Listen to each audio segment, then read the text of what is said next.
powered by Pernod Ricard India, driven by Maruti Suzuki, co-powered by Dream Sports, knowledge partner Amrita Vishwa Vidyapeetham, associate partner LIC, international partner Deakin University, associate partner Fiana Advisory, and banquet partner Brand Buzz Ventures. Yes, so what should we be doing next? I think to get this big day kick-started, without wasting more time, let's in fact invite on the stage the MD and the CEO for Times Network, M.K. Anand, to address the audience. Meghna. A big round of applause, please.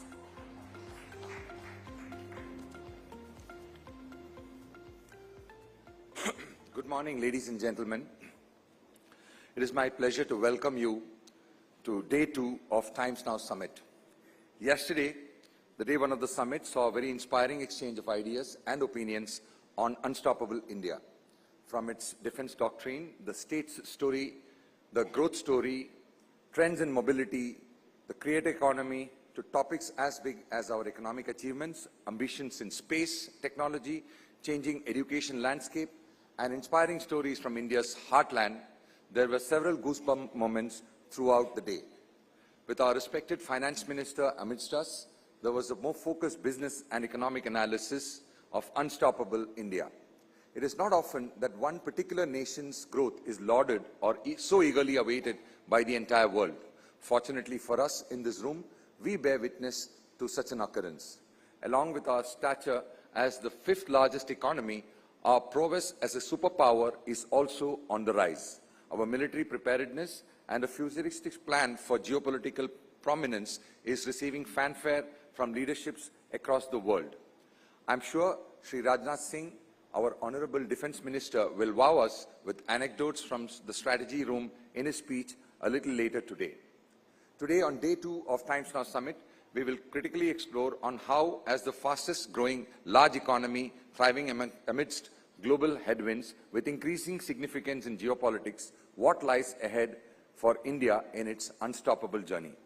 With the country being steered by stalwarts who have ensured growth, stability at home, and respect the world over, we have everything to gain. I take this opportunity to once again extend a warm welcome to the prominent dignitaries of today's edition of Times Now Summit for gracing us with their valuable time, presence, and words of wisdom. Let the action begin. Thank you.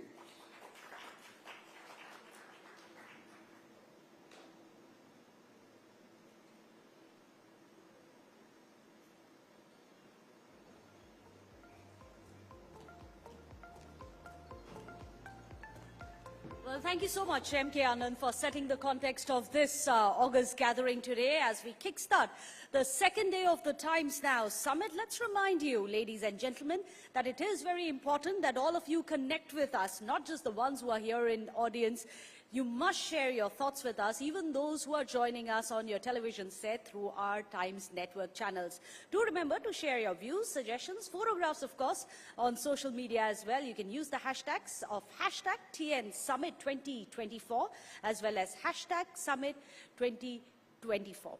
Well, with that, let's delve into today's topic, Deepthi. Yes, so we are focusing on India's economy. What a better subject to begin the day with. And we'll actually push that a little further. This is, remember, one of the Prime Minister's key vision because he speaks about Viksit Bharat by 2047. So, Meghna, an action plan to turn India into a developed nation 100 years from the independence now. Well, absolutely. In fact, while the government is actively working on making this a reality, our next speaker is going to be shedding more light on the economic aspect as well of India at 2047, envisioning tomorrow's economic powerhouse. So please welcome the former Chief Economic Advisor to the Prime Minister and the present Executive Director with the International Monetary Fund, Dr. Krishnamurthy V. Subramaniam. He is going to be in conversation with Managing Editor for Times Network as well as the Business Head of Times Influence, Mihir Bhatt. Over to you, Mihir. Thank you, Meghna. Morning, everyone. We have a very interesting conversation coming up. Dr. Krishnamurthy is joining us. Dr. Krishnamurthy, thank you so much for joining us, and a very good morning to you. This topic is actually very close to our heart because at Times Network we keep trying to create content which delves into future and we do crystal ball gazing about what is India's growth trajectory. I believe you have a surprise in store for us. There is a new book that you are coming up with, and it is titled very aptly India at 100, Envisioning Tomorrow's Economic Powerhouse. So first of all, congratulations for that. If you can just give us a sort of a preview about one, why you believe India will be economic powerhouse, and second, what is your vision about India at 100?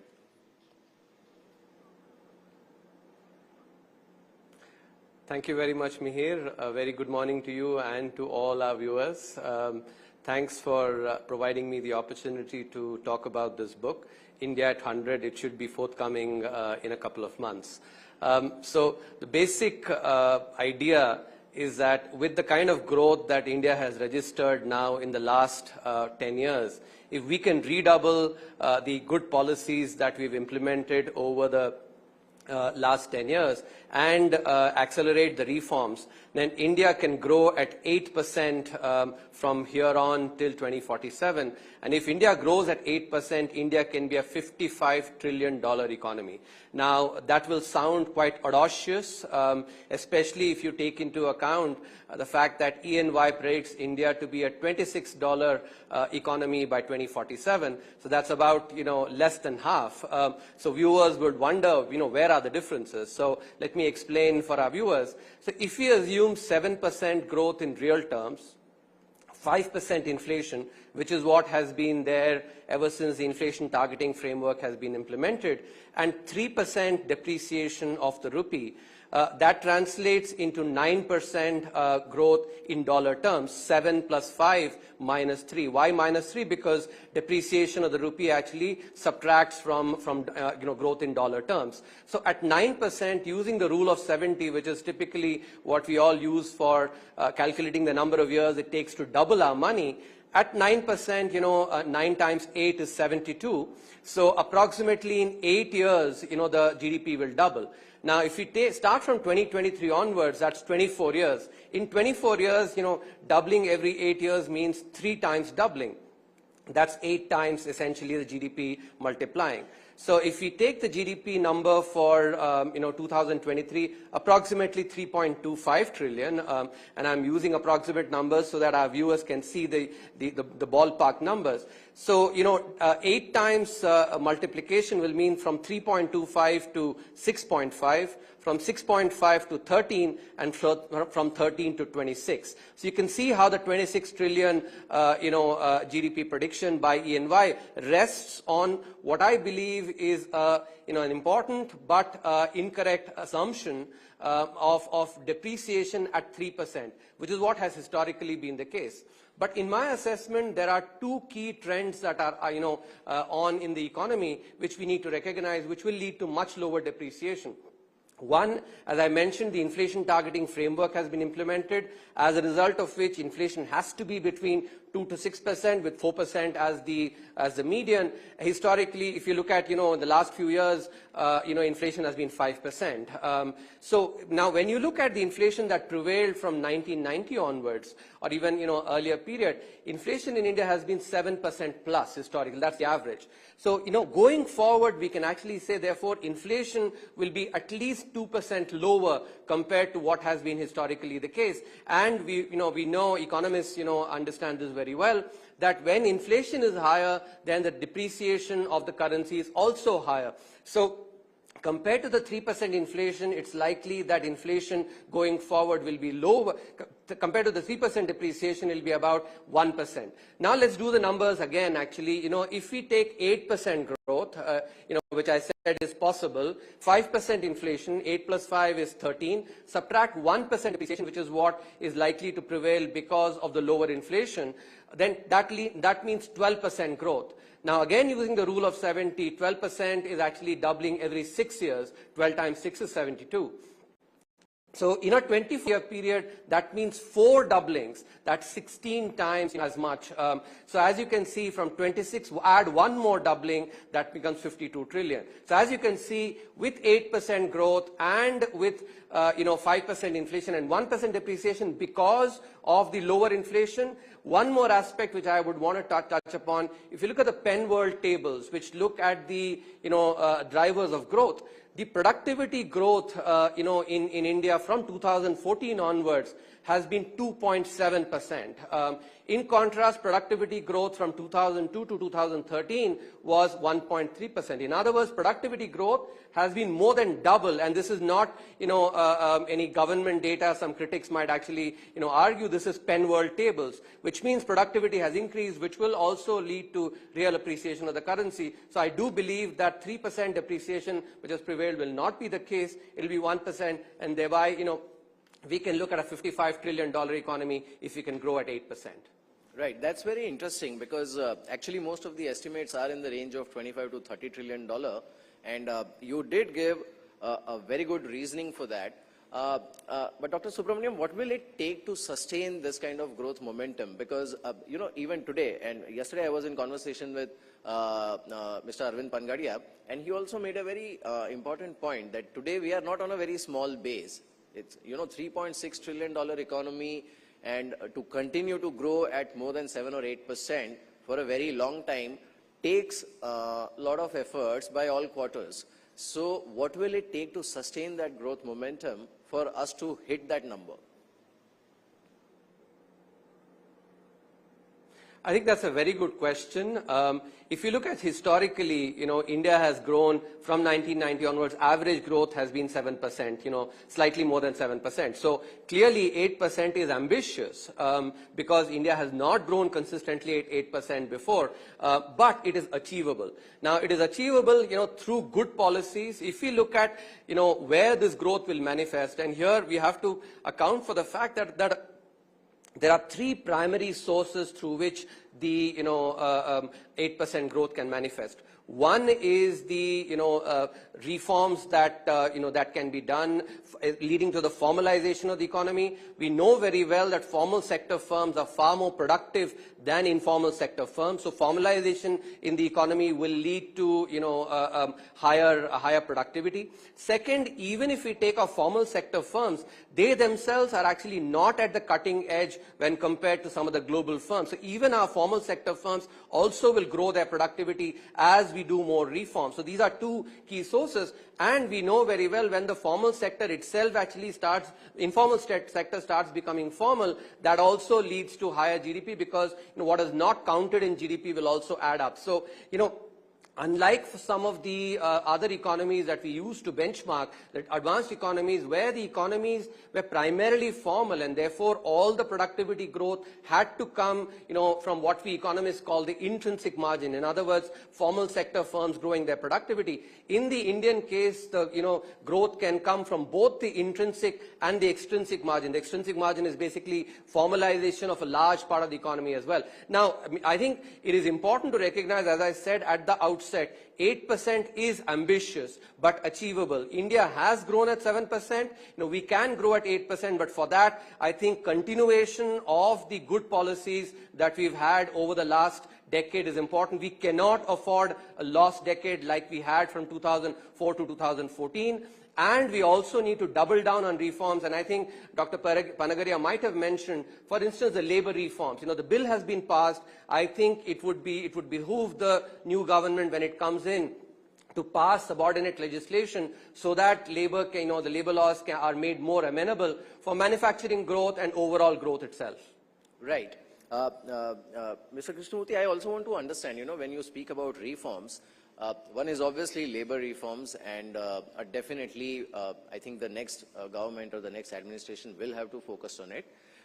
We did see a bit of a slowdown in reforms, especially in the agriculture sector. We saw what happened to farm laws. There are reforms which are still expected and required in land acquisition, because that is, I think, going to form the launch pad for the next wave of growth, which we refer to as India's Amrit Kal. So what is your recommendation for that? So in the book, I cover a wide swath of areas where reforms are required.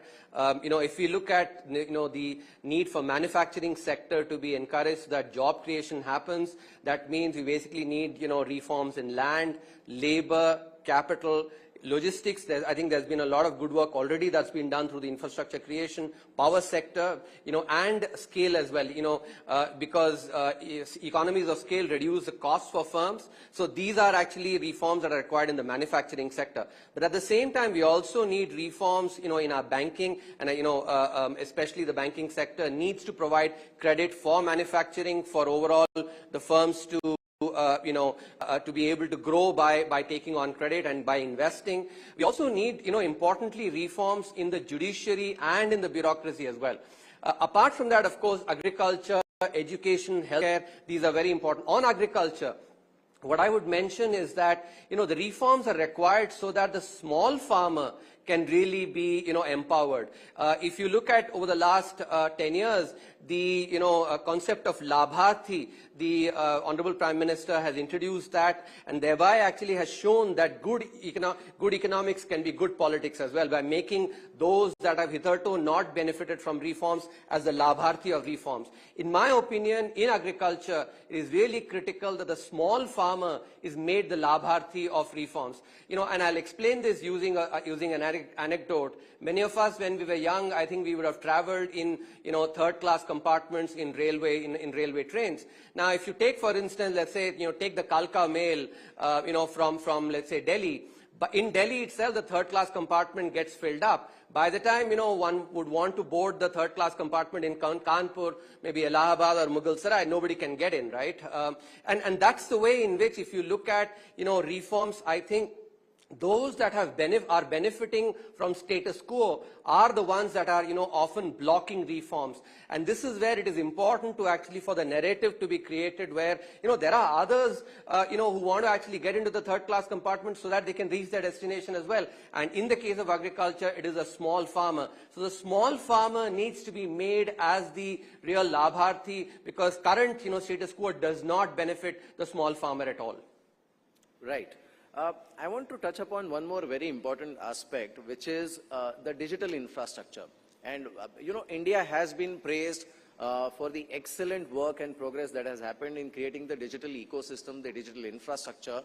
Now, obviously, there are talks about, AI and its impact. But I want to touch upon this digital infrastructure part, because that is going to play a role of a major catalyst in propelling India to whatever its target is. Yes, when from the vantage point that I am able to occupy now in the board of the International Monetary Fund, this is one area where, my heart swells with pride whenever, digital infrastructure is talked about, because the kind of digital infrastructure that India has created today is now, is basically, as they say, owner's pride, neighbor's envy. This is really critical because India has created this digital infrastructure as a public good.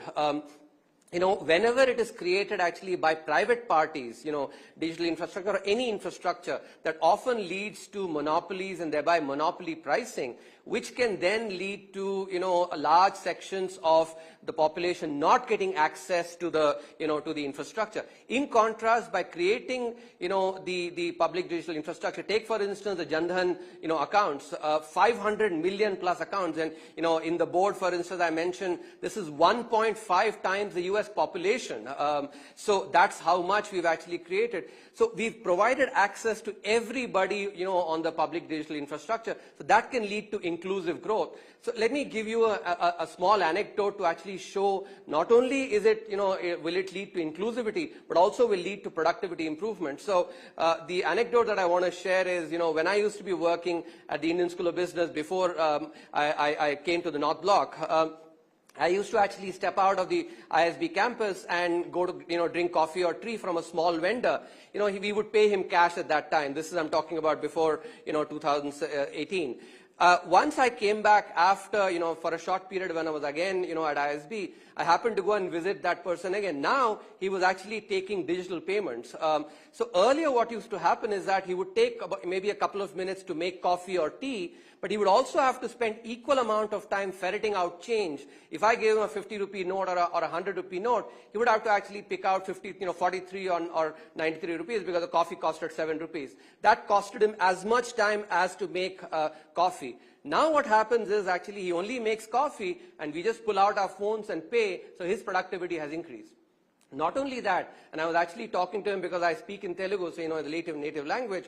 He was telling me that earlier the supplier of milk who used to come, now remember these are basically cash and carry kind of models every day, so the milk supplier would come and deliver the milk in the morning and would come in the evening to come and collect cash again. This was when the cash was the mode of payment. Now what happens is because this vendor itself gets paid using digital payments, he just makes the digital payment to the milk supplier as well. So productivity down the supply chain for the milk supplier has also increased, and this kind of improvement can happen across the supply chain. Last example, if you take for instance, you go to Sarojini Nagar, in Delhi, those people who are actually vending on the streets, even they take digital payments. Now, suppose one of these vendors goes to a bank and says, Saab, main 50,000 rupees kamata hu, I earn 50,000 rupees. Earlier with cash payment, the bank officer would have said, I don't believe you. But now he can actually pull out his phone and say, Saab, dekhiye, mera actually, main 50,000 kamata hu, actually, mera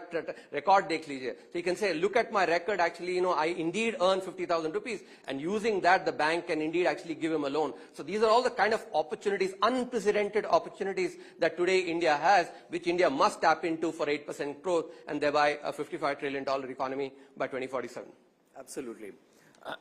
Sir, I also want to understand, because there is a lot of thrust on the manufacturing, and we all talk about Atmanirbhar Bharat and Make in India, and in fact, there is a lot of focus on strategic sectors as well, like, for example, semiconductors or making India self-reliant in space of defense. In fact, immediately after this, we'll be joined by Honorable Defense Minister Sri Rajnath Singh, who is going to talk about it.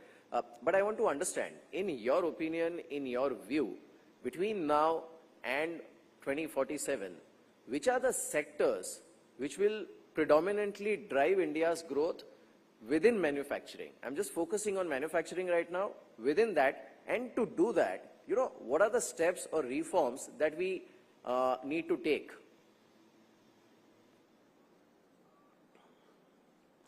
So, on this we had actually written about it in the 2019-20 economic survey. If you look at China, the way China grew, it utilized its demographic dividend.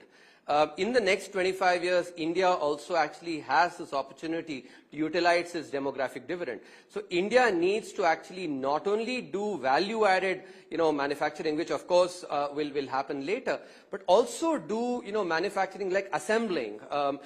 Many critics, for instance, will say, oh, we should be only doing value-added stuff. But I've actually firmly believed that you cannot, start running without having learned to walk.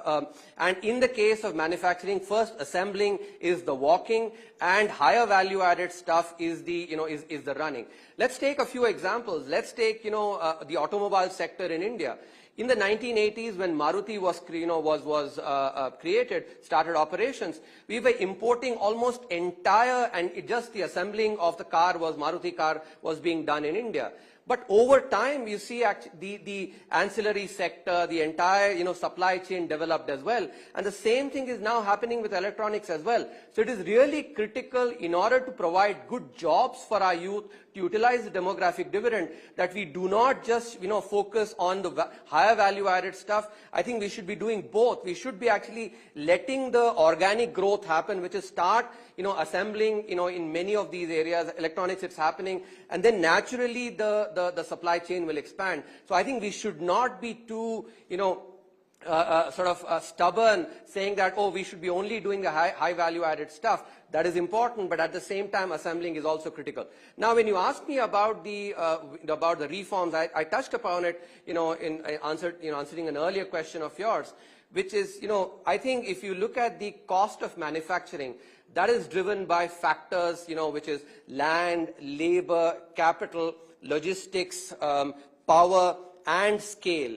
And I think each one of these, the reason actually our manufacturing has not developed well is not because of our entrepreneurs, it is because of, policy failures.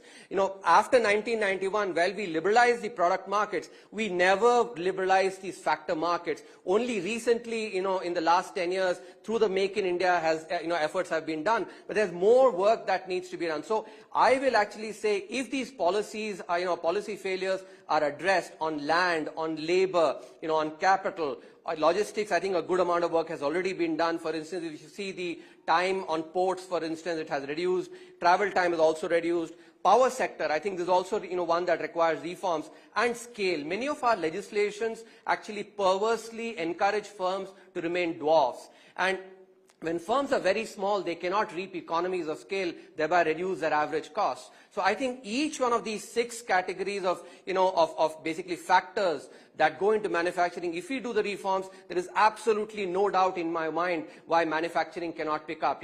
Again, I will say manufacturing sector in India has not picked up because of policy failures. And if we address these policy failures, I think, growth will happen, as it is already happening. We are seeing some, good traction. If you look at the recent data, manufacturing sector growth has been good, which actually suggests that this works. It's not rocket science. If we take care of these 6 factors, I think manufacturing growth will definitely happen.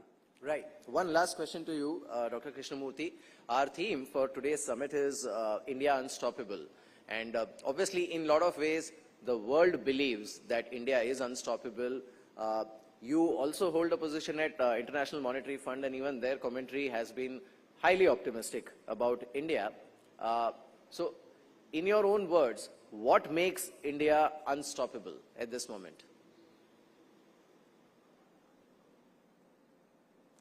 I also want to respond quickly to actually the second part of your previous question. I forgot to, on defense, I'll just shortly mention, I think the Honorable Minister will of course talk more about it. But I think in defense, overall defense, manufacturing is very critical, because across the world, if you look at a lot of the innovations that have happened, and especially if you look post the Second World War, most of the innovations that started in defense actually then went on, to the commercial sector. So I think the opening up of defense manufacturing, which was done, is really critical. This will be a key sector as India moves ahead. Now, as for, India being unstoppable, I think, as I said, I am very optimistic, but at the same time cautiously optimistic. I always say this, which is, we certainly can grow at 8%, but we cannot take it for granted. 8% growth will happen if we can redouble the reforms that we've done, the good policies that we've implemented over the last 10 years, good economic policies. We cannot afford, and I repeat again, we cannot afford the kind of lost decade. If you recall, and just use the numbers, when China was growing at 12% plus in the first half of, this is before the global financial crisis, we were actually celebrating by growing at 7% odd. And we did not do anything on policy at that time. I think it is really critical that we do not have a repeat of that kind of episode. So reforms actually is really critical, redoubling of policies. If we do that, then I think we can grow at 8%. As I said earlier, we can grow by formalizing the economy, which will increase our productivity. We can also, increase the productivity in our formal sector firms, and just the formalization itself will add GDP as well, because, that's not being counted at this point in time. So, cautiously optimistic. I think, it is important to make sure that we do not take 8% growth for granted. We have to focus on reforms and implementing good policies. In that case, India is unstoppable. Right. One last question, Dr. Krishnamurthy. We are in a very unique, evolving scenario as far as the global economy is concerned. So we have a complete shape shifting as far as I would say the globalization is concerned. We have a conflict which is going on in Europe, and it's every day, it threatens to expand from its current limited scope. We have conflict in Middle East, and we have the so-called almost imminent phase 2 of US-China trade war. What would be your concerns or red flags on global growth, considering the current geopolitical environment that we are in?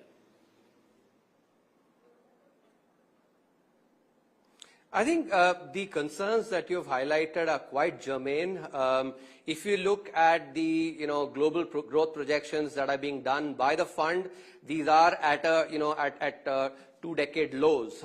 So clearly global growth is getting affected by not only the trend against globalization, but also some of the conflicts that have erupted in different parts of the world. So global growth will be, even going forward, I think we will have to actually take into account the fact that global growth may not be very supportive. If we get tailwinds from global growth, that's great, but we cannot, bank on it. Therefore, India needs to really strengthen its domestic economy, make sure, for instance, if you look at, if you sort of do an accounting classification, about 58% of our GDP comes from our own domestic consumption. And therefore, we do have the potential, if we can create enough jobs, that will lead to much higher consumption. So we need to make sure that our reforms actually strengthen, our domestic economy. And for that, I think social and economic inclusion, inclusive growth is really critical. So, summary, I think global growth in the next 20-odd years may not be very high, and that will be a risk factor. So, domestic policy will have to actually, overcome some of this. I think if you see in the last few years, at a time when the global growth has been quite anemic, India has successfully grown at 7% plus, and possibly this year, I expect growth to be closer to 8%. So I think we've demonstrated we can grow at those rates, provided we do good policy. I will repeat that again. We cannot take 8% growth for granted. It is possible, it is optimistic, but actually requires, reforms and redoubling of good economic policy that we've had over the last 10 years. Absolutely. So my key takeaway is that contrary to popular estimates, India can actually become a $50 trillion plus economy by 2047, provided we don't take our growth for granted, provided we don't take the solid base that we have for granted, continue on the path of reforms, and continue to deliver year on year on our promises. Thank you so much, Dr. Krishna Subramaniam, and congratulations. We'll be keenly awaiting the release of this book. Thank you so much. My pleasure.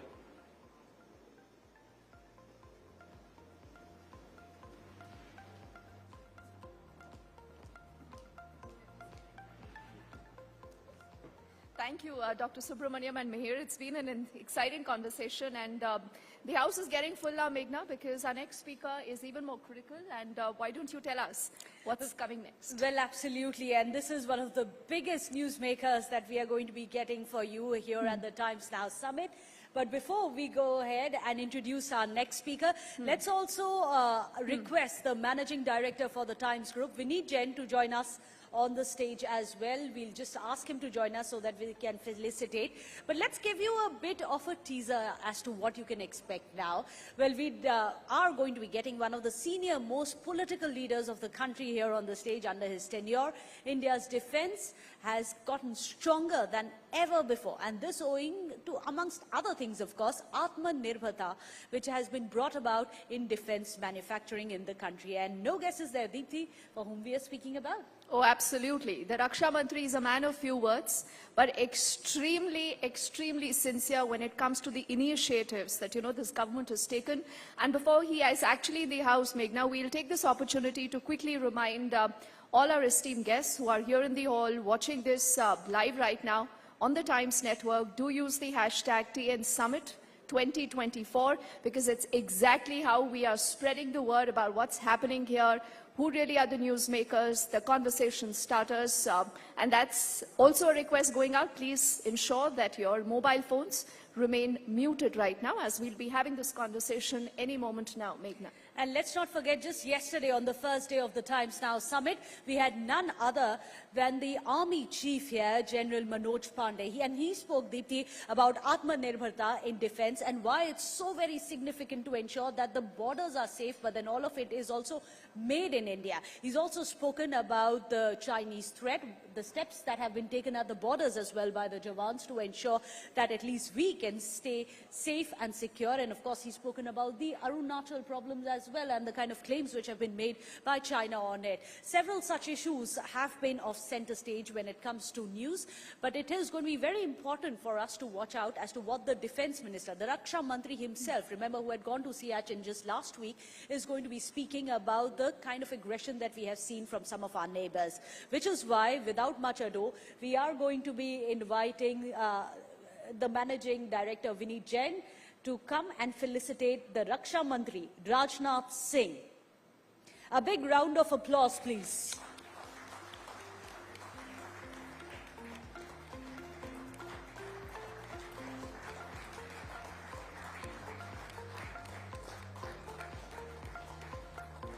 Mr. Jain, we request you to please felicitate the Raksha Mantri Rajnath Singh ji with a small token of our appreciation.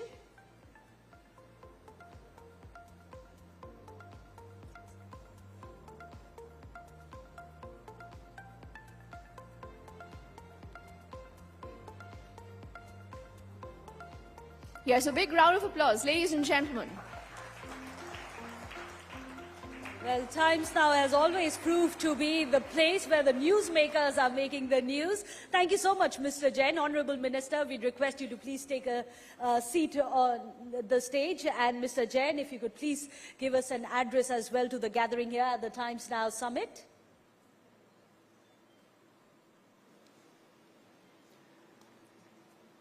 Union Defence Minister, Shri Rajnath Singh, leaders from industry, economy, and the socio-political landscape, ladies and gentlemen, may I welcome you all to the Day 2 of the Times Now Summit 2024. Yesterday, we had insightful sessions with Cabinet Ministers, Mrs. Nirmala Sitharaman and Mrs. Smriti Irani, amongst others, and we look forward to riveting discussions today as well. The Times Now Summit, which has been the most impactful summit in Indian news television, has always helped set the agenda for our nation's socio-political pathways. Going by the deliberations so far and what is expected in the day ahead, I'm confident that this year's edition will do even better. As I had mentioned yesterday, PM Modi had first articulated his vision for a Naya Bharat when he spoke at our ET Now GBS last month.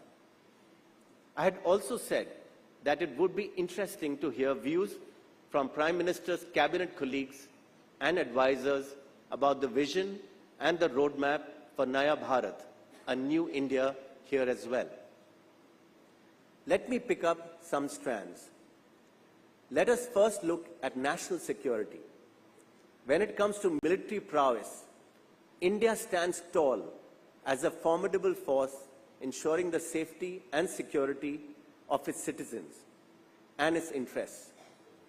With one of the largest and most capable armed forces in the world, India defends not only its own sovereignty, but also upholds peace and stability in the region. For instance, over the last 3 months, the Indian Navy has safely escorted about 150 lakh tons of critical commodities such as crude oil and fertilizer to Indian shores from the Red Sea and the west of the Gulf of Aden. The Navy has also been able to save over 110 lives, including 45 Indian seafarers, by responding effectively to a series of attacks. In this regard, Rajnath Ji's steady hand at the wheel under the leadership of Prime Minister Modi has been acknowledged by all, and so has the balancing role played by India in ongoing conflicts across the world. There has also been a sea change when it comes to industry and the economy as well. The National Quantum Mission, India AI Mission, and the India Semiconductor Mission will create numerous opportunities for innovators, industry, and investors. The Startup India movement has created 1,25,000 startups, 114 unicorns, employment for more than 1.2 million youth, and about 12,000 patents. Today, startups are present in about 670 out of 700 plus districts in the country. Over half of such startups are from Tier 2 and Tier 3 cities. This has led to the creation of the third largest startup ecosystem in the world. In fact, Mr. Piyush Goyal, who has helmed a wide array of path-breaking initiatives from Vande Bharat trains to free food for 81 crore people, would be best placed to talk about how job seekers have become job creators across the country and what more needs to be done. As per estimates, our current workforce is 495 million. By around 2050, this is expected to grow up to 1.1 billion. That means India will contribute 40% of the global workforce 25 years from now. India is also the world's leading source of STEM graduates, with over 1.5 million STEM graduates each year. As the country aims to be a developed nation by 2047, India, with the largest population of IT professionals, has the opportunity to lead the world with AI capabilities. Research reports indicate that generative AI has the potential to add a total $1.2 to $1.5 trillion to India's GDP over the next 7 years. The recently approved India AI mission outlines plans to build a strong and comprehensive AI ecosystem in the country. In this effort, our higher education sector has to keep pace. And Times Group's Bennett University is already taking the lead here. Bennett University will be the first Indian university to launch an interdisciplinary undergraduate program in AI, where students get to major in AI, but will also have a specialization in one of the 10 plus minors like fintech, legal tech, smart healthcare, robotics, etc. Moreover, the new AI school at Bennett University will offer an AI program to all students, which means that every student passing out of BU will have the fundamental knowledge to apply AI skills. Hence, in conclusion, be it national security, industry and commerce, economy, science, technology, or space, India has picked up an unstoppable momentum which has the potential to shape the world's future. Ladies and gentlemen, I would like to thank you all who were here at the Times Now Summit yesterday, and those who will be attending and speaking today. Enjoy your time here, and let us crystallize inputs for a Naya Bharat. Thank you.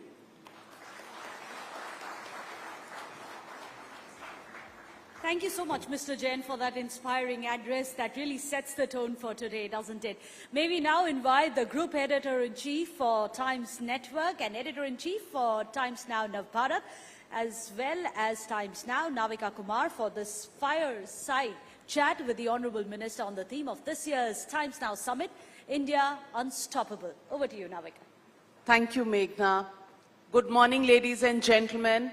Huge round of applause for the steady hand on the wheel, as stated by MD of Times Group, Vineet Jain हमारे साथ आज देश के रक्षा मंत्री हैं और इनके बारे में कहा जाता है कि कहीं भी कुछ भी हो जाए ये कूल रहते हैं, काम रहते हैं और कभी भी अपना जो इवन टेम्पर्ड इनका नेचर है वो नहीं खोते हैं।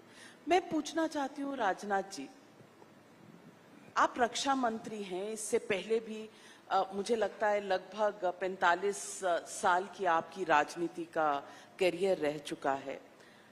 डिफेंस मिनिस्टर होते हुए जब आप देश के सुरक्षा कर्मियों को लीड करते हैं, जब देश की सुरक्षा सिचुएशंस को देखते हैं, तो कभी भी आपके मन में थोड़ी सी दुविधा नहीं होती कि नॉर्दर्न बॉर्डर्स में क्या हो रहा है, विपक्ष सवाल पूछ रहा है, कभी गुस्सा आता है?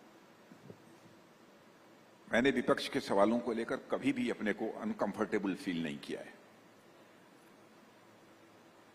और जितना कंट्री के इंटरेस्ट को ध्यान में रखते हुए उनको बताया जा सकता है वह मैं बताता भी हूं।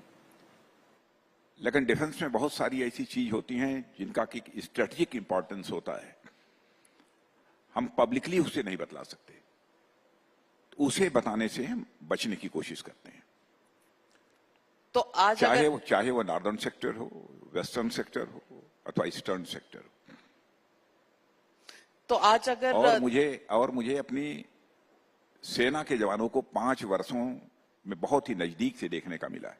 हमारी तीनों सर्विसेज, चाहे वो आर्मी हो, नेवी हो अथवा एयरफोर्स हो, और यहां तक कि पैरामिलिट्री फोर्सेस के लोगों को भी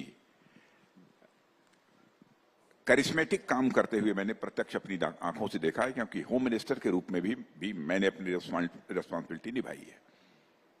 मैं कह सकता हूं कि अपने सेना और सुरक्षा के जवानों के ऊपर हमें नाज है।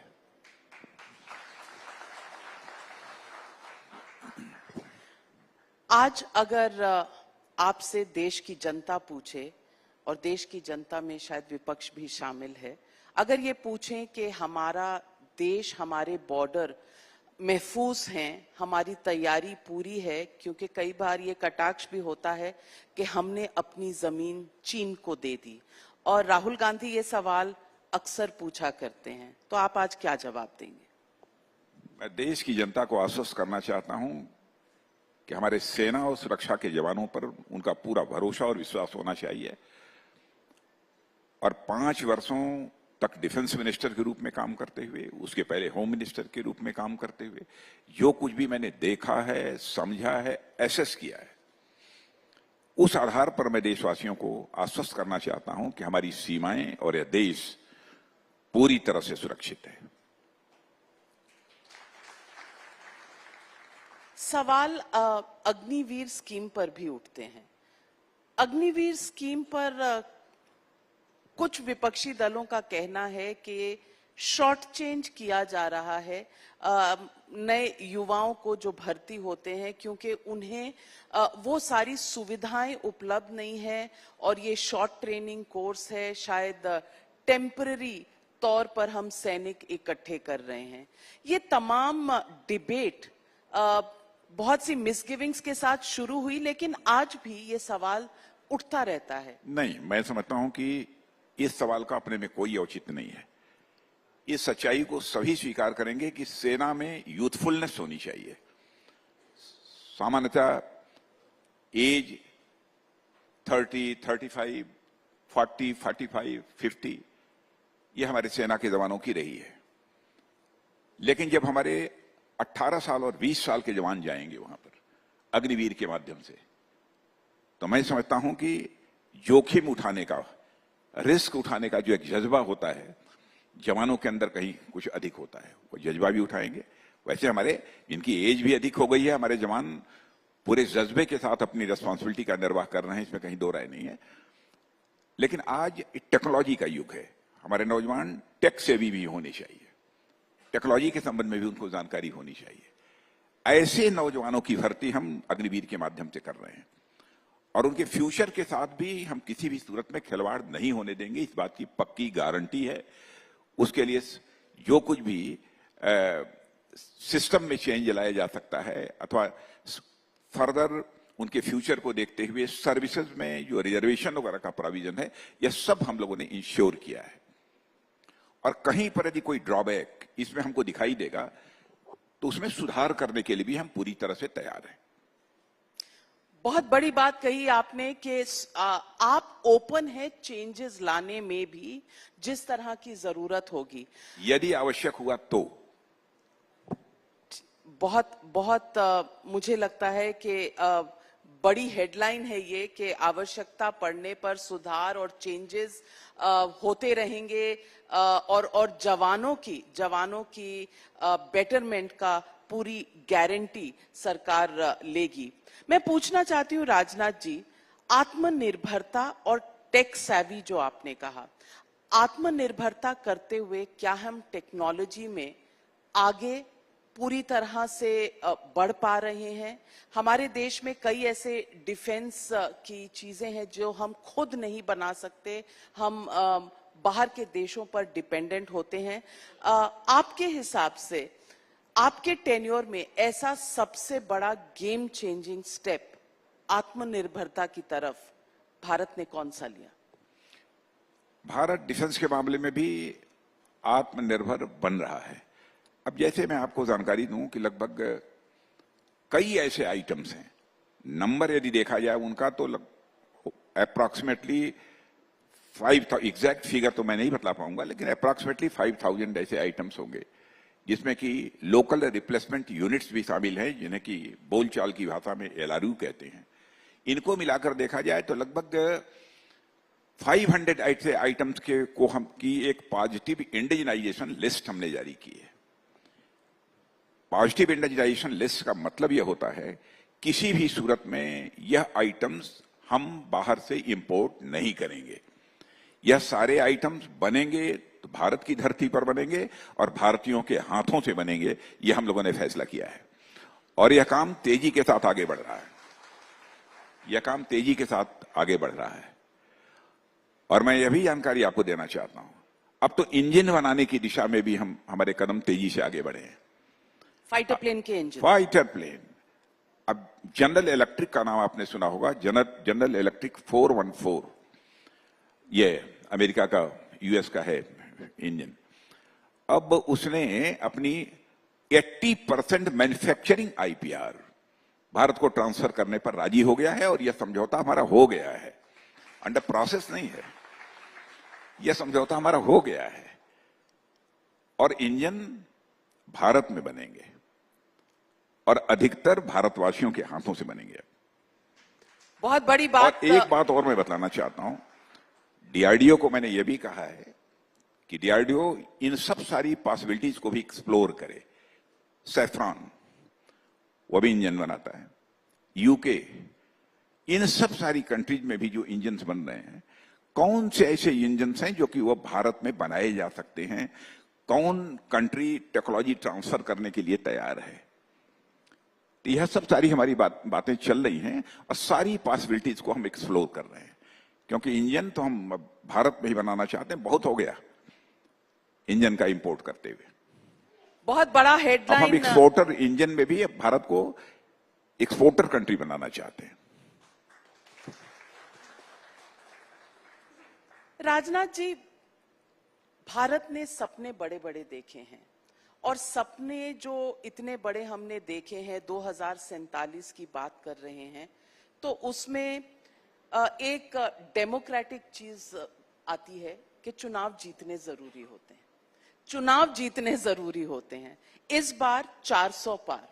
मैं आपके राजनीतिक एक्सपीरियंस से पूछना चाहती हूं, आप 1977 से हैं पॉलिटिक्स में। 25 इयर्स की एज से ही मैं हूं। 25 साल की उम्र से आप पॉलिटिक्स में हैं, जेल गए आप। 25 साल की उम्र में मैं MLA बन गया था। 25 साल की उम्र में आप MLA बन गए थे। आजकल आपका और उसके पहले मुझे पार्लियामेंट का टिकट मिला था, लेकिन वह कट गया था, इस कारण मुझे मिला है।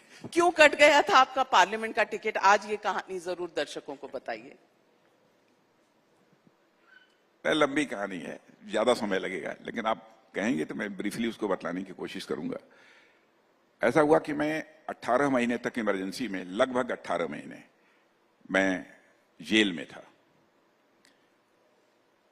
पहली गिरफ्तारी, मैं मिर्जापुर में पोस्ट ग्रेजुएट कॉलेज में फिजिक्स का लेक्चरर था, तो हमारी जो पहली गिरफ्तारी हुई, क्योंकि JP मूवमेंट का मैं उस जिले का कन्वीनर था, तो मुझे और हमारे साथ 2 और मित्र रहे, इनको मिर्जापुर जेल रात को 11-12 बजे ले जाया गया और मुझे वहां तन्हाई दी गई। इसे सॉलिटरी सेल बोलते हैं। हमको और हमारे 2 लोग जो थे उनको उसी में अलग सेल बने हुए थे, उनको रखा गया। और हमारे लगभग 200 या 250 ऐसे जो सारे आंदोलनकारी थे वो एक स्थान पर थे और हमको अलग रखा गया था। और मैं वहीं से नारेबाजी करता था, नारे लगाता था, उसको रिपीट करते थे लोग दूसरे बैरक में जो हमारे 250 लोग बैठे हुए थे। फिर उसके बाद 2-2.5 महीने के बाद सॉलिटरी सेल से मुझे ट्रांसफर कर दिया गया सेंट्रल जेल नैनी। तो सेंट्रल जेल नैनी में लगभग मैं समझता हूं कि 16 महीने के आसपास, मैं हो सकता है कि 15 दिन, 20 दिन, 25 दिन मैं भूल रहा हूं के आसपास मैं सेंट्रल जेल नैनी में था। उसके बाद मैं छूटा था। तो वहां से रिलीज होने के बाद जो मैं घर पर आया था तो ऐसे ही घर पड़ा हुआ था, छोटा सा कमरा उमरा था। तो एक सज्जन ने आके सूचना दी कि मैसेज आया है, क्योंकि टेलीफोन भी सबके यहाँ नहीं होते थे उसमें, मोबाइल भी नहीं होती थी। तो आगे सूचना दिया कि तब मैसेज आया है दिल्ली से वाराणसी, और वाराणसी से मेरे टेलीफोन पर आया है कि आपको कैंडिडेट घोषित किया गया है और आपको चुनाव लड़ना है पार्लियामेंट का, और 2 दिन के बाद का समय उन्होंने बताया कि आपको नॉमिनेशन फाइल करना है। लेकिन खैर लंबा प्रोसेस है, नॉमिनेशन फाइल हुआ, सब कुछ हुआ। अथॉरिटी लेटर भी दिल्ली बुलाकर मुझे दे दिया गया था, जिसके आधार पर सिंबल मिलता है। लेकिन एट द 11th आवर जो ही मजिस्ट्रेट ने अंतिम दिन जो होता है सिंबल देने का, ये मुझे बुलाया, तो हमारे अथॉरिटी लेटर का कैंसिलेशन ऑर्डर बाई टेलीग्राम या बाई फैक्स, शायद यही सिस्टम होता था, तो उसके सामने लाकर उस अर्दली ने जब रखा तो उसने कहा मिस्टर सिंह सॉरी, कलेक्टर साहब से मैं मिलकर आता हूँ। डीएम से मिलने गया और डीएम से मिलकर आया, उसका सारी आपके अथॉरिटी लेटर का कैंसिलेशन ऑर्डर आ गया। और मिस्टर फकीर अली अंसारी भदोही के कारपेट के व्यवसायी थे, अच्छे व्यक्ति हैं, उनका अथॉरिटी लेटर आ गया, सिंबल उनको मिल गया। आक्रोश था, सारे एडवोकेट्स वाराणसी के शहरी वगैरह में सब उसमें थे। लेकिन परमात्मा ने उस समय भी मुझे पेशेंस दिया था और मैंने माइक लेकर वहां से कहा था कि अब तो मैं विड्रॉ भी नहीं कर सकता क्योंकि 3 बजे का समय क्रॉस कर चुका था। तो मैंने कहा था कि दुर्भाग्यवश मेरा नाम अब तो बैलेट पेपर पर रहेगा ही, क्योंकि विड्रॉ नहीं कर सकता था। सिंबल मैंने मांगा नहीं, लेकिन इंडिपेंडेंट कैंडिडेट का सिंबल उन्होंने दे दिया था। तो दुर्भाग्यवश मेरा नाम मतदान पत्र पर तो रहेगा, लेकिन किसी ने मेरे नाम के आगे मुहर लगाई तो मैं समझूंगा कि वो मेरे मस्तक पर कलंक का टीका लगा रहा है। तो उसका इतना जबरदस्त मैसेज गया कि नेक्स्ट डे चौधरी चरण सिंह आने वाले थे, वो बेहद इससे इंप्रेस हुए और हमारे उसमें जनसंघ के लोगों से कहा उन्होंने कि भाई विधानसभा के चुनाव में एक टिकट हमारी तरफ से राजनाथ को दिया जाना चाहिए। और लेकिन फिर भी 4 महीने के बाद जब चुनाव असेंबली का हुआ तो नाम प्रपोज हुआ था, हमारे ही मित्र थे, उनके लिए हमने काम किया था, मैं उनका इलेक्शन एजेंट था। सिटिंग कैंडिडेट थे श्री आशाराम जी यादव, उनका नाम प्रपोज हुआ था। जब वहां गया तो चौधरी साहब ने कहा कि भाई एक टिकट मैं मांग रहा हूं, नहीं हो सकता। तो उनका बेचारे का टिकट काटकर मुझे टिकट दिया गया था, उन्होंने दिया था। यही है। तो इसी तरह शुरू हुई आपकी राजनीतिक बारी, और इतने सालों में 1977 से लेकर आज तक आपने क्या क्या एक्सपीरियंस किया? सबसे बड़ा तो मैं पूछूंगी, राजनीति कितनी बदली है? 77 की राजनीति और आज में कितना फर्क है? जनता पार्टी से भारतीय जनता पार्टी का सफर कैसे रहा? ये कहना कि बदली कितनी है, यह बड़ा कठिन काम है। कितनी बदली है, कितनी डिग्री इसमें जो है वो चेंजेज आए हैं, यह काम कठिन है। लीडरशिप बदलती है, लीडरशिप पर बहुत कुछ भी निर्भर करता है। लेकिन राजनीति कुछ वैल्यूज होती हैं पॉलिटिक्स की भी, मैं समझता हूं कि उसके बारे में कमिटमेंट होना चाहिए और उस कमिटमेंट से किसी भी सूरत में डेविएट करने की कोशिश नहीं करनी चाहिए, मेरा मानना है। उस समय भी लोग थे और आज भी लोग हैं। उस समय भी जो लोग थे, बहुत सारे लोग थे जिनका डेविएशन होता था वैल्यूज से, और आज भी लोग हैं, भविष्य में भी लोग रहेंगे।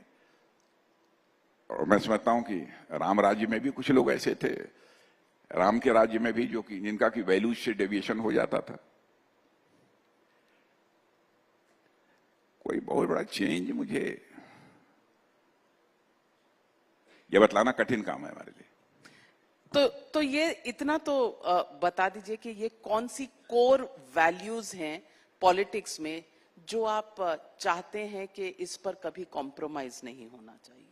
आपके हिसाब से ये कौन सी वैल्यूज? मैं यह मानता हूं कि सबसे बड़ी चीज पॉलिटिक्स में काम करने वाले लीडर्स की क्रेडिबिलिटी, विश्वसनीयता, उस पर किसी भी सूरत में साइन ऑफ इंटरोगेशन नहीं लगना चाहिए, प्रश्न चिन्ह नहीं लगना चाहिए। जो कहे वो करे। और मैं दावे के साथ कह सकता हूं कि भारतीय जनता पार्टी में हमारे इलेक्शन मैनिफेस्टो को उठाकर आप देख लीजिए, जो कुछ भी हम लोगों ने कहा है अक्षरशः उसका पालन किया है, जितने भी हमारे कमिटमेंट्स रहे। और मुझे याद है कि क्योंकि 2014 में मैं ही पार्टी का नेशनल प्रेसिडेंट था और Modi ji prime minister candidate थे, मोदी जी मुझसे कहते थे कि राजनाथ जी देख लीजिएगा कि हमारे इलेक्शन मैनिफेस्टो में कहीं कुछ ऐसा न हो कि हम लोग उसे न कर पाए। तो मैंने कहा नहीं, इसमें जो प्रिकॉशन लेंगे। और 2019 में भी इलेक्शन मैनिफेस्टो की जिम्मेदारी उन्होंने मुझे ही दी थी। 2019 में मैं पार्टी प्रेसिडेंट नहीं था, इसका प्रिकॉशन लिया। तो जो कहा हम लोगों ने, चाहे आर्टिकल 370 के बारे में कहा हो, चाहे इस सिटीजनशिप बिल के बारे में कहा हो, चाहे राम मंदिर के बारे में कहा हो, चाहे 3 तलाक के बारे में कहा हो, जो भी कहा है अक्षरशः पूरा किया है। और देश को आगे ले जाएंगे, यह भी हमारा कमिटमेंट था। और दावे के साथ कह सकता हूं इस कमिटमेंट को भी निभाने में हम पूरी तरह से कामयाब रहे हैं। क्योंकि इस सच्चाई को कोई नकार नहीं सकता है कि इंटरनेशनल कम्युनिटी में, अंतर्राष्ट्रीय जगत में भारत का स्टेचर बढ़ा है। और मैं तो पहले भी मैंने देखा है और आज भी मैं देखता हूं। और हमारे जो ऑडियंस यहां बैठी हुई है, इसमें फॉरेन जाने वाले बड़ी संख्या में लोग यहां पे बैठे हैं। पहले यदि किसी इंटरनेशनल फोरम पर इन लोगों को अपना कोई विचार व्यक्त करने का अवसर मिला होगा तो उस समय की स्थिति देखी होगी, और आज किसी इंटरनेशनल फोरम पर यदि आप अपने व्यूज, अपने विचार एक्सप्रेस करते हैं, उस समय किस प्रकार का रिस्पांस अथवा किस प्रकार का फॉरेन कंट्रीज के जो डेलीगेट्स होते हैं उनका फेशियल एक्सप्रेशन होता है, उसमें आपको अंतर दिखाई देगा। पहले हम लोगों की बातों को जिस गंभीरता पूर्वक सुना जाना चाहिए लोग नहीं सुनते थे, लेकिन आज यदि भारत इंटरनेशनल फोरम पर कुछ बोलता है तो दुनिया कान खोलकर सुनती है कि भारत बोल क्या रहा है। यह भारत की हैसियत है। लेकिन आज के दौर में बाहर के देशों ने, यूएस, जर्मनी, चिंता जताई है जिस तरह से विपक्षी नेताओं को जेल में डाला जा रहा है। मैं पूछना चाह रही हूं, इमरजेंसी 1977 में जो थी, और कुछ लोग कहते हैं एक इमरजेंसी आज है, जिस तरह से ईडी, सीबीआई का इस्तेमाल हो रहा है, आप इसे कैसे देखते हैं? नाविका जी, मैं आपसे पूछना चाहता हूं, करप्शन को बढ़ने देना चाहिए? बिल्कुल। पॉलिटिकल सिस्टम में करप्शन फ्री तो मैं नहीं कहता हूं, क्योंकि बहुत बड़ी चीज हो जाएगी, आइडियल स्टेज होती है। करप्शन मिनिमाइज किया जाना चाहिए, कम से कम मिनिमाइज हो, जितना कर सकते हो करने की कोशिश करनी चाहिए। यदि करप्शन फ्री हो जाए तो इससे बड़ा मेजर अचीवमेंट कुछ नहीं हो सकता।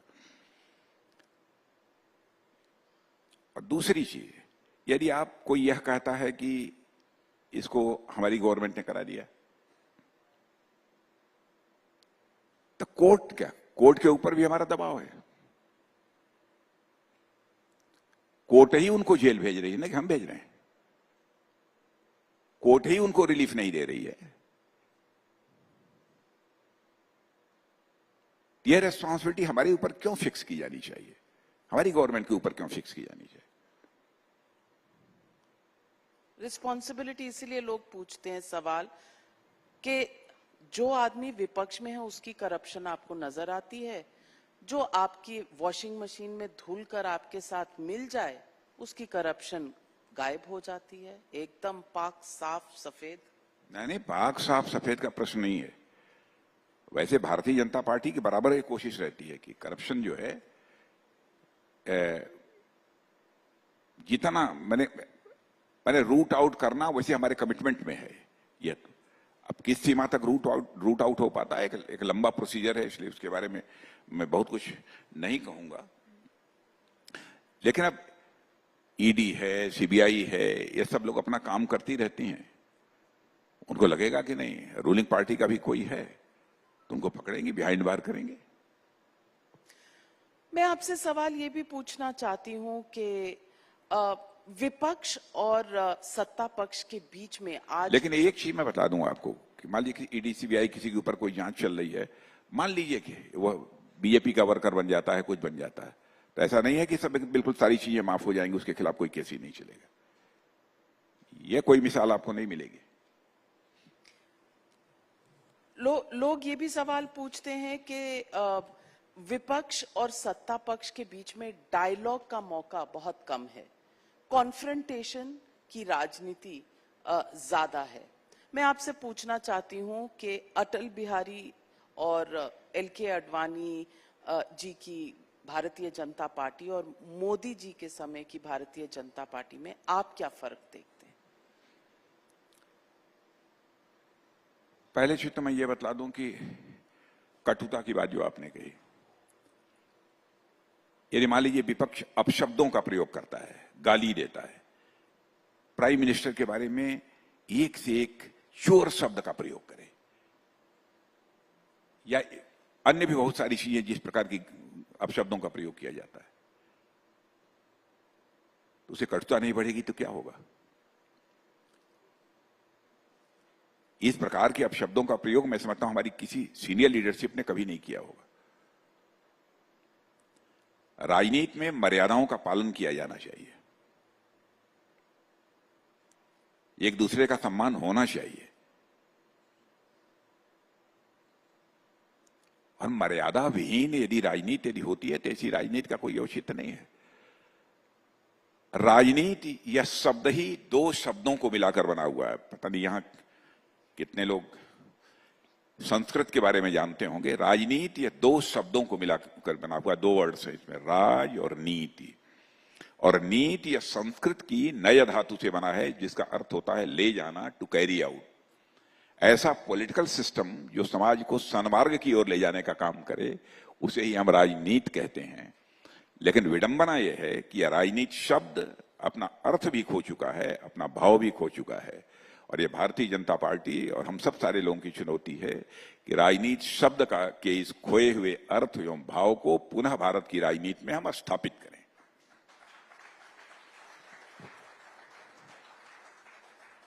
आपकी पार्टी का एक बहुत बड़ा मुद्दा है परिवारवाद के खिलाफ लड़ना, और जब परिवारवाद की बात होती है तो विपक्ष कई बार, और ये पर्सनल सवाल है, मैं आपको पॉलिटिशियन और एक पिता दोनों के रूप में पूछना चाहती हूँ, आपके बेटे पर कटाक्ष किया जाता है, करना भी चाहिए।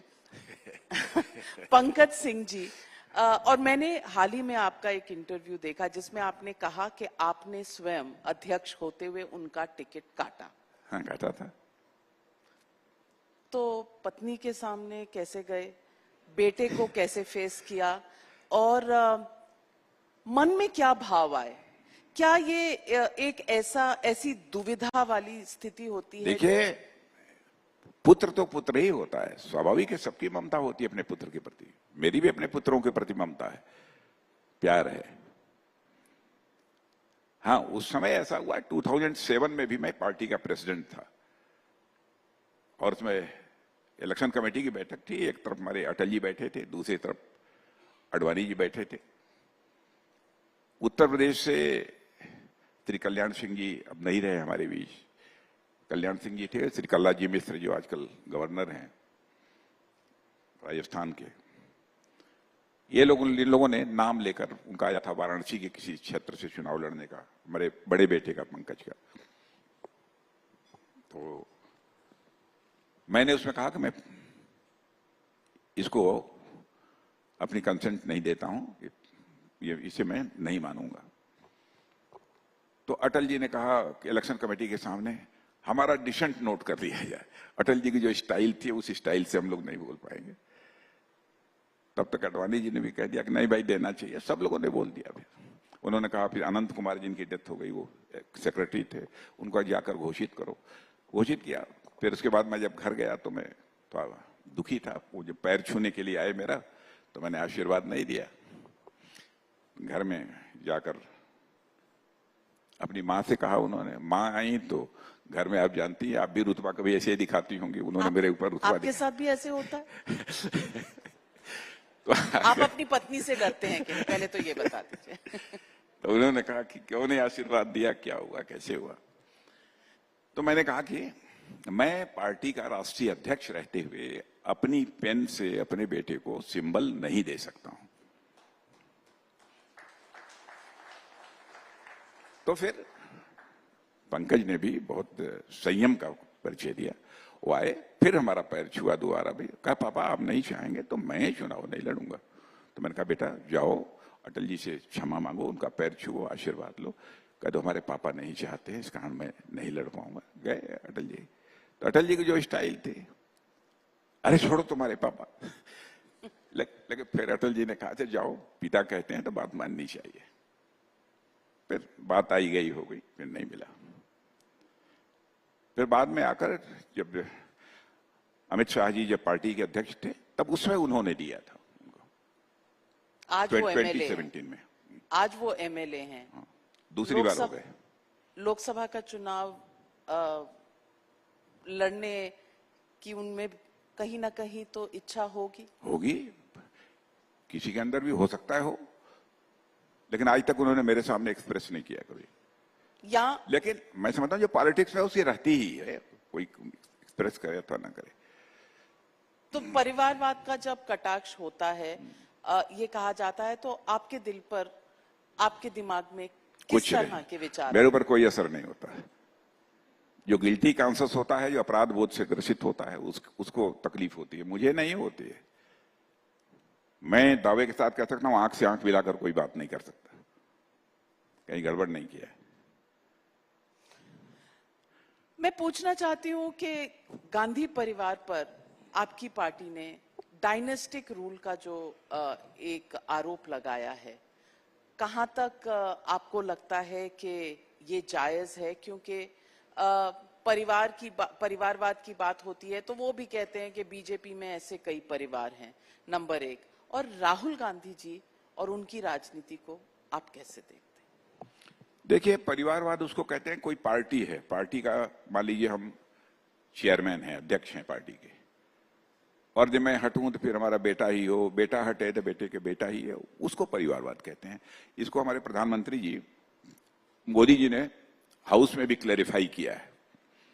और मोदी जी ने कहा कि एक परिवार में यदि 8-9 लोग हैं, पॉलिटिकली एक्टिव हैं, तो उसे परिवारवाद नहीं कहा जाएगा। पार्टी के ऊपर कंट्रोल, एक ही परिवार का सदैव रहे, दूसरा नहीं आ सकता। इसका मतलब उस पार्टी में डेमोक्रेसी नहीं है। कम से कम इंटरनल डेमोक्रेसी तो हर पॉलिटिकल पार्टी में होनी चाहिए, ताकि वो अपनी बात कह ले। आज भी हम लोग बैठते हैं, कहीं कैबिनेट में भी बैठते हैं, तो जो बात कहनी होती है वो कहते हैं। यानी कि जो लोग कहते हैं कि डिक्टेटरशिप चलती है, आपकी सरकार में डिक्टेटर है मोदी जी? बिल्कुल नहीं है। मोस्ट डेमोक्रेटिक हमारे प्राइम मिनिस्टर मोदी जी हैं, मैं कह सकता हूं, मोस्ट डेमोक्रेटिक। आप लोगों को यकीन नहीं होगा, बहुत सारी चीजें हम लोग भी वहां कहते हैं, लेकिन कभी उन्होंने यह नहीं कहा होगा कि उसको लेकर नाराजगी व्यक्त की हो अथवा कोई नाइतफाकी की हो, व्यक्त की हो, ऐसा कभी नहीं हुआ। कोई ऐसा वाकया याद हो? एक भी नहीं, मुझे एक भी याद नहीं। अब मैं ईमानदारी से बताना चाहता हूं नाविका जी, एक भी याद होता तो मैं बतला देता हूं। भाई मेरे साथ तो बिल्कुल नहीं हुआ, और जिस फोरम पर मैं बैठता हूं उस फोरम पर मेरे रहते हुए भी हमको देखने को नहीं मिला है, तो मैं कैसे कह दूं? तो ये जो हिटलर शाही, पुतिन जैसा देश हो जाएगा, तीसरी बार मोदी जी जीतेंगे, ये जो आरोप लगते हैं, आप क्या जवाब देंगे विपक्ष को जो ये आरोप लगा? देखिए, वो भी बेचारे क्या करें, ये कह नहीं सकते कि चोरी करते हैं, डकैती करते हैं, झूठ बोलते हैं, काम नहीं करते हैं, देश को डुबा दिया, ये सब कुछ कह नहीं सकते हैं, तो यही सब कहते हैं। कुछ ना कुछ तो चाहिए ना कहने के लिए। आप उनको माफ करिए, उनके ऊपर दया करिए, आप जो ऐसे आरोप लगाते हैं। आप नाराज मत होइए उनसे। आपने माफ कर दिया।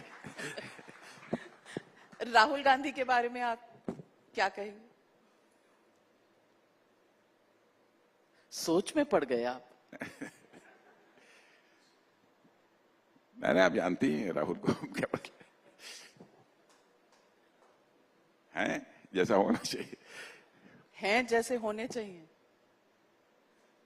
अरे सारे लोग देख रहे हैं कैसे हम मुझे।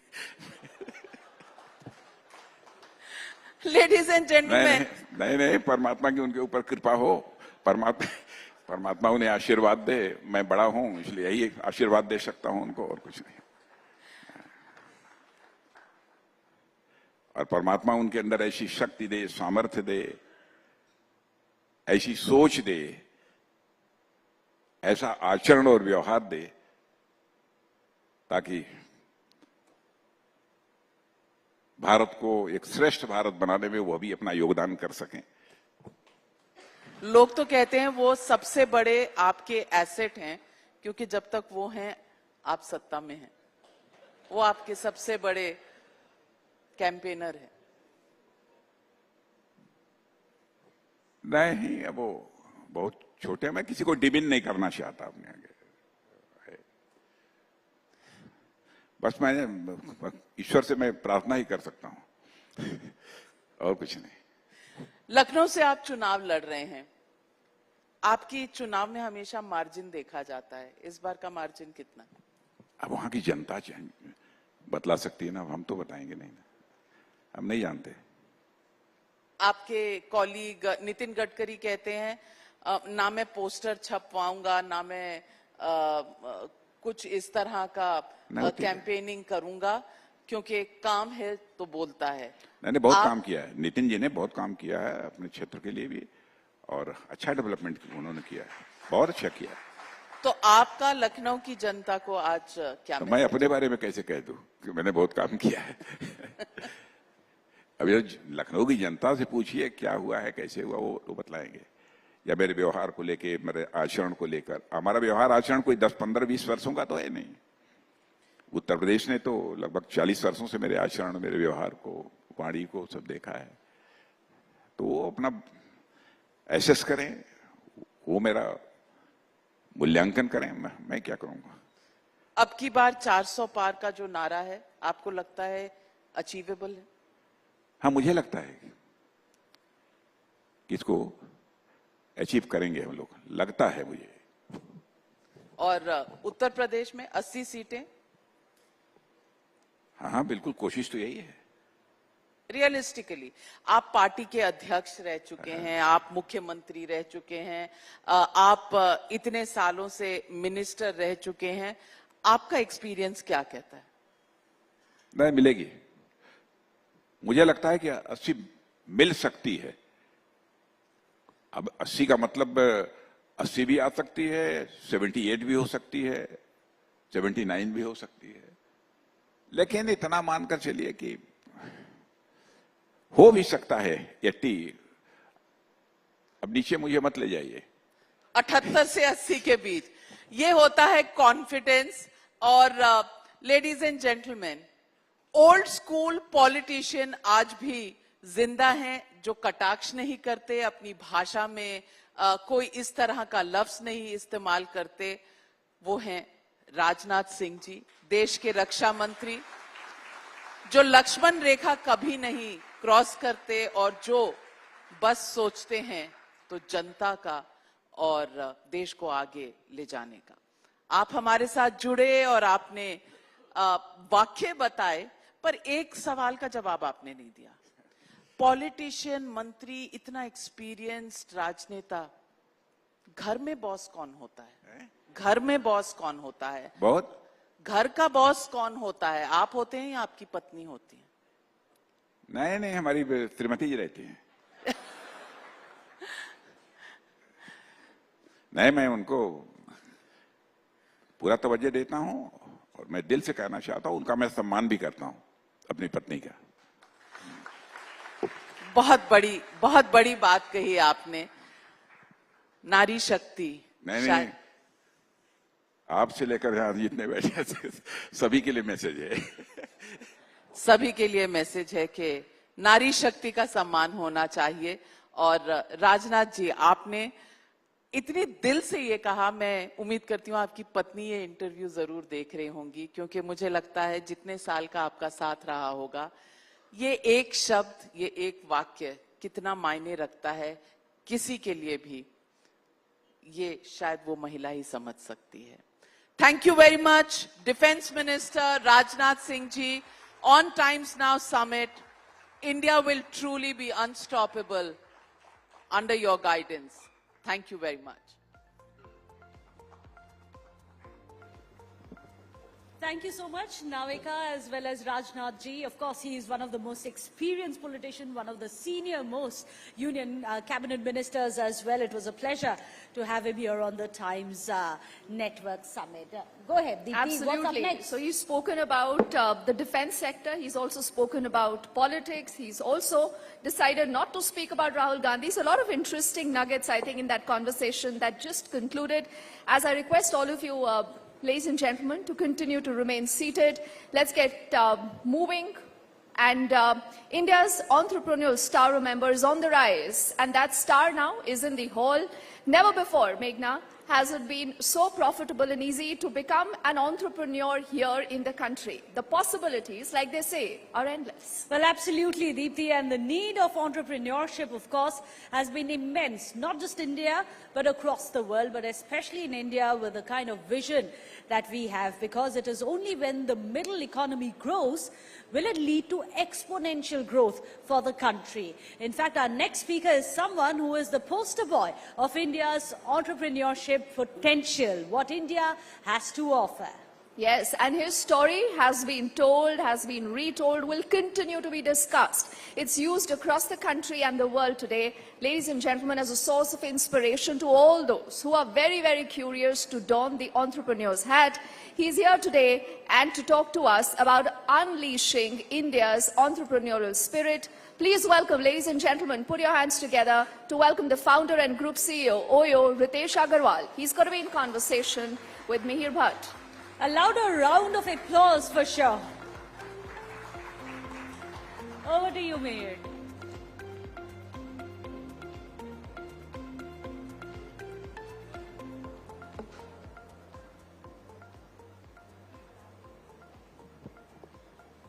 Thank you, Meghna and Deepti and Ritesh. Welcome to the Times Now Summit. India is indeed unstoppable. आपने सुना होगा, आपसे पहले रक्षा मंत्री थे और उन्होंने पूरा भरोसा दिलाया है that Indian borders are all safe and secured. So now we will talk about the second part of why India is unstoppable. Economy. इस पे आज सुबह भी हमारी काफी बात हुई इस पे. And एक चीज है, there is a lot of optimism about India and its growth prospects. But you are a young entrepreneur. आपने बहुत छोटे बेस से शुरुआत की. मैं आपसे जानना चाहूंगा that what India unstoppable means for you. Thank you so much for having me here. और आप लोग को बहुत बधाई for India unstoppable. मैंने आपको बताया कि मैं कल से फॉलो कर रहा हूँ कई सारे डिस्कशंस को. ऑफ कोर्स अभी तो रक्षा मंत्री जी को लाइव देखने का मौका मिला. हमारी वाइफ लखनऊ से हैं तो बहुत जिक्र भी करती हैं साहब के बारे में. So I think before I respond to your question, मैं एक इंटरेस्टिंग आप लोगों को कॉन्टेक्स्ट बताना चाहता हूँ. आपने बताया कि आज सुबह फॉर्मर सीए साहब थे और उन्होंने बताया कि 2047 तक कैसे भारत का अपॉर्चुनिटी है कि हम लोग जो है दुनिया के टॉप 3 नहीं, टॉप 2 इकोनॉमीज में से भी एक बने. He said $55 trillion हो सकता है. अब 55 ट्रिलियन सुन करके ऐसा लगता है कि आज तो हम 3.5 ट्रिलियन में कितने दूर जाएंगे. पर मैं इसका रिवर्स लॉजिक बताता हूं आपको. इफ यू सी कंपनीज जैसे अमेजॉन है, आज Amazon is a $multi-trillion company. आप में से कितने लोगों ने अमेजॉन के बारे में सुना है? सब नहीं सुना है, राइट? तो कोई सवाल ही नहीं. आप लोग को बताऊंगा कि अगर आपको लगता है कि Amazon पिछले 20 साल से, Amazon आज के दिन में 20-25 साल की कंपनी है, पिछले 20-25 साल से Amazon का ग्रोथ एवरेज में 15-20% ही रहा है. Amazon has not grown by 50%, 40%, 100%, 15-20%. Because of what is called law of compounding. यानी आप 15-20% कंसिस्टेंटली लंबे समय तक ग्रो करें, you can create dramatic outcomes. तो वही भारत के लिए भी ट्रू है. हमारे लिए ये जरूरी नहीं कि हम लोग 15% ग्रोथ कर लें, 12% ग्रोथ कर लें. हमारे लिए ये जरूरी है कि हम लोग वो 7 से 10% ग्रोथ कंसिस्टेंटली हर साल we come back and do better than previous year. अगर हम वो करते रहे, I have no questions that हम लोग 2047 के 55 को ब्रीच कर जाएंगे. We will do better than that. That's my number 1 conviction. अभी इसको let's see from the eyes of India. 1983, I was not even born then. 1983 आप में से कई लोगों ने फॉलो किया होगा. पहली बार भारत वर्ल्ड कप जीत करके आया. उस समय कहा जाता था कि भारत की क्रिकेट का ब्रॉडर लीडरशिप संभाला जाता था बॉम्बे, दिल्ली, कोलकाता, वहां के क्रिकेटर्स के साथ.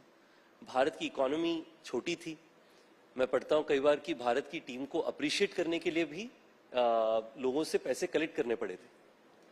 आज ये तो क्लियर है कि भारत दुनिया का सबसे डोमिनेंट क्रिकेटिंग कम्युनिटी है, उसमें कोई सवाल नहीं है. The whole group will agree.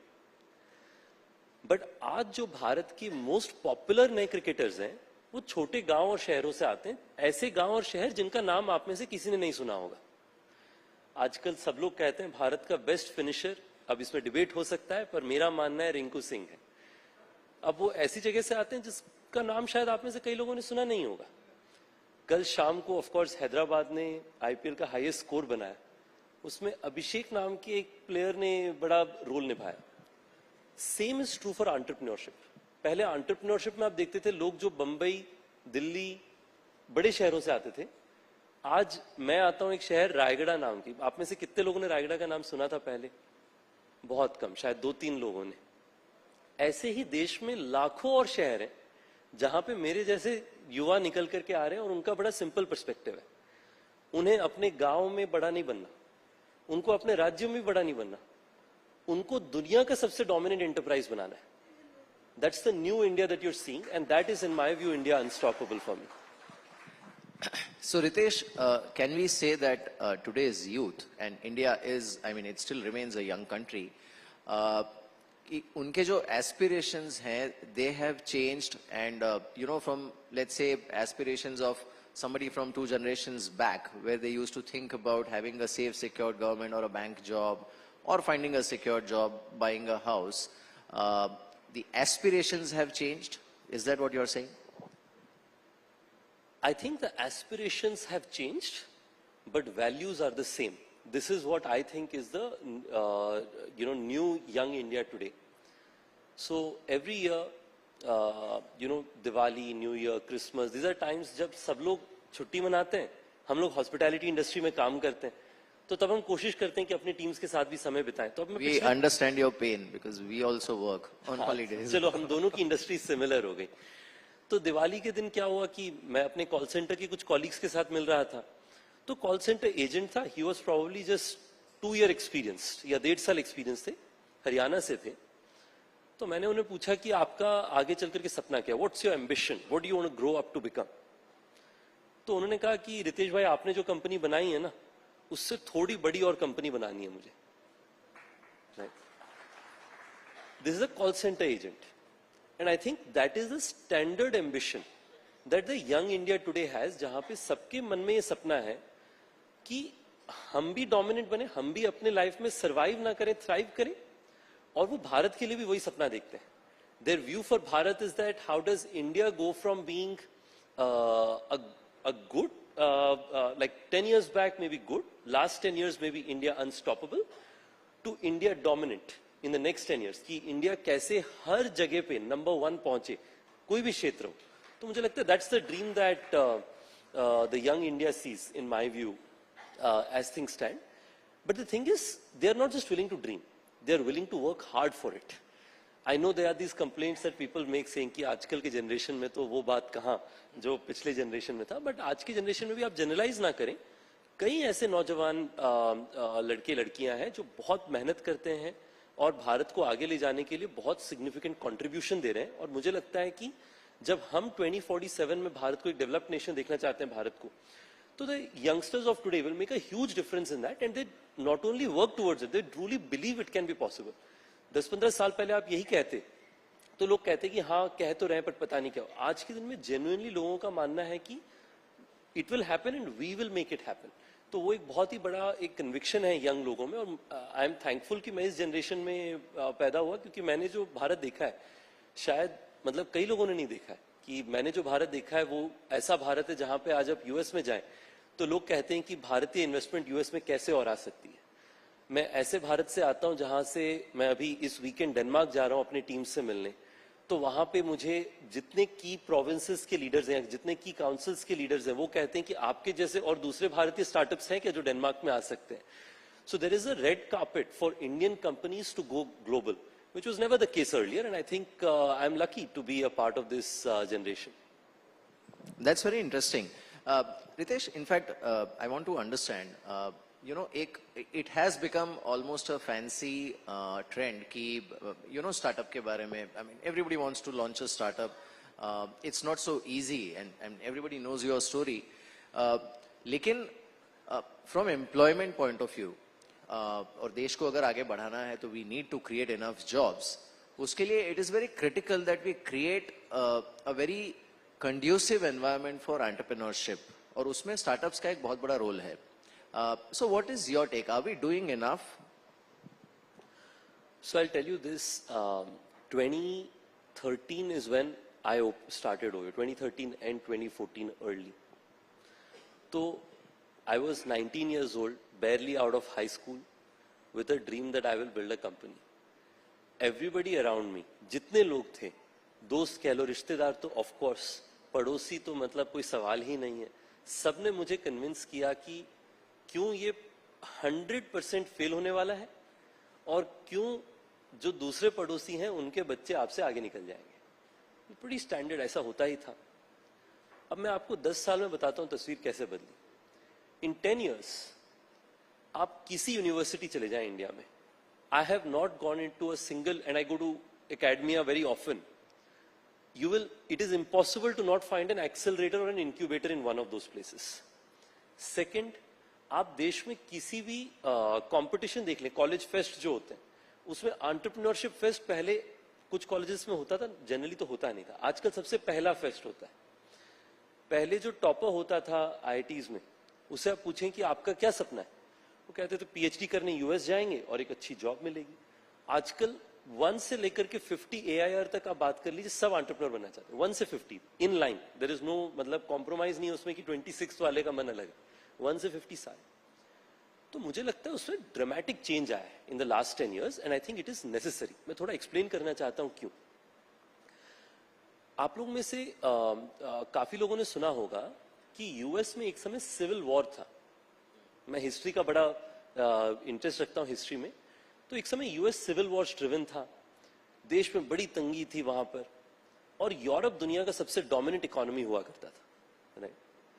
अब उसके बाद में बदला कैसे, क्योंकि आज तो ये क्लियर है दुनिया का सबसे डोमिनेंट इकोनॉमी यूएस है, वो बदला कैसे। तो 25-30 साल यूएस के समय में, शायद 60s से 90s के रेंज में, या 50s से लेके 80s के समय में, एग्जैक्ट समय मिस कर रहा हूं मैं, उस समय इनक्रेडिबल एंटरप्रेन्योर्स जैसे कि Henry Ford, Vanderbilt, JP Morgan, उन लोगों ने एंटरप्राइजेस बनाए, और ऐसे एंटरप्राइजेस बनाए जिन्होंने यूएस के अंदर में उनकी करंट अकाउंट को स्ट्रांग बनाया, उनके यहाँ पे जॉब्स को क्रिएट किया, और over the last 50 to 100 years, आज के दिन में जो इस जनरेशन में बच्चे पैदा हुए, उन्हें पता, वो सोच भी नहीं सकते कि यूरोप डोमिनेंट इकोनॉमी होता था। उन्हें लगता है यूएस ही हमेशा से रहा है डोमिनेंट इकोनॉमी। तो एंटरप्रेन्योर्स का इतना बड़ा कंट्रीब्यूशन होता है किसी भी देश के इंपैक्ट के लिए। तो मुझे लगता है कि आज जो बच्चे विथ नो फैमिली बैकग्राउंड, मतलब जिनका कोई फैमिली में वेल्थ नहीं है, ना उनके घर में पैसा है, आज सिर्फ वो एक अच्छे आइडिया, एक बड़ा सपना और एक मेहनत करने की हिम्मत, idea, dream and ability to work hard, these are the only 3 things required if you want to create a $1 billion company today. money as a requirement doesn't exist because there are people willing to finance you. There is capital available for the India of tomorrow. So my perspective is, मैं इस साल shark tank में रहा हूँ show में, वहां पे आप देखेंगे एक अभी मैं बच्चे से मिला, सहरसा गांव से, बिहार से आया वो, उसके फादर जो हैं, फादर साहब बिहार रोडवेज में काम करते थे, वो खुद चपरासी थे एक ऑफिस में जहां पे कुछ सॉफ्टवेयर इंजीनियर्स काम करते थे। उन्होंने कंपनी, क्योंकि लोग रोडवेज को वहां पे रोड बेज करके बुलाते हैं, उन्होंने कंपनी का नाम बना दिया रोड बेज। Now he is running a $multi-million company. उसने वो जिस कंपनी में चपरासी था वहां पे देखा कि बाकी लोग इंजीनियर और इंजीनियर होने में इज्जत ज्यादा है, तो उसने सॉफ्टवेयर कोडिंग उनसे सेल्फ लर्न कर ली और उस पर कंपनी बना ली। ये मैं मतलब सपने की बात नहीं कह रहा, मैं मोटिवेट करने के लिए नहीं कह रहा, this is a reality that has happened today. और उस कंपनी में हमने इन्वेस्ट किया हुआ है। I hope that it will become even bigger in times to come, but that's the true transformation. So short answer is I feel there is a lot happening, because fundamentally आप देखिए, सच्चाई मैं आपको बताना चाहता हूं, यहां पे हम लोग इकोनॉमी, स्केल, मार्केट साइज सबकी बात कर लें, बट जब 12वीं कक्षा या फिर कॉलेज के बाद बच्चा घर से बाहर निकलता है तो पेरेंट्स 10 साल पहले यही कहते, मुझे भी यही कहते थे, पहले एक नौकरी ले लो, शादी कर लो, घर ले लो, फिर एंटरप्रेन्योरशिप के बारे में सोचना। जितना भी मैक्रो अच्छा हो, these problems are still very very acute. I think that has improved in the last 10 years, जहां पे आज इस कमरे में शायद ऐसा कोई नहीं होगा जिसके दोस्त या रिश्तेदार में कोई ऐसा नहीं है जो एंटरप्रेन्योर या तो बन नहीं गया है या एंटरप्रेन्योर बनने की सोच नहीं रहा है। That's a change in the last 10 years. So I think that's a huge transformation, and that happens when people talk about startups on stages like this, on national television and so on. अभी और क्या करना बाकी है? मुझे लगता है कि I said initially, मेरा व्यू है कि किसी भी कंपनी में consistency is the name of the game. तो ये जो हमने consistently startups को बढ़ावा दिया है, उस पर आप बढ़ावा देते रहें, चाहे वो मैक्रो भारत देश के लेवल से हो, चाहे आप अपने दोस्त, रिश्तेदार, भाई बहन जितने हैं, अगर कोई भी स्टार्टअप कुछ करने की कोशिश कर रहा है, उन्हें कंस्ट्रक्टिव फीडबैक दीजिए, बट उन्हें प्रमोट करिए, उन्हें मोटिवेट करिए, उनके प्रोडक्ट्स के बारे में बात करिए। अगर आप अपने घर परिवार में एक जने की मदद करेंगे, जितने लोग यहाँ पे बैठे हुए हैं, तो मुझे, और या जितने लोग सुन रहे हैं, तो मुझे लगता है कि that will help growth a lot more than what macro things can do. एक इलॉन मस्क ने कहा था कि जैसे आज के दिन में लोग जो है बेबी शावर में इवेंट, मतलब बेबी को सेलिब्रेट करते हैं, वैसे अगर एंटरप्रेन्योर्स को सेलिब्रेट किया जाए जब वो नया कंपनी शुरू करें और उनके दोस्त सब लोग आए, जुड़े और कहें कि हम आपको हेल्प करेंगे ग्रो करने के लिए, तब entrepreneurial growth will become 10x even higher than what it is today. That's very true. So Ritesh, then I want to understand, because you know, जब कभी हम इंडिया अनस्टॉपेबल की बात करते हैं, there is always discussion about आत्मनिर्भर Bharat, manufacturing पर काफी फोकस होता है। The fact remains that services are the largest contributor to the GDP, and tourism is a very integral part of services.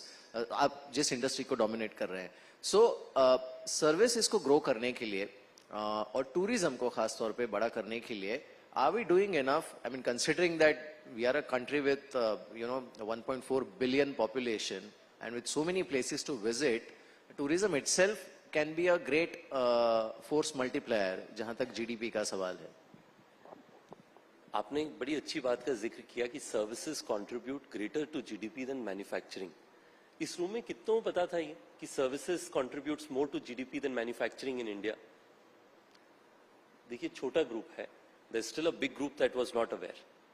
ये बड़ा इंपॉर्टेंट चीज है कि while manufacturing as a sector needs to grow and become significant, और मुझे लगता है कि उसमें मेरे को कोई सवाल नहीं है कि भारत में we will create a dominant manufacturing sector in next 10 years। उसके लिए सारा मोमेंटम है। I think you know, production link benefit is a great direction, but ये याद रखना जरूरी है कि भारत में services is a great contributor already. If you see, if I were to replace this question जो मैंने आपको पूछा कि भारत में सर्विसेज क्या बड़े जीडीपी हैं कि नहीं, और मैं ये पूछूं कि आपके रिलेटिव्स और फ्रेंड्स एंड फैमिली में क्या कोई ना कोई आईटी सेक्टर में काम करता है, शायद इस कमरे में हर इंसान हाथ उठाता। आईटी सेक्टर तो सर्विसेज ही है। मेरा व्यू ये है कि while manufacturing will create additional value, the IT and technology sector has huge juice left. I think they can generate in the next 10-15 years 2 to 3 times the jobs that they have created so far. उसके दो बड़े कारण हैं। India was unstoppable continuously for the last many years. I think now there is a restart, or there is a start of Bharat Unstoppable, where there are small towns where there is a service economy that is growing quicker than ever before. आप इंदौर कभी जाएं और airport से निकल करके शहर में सराफा कहीं पे भी, जो मैं तो खाने का शौकीन हूं तो मैं ऐसी जगहों की नाम का जिक्र कर रहा हूं, you will find names of companies which are large technology enterprises in Japan, US, Latin America, वो इंदौर में बैठ करके अपना इंजीनियरिंग शो चला रहे हैं. मतलब आजकल बात होती है टोक्यो में कि भाई अगर इंजीनियरिंग स्टोर शॉप शुरू करना है ना तो इंदौर में कर लो, वहां पे इंजीनियर अच्छे मिल जाएंगे. This, in my view, is the starting point of a long-term journey for the services industry. और मुझे लगता है कि उसमें भारत एक बहुत बड़ा कंज्यूमर बेस है, but India for the world is an even bigger base. I believe that fundamentally जैसे चीन ने मैन्युफैक्चरिंग पे एक लीडरशिप कमाई, इंडिया ने उस सर्विसेज में ऑलरेडी कर लिया है, बट उसमें मार्केट शेयर में भारत के पास में शायद 5-10 गुना का अपॉर्चुनिटी, और अगले 10 साल में कम से कम 3 से 5 गुना का. टूरिज्म में देखिए सबसे आसान चीज, मुझे तो, मैं अभी बाहर में 2 लोगों से मिल लिया, उन्होंने कहा कि देखिए होटल का रेट्स आजकल इतना बढ़ा हुआ है, मतलब आप थोड़ा इसको कम करने में कंट्रीब्यूट कीजिए.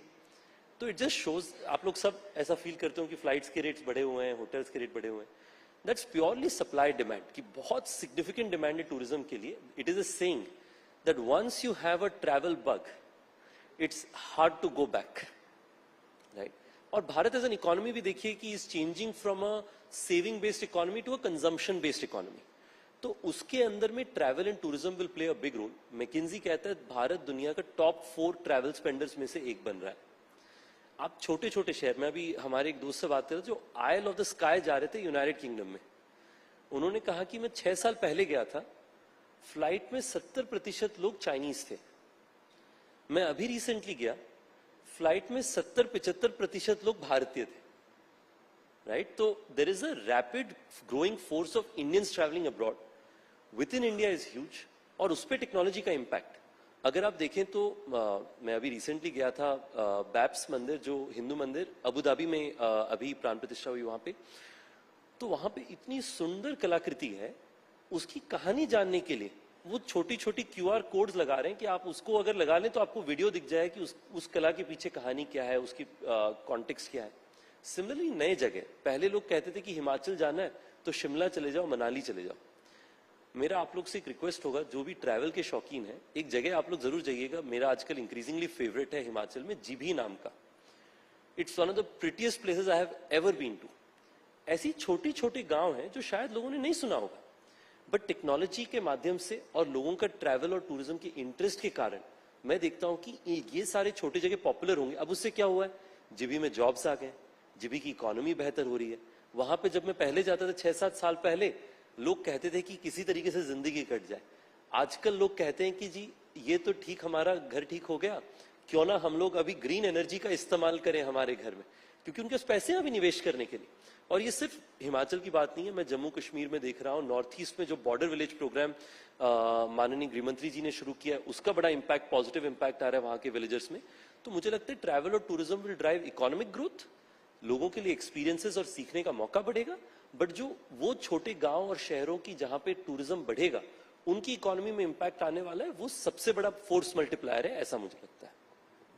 राइट. रितेश, ऑल्सो ये जो स्टार्टअप का पूरा इकोसिस्टम है, and obviously I mean there have been discussions for a very long time now about funding winter and all. I don't want to get into that, लेकिन पूरे startup ecosystem को एक source of FDI के तौर पे ज्यादा और structured तरीके से फॉर्मली एनर्जाइज किया जा सकता है. What is your take? देखिए, मैं पहले फंडिंग विंटर को एड्रेस करता हूं. सबसे पहला तो कॉन्टेक्स्ट ये है कि कैपिटल मार्केट्स कभी बढ़ती हैं, कभी कम होती है. तो कभी कैपिटल ज्यादा आता है, कभी कम आता है. बट अगर आप एक सस्टेन्ड इम्पैक्ट देखें तो आज भी, मतलब मैं शायद पिछले क्वार्टर का देख रहा था कि लगभग 40-50 हजार करोड़ का FDI आया है प्राइवेट टेक कंपनीज के अंदर में. तो ऐसा कोई डिस्प्रोपोर्शनेट ड्रॉप नहीं है. हाँ, ये बात है कि वो 50,000 करोड़ शायद 75 हो सकता था या 80 हो सकता था, और उसको हम बेहतरी करने का इम्पैक्ट लेके आएंगे. पर मुझे लगता है कि कठिन समय is also an opportunity. OYO के लिए मैं आपको बताता हूँ, कोविड का समय बहुत कठिन था. मतलब ट्रैवल का सेक्टर सबके लिए कठिन था, हमारे लिए भी कठिन था. बट मैंने देखा है कि वो कठिन वक्त हमारे ग्रोथ का और प्रॉफिटेबिलिटी का सबसे बड़ा फाउंडेशन बना। आज हम लोग प्रॉफिटेबल हो पा रहे हैं, कैश फ्लो जनरेट कर पा रहे हैं, ग्रो कर पा रहे हैं, क्योंकि हमने जब वो कठिन वक्त देखा तो हमें समझ में आया कि कहाँ स्पेंड करना चाहिए, कहाँ नहीं स्पेंड करना चाहिए, कहाँ फोकस करना चाहिए, कहाँ नहीं फोकस करना चाहिए। तो मुझे लगता है वैसे ही दूसरे स्टार्टअप्स के लिए एक तरीके से पिछला साल एक तरीके से फंडिंग विंटर था, तो उन्होंने वो समय इस्तेमाल किया अपने आप को ट्रांसफॉर्म करने के लिए। पर आप न्यूज देखें तो आज के दिन में, मैं अभी न्यूज जो पढ़ रहा हूँ पिछले 1-2 महीने से, कि जितने बड़े फंड्स हैं सब इन्वेस्ट करने के लिए वापस आ रहे हैं।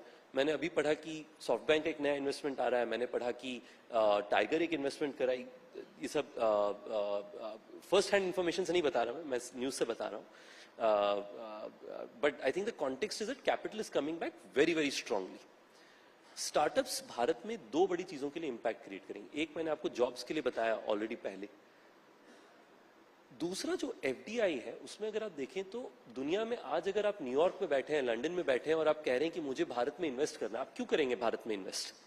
ग्रोथ के लिए, क्योंकि जितनी आज भारत में ग्रोथ है उतनी आज दुनिया में कहीं पे भी नहीं है। और भारत के अंदर में ग्रोथ सबसे ज्यादा कौन सी कंपनीज में? वो नए स्टार्टअप्स में है, जो यंग बच्चे कॉलेजेस से निकल करके आ रहे हैं, कंपनी से काम करके निकल करके आ रहे हैं और उनमें एक सपना है कि हम भी अपनी कंपनी बनाएं, उनमें है। तो उस कारण से there is a rapid growing FDI. मुझे लगता है कि अगले अगर आप देखें तो पिछले 5 साल में एफडीआई उसके पहले के 5 साल से स्टार्टअप्स के थ्रू लगभग 3 से 4 गुना बढ़ा है। मेरा व्यू है कि अगला 5 साल अगर आप देखेंगे वो मल्टीप्लिकेशन सिमिलर होगा, 3 से 4 गुना आप और देखेंगे। इसमें आप उतार चढ़ाव देखेंगे, किसी साल थोड़ा कम, किसी साल थोड़ा ज्यादा, बट आप 5 साल, वैसे कहते हैं ना, मतलब ट्रेडर और इन्वेस्टमेंट में डिफरेंस होता है, वैसे ही आप इसे एक इन्वेस्टर की तरह अगर देखेंगे तो there is a sustained growth opportunity. Trader की तरह देखेंगे तो हो सकता है हाँ 2 क्वार्टर ऊपर नीचे रहेगा, but I think the Indian startup story is singular direction. और इसमें मैं आपको जोमेटो का एक इंटरेस्टिंग एग्जांपल देता हूँ कि पब्लिक कंपनी, वहां पे Zomato went through a big high, then had some drop and people said देखो चैलेंज 2 क्वार्टर के लिए था, and now it is back to its biggest high. That's not the story of Zomato, that's the story of Zomato, that's the story of हमारा EBITDA या earnings जो Covid में था वो नीचे गया। सबने कहा कि कोविड में ओयो पक्का नहीं बचेगी, it's a tough time, but now we are back. Now people say that, मतलब, and now the discussion is saying that whether Oyo's revenue will be 8,000 crore or 10,000 crore। तो मुझे लगता है कि वो बदलाव बहुत जल्दी आता है। आप भरोसा रखें कि भारत के नौजवान अच्छी कंपनीज बनाएंगे और ड्रामेटिक इंपैक्ट लेके आएंगे कंपनी इकोनॉमी में। अगर वो करेंगे तो एफडीआई जम के आएगा भारत में। राइट। सो रितेश, हमने काफी बात की कि पोटेंशियल कितना है और कितना तेजी से देश बढ़ सकता है, लेकिन because we are connected with global economy और हम ग्लोबल इकोनॉमी की बात करते हैं, सो अगले 5-10 साल में क्या Bharat alphabet, Apple, Microsoft, Amazon, इस साइज की, इस कद की कोई कंपनी प्रोड्यूस कर सकता है, उतना इनोवेशन कर सकता है, उस स्केल पे ऑपरेट कर सकता है? Because that is what is going to matter going forward, the size and scale. देखिए, ये बहुत अच्छा सवाल आपने पूछा। अगर आप देखें तो पिछले 10 साल में, first of I think the short answer is most certainly India will create companies equal or bigger than Google, Facebook, Amazon, जितनी आपने कंपनीज का नाम बताया, मुझे उसमें कोई सवाल नहीं है। बट मेरा प्रॉब्लम क्या है कि लोग कहते हैं कि यार आप एंटरप्रेन्योर हैं तो ऑप्टिमिस्ट होना तो आपका मतलब जॉब डिस्क्रिप्शन है, तो मैं क्या करूं? पर थोड़ा मैं आपको उसके लिए एक्सप्लेनेशन या प्रूफ पॉइंट बताता हूं। आप 10 साल पहले सोचिए, आप में से कितने लोगों ने म्यूचुअल फंड्स, एसआईपीस या स्टॉक मार्केट से कुछ भी इन्वेस्ट कर रखा है? राइट, लगभग कहिए 50% से ज्यादा लोगों ने इस कमरे में कर रखा है। 10 साल पहले आप भारत के स्टॉक मार्केट को देखिए, भारत की सबसे बड़ी कंपनीज को देखिए, वो आज से शायद आधा गुना के होते थे। राइट, पहले लोग कहते थे कि इंडियन स्टॉक मार्केट में लिस्ट करें कि नहीं करें क्योंकि लिक्विडिटी इतनी है कि नहीं मार्केट में, क्या पता। आज भारत, मेरी अंडरस्टैंडिंग है, रिसेंटली लंदन स्टॉक एक्सचेंज से आगे निकल गया as being the world's top 3 stock exchanges. Right, पहले लोगों का सपना होता था कि भारत में नहीं लंदन में जाके लिस्ट करेंगे।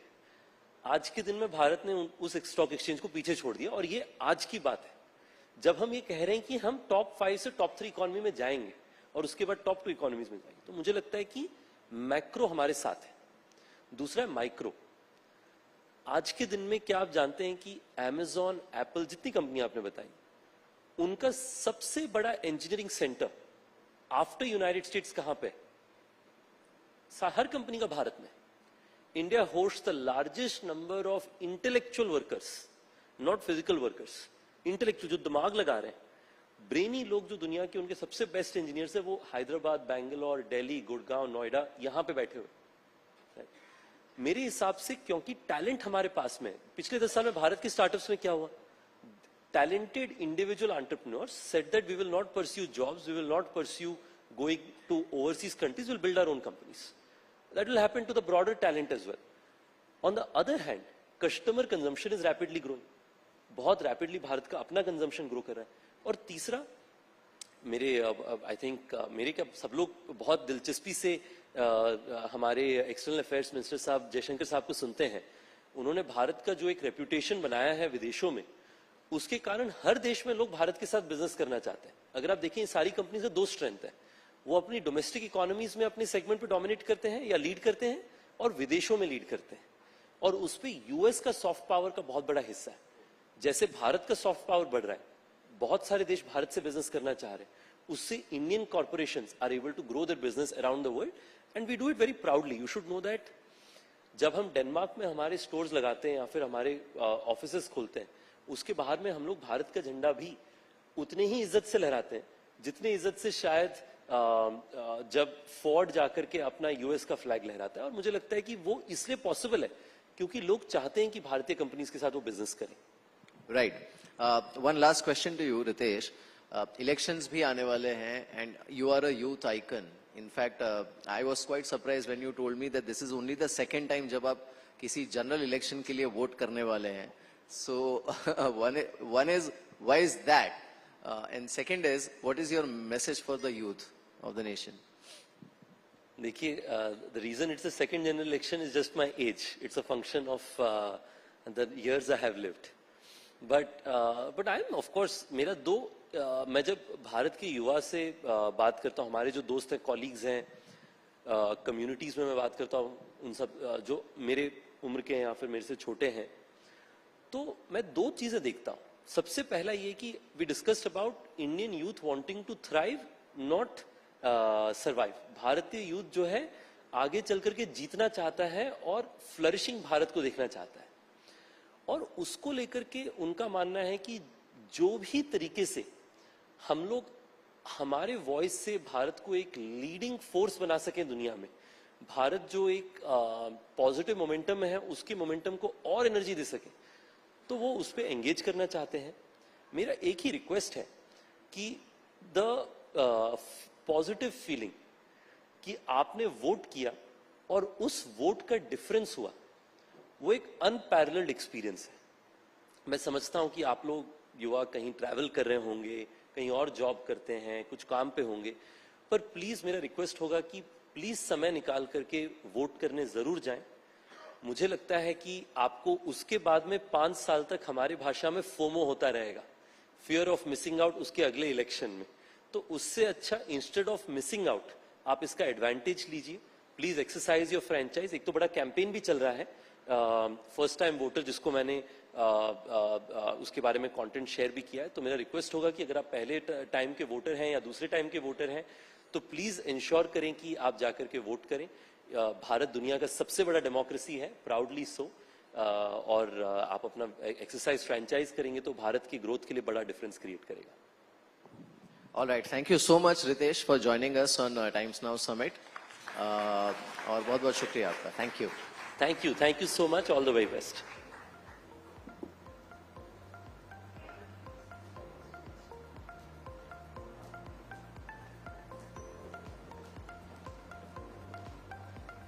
Well, thank you so much, Mihir, as well as Ritesh. And it's lovely that this shark is a very grounded one, if we can say, outside water, isn't it, Deepthi?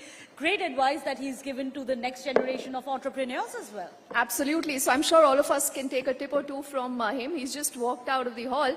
But as always, Ritesh has been a rock star. Now, the next guest is no less a rock star. Many years ago, remember, we were talking of boardrooms here. Around the world would have very detailed conversations about, quote unquote, the factory of the world.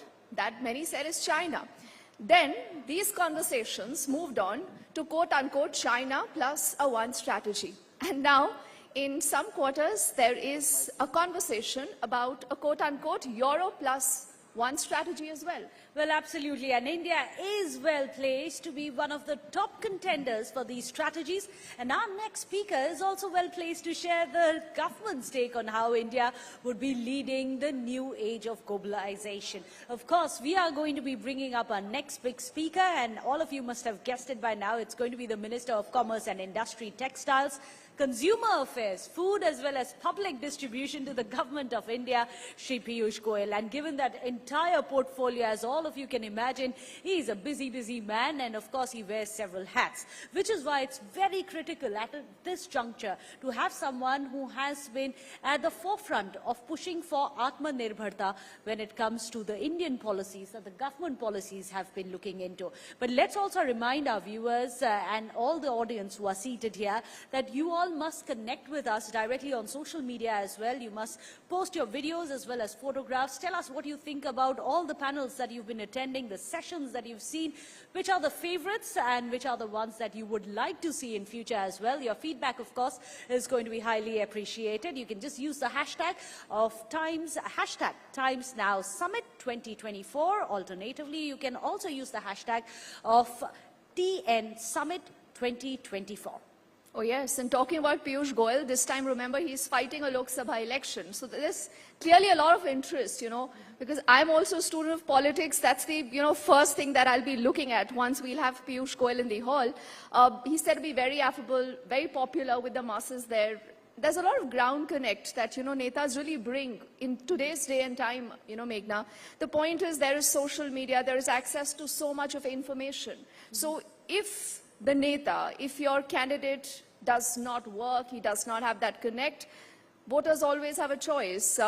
Just quoting from what Rajnath Singh ji earlier said, the choice when it comes to the I&B alliance, where would that battle really shape up? You're talking of Maharashtra, we are talking of the prestigious seats in Mumbai.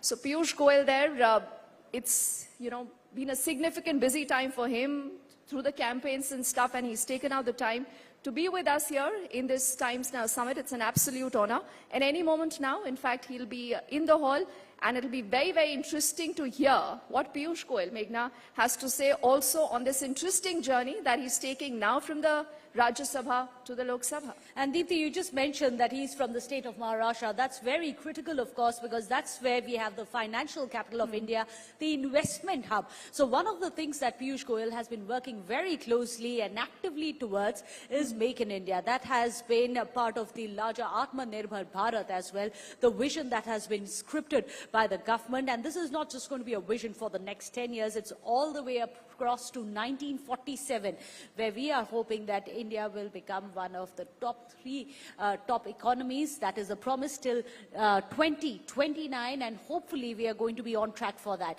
Which is why it's very important for us to hear this minister, because he is one of the people who's at the forefront of leading this vision of where India wants to be, not just in Tisri Bar, as it has been said by Prime Minister Modi earlier. He says that in his Tisri Bar, he'll ensure that India's within the top three economies of India, but also how to realize this dream.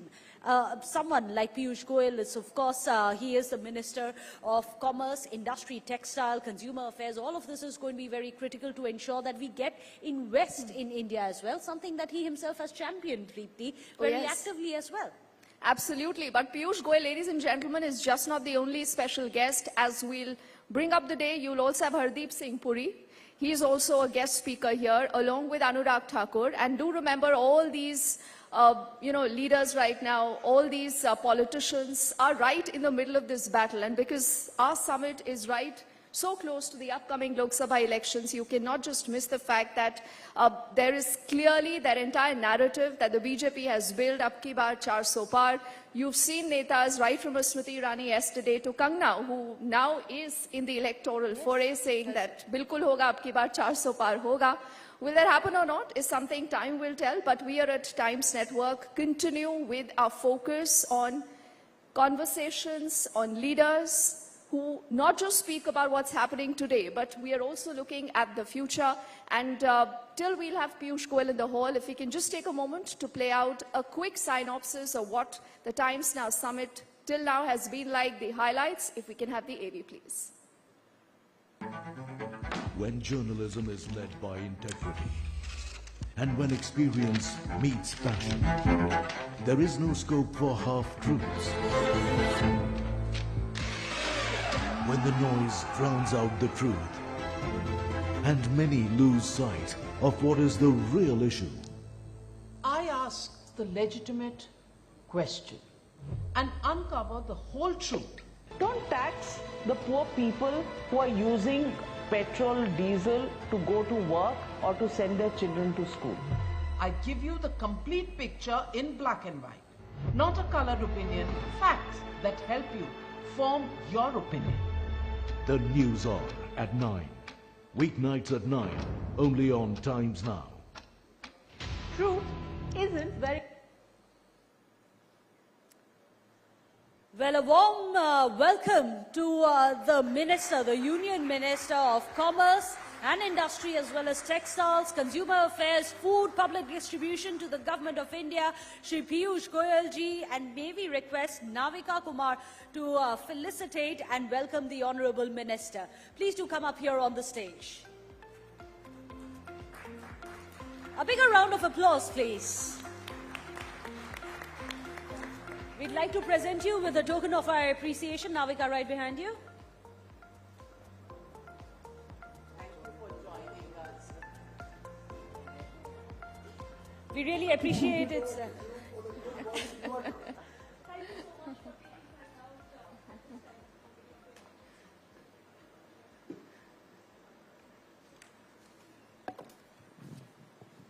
Thank you very much, Union Minister Piyush Goyal with us this morning. And Piyush Goyal ji, zindagi badal gayi hai.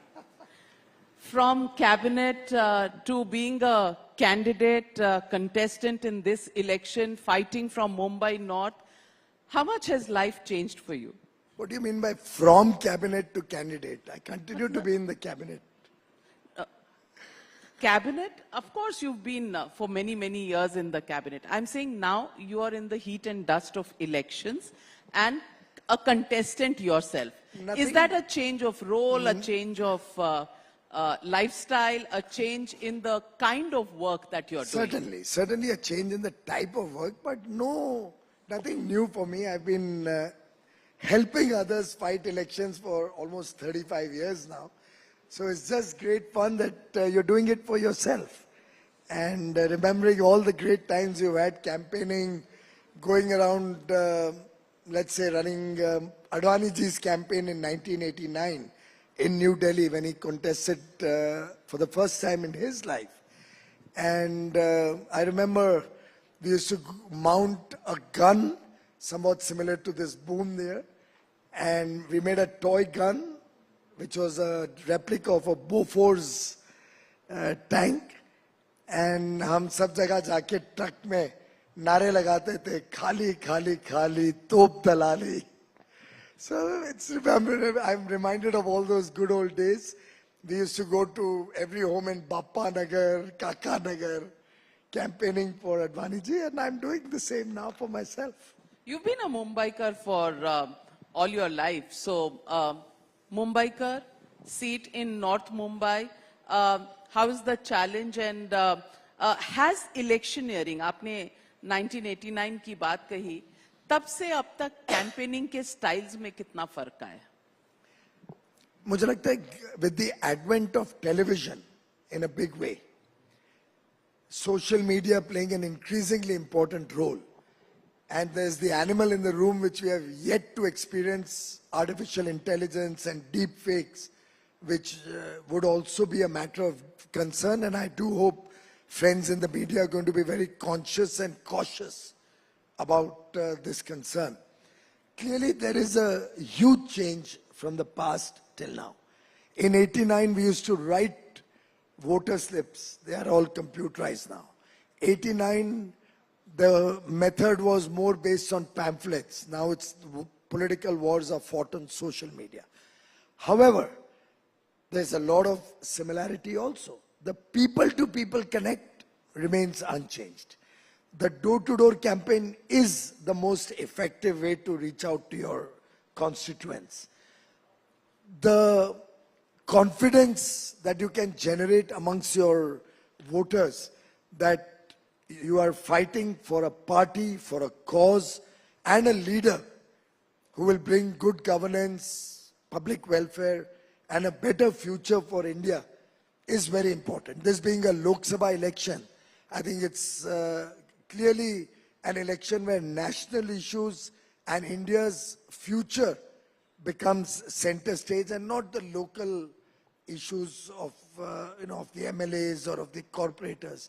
So it's that recognition that you have to get amongst the voters, and I think then you are home and through. You're home and through? Sirf Never Modi be ka naam? overconfident in an election. Every election has to be fought with the front foot, full gusto. Keep your team under a little bit of pressure.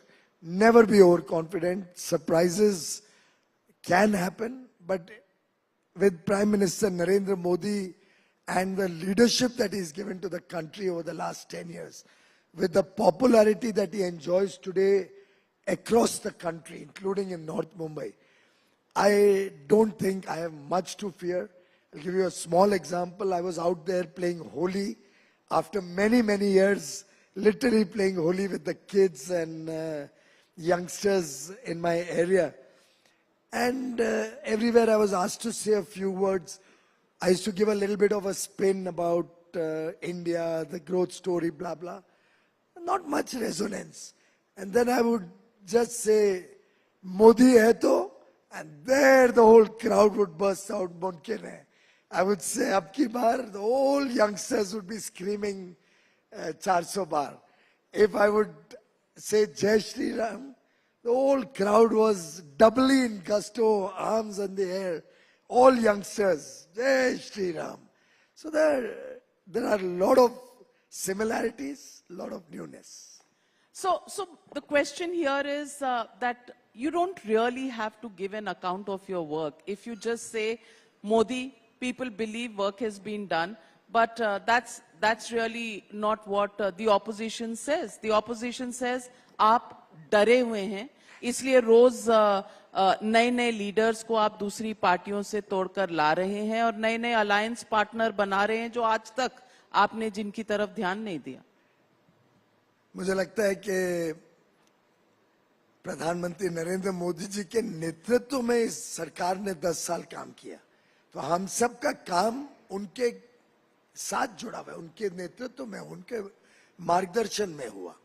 तो स्वाभाविक रूप से देश को ध्यान में आता है कि देश की जो उन्नति हुई है, जिस प्रकार से हम फ्रेजाइल 5 से टॉप 5 इकोनॉमी में आए, जो आज मोदी जी ने कहा वो करके दिखाया इतने वर्षों में, चाहे अर्थव्यवस्था को मजबूत बनाना, आधारभूत सुविधाएं इन टर्म्स ऑफ इंफ्रास्ट्रक्चर में वृद्धि करना और मॉडर्न अच्छा इंफ्रास्ट्रक्चर, जिस प्रकार से गरीब कल्याण और सुशासन प्रधानमंत्री मोदी जी का कॉलिंग कार्ड रहा है.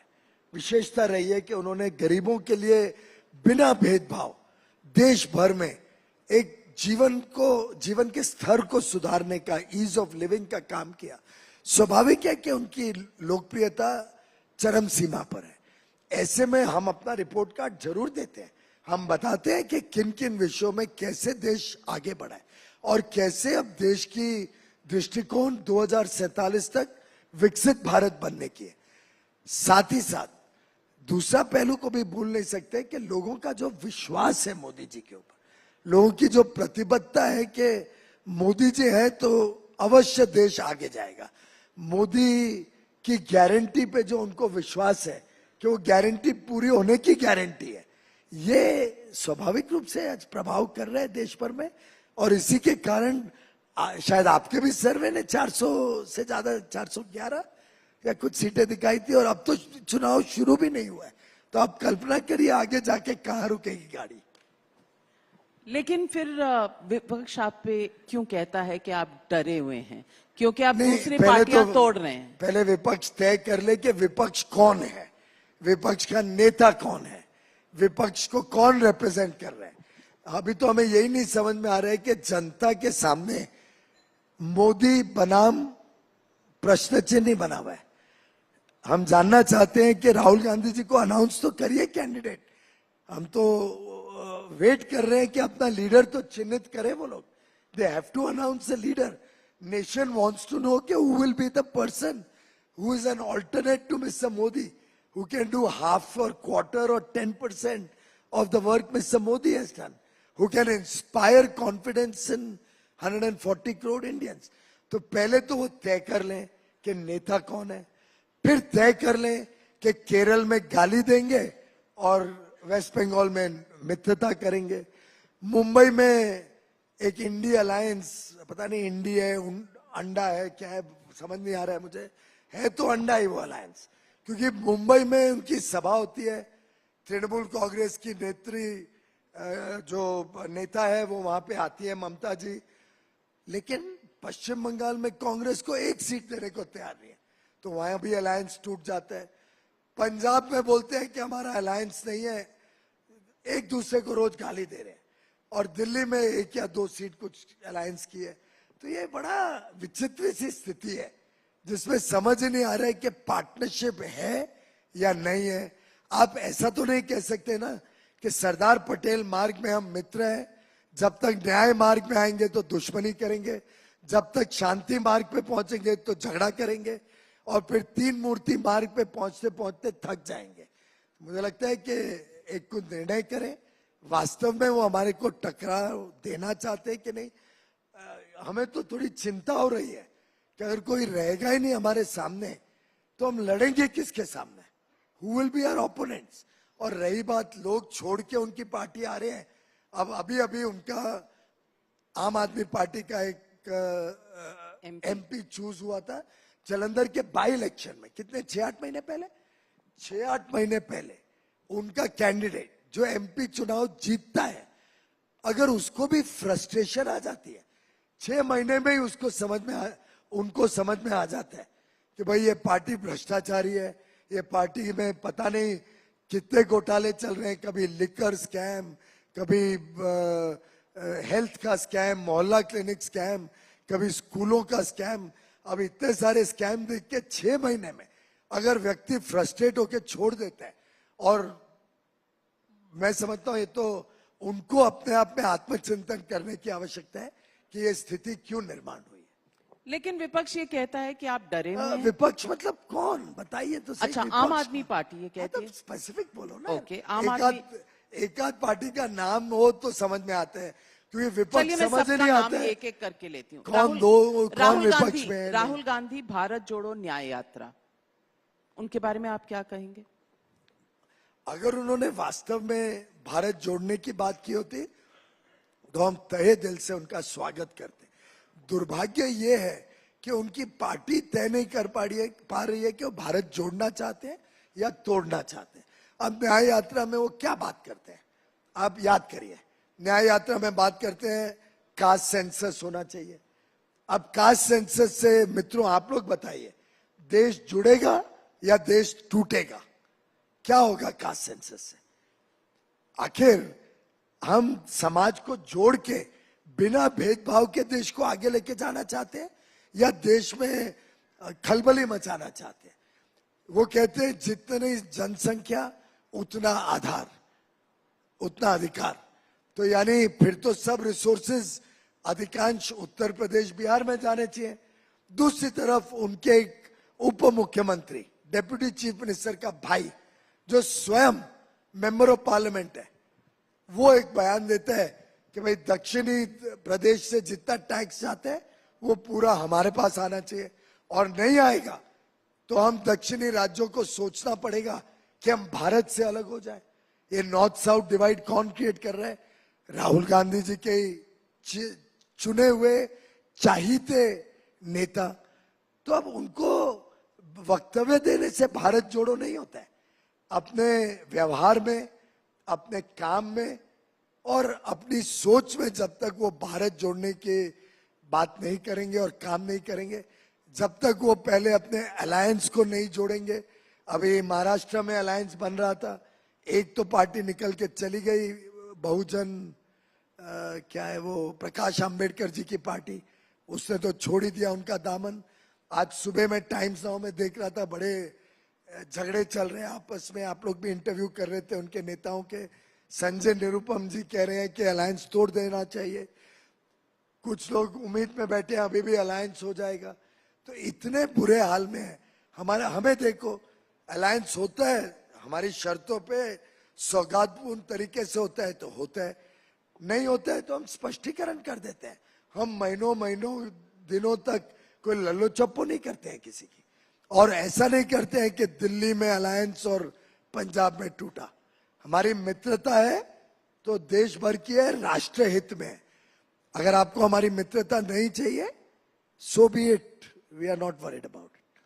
Then why are you using your real alliance partners, ED and CBI, against the opposition leaders? आपके real alliance तो उनके साथ देखिए नाविका जी, देश को हमें भ्रष्टाचार मुक्त बनाना है, उनको भ्रष्टाचार को बचाना है, हमको भ्रष्टाचार को मिटाना है। अब वो लोग तय कर लें कि वो जो भी गलत कारनामे किए हैं उसका भुगतान तो करना ही पड़ेगा ना। And the law catches up with you, and law is catching up with people who have done irregularities. तो मुझे लगता है ये बार बार बोलने से कोई भारत की जनता इनके बहकावे में नहीं आएगी। मैंने सब कोलगेट की फाइल्स देखी हैं जब मैं कोल मिनिस्टर था, रात को नींद नहीं आए ऐसे निर्णय कांग्रेस की सरकार ने लिए, और पार्टनर्स तो वही थे, तब भी वही थे, आज भी वही हैं। उल्टे तब ज्यादा कोहेसिव थे, आज तो आधे अधूरे हैं। लेकिन वो फाइलें अगर आप देखो, आप आरटीआई करके निकालिए, steering committee 35, 36, 37 coal block allocation की, आप हैरान होंगे। एक एप्लीकेंट है कोयले के ब्लॉक का, वो एप्लीकेंट सब झूठे दस्तावेज देता है, झूठी जानकारियां लिखते हैं एप्लीकेशन में अपने आप को एलिजिबल बनाने को। वो राज्य सरकार के पास जाती है, राज्य सरकार बोलती है इनको नहीं दीजिए कोल ब्लॉक, और किसी को ज्यादा अच्छा कैंडिडेट या ज्यादा अच्छा पावर प्लांट है जिसको मिलना चाहिए कोल ब्लॉक। लाइन मिनिस्ट्री के पास जाती है, बोलती है नहीं ये तीसरे को देना चाहिए। और स्टीयरिंग कमेटी में कोई चर्चा नहीं है, कोई रिकॉर्डेड डायरेक्ट डिस्कशन नहीं है, कोई स्पीकिंग ऑर्डर नहीं है कि कारण नहीं है क्यों किसी को सिलेक्ट किया। जो एप्लीकेंट था उसको भी नहीं मिला, जो स्टेट ने रेकमेंड किया उसको भी नहीं मिला, जो लाइन मिनिस्ट्री ने सुझाव दिया उसको भी नहीं मिला, किसी चौथे आदमी को मिला जो टोटल इरेगुलरिटी से लिप्त था। लेकिन कोई नेता जेल नहीं कारनामे करेंगे, लेकिन कोई कांग्रेस का नेता जेल नहीं नाविका जी ऐसे कारनामे करेंगे। देखिए कानून की व्यवस्था भारत में समय लगता ही, हम सब जानते हैं।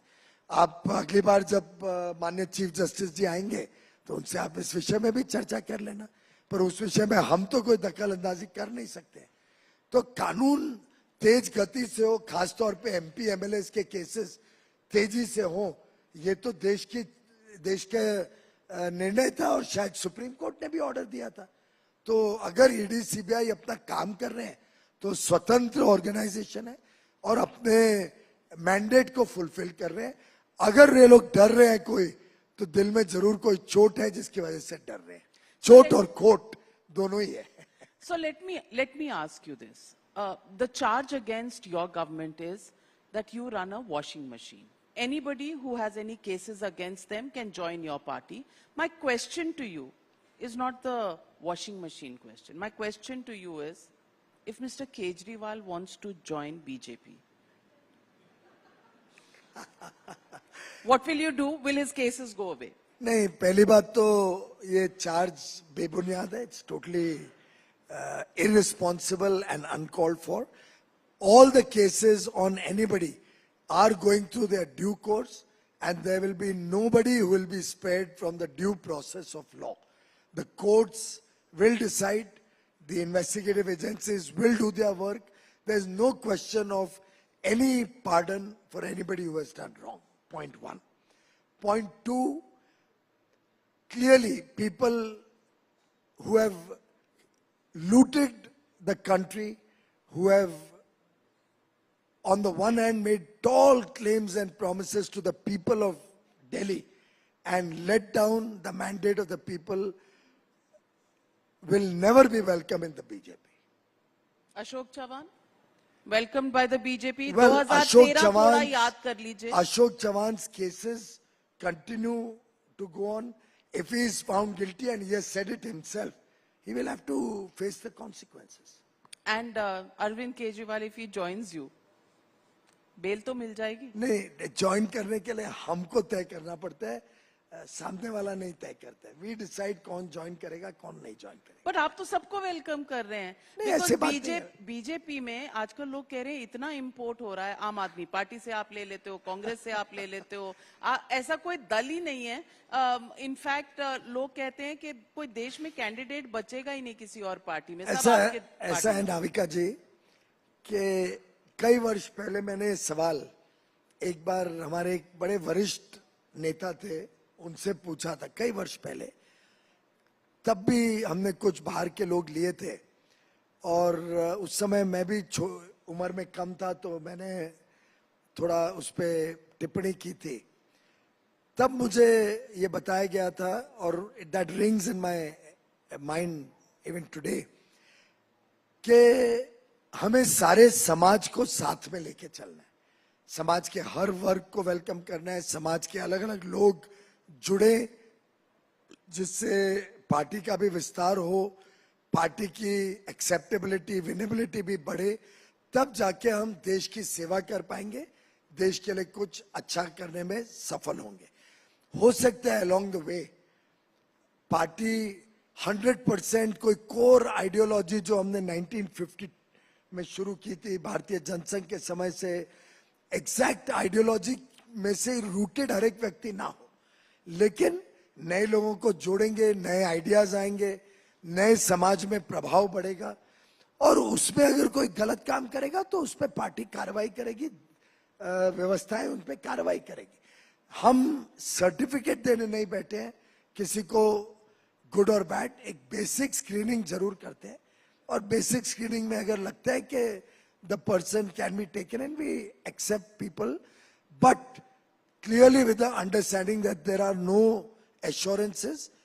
If at all any case is pending, anything is in process, the law will take its own course. Basic screening आप करते हैं तो pending CBI cases do not show up and blip in your basic screening. No, everything is screened and finally a decision is taken based on the data that is put up. But these are people your party has said have, done corruption, have taken away the rights. And when they land up in your party, tell me, isn't it ironical? Why should people of India believe that you are really out to clean corruption?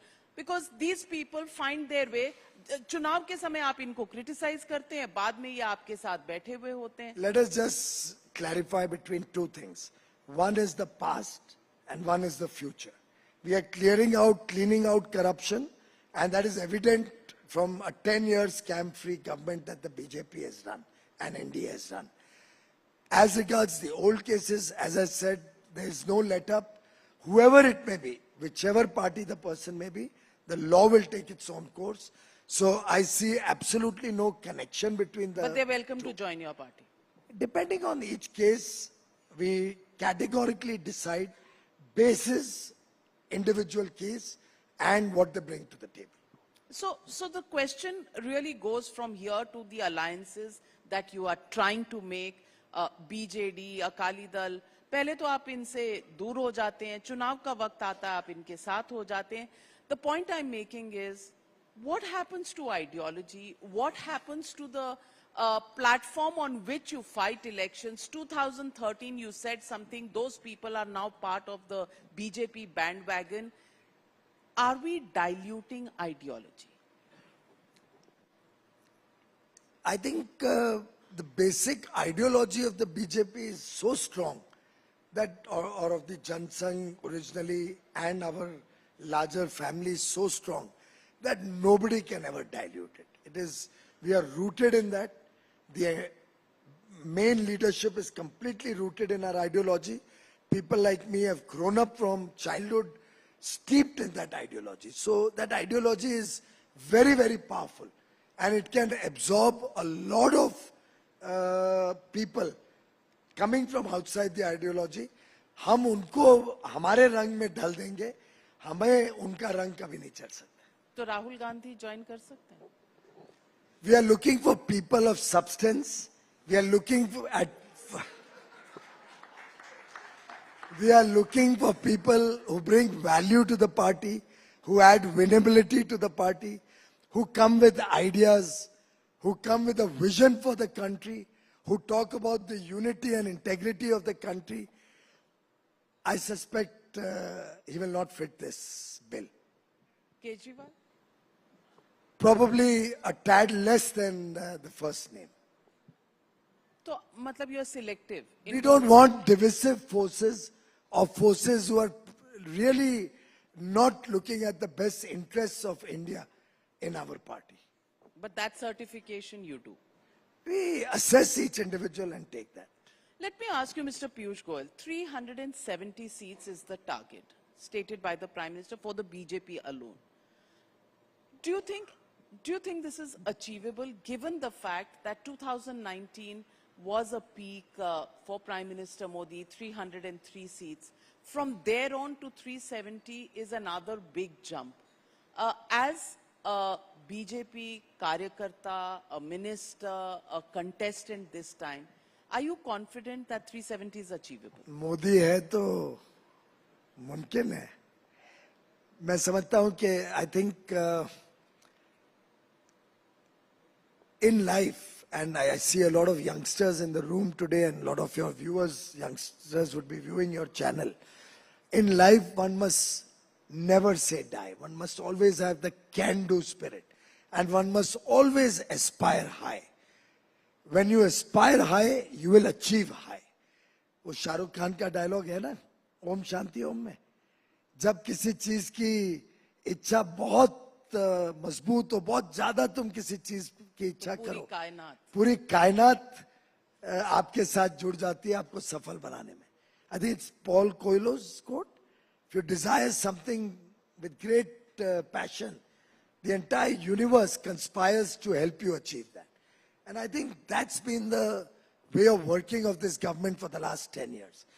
Who had imagined, most people in this room are not voters in 2014, but for those who were, they all were all thinking and vacillating, kitni seats aayenge BJP ki, they'll need allies support, this, that. We were confident we'll cross 272. We went public with that number and we got 282.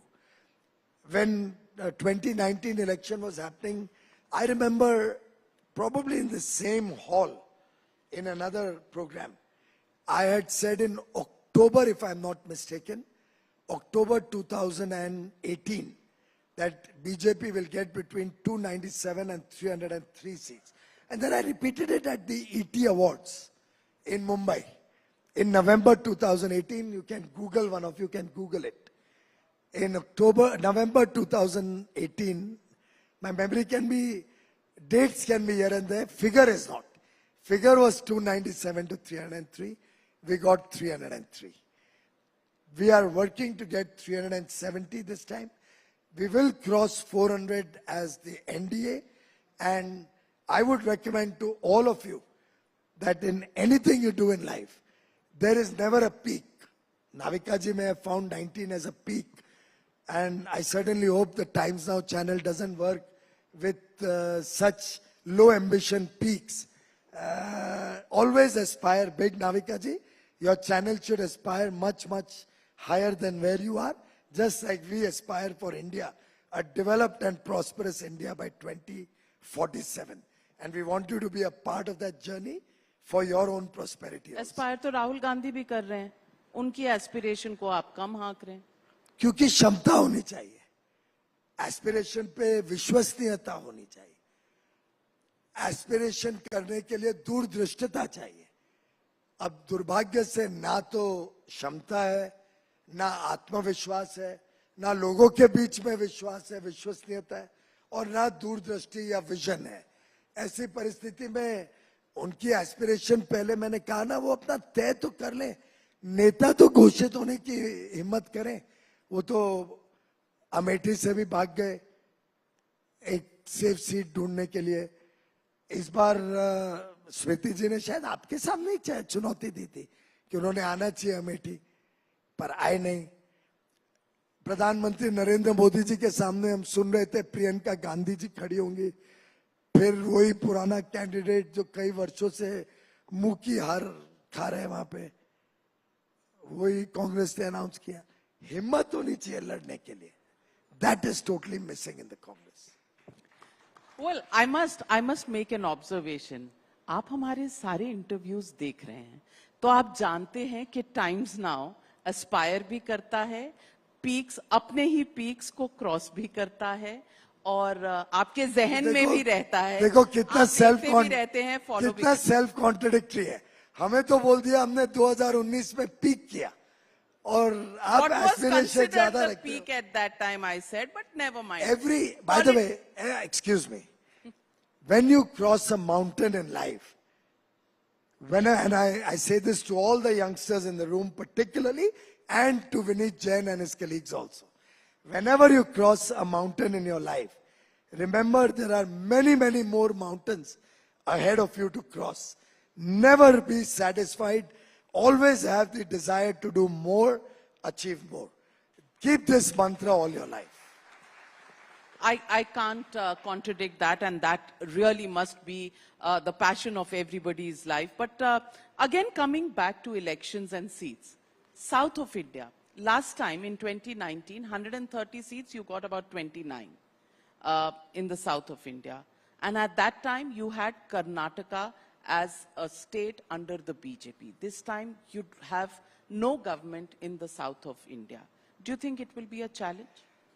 Well, we have taken massive strides in terms of development and outreach in the southern parts of India. The BJP, after many years, has a very strong leader in Tamil Nadu, Annamalai. I have myself participated in many of his programs. His Enna Man Enna Makkal Yatra was a resounding success. What a response across Tamil Nadu. Prime Minister Narendra Modi's popularity is growing day by day in Tamil Nadu. Kerala is fed up of governments of the left or the Congress-led UDF because alternately they come into power and have done nothing for the development of Kerala, God's own country. So much potential, but just dependent on remittances. They have not been able to really create the culture of growth and development in that state. In Andhra Pradesh, Chandrababu Naidu ji realized that he had made a mistake. He's come back with us. We are fighting an alliance and we'll sweep the poll over there. Karnataka, in less than a year, the people are frustrated with a divisive government, with a government which has absolutely not fulfilled any of their promises. So I see a resurgence in South India for the BJP in the coming election. Northeast is going to be a full, complete sweep for BJP and NDA. UP, we won 64 out of 80 seats last time. 64 out of 80. This time around, we will be not less than 78. Some people tell me you may actually go right up to 80. So the aspirations and our effort is really strong across the country. We will all collectively wait for the 4th of June and you'll see the results which will really satisfy and gladden the hearts of 140 crore Indians. Bengal? Bengal, Nishit Pramanik, our senior leader and minister from Bengal, and I were chatting yesterday. And he said, we were 18 last time. This time, at the very least, we will go somewhere between 25 and 30. But given the mood on the ground there and the sentiment of the people, the kind of anger against a corrupt, insensitive government, also a government which over the last few years has been totally anti-development of that state. He said we won't be surprised if we can go even above up to 35. So I think Bengal is going to be a big surprise. The Honorable Prime Minister spoke to our candidate from the constituency where Sandesh Khali is. And I tell you, the mood of the nation, the mood of the West Bengal people, particularly the women, is such that ek tarfa BJP ki taraf झुकाव होने वाला है. And for that matter, wherever I go, the youth and the women are completely standing stoically and solidly behind Mr. Modi. Wherever I've gone, महिलाओं में और युवाओं में प्रधानमंत्री नरेंद्र मोदी जी के लिए जो स्नेह है, जो विश्वास है, जिस प्रकार का उनके अंदर डिजायर है, एक एस्पिरेशन है अच्छे भविष्य के लिए, उनको पता है कि मोदी ही उनके भविष्य को संवार सकता है. Electoral bonds. You think the decision of the courts has put the BJP on the back foot? कल आपने बहुत उसके ऊपर निर्मला जी से बात कर ली, उसमें और आप क्या ऐड करना चाहते हैं? Ladies and gentlemen, a big round of applause because the Times Now Summit has been followed in detail by Minister Piyush Goyal. But honestly, you've been the treasurer of the party. And I am not. Mr. Rajesh Agarwal is. I said you've been. In the past. In the past. I want to ask you, money power in elections. Is it still a force that requires debate? Because yesterday the finance minister, and you must have seen that interview, she said she still, after being the finance minister, does not have enough funds to contest a Lok Sabha election. Money power really doesn't play any role in elections. We have fought elections with nothing, no resources at all also, and we have won. Unfortunately, the state of Tamil Nadu and the state of Andhra Pradesh, they have over the years seen a lot of irregularities in electoral politics. We are keen that we get an opportunity to come into government in these states and change the way of fighting an election, make it more driven by policy, driven by performance, and possibly that is what was being alluded to. I personally think money power doesn't determine either the success or failure of a party or a candidate. It will always be good governance. It will always be public welfare. It will always be the hope and aspiration of the people of India, which will determine success. And today, that aspiration of 140 crore Bharatvasis is behind Prime Minister Narendra Modi. So let me get on to a rapid fire round with you. And let me ask you, who amongst the current day politicians do you admire the most? क्या rapid fire में सवाल तो नहीं उठाओ Other than Prime Minister Modi. Same questions again and again. Other than Prime ये Minister प्रश्न तो आपने कल भी पूछे थे, कुछ आज के लिए नए रैपिड फायर क्वेश्चंस लाए. आप ये बताइए, ऑपोजिशन लीडर में आपको सबसे अच्छा कौन लगता है? Good question. अब Thank God I passed. It is like asking कि जब आप रामायण देखते हो तो आपको रावण ज्यादा बुरा लगता है या आपको शूर्पणखा ज्यादा बुरी लगती है? ये तो उस प्रकार का क्वेश्चन हो गया. रावण कौन, शूर्पणखा कौन? नहीं, मुझे नहीं मालूम. I don't know कौन क्या. मैं तो एक एनालॉजी ले रहा हूं कि जब हम रामायण देखते हैं तो बुरा बुराई होता है, गलत गलती होता है, अच्छा अच्छा ही होता है. तो हमारे सामने और देश के सामने तो आज ये चुनौती है कि वो अच्छे और बुरे के बीच में आकलन कर ले. अभी अभी होली मनाई है हम सब ने. होली क्या है?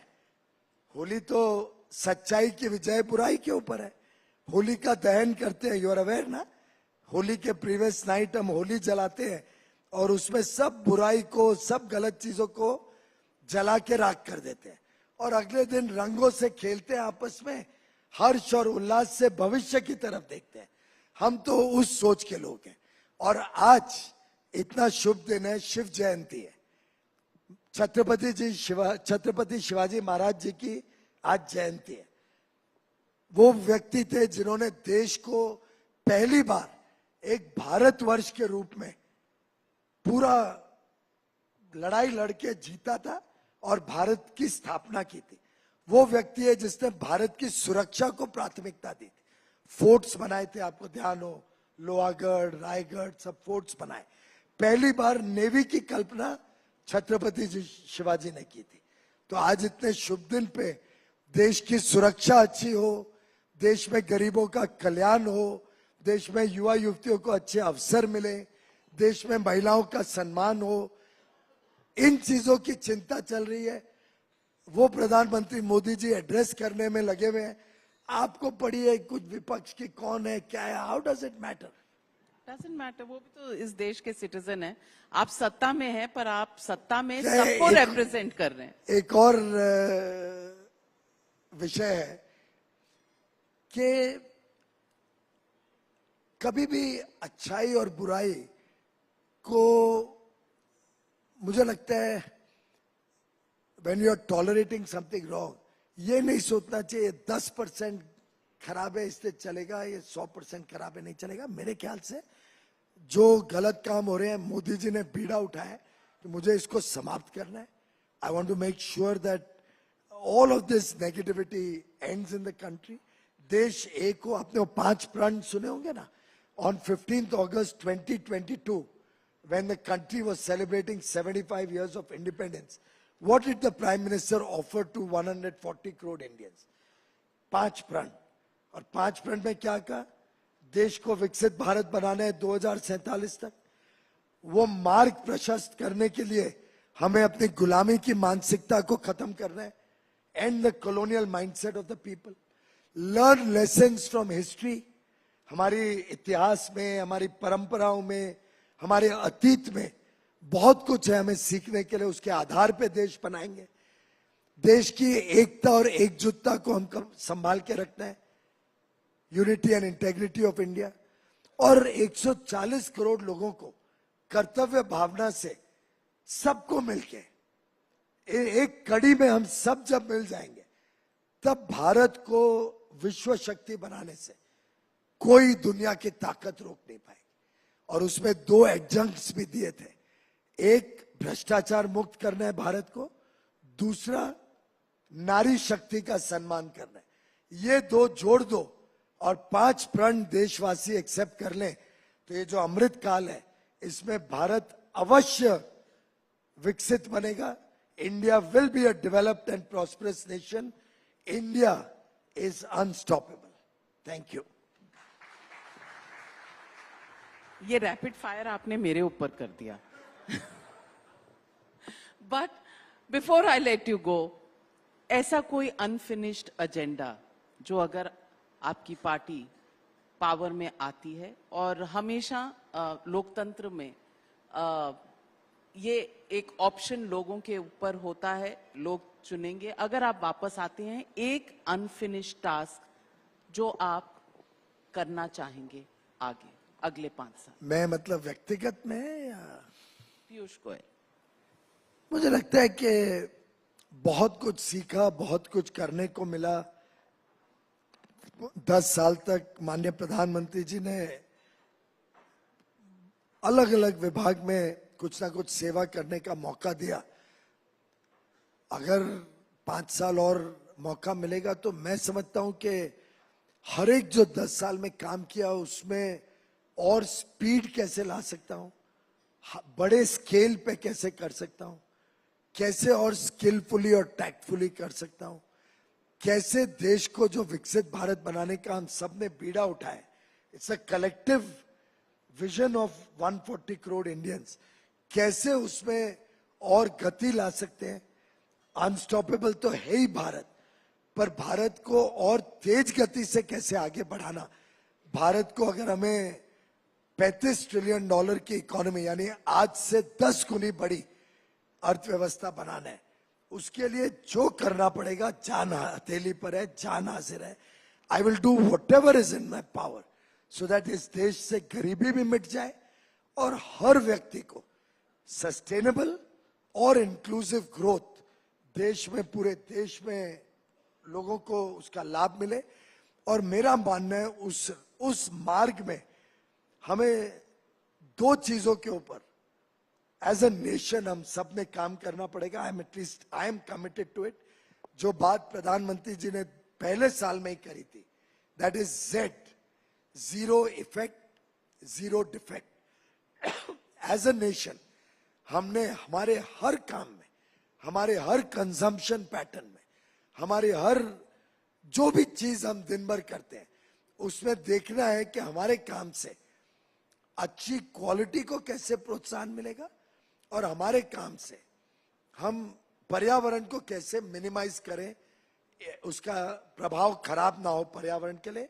ये हमारे सामने, देश के सामने चुनौती है.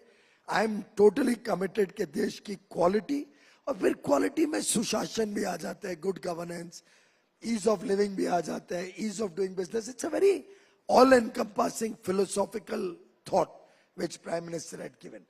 आई पर्सनली बिलीव जिस दिन 140 करोड़ लोगों ने ये एक्सेप्ट कर लिया कि मैं कमरे से बाहर निकलूं तो लाइट के बटन बंद करूं, फैन बंद करूं, एसी ऑफ करूं, अगर मैं अपने ऑफिस में जा रहा हूं तो गाड़ी सिग्नल पे है या स्कूटर मोटरसाइकिल सिग्नल पे है तो ऑफ करूं, मैं अगर नई गाड़ी खरीदने जा रहा हूं तो इलेक्ट्रिक कार खरीद सकता हूं क्या, इलेक्ट्रिक मोटरसाइकिल ले सकता हूं क्या.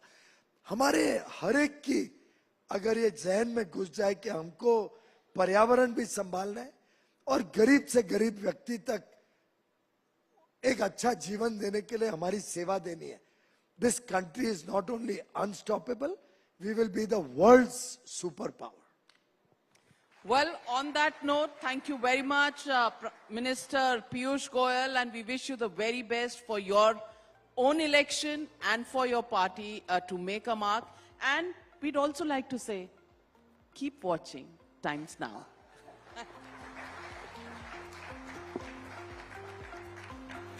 Thank you so much to Piyush Goyal ji and Navika ma'am for that very, very interesting session, and his West Bengal numbers are something that we'll keep on top of our mind as we'll build up to the big elections. All the best to you, sir, for your Lok Sabha election too. Ladies and gentlemen, please continue to remain seated as the minister exits from the hall. But do remember, we have a lot of interesting stuff lined up for you, and I request you to please remain seated. Now, ladies and gentlemen, we are talking of leaps and bounds that are attracting global limelight. Now, this is because of the very innovative policy framework that has been envisioned by our leaders that is garnering the attention right now.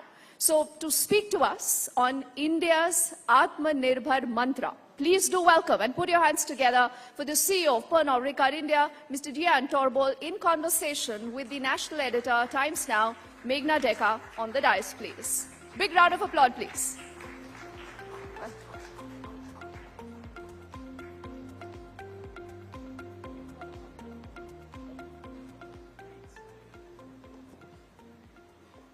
Well, warm welcome, Jean, because it's lovely to have you here. You come with such extensive experience, and it's not just in India. You, of course, are French, but you have extensive experience across in Eastern Europe. You've worked in Taiwan, then you've been in Korea, you've been in India for the last 1 year. So it's interesting because you are a person who is ushered in, and you've been in the news for that as well, a 200 million euro investment in India over the next 10 years. Why is India such an attractive investment hub for you? Well, hello, Meghna. Hello, everyone. And let me say I'm very honored to be here with such a great lineup, and hopefully with our fun industry, I can bring a bit of conviviality today. And as we like to say, we always work in unlocking the magic of human connections.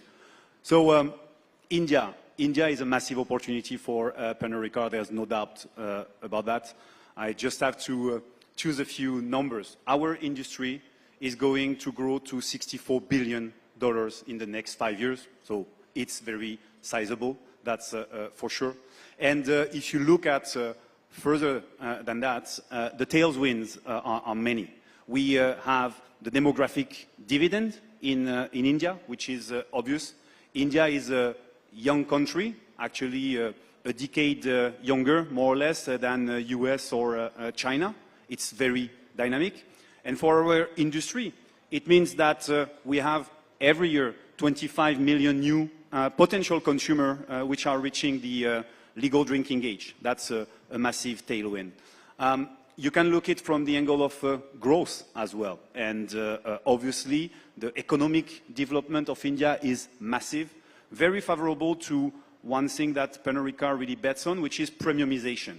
And when we see consumers having more purchasing power, they definitely can go to higher quality spirits. And we see that as a big benefit, and which is a strategy we have applied across the world, and India is no exception.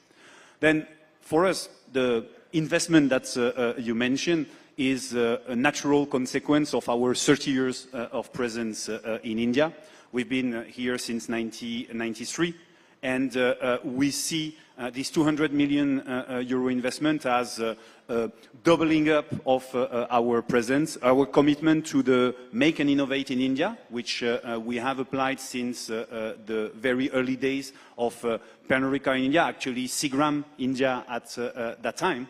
And this is, for us, the way to build one of the largest malt distillery in Asia, which will be in Nagpur in Maharashtra, and diversify our offer to the discerning consumers in India. We really want to bring more and more even luxury products to the Indian consumer who are really ready for that. And it's very interesting because one of the cornerstone for Pernod Ricard is going to be global and local, and I believe already you have 95 to 96% of your manufacturing which is already happening in India. You have 24 facilities, you have innovation centers which have come up. How do you take this vision forward, and what really is the essence of global? Well, yes, innovation is super important for us and has been at the heart of our business model forever. We operate, as you say, with 24 manufacturing sites here in India. And this is something that really helps us continuously innovate. I'm not sure, I could not name all the innovation we have been doing, but one of the most recent one is our Longitude 77, an Indian single malt. We're not the first to launch an Indian single malt, but we tried to elevate the category. We launched at a price point which is the highest in the category, at parity with some of our Scotch single malt. So we are very, very proud to bring a quality product to India with the pride that the consumer can have with this product. So that's one example. Other example would be diversifying the offer. We launched more or less 2 years ago, Oak and Glow, which is a local produce brand again, which is more on the peaty, smoky side of taste. So we cater to new consumption patterns in the country, and the consumer becomes more and more knowledgeable, wants to explore a different repertoire. So we are there. But we could name many other innovations in the production front, like the fact that we were the first to put anti-refill cap on our bottle to fight against counterfeiting, or the fact that we have been also looking into removing the outer carton of our bottles to really make an impact on environment and lighten the carbon footprint of our business. We'll just circle back to the environmental and sustainability accent, but you talked about bringing in variety in the products, the EIPs that you've been offering. What about those who, let's say, don't drink? Well, that's also something that we monitor, and there is an offer for that. Well, for people who choose not to drink, that's their choice, and of course we are here to primarily cater the needs of the one who choose to drink, but we develop more and more an offer of non-alcoholic products. We have with Jacob's Creek and Vine that we have brought to this country, so it's a non-alcoholic wine that is excellent, and if you have the chance to try it, you will understand what I mean. Definitely. Well, Worldwide, we do have also a range of non-alcoholic gin, non-alcoholic other products, so which we are observing and we might bring to India next. And of course, today's theme is Unstoppable India. As you can see, this is Times Now's summit theme as well, which is why it's important for us to understand which is your biggest market. It's not India so far, but then a few days back, you made an interesting statement that US may be your biggest market, but India may just be overtaking US. Do we see that happening soon? Well, I see that happening. I cannot commit on the timeline, but no, that's a natural consequence. Last year, actually, India, for Pernod Ricard, overtook China, and we are now the second market worldwide by net sales. That's a significant achievement.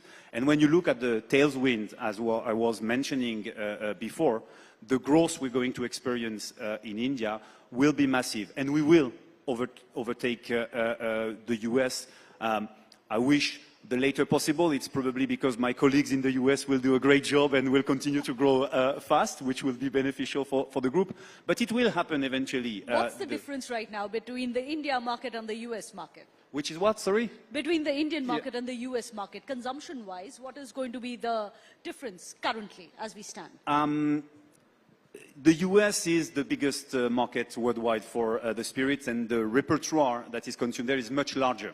So this is actually a big opportunity for India, because you can expect that in the future years, India and Indian consumer will become more and more discerning, with also the increasing purchasing power that will come into the pockets of the Indian, with the great job that is done to develop the economy. They will elevate their consumption, premiumization, and consumers are expected to explore more and more categories. So if you look back, probably whiskey, rum were really dominating the market. You can expect a lot of other categories to come into play in the next years. So that's going to be an interesting one. But to ramp up any business, any sector, it's important to bring in technology. So what has been the digital transformation that we've seen, not just in Pernod Ricard, but also in your industry? How do we ramp it up with technology? It's extremely important and relevant for any business, so we are no exception. We really look at technology in many fronts, back office, front office. So we are the first company to have an end-to-end logistic, which is totally digitized. So it helps us being more efficient and, well, in the production, but also reducing the carbon footprint, which is extremely important and part of our commitment. We are also using technology in the front office. So we empower our sales force with a tool we call D-Star, which actually is based on AI and which helps the sales force make decisions in the retail when they visit. So AI is capable of managing so many parameters that the human brain cannot. So we empower the sales force so that they are focusing on the human relationship and the human touch in selling the products, and the AI is doing the brain work. Well, it's interesting that AI is helping in your sector as well to such a great extent. But you mentioned trying to reduce your carbon footprint. How have you been doing that? Well, so far so good, but our ambition is higher.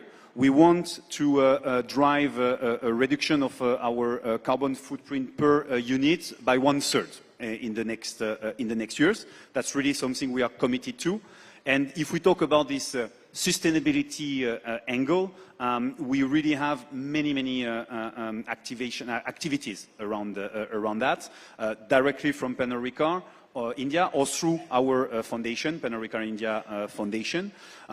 Maybe two that I can name under our water, agriculture and livelihood program. We are in operation a water positive company. We replenish more water than what we consume, actually, 1.2 times. That's something we are very proud of, because we know a problem that will grow, so it's important for us to participate to the solution. And we are also working very closely with farmers whom we help to get more regenerative and restorative type of practices in their day-to-day job. So more than 10,000 farmers benefit from our advices and support there. So that's very interesting, because that's where a lot of revenue is also being generated, because there is creation of employment. Now you have this grain to glass. I believe that's what Pernod Ricard really believes in, grain to glass. Can you explain that in the context of how it is also going to help generate revenue, not just in the urban centers, but especially in the rural sectors as well? Yes, it does. And I like it that we look at the global scope of what we are doing. So if I take the investment we were discussing that we will make in Nagpur, these new big malt distilleries, there will be direct employment up to 700 or 800 jobs that are created directly. But the impact will go much bigger than that. All the ancillary services will benefit. We will need to source grain to produce our malt, to produce our malt whiskey. And this is something where a local industry can benefit. Local farmers can develop the culture, and this would be very beneficial for them. You could imagine that cask could start being produced. We need cask to age the whiskey. So cask could be produced in India, and that would be beneficial to the local economy. So we are looking at how our investment can generate these rippling effects, so that it's not only our direct investment that is benefiting, but an overall ecosystem that is generated. You mentioned about the demographic dividend of India. One of the biggest challenges in the coming days is not just about learning, unlearning, but skilling and upskilling. That is something that everyone has been looking towards, including the government, of course. Skill India is one of the most ambitious projects which has been launched as well. How is your company, and also as a sector, how are you going to ensure that you are providing these skills to so far perhaps untrained, and how are you going to be creating this pool of people? We are acting, I think, at two levels.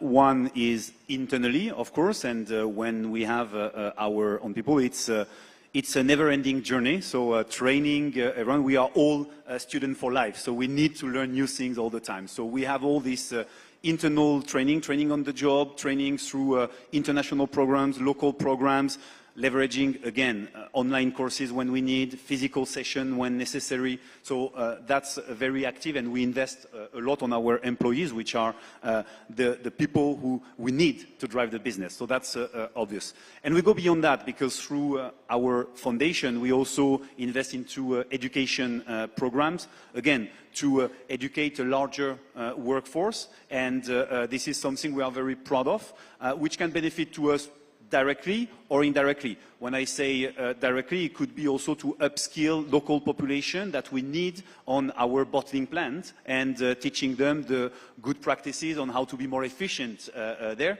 So it's something we look at many fronts and across the line. And also this one has to come in, because there are two ways when it comes to entrepreneurship in India. There are those who said that this is the destination, this is where you need to be to make in India. Then there are the others who have said it's not a bed of roses, that there are challenges. Blue tapeism, red tapeism, that's one of the biggest challenges many have talked about. Several other issues have come up in the past. Where do you stand when it comes to this divide, and why? Well, I definitely stand with the people who say that India is a huge opportunity and is unstoppable. That's for sure. My mind is clear on that. So we got the right theme for sure. We have the right team, we have the right positioning. We've been, again, in the country for 30 years. So I think our position as a leader really helps us to benefit fully from the opportunities in India. Well, is there any challenge? Yes, there are, obviously, and we are working on them.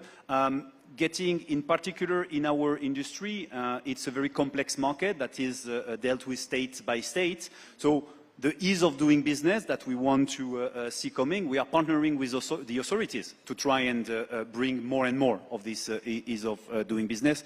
Two examples on that. One, for instance, is getting a bit more leeway in reasonable price increase. We are facing, like all businesses, inflation, and we need to compensate this inflation through a price increase. That's extremely important. And then on the taxation, we are very proud. We pay significant taxes, and we are very proud to contribute this way to the nation.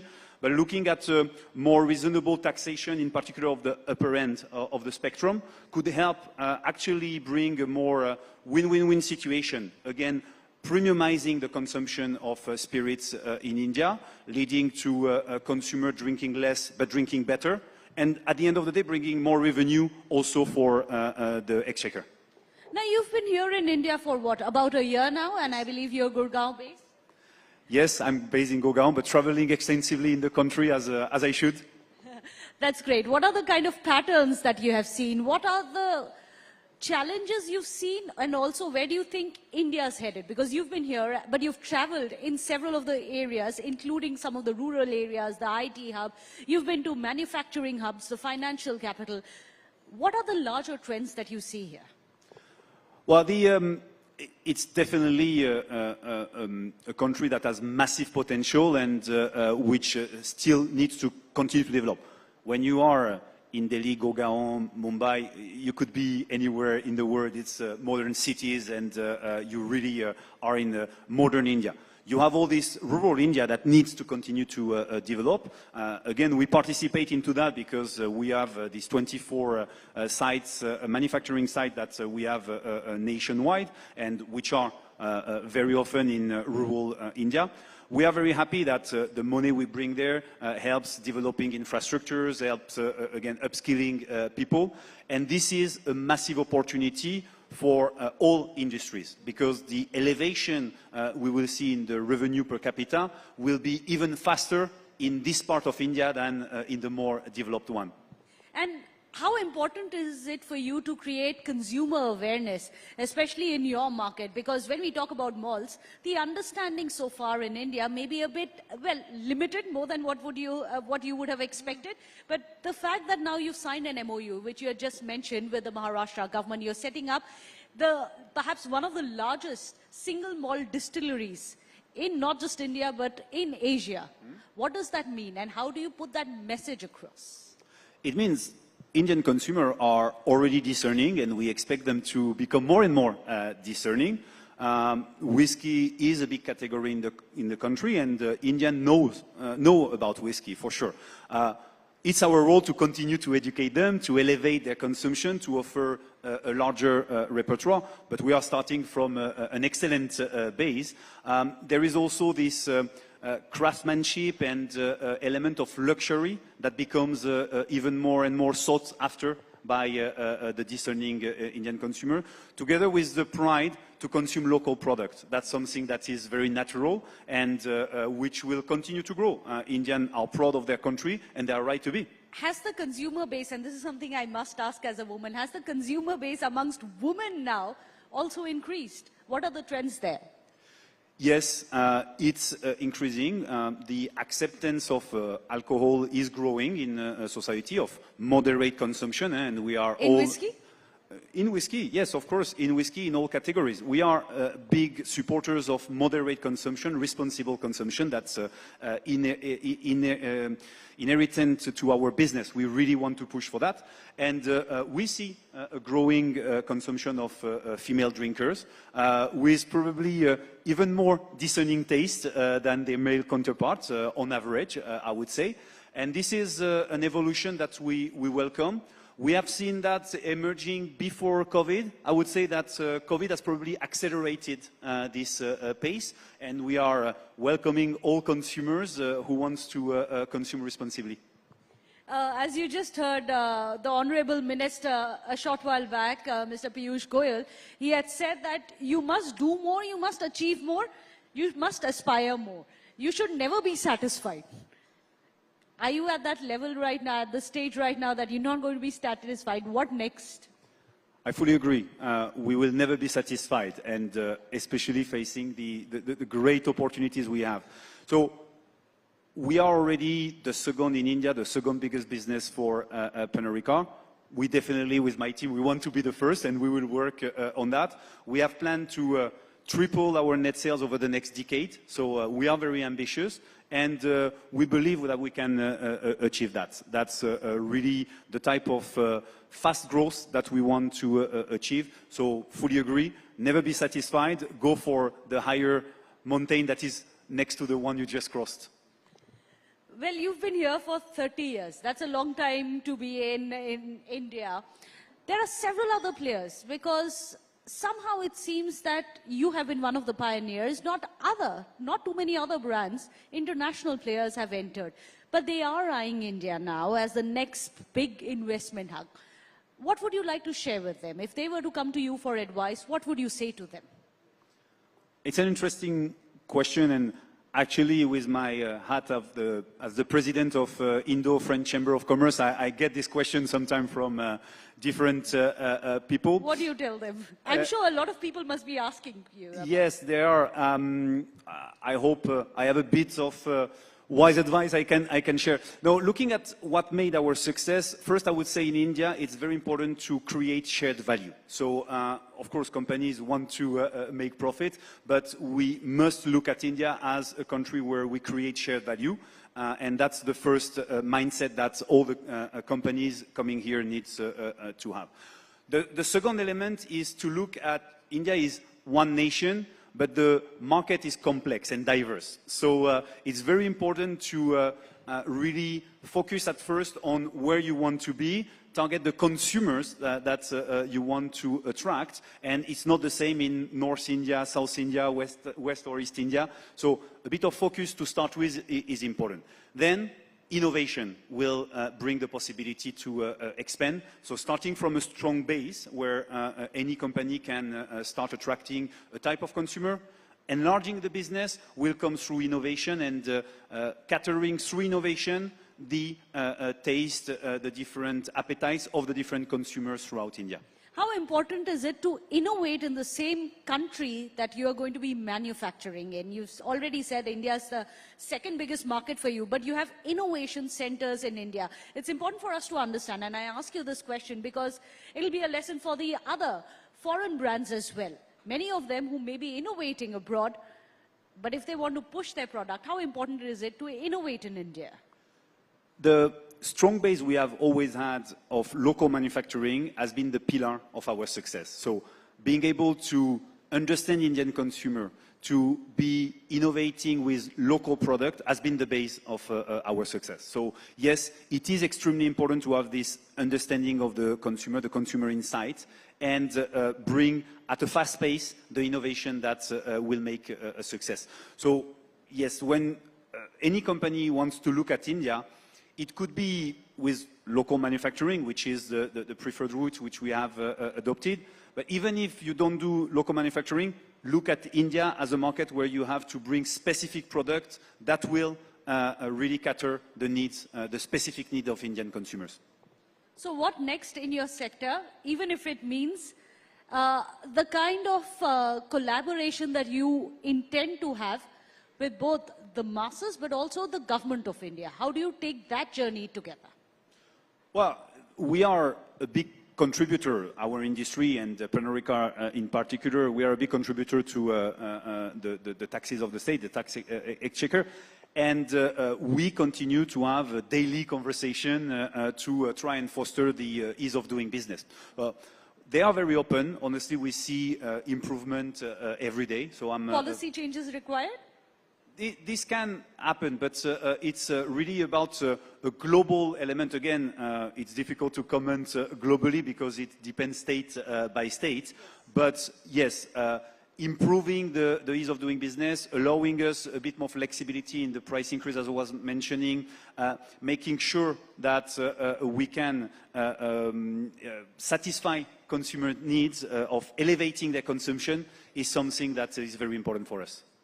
Well, thank you so much, Jean Tobol. It has been a pleasure to understand this rising market which has been coming in not just alcoholic, but beverage industry, if I must say right now. And of course, thrilled to have you here and hope you enjoy your stay in Delhi and continue to grow and keep going global.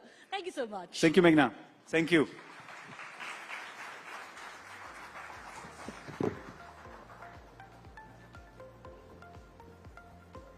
Thank you, Jean and Meghna, for this insightful conversation. Every conversation, you remember, leaves you with a thought or two and clearly something that you can imbibe in your lives. This is a quick reminder, ladies and gentlemen, we'll be breaking for lunch after our next session, so I request all of you to remain seated and be patient. Remember, we're just running a little late, but it's important to hear speakers as they continue to make important points. So let's not waste more time. Let's also talk about the education sector.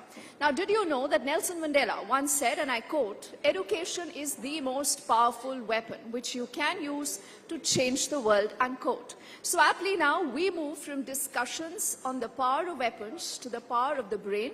If India must keep the growth engine going, it needs fuel in the form of skilled and educated workforce. Remember, there is so much of stress, emphasis on education, what skills can do, how they can change your lives, and also then lead to job creation, to economy and everything.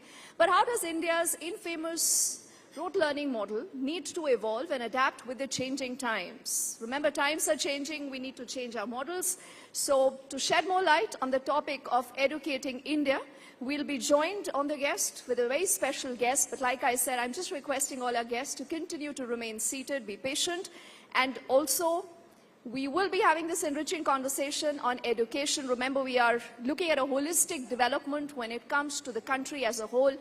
And don't remember, we have a young workforce. We have children who are growing up very fast with a lot of methods of education today that are available to them. So how do you change that model? How do you adapt that model to ensure that education is not just about what we read from textbooks, what we learn from our teachers, what we also learn from our life, and much more. So let's put our hands together to welcome the CMO of Amrita Hospital, Faridabad, Ram Ganpati, and the Dean Engineering, Amrita Vishwa Vidyapeetham, Dr. Balakrishnan Shankar, and in fact, they'll be in conversation with the executive editor for Times Now, Madhav Das, on the stage. Welcome, gentlemen.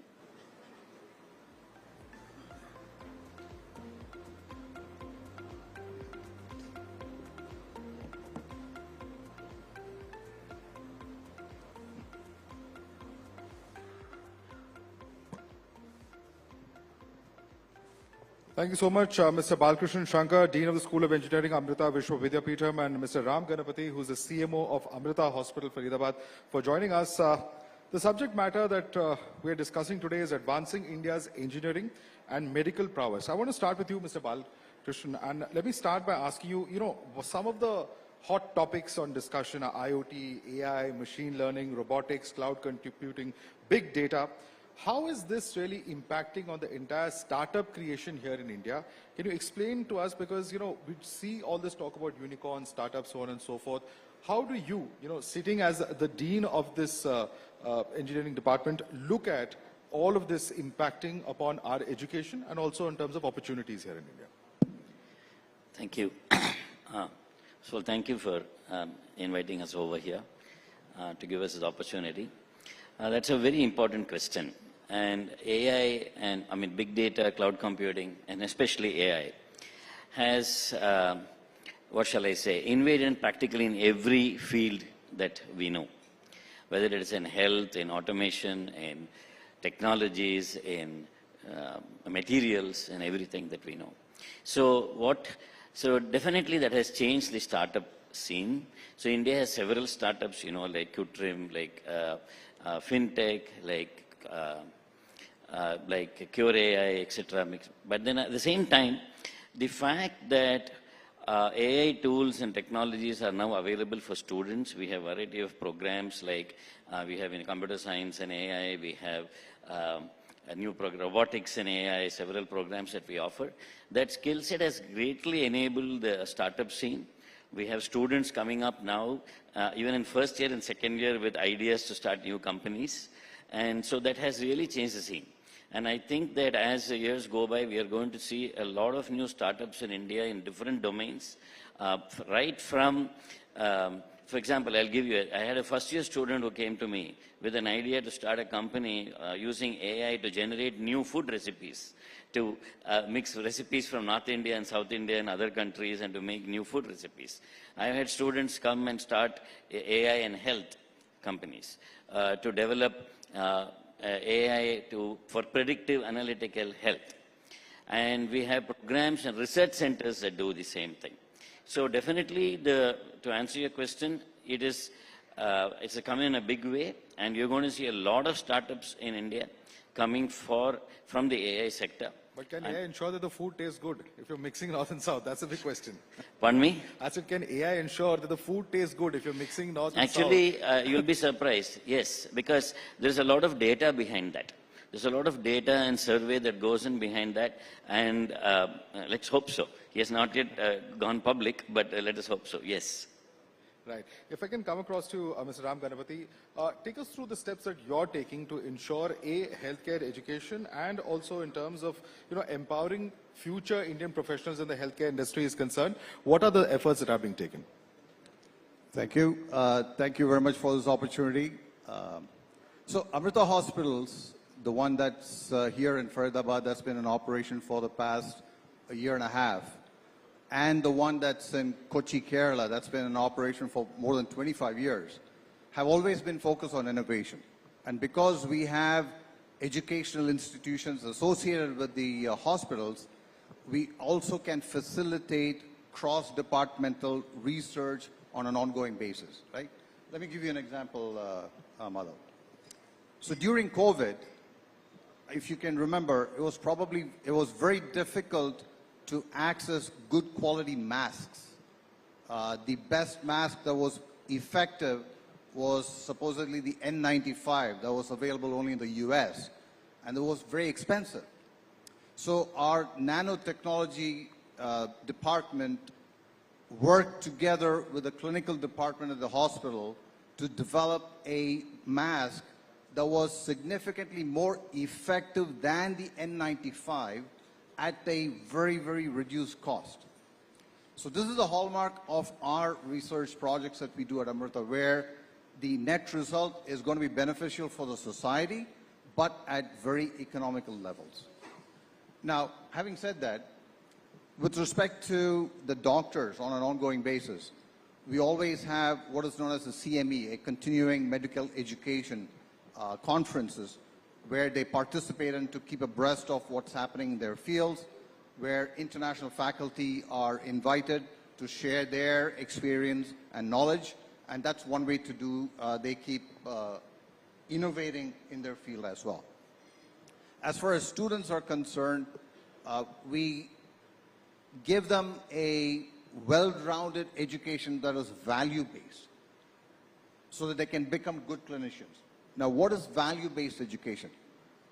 Just like Amma, my Guru Sri Mata Amritanandamayi Devi says, there are two educations in life. One is education for living, and the other one is education for life.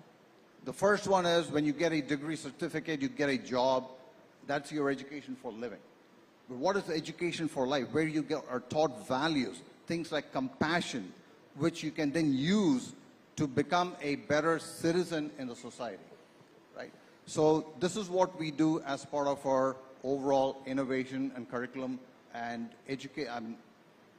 innovation, and foster that as both for our faculty and for the students. Right. One of the questions, or one of the things that's spoken about a lot is skill development. Of course, the Indian education system, there's many things that many would say, A-late, there are many scopes or areas of improvement. But, the skill development is one area where you look at how the requirements are there in a society, in a particular given economy, and then you train the students according to those requirements. How do you see this actually panning out or even picking up in coming years, and how far have we actually achieved in this particular department, would you say? Okay. Skill development is something huge. And to go beyond the curriculum, it is no longer enough to, sit in a classroom, learn from a textbook and pass the exam. Okay. You need to have skills. The kind of skills that an engineer needed 10 years ago, you could predict it. But now in this rapidly changing landscape, it's much more difficult to predict what kind of skills a person really needs. But with disruptive technologies like in AI, robotics, IoT, cloud computing, big data, coding, these are the skills that are going to be needed. And this skill development is what we focus on in Amrita. So what we do is we have project-based courses. We have flipped classrooms. classrooms where, where students tackle real life problems. That helps in the skill development. For example, a mechanical engineering student who has AI skills will be hugely employable, because what he's going to be able to do is translate his expertise in a huge variety of tasks. So in this context, when you talk about skill development, there are two types. One is technical skills, the other is soft skills. So both are very important. So in Amrita, we have something called Live-in Labs. It is a humongously popular program which recently started with Amma's Vision. We've adopted around 100 villages across the country.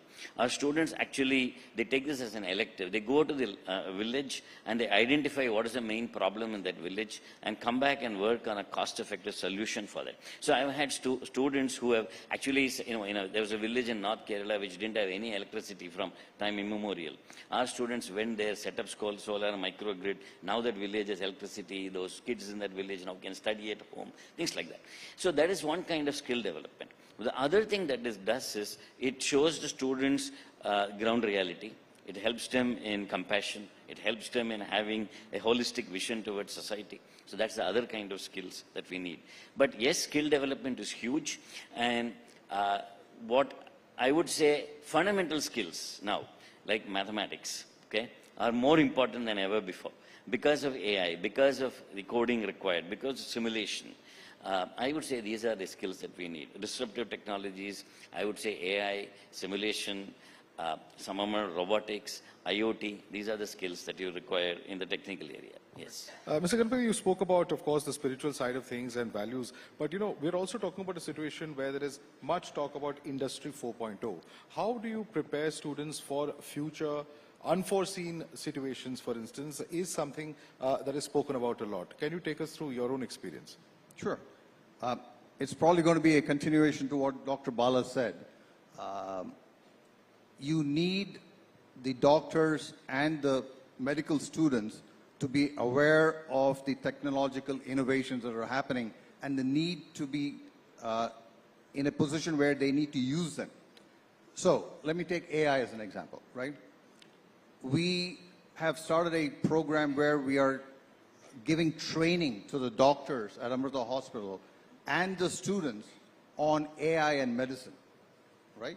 Where they need to be aware of what is happening in the technological side. If I can take an example, right? Let's say I'm a patient that I'm going to see a doctor, right? And I know about ChatGPT, right? So I'm at home, I know what my symptoms are, I look up what the potential diagnosis needs to be, and I go to the doctor and I tell the doctor what my symptoms are, and then I tell the doctor what his or her diagnosis should be to me because of what I looked up. So we don't want the doctor to be in a situation where they are flummoxed by the what is happening. So they need to be aware of where the patient is coming up with such knowledge. I think you're giving a lot of people a lot of ideas right now. Please don't do that. Let the doctors do their work. But they need to be aware of that. So we are training them, right? The second one is, again, Dr. Bala talked about simulation. At Amrita Hospital, Faridabad, we have a very large simulator set up for students, right? Why do we have that?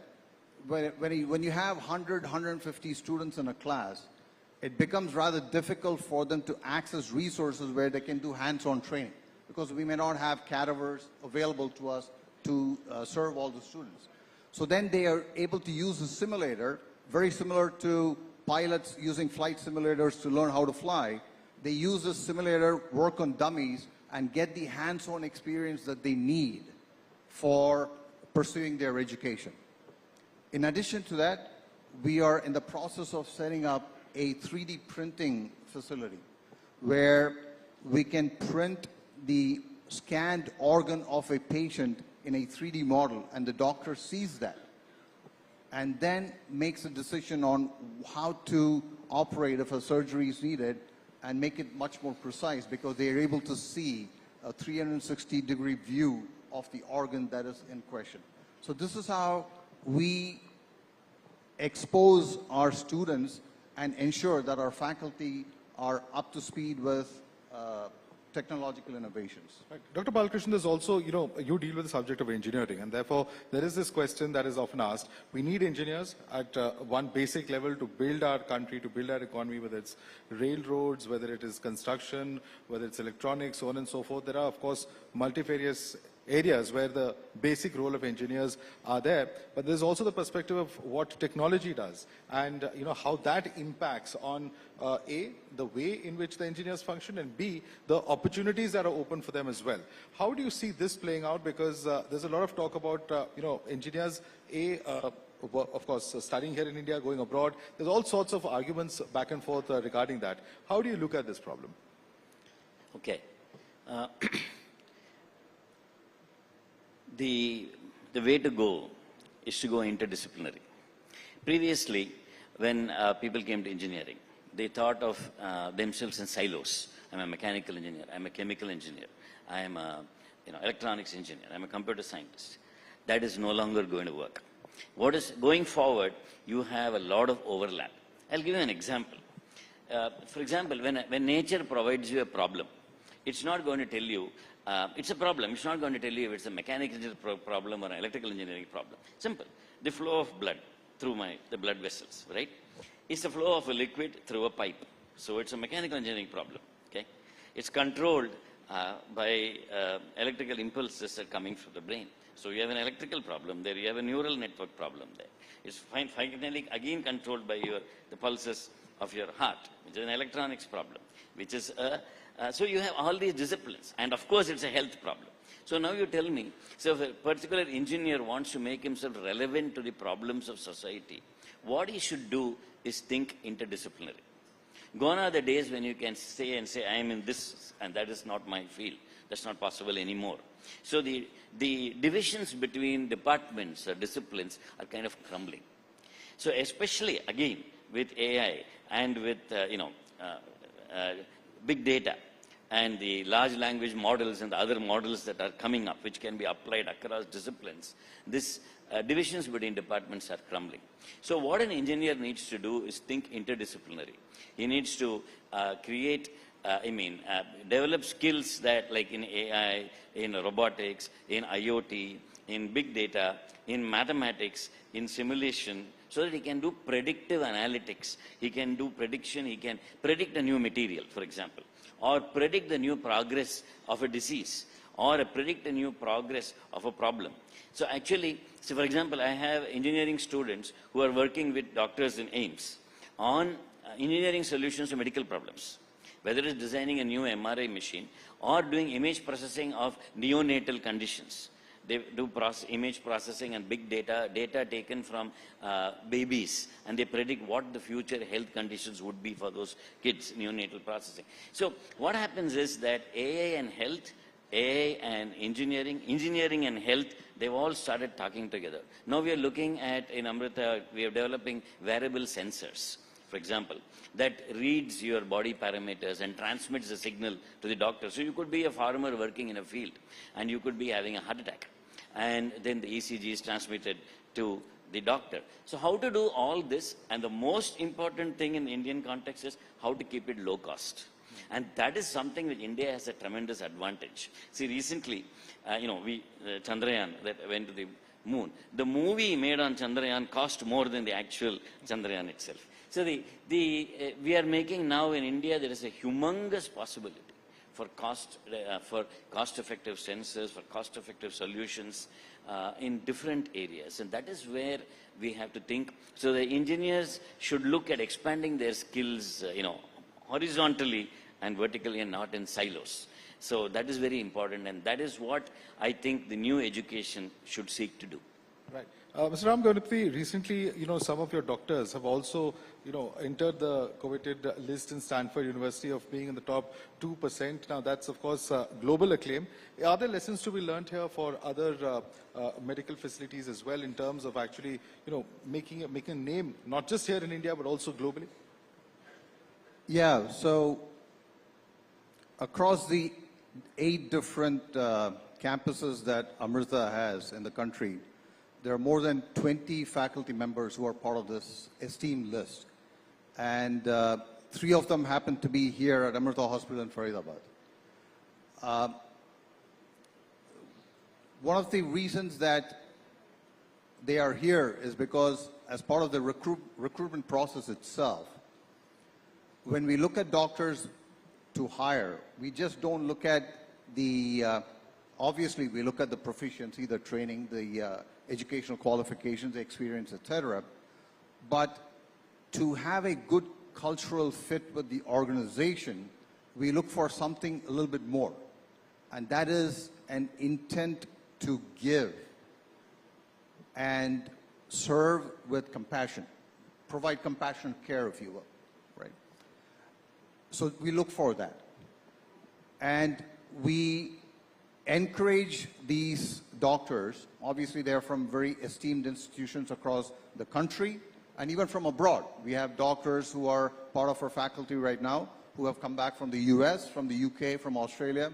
So that's a good thing for us as in India, where we are getting these trained doctors coming back home, if you will. And they are encouraged to provide and mentor to the young students their experience both from a practical perspective and also from a scientific perspective, from a research perspective. Because the intent is to create a future where their experience can then be carried forward by the younger generation who is coming on board. So that's what we look for. And hopefully, it can be a standard template for everybody else to follow if they want to create educational institutions where you create people who can come out of it and be of value to the society through their contributions, through their research, and what they provide.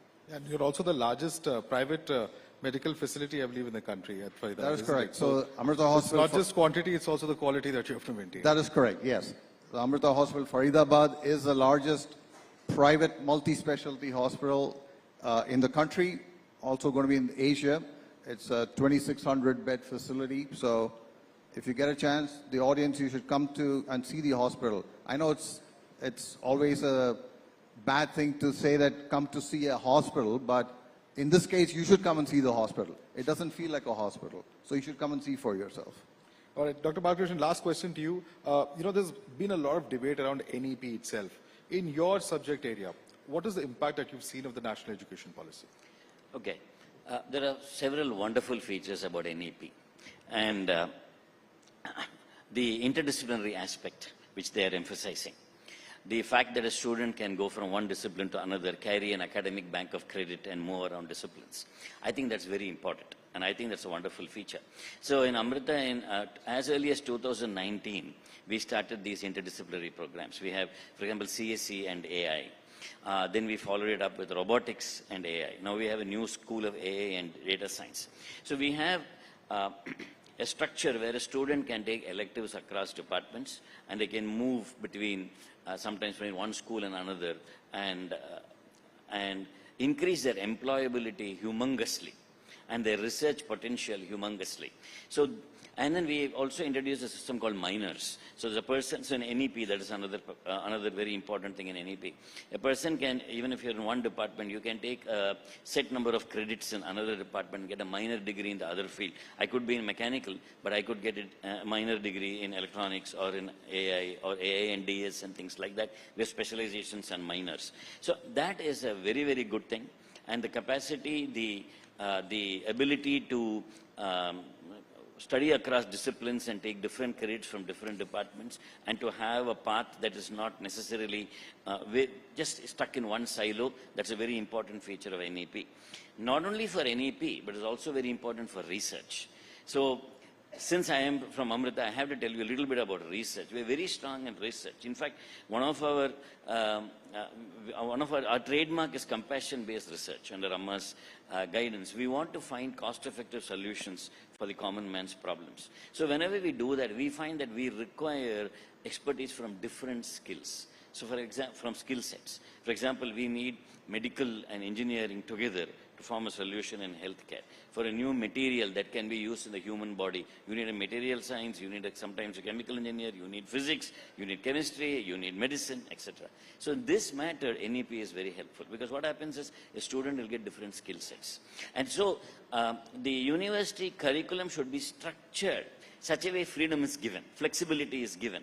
So that is what we are trying to do, and that is very important in the way forward. And that is going to have a huge impact on education. And that is going to have a huge impact on employability. And that is going to have a huge impact on research. And India has to.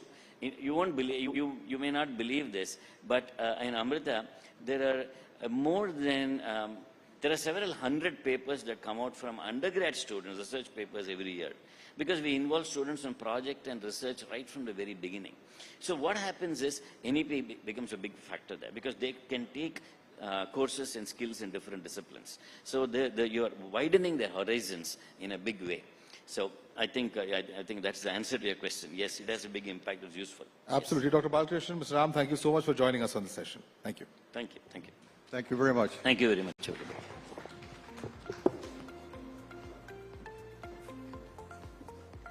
Thank you so much, gentlemen, for your time and this insightful conversation. Thank you to Madhav. And with so much food for thought, remember, since morning, I know you've been waiting, so we are taking a break for lunch now, ladies and gentlemen. But we're requesting you to be back in your seats in the next half hour. Next half an hour, because then our hour continues at the Times Now Summit after lunch. Lunch, remember, is going to be served at the delegate dining area in the Sharjah Hall. And before we also break for lunch, we would like to take this opportunity to thank our partners for their invaluable support for making this possible. Times Now Summit is powered by Pernod Ricard India, driven by Maruti Suzuki, co-powered by Dream Sports, knowledge partner Amrita Vishwa Vidyapeetham, associate partner LIC, international partner the Deakin University, associate partner the Fiana Advisory, banquet partner Brand Buzz Ventures.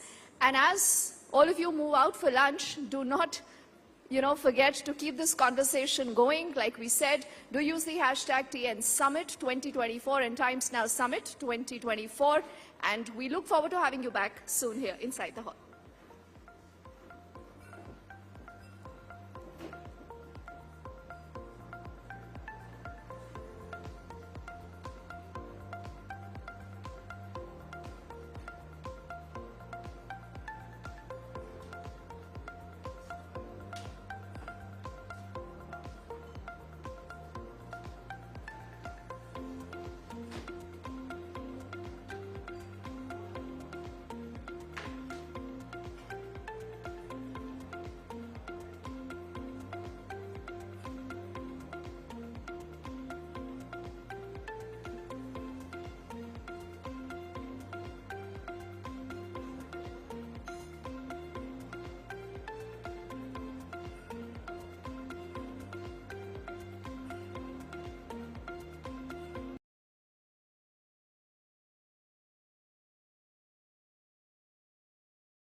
reduce cost.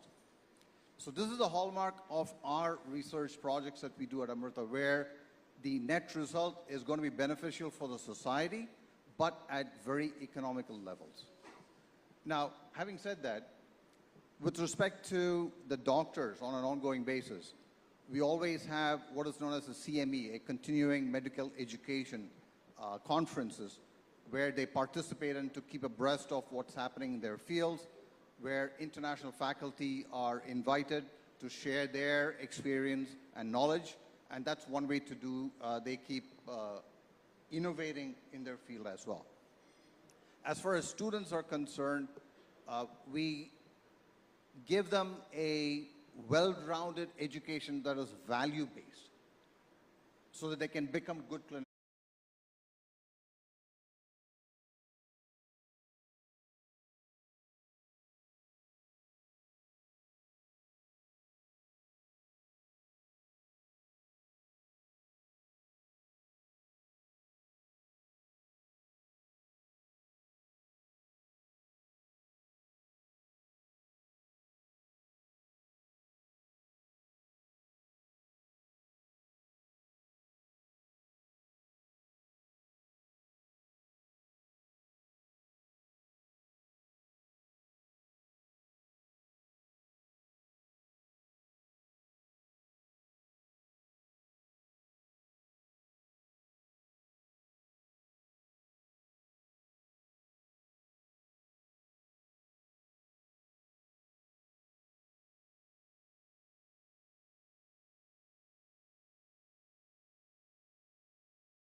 Summit, where we are looking at India Unstoppable. Yes, that is the theme, India Unstoppable.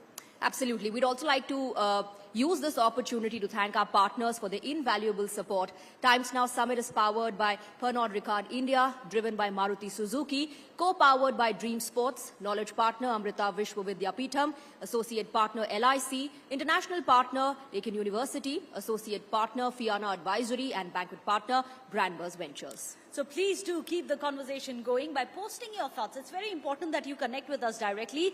Tell us what your suggestions are, what you thought about the sessions that you have seen. Post your pictures, your videos, anything that you want to say about the summit. You can use two different hashtags that we are using. One is TN Summit 2024. You can also use the hashtag of Times Now Summit 2024. Well, let's move on now and talk about the upcoming session, a topic that all of us are interested in, that brings the entire nation together. Across the globe, various sports organizations are not only keenly exploring but are realizing the invaluable advantages of having a robust fan engagement. Absolutely, Swati. In fact, they understand that this helps in cultivating a loyal fan base, attracting new fans, creating a sense of belonging within the sports community as well. As far as India is concerned, we take our sports very seriously. And a recent survey shows that 41% of Indian sports fans prefer online live video streaming and other digital means to engage with sports content, Meghna. In fact, to talk to us about evolving landscape of sports fan engagement in India, we are joined by a panel of experts. So please help us join. First, we are going to be inviting up our moderator for the session, Senior News Editor for Times Network, Sumit Lakhotia. We'd also like to invite the panelists. The CMO, Dream Sports, Vikrant Mudaliar is with us. We also have founder and CEO, Dream Set Go, Munish Shah, and co-founder for FanCore, Yannick Kulak. A big round of applause. Of course, we've all had a very delightful lunch. Let's see that in the applause as well. Over to you, Sumit.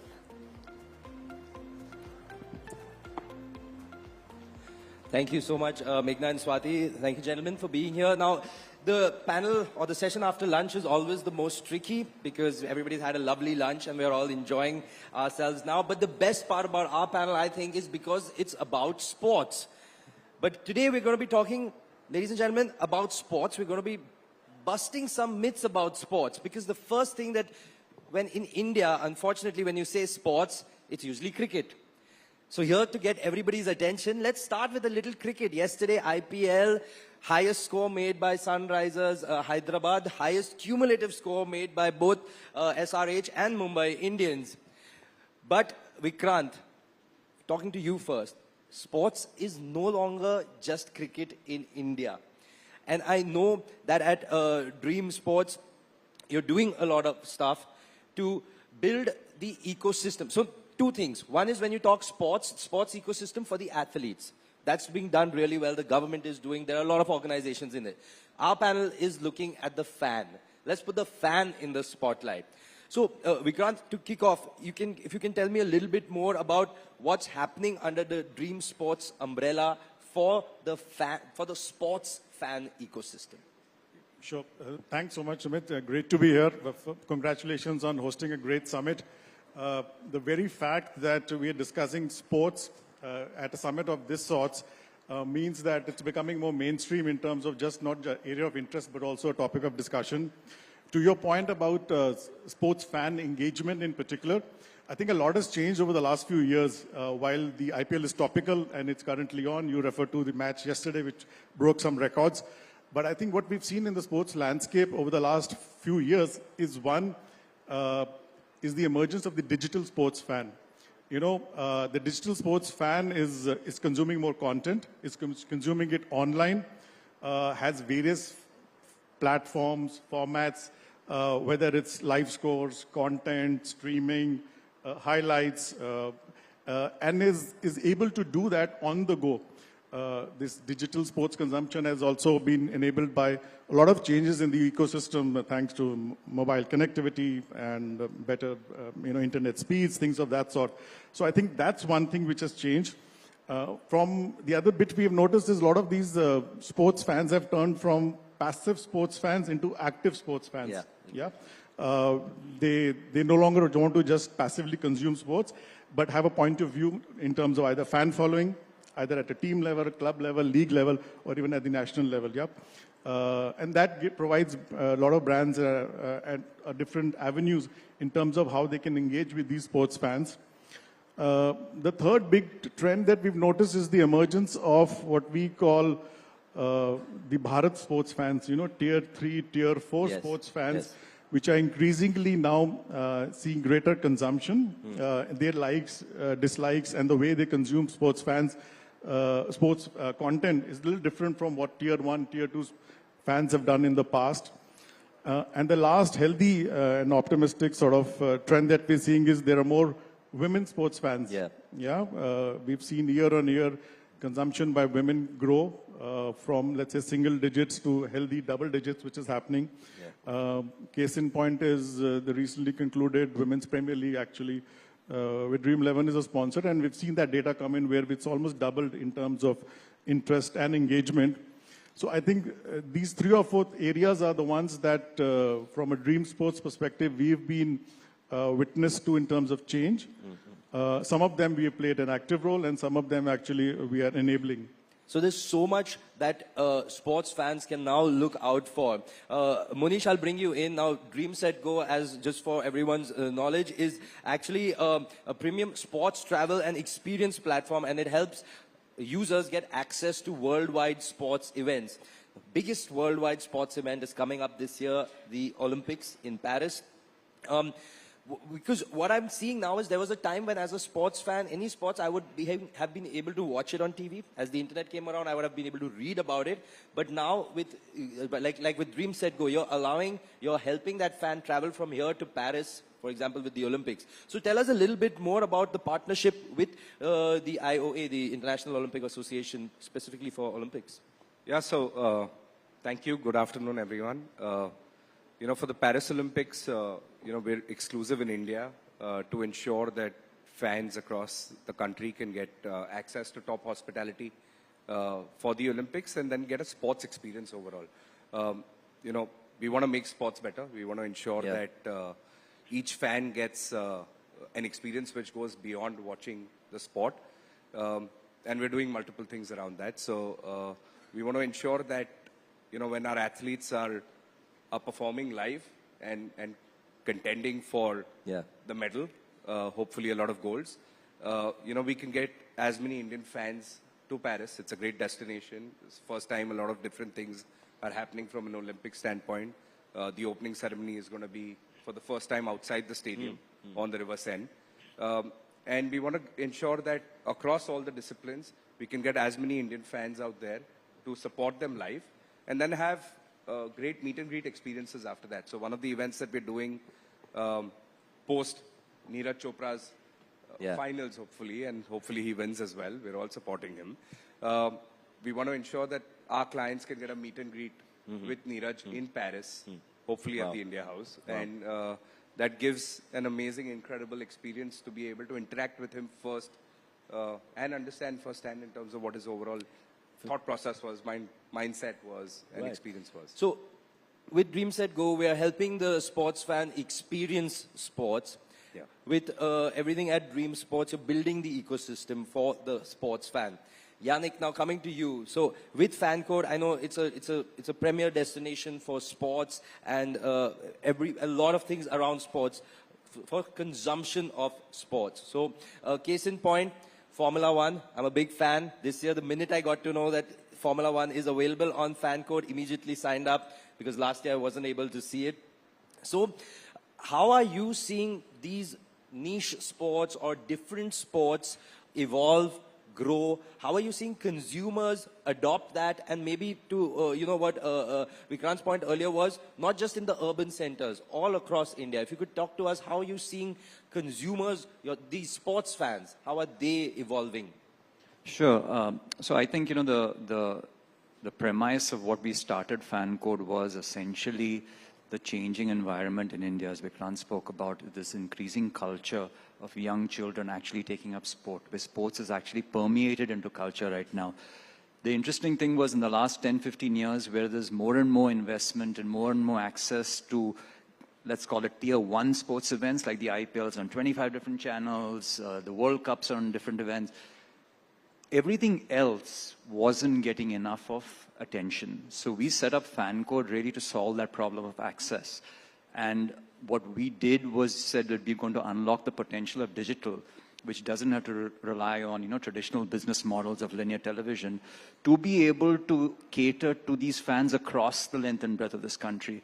So when you talk about, whether you talk about Formula One, whether you talk about under-19 cricket, when you talk about Women's Football World Cup, we have the ability to aggregate all these fans across. And the premise has always been that instead of trying to go after and feature an event which gives us 100 million users, we'd rather do 100 events which have 1 million users each and kind of aggregate that together. And that's how we've kind of built already an audience base of 100 million fans on FanCode. And we do across, I think, we do about 12 to 13 sports every year. Last year we did about 1,500 live matches. We're going to continue investing to try and create access of all these sports to fans across the country, like yourself in Formula One. I mean, even things like Formula 2, for example, right, which is also part of motorsport, and we have an Indian, Kush Maini, participating in it. There's so much potential, but it requires a lot of investment. It all sport start with the ability to access it. Heroes, kids play because they have access, they have the ability to follow, and that's something that we're trying to do through FanCode. Fantastic. And Vikrant, I want you to take this one step ahead, because with hearing Yannick out is also we're talking about, you could say, customization.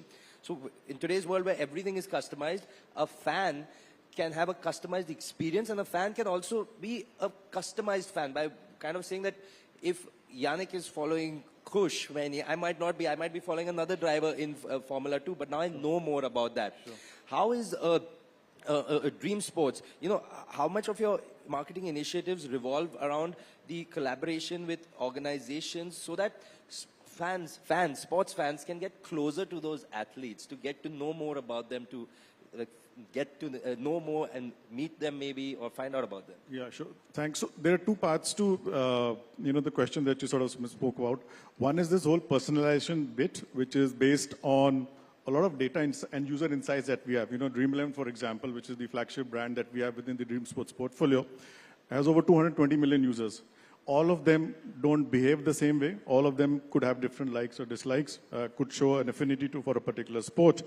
In addition to cricket, for example, Dream11 offers, another 11 sports as well, So this whole bit of personalization, we've also, by the way, based on data insights, done our bit around offering content in vernacular. So the Dream11 app, for example, is also available in Hindi and Marathi and Kannada. Now, making sure that the best available product, in this case a contest, is available for a particular cohort, as we like to call, and is personalized, is based on extensive amount of data mining and insights that we do. The second part of your question, which is more around bringing the fan closer to the experience in terms of consuming that content, and how this interoperability within the Dream Sports portfolio, for example, there's Dream11, Yannick spoke about the FanCode experience, and then Monish spoke about Dream Set Go. Now, interestingly, even within Dream11, we have integrated the FanCode feed where when somebody is watching or consuming a particular content, in this case, let's say a particular contest that is entered on, you could have the streaming feed integrated within the Dream11 app. You could possibly win a chance to get some personalized travel and hospitality experiences from Dream Set Go. So I think there are those levels of finding unique cohorts which show certain affinity for a particular behavior, and then try and see how we can marry those and serve a best customized and personalized service to those users is what we try and do. So there's some examples that I gave that we've already launched, and I think there are more that we probably want to work on in the future. Fantastic. And I'll come back to you on this because I do want to know what else is in the pipeline for the way ahead. But Monish, your company, so Dream Set Go, could be in this kind of a sweet spot, because on one hand, the sports industry and fans are burgeoning. The travel industry, tourism is burgeoning. You're pretty much in the middle of both sports and tourism. So how are you seeing consumer trends? How have they evolved over the years? What insights can you bring to us?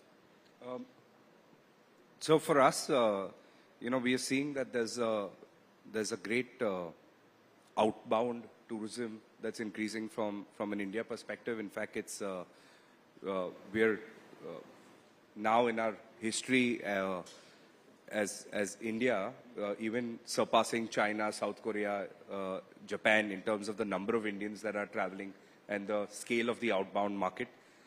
Within that, we're seeing sports experiences and tourism being the highest in terms of the annual CAGR growth. So we're seeing more and more percentage of the tourism segment being captured by sports tourism. And this is directly factored by the sales that we're doing and the demand that we're getting. We had more than 4,000 people that traveled for India for the T20 World Cup that happened in Australia. We worked with some of the partners and got a lot of Indians to Qatar for the FIFA World Cup. We saw massive demand in India, of course, for the Cricket World Cup. And we see a lot of demand for Indians wanting to go for French Open, Wimbledon, Formula One. Yeah. So as our disposable income is also rising, people are wanting to capture more and more experiences in life, and we're seeing sports leading that way. So the demand for sports experiences and outbound travel is significantly increasing, and it's there's a hunger for going beyond the game and getting an experience. So you think we're going to be seeing a lot of more entrepreneurs, startups coming up in this space? I think so for sure, because experiences is something which is definitely, there is a great return on investment, and there's a great appetite from the end consumer. And sports being at the helm of it, we hope that we capture most of it. Fantastic. Yannick, a little bit more about Fan Code. What are some kind of innovations that have been put in place based on maybe some feedback that you've got from consumers, or some changes that you see that are coming about that you've put into place at Fan Code? Can you share that with us? Yeah, I think, one of the things that we've been as an organization, we're very focused is essentially our users, right, which is the consumer, as a direct-to-consumer company. So we get a lot of live feedback in terms of what works, what doesn't. And we've been able to essentially deliver a lot of elevation and experiences for users, unlocking digital. So for example, one of the things that we always heard back from consumers was, why do I as a consumer have to come on a platform and play for the entire year if I want to watch one game? So we kind of innovated around there, and we started doing sachet pricing, where consumers could come and buy a single game, or like they could come and buy just Formula One and not the rest of the content on the platform. That really helped us, I think, grow the pie of users who are willing to pay for sport content on digital. Another couple of things, right, when we are doing a lot of our streaming and just general feedback on social media, was people complained about too many ads, especially in cricket games. So we actually launched a premium feed where users could pay a premium and have an ad-free feed where they could actually continue watching wide shots, the players interacting, and a lot of fans appreciated that and took up to that. I think the amazing ability of digital is that you are able to get feedback live, and you're also able to experiment. You're able to test stuff out, push stuff out, and as an organization, we're very focused on experimenting with things, but also being very clear. If things work, scale up. If things don't, move on from it. And I think that's something that we've tried to do a lot more in Fan Code also. But this is great because FMCG's companies have been famous for, as what they call, I think it's called sachet pricing, yeah. I don't know, I'm not pronouncing it right, but giving stuff in sachets. So with shampoos, oil, everything. So this is great to provide this experience in a sachet. This question, I'll come one by one to all three. The future. So starting with you, Vikrant, what does the future for the fan look like, for the sports fan? What does the future look like here in India? So I think they'll be spoiled for choice in terms of the kind of content they can consume and the ease and the convenience in which they can consume. So I think that's probably a trend that's going to continue. Organizations like Dream Sports will do their bits to try and see how we can promote and support the sports ecosystem, in the country. Dream Sports vision is, make sport better. So what's good for sports is good for dream sports, in that sense. So I think a lot of work will, at least from our side, will happen on trying to even promote sport at the grassroots levels, These could be sports that we may not even, let's say, for example, feature on Dream 11 as a product. But generally, I think, for example, the Dream Sports Foundation does a lot of work in promoting sporting talent. A lot of them are Olympic hopefuls. Hopefully, they'll do extremely well in the coming Olympics as well.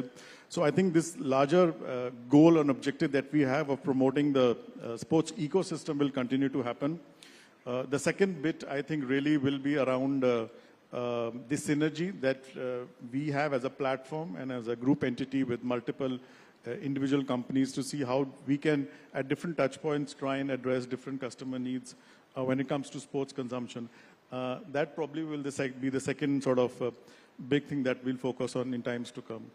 Fantastic. Monish, same question for you. Where do you see the future for Dream Set Go and the industry? So I'll actually take a step back and tell you my own story. So I used to travel a lot to England in my Deutsche Bank days, and I love watching Chelsea Football Club and watch them play.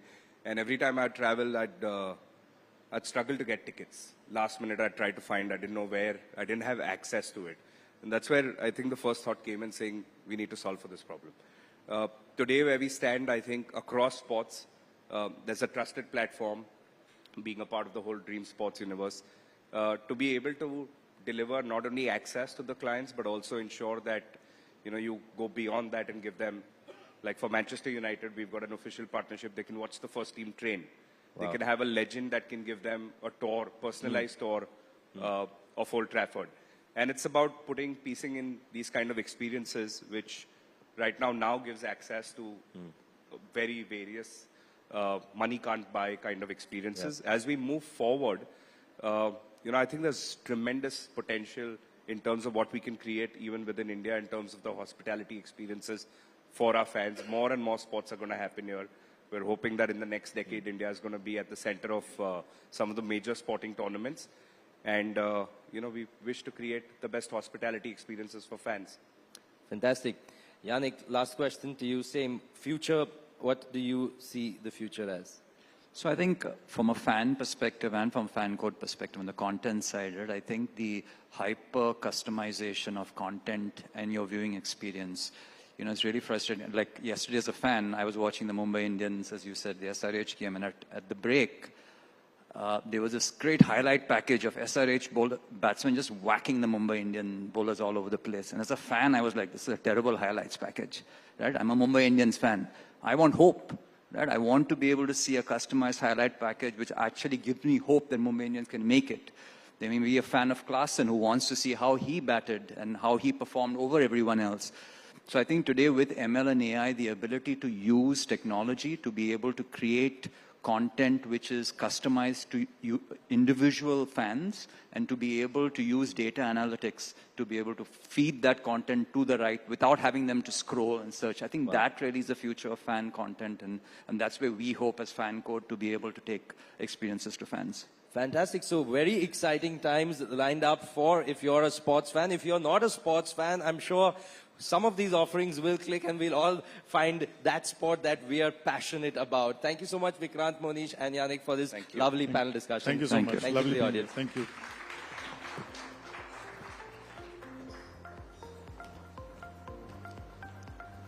Thank you so much, gentlemen. It was great to have your insights on how to make sports more accessible using technology, Swati, and that really is going to be a game changer. Well, Times Now Summit has always been the platform where India's political roadmap has been discussed, debated, and even decided. As India prepares for the largest election in the world to elect members of the 18th Lok Sabha, what are some of the pressing issues that need to be addressed? Well, there are multiple issues, Meghna, but I think this election, it is all going to boil down to NDA versus INDI. At one end, you have NDA government talking about Ab Ki Baar 400 Par, while on the other hand, we have the INDI bloc. And it comprises of 40 political parties aiming to halt the engine of the NDA. But some would tell you that the going is tough for the opposition.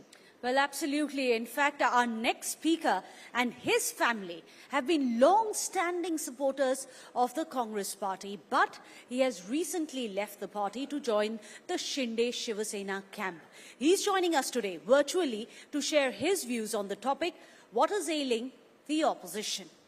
Please welcome on stage Member of Parliament, Shri Milind Deora, in conversation with our Senior Executive Editor for Times Now, Padmaja Joshi. Over to you, Padmaja.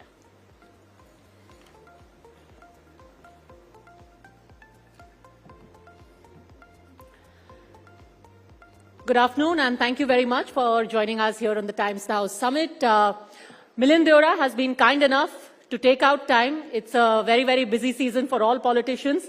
First up, Mr. Deora, since the theme of this session is, what ails the opposition? Your opening thoughts. It's been about 2 months since you left the Congress party. If you were to take a bird's eye view now of the workings of the Congress, the opposition as a whole, what would you say really ails it? Firstly, Padmaja, thank you for having me, and I apologize for being unable to be with you physically in New Delhi. The question of what ails the opposition, in many ways, as someone who's been a member of the opposition for 10 years, I think one fundamental problem that the opposition has faced over the last decade, since 2014, after UPA limited office and was replaced by the Prime Minister's by Prime Minister Narendra Modi ji. The opposition has failed to provide any constructive agenda, any constructive suggestions to the people of India, for the people of India. That, coupled with the fact that the alliance that we see today in the country is extremely opportunistic. If I look at Maharashtra, for instance, the MVA, the Mahavikas Aghadi, because Uddhav Thackeray ji did not get the Chief Minister's chair in 2019, for the sake of power, for the sake of money, Shiv Sena and Congress did the unthinkable and joined hands. And I think the people see through that A, there is not a constructive agenda before the people of India, and B, that the only agenda that is uniting all these parties together is to stop Narendra Modi ji from taking India forward. And I really believe that the people of this country, especially the voters, most of whom are young, we have the youngest electorate in the world, they want progress. They are aspirational. They want India to go forward. With social media, with the advent of 4G and 5G, people have access to information around the world. They are aware of India's standing globally. And in that sense, to borrow your tagline, India truly is unstoppable. And in that sense, I think the NDA alliance is truly unstoppable. People often talk about 400 par. I fundamentally believe, based on my own analysis, that I doubt if the India alliance will cross even 100 seats. And that tells you the pitiful state of the opposition in the country today. That's a big claim, saying that all of I&DI put together will not cross 100. Would you like to put your money on any number for the Congress in particular? Like they're being widely mocked as saying, some people even said that I doubt they will enter double digits, cross even 40. Any number you're willing to wager? I wouldn't want to bet on a number, but what I can tell you as someone who knows Mumbai extremely well, who's fought 4 Lok Sabha elections from Mumbai starting in 2004, Mumbai is all set to elect all 6 of its MPs to the NDA fold once again. And I really fundamentally believe that the people of Mumbai, the people of Maharashtra, and the people of India are seeing through this opportunistic alliance, where just a few months ago, for instance, the Congress was calling what Aam Aadmi Party had done, the Delhi government's policy, as corruption, and that it was calling for arrests, and is now calling arrests unconstitutional, is calling arrests undemocratic. And the same applies in Mumbai and Maharashtra, where till recently, Uddhav Thackeray and the Congress were calling each other all kinds of names. And today they're working together, and under just one objective, which is to stop the Prime Minister and stop the Prime Minister from doing something positive for the country, to stop the Chief Minister and the Mahayuti government in Maharashtra from doing something positive for the state. So I think people will see through this. I think Mumbai is all set to elect 6 MPs. There's not even a doubt in my mind about that. And I honestly doubt, and we'll see that on counting day in June, but I honestly doubt and will be extremely surprised if the India Alliance crosses 100 seats. One more question on Maharashtra before we look at a national overview. We're talking on a day when the Congress and the Shiv Sena are at odds over the seats which have been declared by the Sena UBT. Now you've had, Sanjay Nirupam coming out and saying Shiv Sena has declared their candidate on Mumbai Northwest. I was supposed to fight that seat. You've got even a Varsha Gaikwad who is unhappy with Sangli being given to the Shiv Sena. When you look at what's happening around you right now, is there a sense of despondency given the time and the years you and your family has given to the Congress party, or a sense of, I told you so? Well, to be honest, now I've moved beyond the point of I told you so. The Congress for me is the past. I'm looking towards the future. I want to contribute in a constructive, positive way. My politics, Padmaja, has always been constructive. I've always wanted to represent Mumbai and Maharashtra. I've always represented Mumbai and Maharashtra in New Delhi. So I'm not surprised at what was the sense of despondency in the Congress. I warned the Congress party in 2019 that the MVA alliance is purely opportunistic, purely for the sake of money, purely for the sake of, for all the wrong reasons, and that eventually this will hurt the party's interests. The Congress, I think, refuses to see the writing on the wall. It's frustrating it was frustrating for people like me. I have many friends who continue to be in the Congress who I know find it frustrating.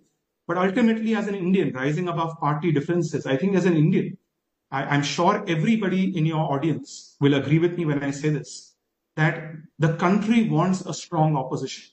The country wants a strong opposition that is also constructive.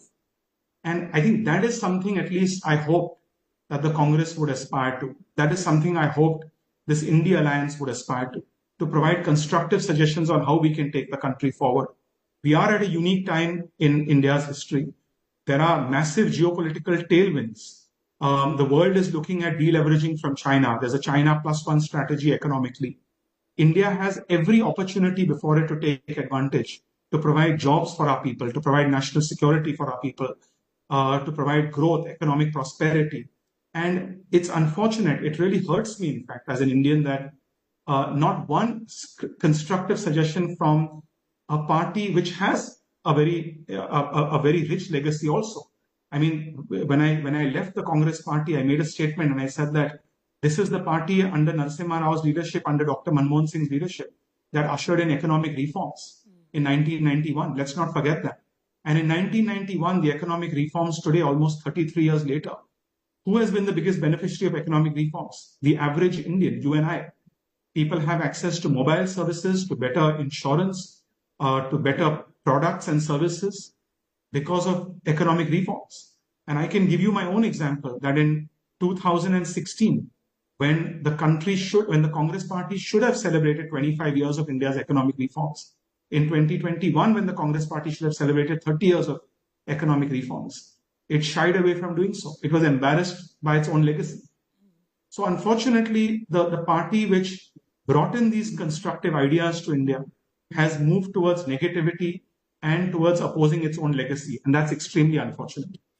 I have to say this. The last 3 answers, you've used the word opportunist for the Maharashtra Vikas Aghadi, and I assume by extension, the entire opposition alliance. Why is it that when the BJP ties up with Eknath Shinde and Ajit Pawar, it's called Chanakya Niti? When they get a Milind Deora and a Jyotiraditya Scindia, it's a master stroke. But Uddhav Thackeray alliance with Congress and Sharad Pawar, then it's opportunist. How are the two different? Either both of them are opportunists or both of them are Chanakya Niti. Firstly, people from other parties have also joined the Congress. So people have different reasons for leaving a particular organization. Padmaja, in your industry, in the media, it's not that people don't switch from channel A to channel B. Ultimately, everyone, regardless of which profession you're in, whether you're a politician, whether you're a journalist, whether you're a professional working in another sector, you want to feel recognized, you want to feel rewarded, you want to feel empowered, and you want to feel motivated. If those aspects are taken away, in your job and the purpose for which you joined a particular career, a particular profession, those objectives no longer exist. It's but natural for anyone to seek greener pastures and to seek a place. A greener pasture doesn't mean a place where you may get a post. A greener pasture could mean a place where you feel rewarded, where you feel acknowledged for your talent, where you feel acknowledged for your hard work. And that's precisely the reason someone like me left the party. I tried for 10 years during Congress's most challenging period, during its most difficult decade. I stayed loyal to the party with no post, mind you, no post. Not being a legislator, not being holding a position in the party for much of that 10 years. I stayed loyal to the party. But I always hoped and I always tried to bring about changes from within. At one point, you reach a stage where you know it's not going to change. And it refuses to change. It refuses to see the writing on the wall. And at that point, you want to be able to contribute. I'm also, mind you, 47 years of age. From the age of 27 to 37, I was in Parliament. Congress gave me that opportunity. I'm grateful for that. I paid it back from 37 to 47 when, as I said, I stayed with the party during its most difficult decade. But I want to be able to contribute during these years. And I'm glad that this is a party where today, the party that I'm a part of, the leader who I work with, he has a certain vision for Mumbai, he has a certain vision for Maharashtra. Like the Prime Minister in the center, he too is a self-made man. He too is a man who's come literally from the ground. He's a man who works night and day, and he has a vision to take the city and the state forward. And that augurs well with my core ideology, which is to take Mumbai and Maharashtra forward. I found that I was suffocated in the Congress, and that's why I had to leave. So when you say opportunism, I think there is a fundamental difference in wanting to be able to be in a platform which allows you to work, which acknowledges your talent, and joining hands purely for the sake of power. And I think that is what the India Alliance is doing.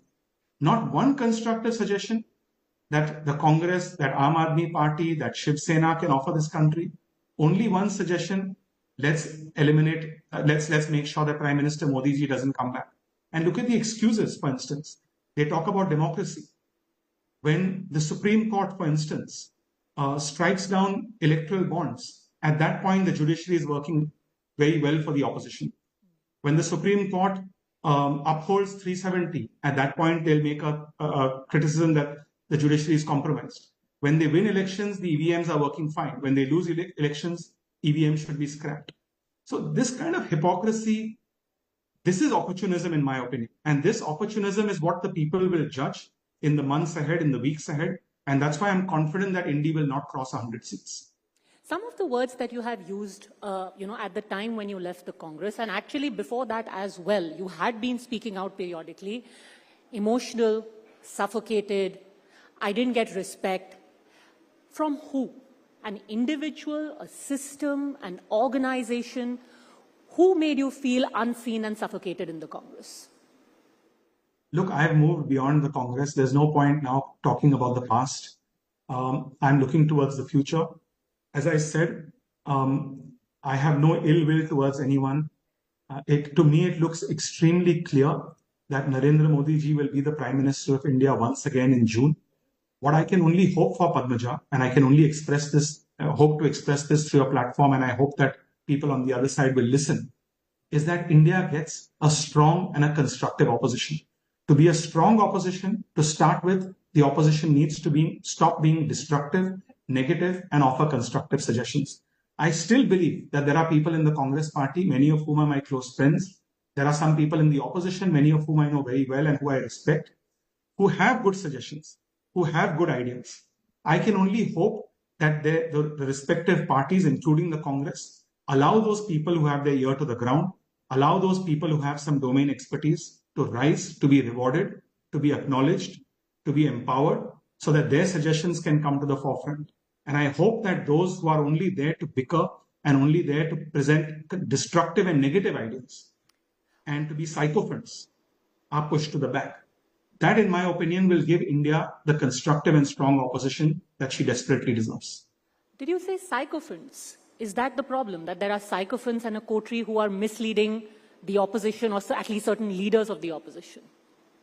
Again, I don't want to delve too deep into the Congress's, the reasons for the Congress's problems, but yes, I found the Congress, what should I say? I found it undemocratic. I found it unopen to constructive suggestions.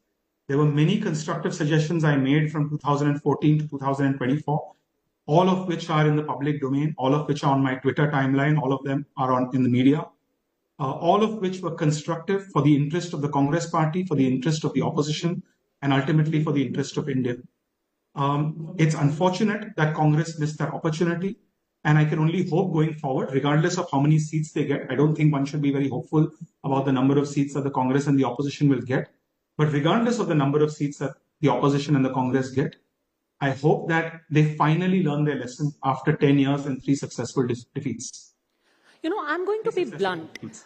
You, I'm sure, has seen that, much circulated picture where in a frame, you, Jyotiraditya Scindia, Sachin Pilot, RPN Singh are all in conversation with Rahul Gandhi inside Parliament. And of course, also because all of you practically began your journey pretty much together. 2004, you entered Parliament, so did Mr. Gandhi. You had Sachin Pilot, all of you very young ministers, MOSs in the Manmohan Singh cabinet. And now that picture has become symbolic of, all people, friends, fellow travelers falling by the wayside and now talking about what went wrong. Do you think there was an over-reliance on the people in that picture? It was a my friends and pals kind of a setup which didn't work in the long run, trusting your inner coterie more than the organization.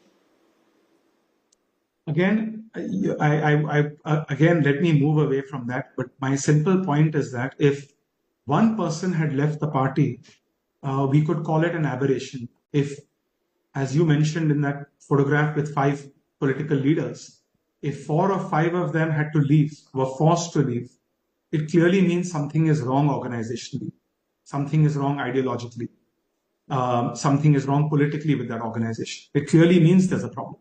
And different people left at different times. I can speak for myself. I stayed loyal for 10 years. I genuinely tried to bring about change from within. I was one of those who wrote a letter, what they famously called the G23, a constructive letter to the party, a private letter demanding certain reforms, demanding certain changes with the party's best interest in mind. Unfortunately, constructive suggestions, even when suggested privately, were seen as revolt. So beyond the point, somebody has to ultimately ask themselves, who are they loyal to a particular party or to the country? What is their purpose in politics? Self-preservation or to serve the nation? And that's what I had. Those are the difficult questions I had to ask myself. But then I finally realized that ultimately my goal and the reason I entered politics at the young age of 27, the first time that I got elected in 2004, was to serve my city, was to serve my state, was to serve my country. And to bring forth constructive suggestions, frankly, to bring sides together, to bring sides that don't agree on issues.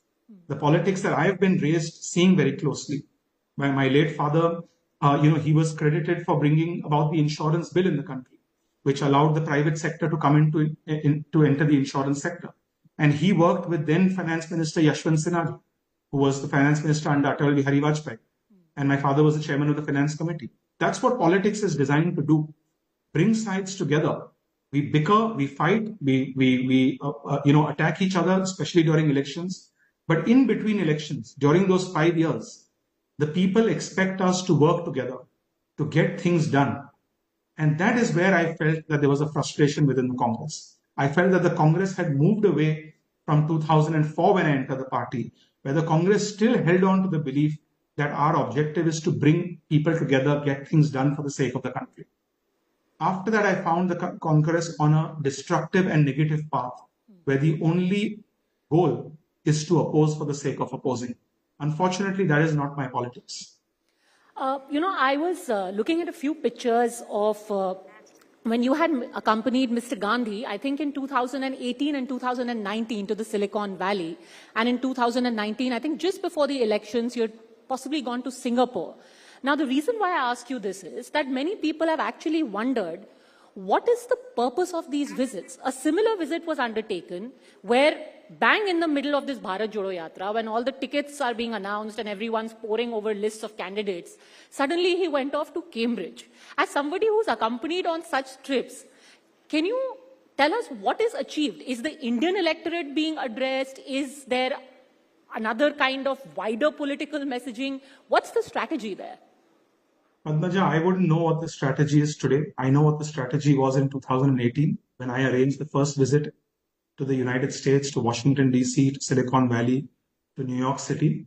At that time, the intention was very clear to present a constructive view of India, to keep politics, domestic politics within India, but to present a constructive idea of India to the world. That we are one, regardless of our political differences, we are one. What has happened since then, I cannot comment on that. I have not been part of arranging those visits. And I personally believe that when someone goes abroad, when any leader for any political party, I've always followed that policy from 2004. There were many times in 2004 when, as a member of the Congress party, we would go on multi-party delegations abroad. And we would go for economic delegations, political delegations. I remember when the Indo-US nuclear deal was being discussed. There was a huge controversy. The BJP and the Congress weren't seeing eye to eye on it.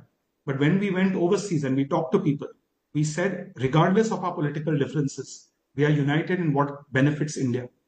So that has always been my philosophy. What is the Congress doing today? Who's organizing the visits? What is their agenda for these visits? I cannot comment on. And the reason why this is pertinent is often these visits are called into question as some larger Break India agenda. Maybe partially because on some of these visits, for example, the one in London comes to mind a couple of years ago, where Mr. Gandhi had made comments about how there is no democracy in India anymore, the press has been sold out, the judiciary is under duress, as are all other institutions. Would you like to dispel some of the rumors about some great game which is anti-India being fleshed out in those visits? Again, I don't know I don't know who is organizing these visits today. I know who has been organizing them in the past few years. But all I can say is that under my watch, I always believe that under my watch, every political leader must present a constructive agenda when it comes to India. We don't need foreign powers to come intervene and guide us and tell us what's right and wrong for our democracy. I do believe that India is a healthy democracy. And I think that parties that are undemocratic themselves have no ability to claim to be able to strengthen or restore democracy in our countries. Parties that are undemocratic, parties that are monarchic in nature, how will they restore or strengthen democracy in our country? So I find this a farce, and I find this is something which I personally think that these are just excuses that the opposition seems to be making. It's election time, they have to make excuses, they have to set public expectations because they know what's going to happen in the next few months. And I remember in 2014 when the Congress got from 206 MPs, fell down to 44 MPs. The Congress blamed a whole set of people. 2019, it blamed a whole set of people, institutions. 2024, the same thing will happen. But as long as the Congress does not see the writing on the wall, as long as the Congress fails to reward, acknowledge, bring people who have their ear to the ground, who are talented to the forefront, move towards a meritocratic system, the Congress will continue to make such excuses. Now, other than being a politician, a former minister, you're also a very accomplished musician. For those who do not know, I actually want to play out a clip of Milind Deora at the Blues Festival a couple of years ago. You're also part of a band which is called Third Degree. First, let's take a look at that performance by Mr. Deora.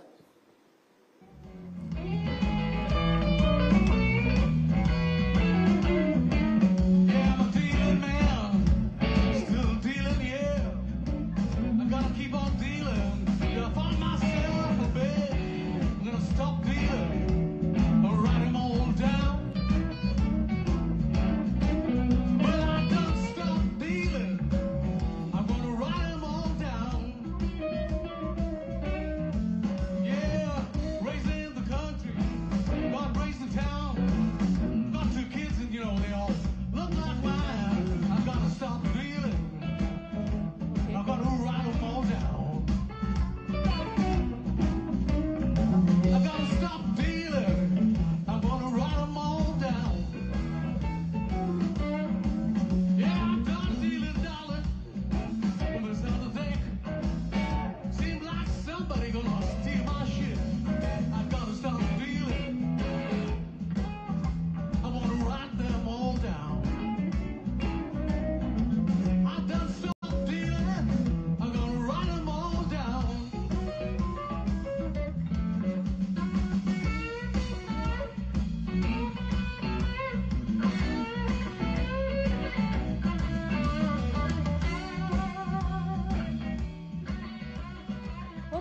Milind Deora, you know, from that lifestyle to this, your band is called Third Degree. Some people say working in the BJP Shiv Sena is in itself third degree. How are you going to balance the two? Well, firstly, I hope your audience hasn't left the room watching that long clip. They haven't actually. A dozen of them walked in. Well, music is a part of my life. Music will never go away. And as I mentioned to you earlier, I'm still the same person I always was. The Shiv Sena led by Eknath Shindeji has, he's very clear in what he expects from me. He's very clear in that he's asked me to represent Mumbai, to represent Maharashtra. Shortly after I joined the party, I was in Davos. I saw how hard he worked to bring investments to Maharashtra, to bring jobs to Maharashtra. I saw the kind of competition in Davos where different states are competing. So these are areas, Padmaja, which I'm good at. And this is how I hope to serve my city, my state, and my country. Music is obviously a passion that will never go away. Certainly, this system is certainly a very hardworking system. It's certainly a very a demanding system. They're obviously in the midst of the election period. So the strings are getting rusty right now. But I'm sure I'll have time in the months and years ahead to pick it up again. But, you know, the image of the Shiv Sena is, you know, it's a grassroots party, the shakhas, the rallies, and blues and jazz is a slightly more elevated pursuit. Don't you think there is going to be in the mind of the Sena voter, ye kaise neta aa gaye? I don't think so. I don't see that at all. And I think that, I think the Sena represents in many ways Mumbai's ethos. And Mumbai's ethos is extremely diverse. Mumbai has thrived. Mumbai has been and remained the economic capital, the cultural capital, the creative capital of India because of its diversity. And every community, regardless of which language you speak, regardless of which community you belong to, regardless of which state you've come from, the Sena has always given that representation to people, believe it or not. And I think Mr. Shinde is an extremely, what should I say, a very modern politician. He's somebody who has a very grand vision for the city. He has a very grand vision for the state. He's somebody, as I said, who's very demanding, very hardworking. Somebody who's cut from the same cloth as the Prime Minister. The Prime Minister was a chaiwala who rose to become Prime Minister purely based on his hard work and his dedication. The Chief Minister, for those who don't know, was an auto rickshaw driver, a three-wheeler driver in Thane.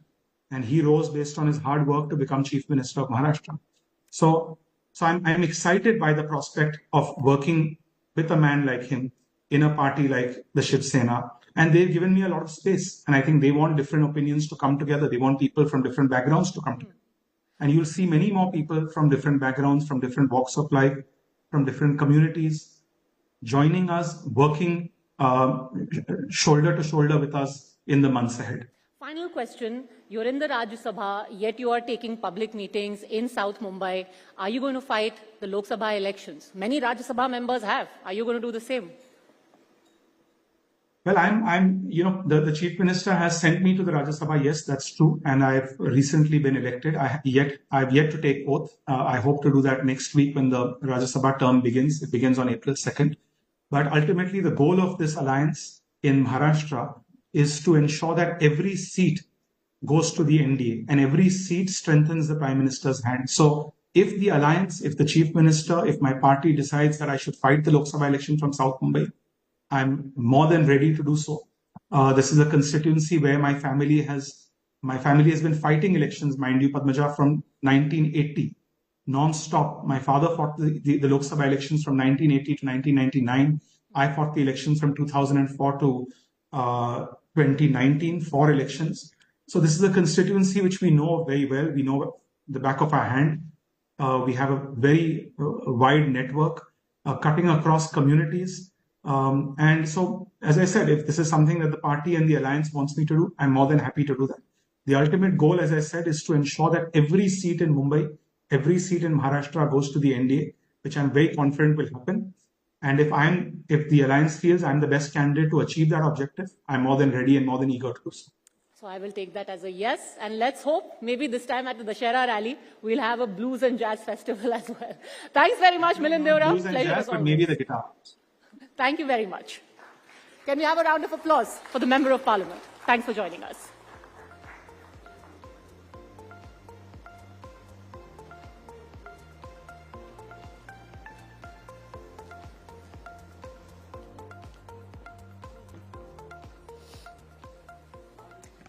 Well, thank you very much to Mr. Deora and to Padmaja as well for the discussion. Let's now shift our focus from politics to policies. The Honorable Prime Minister has spearheaded big policy shifts that have seen the growth of the country in the recent years, and so much so that his image has evolved into a brand in itself.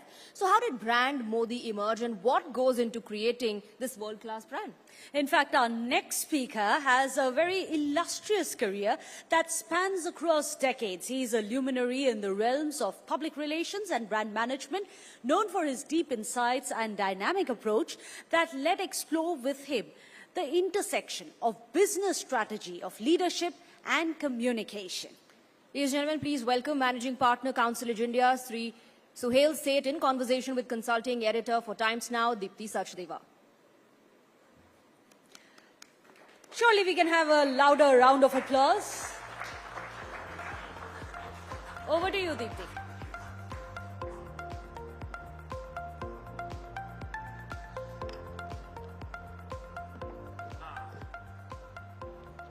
So Suhail is comfortably seated, and I hope all of you are too. We are discussing brand Modi. Now, brand Modi, many would say, where is the discussion on that? I mean, does that, Suhail, leave any scope for a discussion? Modi is a brand in itself. But is that fiction? Is that reality? How big is that brand? So, do you want me to answer it this way, or shall I just finish what I have to say and then... Up to you, up to you. What would you like, since we're a democracy? I think let me share my initial thoughts, and then you can, in your inimitable style, quiz me. Would that work? Absolutely.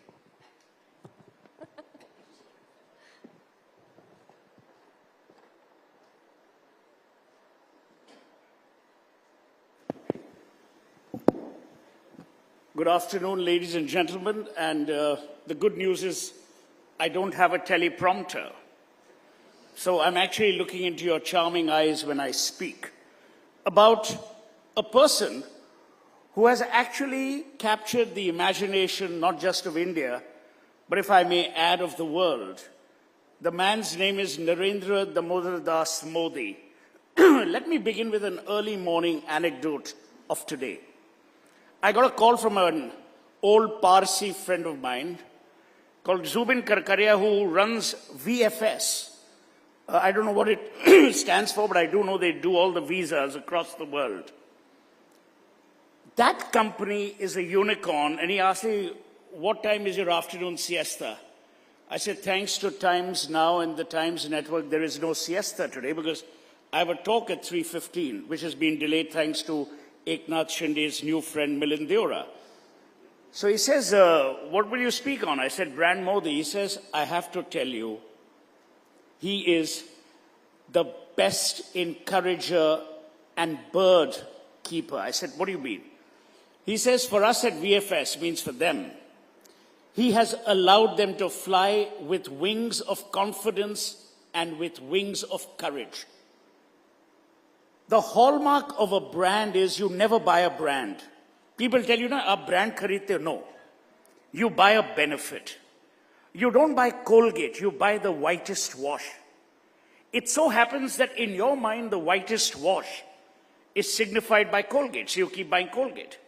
Many of you who are young, some of the people in front who are sporting recent dentures are not. You remember, some were bywords. When we wanted to talk about edible oil, we talked about dalda. Today, when you talk about serious politics, you talk about Narendra Modi. When you talk about walking to nowhere, you talk about another young man who's not so young anymore. So the world changes. What is amazing about Narendra Modi, and I've written this, I first met Narendra Modi in 1999 when I was asked to handle the campaign for Atalji when he was staking claim for prime ministership. And from then till now, the hallmark of Narendra Modi is only one: consistency and focus. That's what great brands are all about. Brands are all about being consistent. You know that you will not be surprised with bad quality, you will not be surprised with unpredictability, and what's more, you will not be surprised with letting the customer down. No matter what you might say, and I hate all political parties, I think all political parties should be banned, but then what democracy will we have? I mean, Navika, poor thing, can't run India, even though she should. So what do? We are in a bind. Of all the choices that you have today, Narendra Modi is the only brand that has been made by himself, made for India and made by Indians. Every other brand, more often than not, has been a brand out of legacy, has been a brand out of inheritance, and has been a brand which has been supported or substantiated by other factors. Narendra Modi has no lineage to talk about except the one he will leave behind. That's what great brands are about. Modi touches the hearts and minds of people, whether they love him or hate him. That's what great brands are about. You know what is the worst form of human antagonism? Is when you are indifferent to the human being. You can love a human being, you can hate a human being, but when you're indifferent, it's the worst insult to that human being. Today, Narendra Modi is the only political brand in India that is engaging every day. Whether you like it or not, he's in your face. Is that a good thing? Time will tell. He's there for a temple, he's there for a metro run, he's there to talk to, religious communities. He's pumping flesh with the G8 leaders, he's organizing the G20, and he's working 18 hours a day. The last time he went to Bangkok was for a conference. That's the difference. That is the difference. Brands need to constantly work. They need to constantly innovate. They need to constantly recalibrate. Great brands are those that are often and always relatable to people and people's desires, people's wants, people's needs. Brands are not, as you and I think, some vacuous entity that is found on the top of a shelf. Which are great literature brands that you and I remember? If I were to look at Hindi literature, Dinkar, Premchand, Rabindranath Tagore, more recently in the world of theatre, Vijay Tendulkar, Mahesh Dattani, which are the political brands that you remember? Jawaharlal Nehru, Indira Gandhi, Rajiv Gandhi, Rahul Gandhi, Sonia Gandhi, Mulayam Singh, Jayaprakash Narayan. The list is endless. But which brand will be remembered for altering India and altering the way Indians are perceived? Brands must always fulfill a need. What was the need in 2014?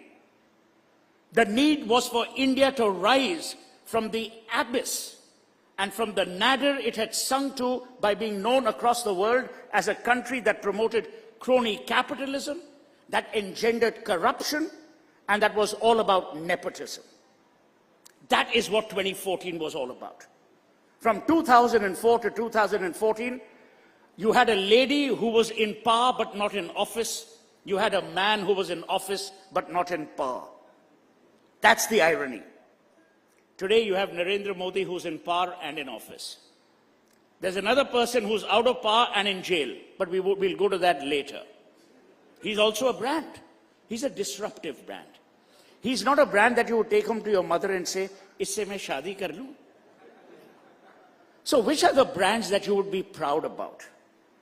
Whether you like it or not, and I don't subscribe to a lot of the things that Mr. Modi may subscribe to. I've often said that the BJP has been the worst communicator of its remarkable achievements. And let me tell you, very few governments have achieved what the BJP government has achieved from 2014 till now.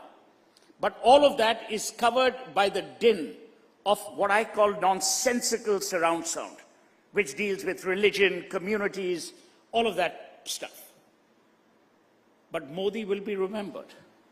He will be remembered for integrating Jammu and Kashmir. He will be remembered for making the Indian diaspora feel proud, no matter which country they are in, no matter which nationality they hold today. He will make them, and he has made them proud of their origins. He has given to the poorest of the poor dignity. Dignity is more important than wealth. And let me tell you about poverty. It was famously said that poverty is not about money. It is about the lack of opportunities. That has changed under Narendra Modi, and that should continue to change. And Narendra Modi's other great brand descriptor is decisiveness. But even more important than that is his unwillingness to listen to surround sound. You know, I was just telling some friends earlier, there's no point in being popular. You can never be popular with everyone or anyone.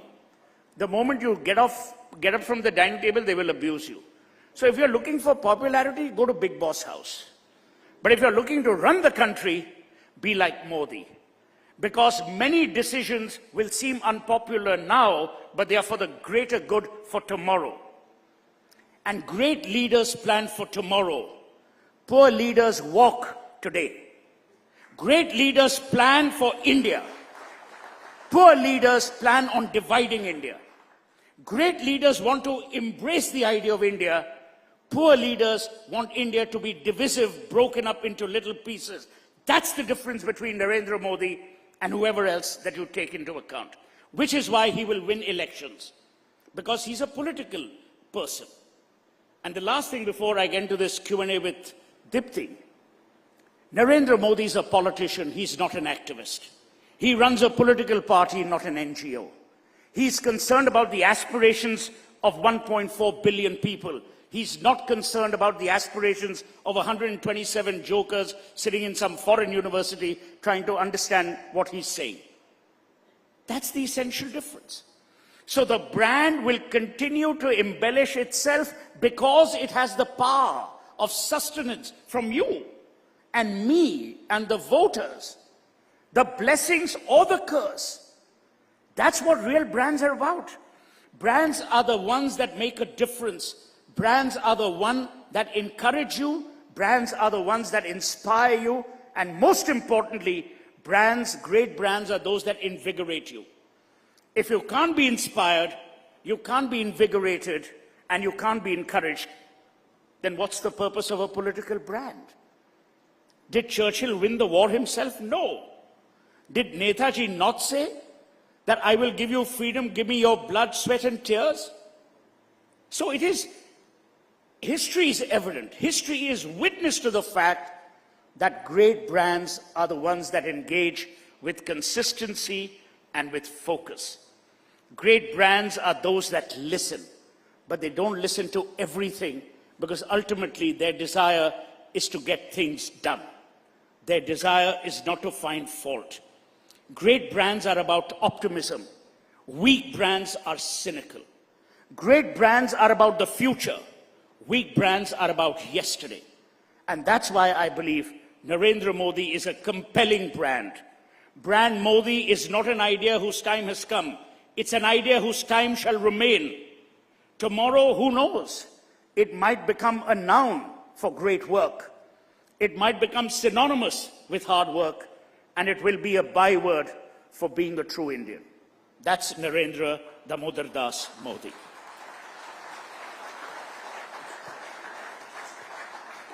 So what brand Suhail Seth has done is to ensure that most of the questions that I prepared, he decided to, just go there, answer most of them by himself.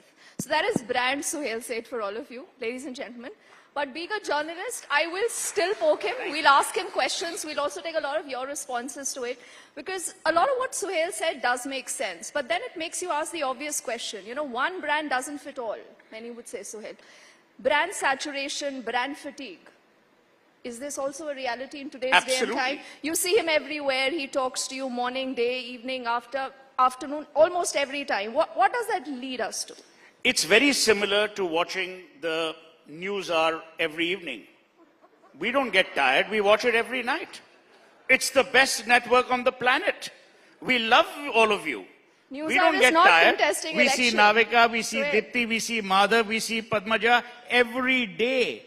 We're not tired. We're invigorated. We're encouraged. We're inspired. But now add Narendra Modi to that and then you can see how more inspired we are. But on a serious note, yes, there is brand fatigue. But remember, you're talking about 1.4 billion people, not people who have bunked office to attend a summit.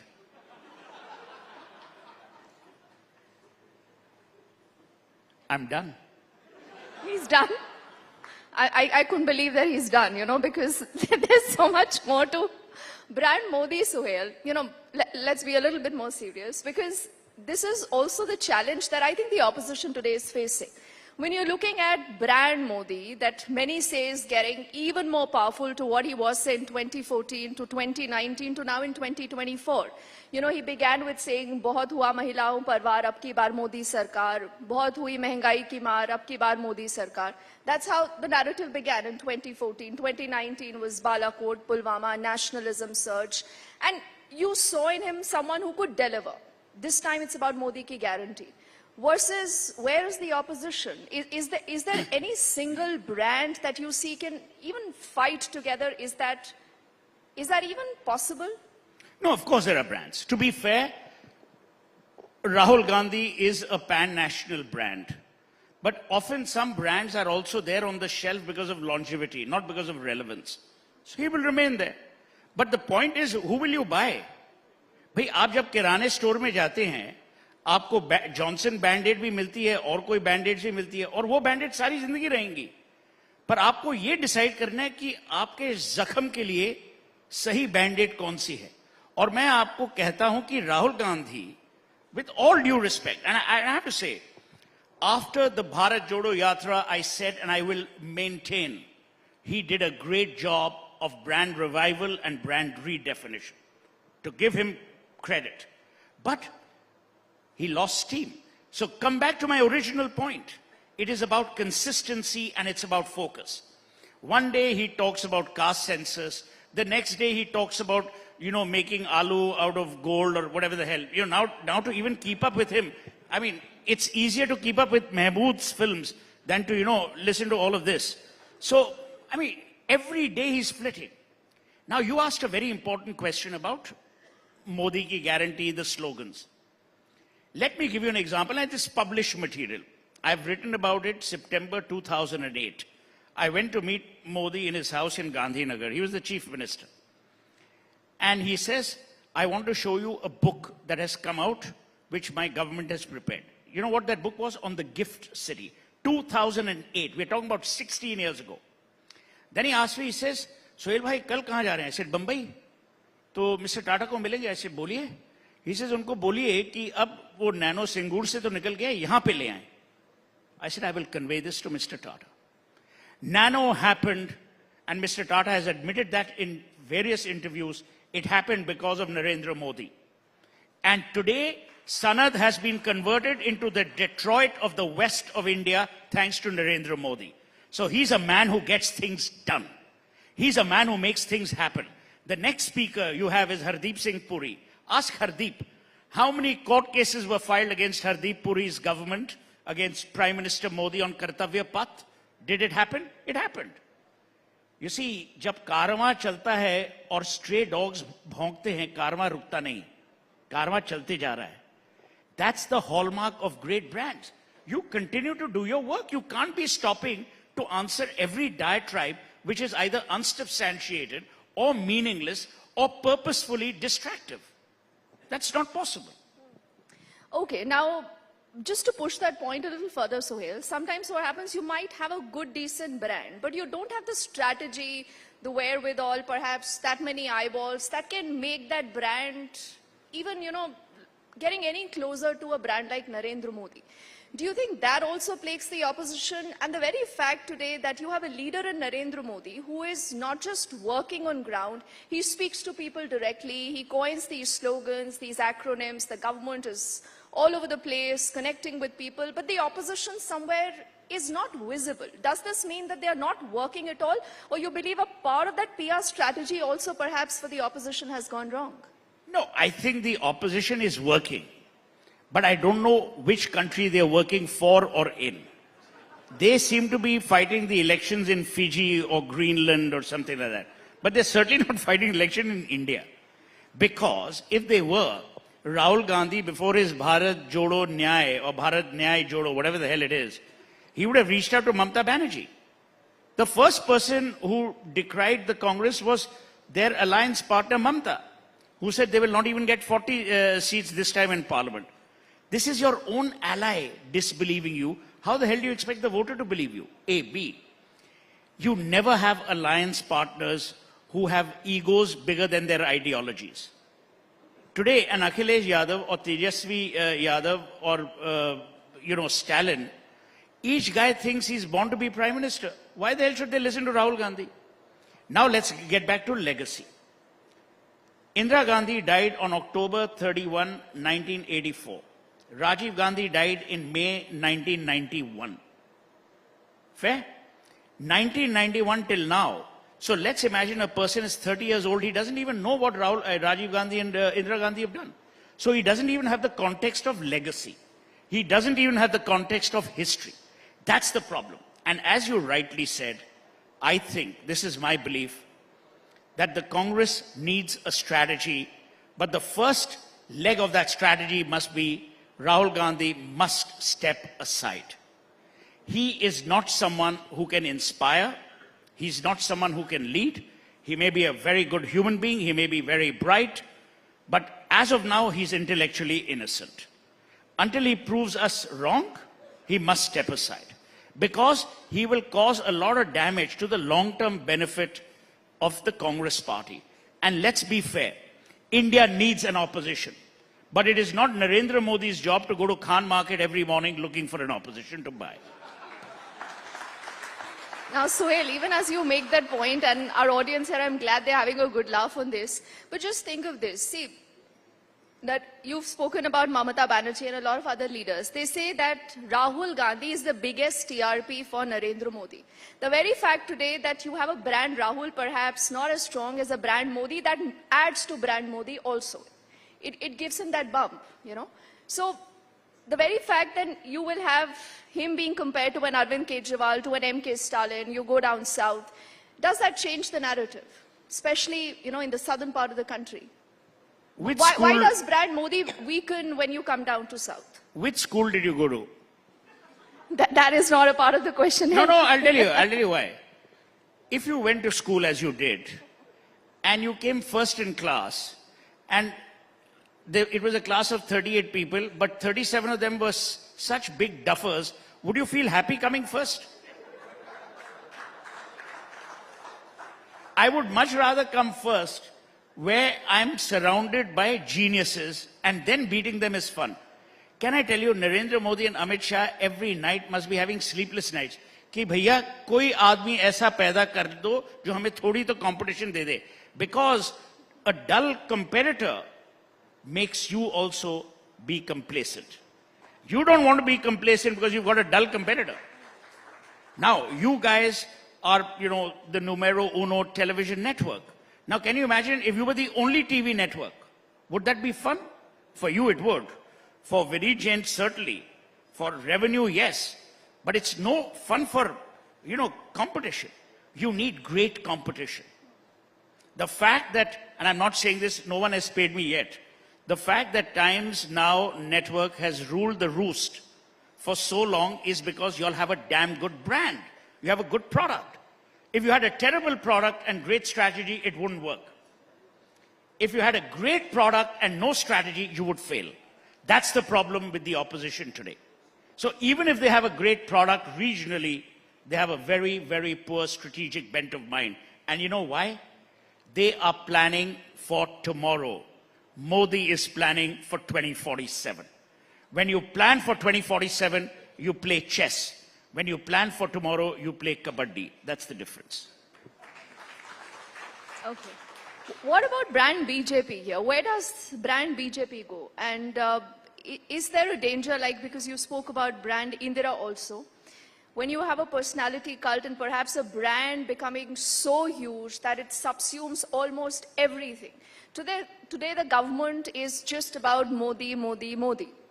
So what happens when you have a brand that just becomes so huge, Suhail? What happens to the party? What will happen in a post-Modi era? I so totally agree with you. I've written about this. The BJP's fundamental problem is that it is getting into the same rut as the Congress. It is personality driven. Having said that, the difference between the Congress and the BJP is that the BJP is still merit driven. BJP is winnability driven. A lot of political parties are family driven. Ajit Pawar is putting up his wife in Baramati. I don't think either Hardeep Puri or Ashwini Vaishnav will put up their wives as candidates. That's not the way the BJP functions. BJP, to my mind, is a merit-driven political party, number one. Number two, it's a grassroots party. Number three, it has the support, the guidance of the RSS. So there are enough checks and balances. It is not a party that is driven by a family that itself doesn't know where the hell it's going. That was quick. What happens to brand India and brand Modi? Which brand is bigger today? Obviously India, yeah. Brand India draws sustenance from the leadership of Modi. Modi draws his brand virtues from the legacy of India. Both are intertwined. It is true of all political leadership. Let's go into history. Let me do a nice history lesson for you because the next few speakers will be pretty, they'll be very good actually. So let's go into history. Churchill. Would you separate Churchill from what happened in England? No. Franklin Delano Roosevelt in the United States. Go back into time. Lord Nelson. I mean, these were the people who were intertwined. Shakespeare's political tragedies were basically his frustration with the reign of Elizabeth I. Elizabeth I defined the England of that time. So Napoleon defined what was happening in France. The Tsars defined what was happening in Russia. Then came Lenin. Then came Stalin. You had Nasser in Egypt. You had, I was about to say Salman Khan. You had Saddam Hussein in Iraq. So it is very difficult to say, can you separate? Why should you separate the brands? Narendra Modi is the elected Prime Minister of India. He's not the nominated Prime Minister. He has not come through the back door. He has won an election. So he and the aspirations of brand India, if they are intertwined, it's better for the brand Dipti. And it's better for both brands because they will need each other for sustenance and for growth. Okay, even when you say that, I'm being informed that a lot of our viewers would also want to take questions. So we'll open the session in just a moment. We'll get the mics to you where you are. But before that, I just want to use this opportunity, Sohail, to squeeze in one quick question. In spite of whatever we say, in spite of whatever's discussed here, why is it that for the Western press still, there is a problem with brand Modi? Is it because, of the history? Is it because of the fact that they cannot digest the fact that India is on its way to becoming a superpower? Or India today has a voice? I mean, why? Why is the Western press still so against brand Modi? So again, without asking you which school, I assume you did read William Shakespeare. If you did, there's a play, Julius Caesar, in which Mark Antony asks Brutus, why did you stab Caesar? Brutus's response is brilliant, Shakespeare. He says, it's not that I loved Caesar less, I loved Rome more. It's not that the Western press hates Modi less, they hate the success of India more. And the more you react, the more they will get under your skin. Treat them like the barking dog and treat yourself as the caravan. You don't need to respond to every barking dog. If you say, but why did the New York Times do this? Why did the Washington Post? ਕੀ ਫਰਕ ਪੈਂਦਾ ਹੈ? ਕਿਉਂ ਕਲੇਸ਼ ਮੁੱਲ ਲੈਂਦੇ ਹੋ ਤੁਸੀਂ? ਕਿਉਂ ਸਿਆਪਾ ਲੈ ਰਹੇ ਹੋ? ਉਹਨੂੰ ਕਰਨ ਦਿਓ ਜੋ ਕਰਦੇ ਨੇ. Why? There's an old saying in Bengali, and Bengalis were always, I'm more Bengali than Punjabi, but they're always self-victims. You ask a Bengali, কেমন দাদা সব ঠিক আছে? এই কেটে যাচ্ছে রক্ত বের হচ্ছে না. Mean my neck is cut but no blood is coming out. That is the situation with New York Times and Washington Post. America neck কেটে যাচ্ছে কিন্তু রক্ত বের হচ্ছে না. এই জন্য তো আপনাদের পিছনে আছে. Ignore করুন. Okay, we can have a good laugh at that.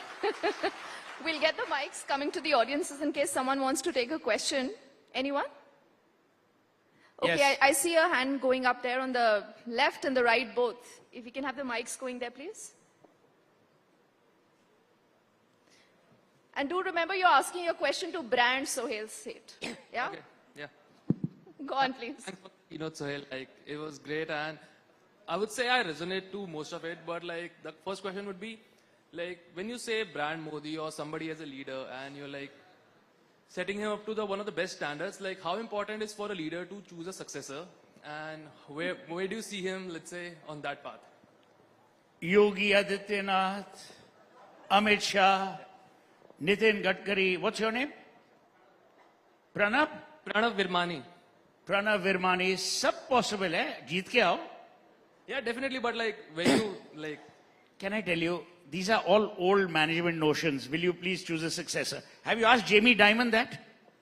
Do you know who he is? Yeah. Have you asked him that? Deepak Parekh ran HDFC, I think, longer than India's freedom struggle. Did you ask him that? Why? How is it relevant? Let me tell you, the BJP is a cadre-run party. They will have a succession plan in place. The only problem is they haven't had the time to share it with you.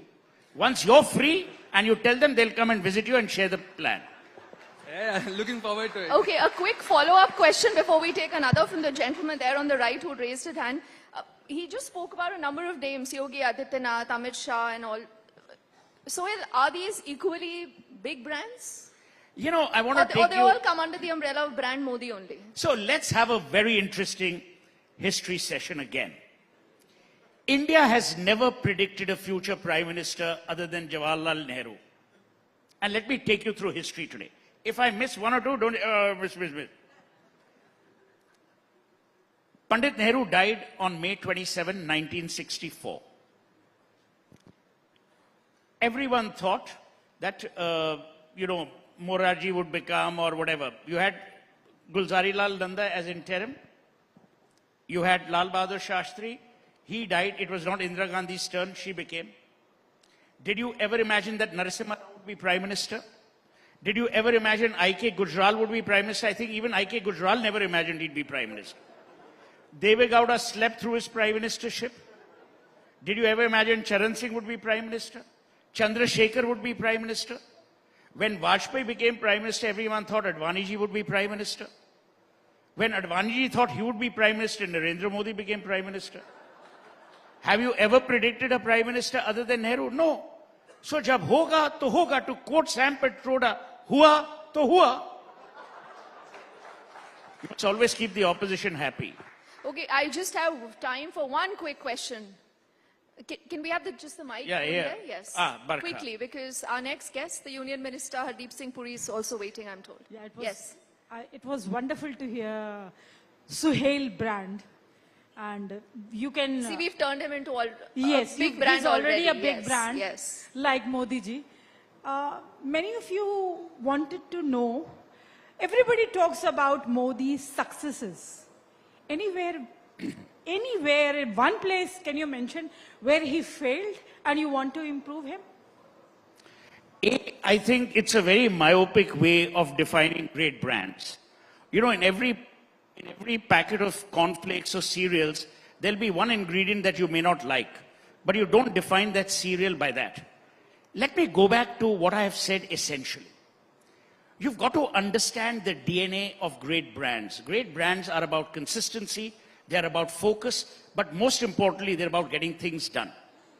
Atashi and whatever her surname is, I can never pronounce it, Marlena or Marlena or whatever, she says Arvind Kejriwal is an idea. But you know what? An idea, if it is not executed, no one sees it. It's like a ship in the night. It sails, but you don't see it. Modi's difference is he has been able to set an example of delivery.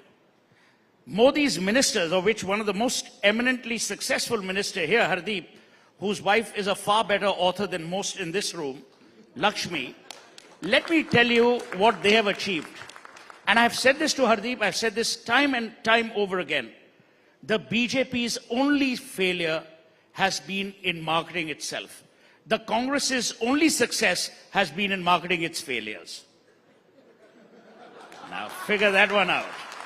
So when I tell you that the Prime Minister does not need to do, as we would say in Ambersar, Tindora Peetna. That's not his job. His job is to make sure that people live with dignity. He's done that. His job is to make sure that he replaces coal cooking ovens made out of matti with gas cylinders, he's done that. Direct benefit transfer, done that. 370, done that. I don't know how many of you go to Srinagar as often as I do. Talk to every person. Earlier when you went to Srinagar, they would say, "Aap Hindustan se aaye hain?" Today they don't say that. Because Modi has made them Indians. He has not converted them into angry Kashmiris, which the Nehrus had done. And I must say this. Let me also tell you, I travel overseas once every 2 weeks. Nowhere and at no point in time has India been taken more seriously, with greater panache, with more pride than it has been taken today. It takes a great leader to encourage his people to believe that they can conquer the world. You know, I started with that unicorn story about VFS. Today, we are the world's largest providers of unicorns. We have great authors. We have great scientists. We have sent people to the, we have sent vehicles to the moon for less than the cost of a Hollywood film. Would that have been possible if your leader said, "I don't believe in you"? And now I will end by just saying one thing. You asked me the fundamental problem of the Congress. From its utterances, the Congress hates the idea of India. They love India's idea, but they hate the idea of India. And they hate the success that Indians are capable of. Today, what Modi has done is he's come with a giant human saw of encouragement and unshackled every Indian. He has made every Indian believe in him or herself, and he's told the world that if you're Indian, the world is your oyster. For that and that alone, we need to be grateful that a man like him passed the annals of India. That apart, you've got a great television network with very powerful anchors such as yourself and Navika. And on that note, I must leave because you mustn't keep a minister waiting, no matter which government it is. Fascinating conversation. Thank you so much, Suhail. Thank you.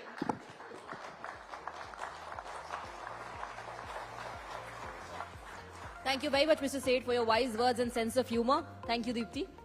Well, as India gets ready to cast its vote in the world's largest elections, the nation is swept over with the discussions on what the results would be and what that would mean for India's growth story as well, Swati. Well, Meghna, our next speaker is someone who has been an integral part of the government for many years. Additionally, he's a seasoned diplomat, thus bringing with him the ability to look at things with an international perspective as well. And he's here today to talk to us whether ab ki baar 400 par hoga.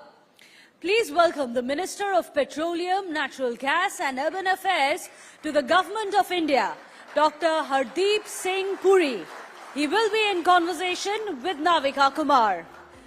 But first, Meghna, thank you, Swati. Ma'am, but before I could just, sorry to interrupt you, but a token of appreciation is a must when we have such a senior minister in our midst. As journalists, we sometimes forget our civilities, but very happy to have you, Minister Hardeep Singh Puri. A big round of applause. Thank you so much, sir. And Navika, it's over to you now. Thank you, Meghna. Thank you, Swati. And thank you very much, Minister Puri, for joining us here at the Times Now Summit.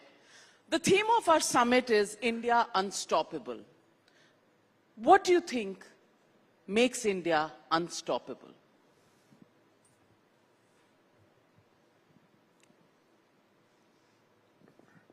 If any one section of our society or any part of the ecosystem sought to claim credit for the unstoppable India, I would find fault for that.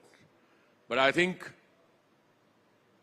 starting with decisive, focused leadership in the last 10 years, programs which are anchored in development, ensuring that the benefits of development percolate down to the farthest or those most vulnerable sections of our society, and unleashing the inherent potential of India.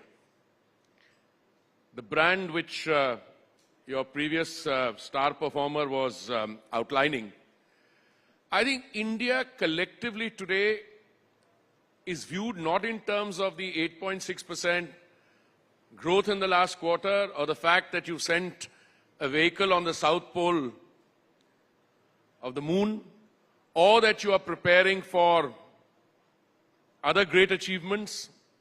I think India is defined by the collective ethos, the new spirit, which has been unleashed for some time now, I want to give credit, but accelerated during the last 10 years.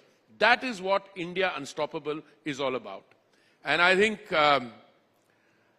not to try and lay it on at the start of a conversation, I think a lot of people, distinguished members of the fourth estate, who have captured that story and who are focusing on that, that in and of itself is also a force multiplier. Because large parts of India, the progress in tier 2, tier 3 cities, you have to go there you have to see it to believe it. And I can see the growth coming from there, and I think that story is being captured. And the India Unstoppable today is essentially good governance has been translated into good politics.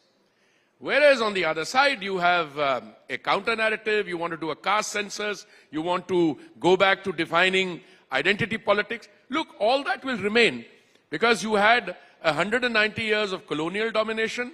You also have a past baggage which you have to overcome. But I think you're on the right track.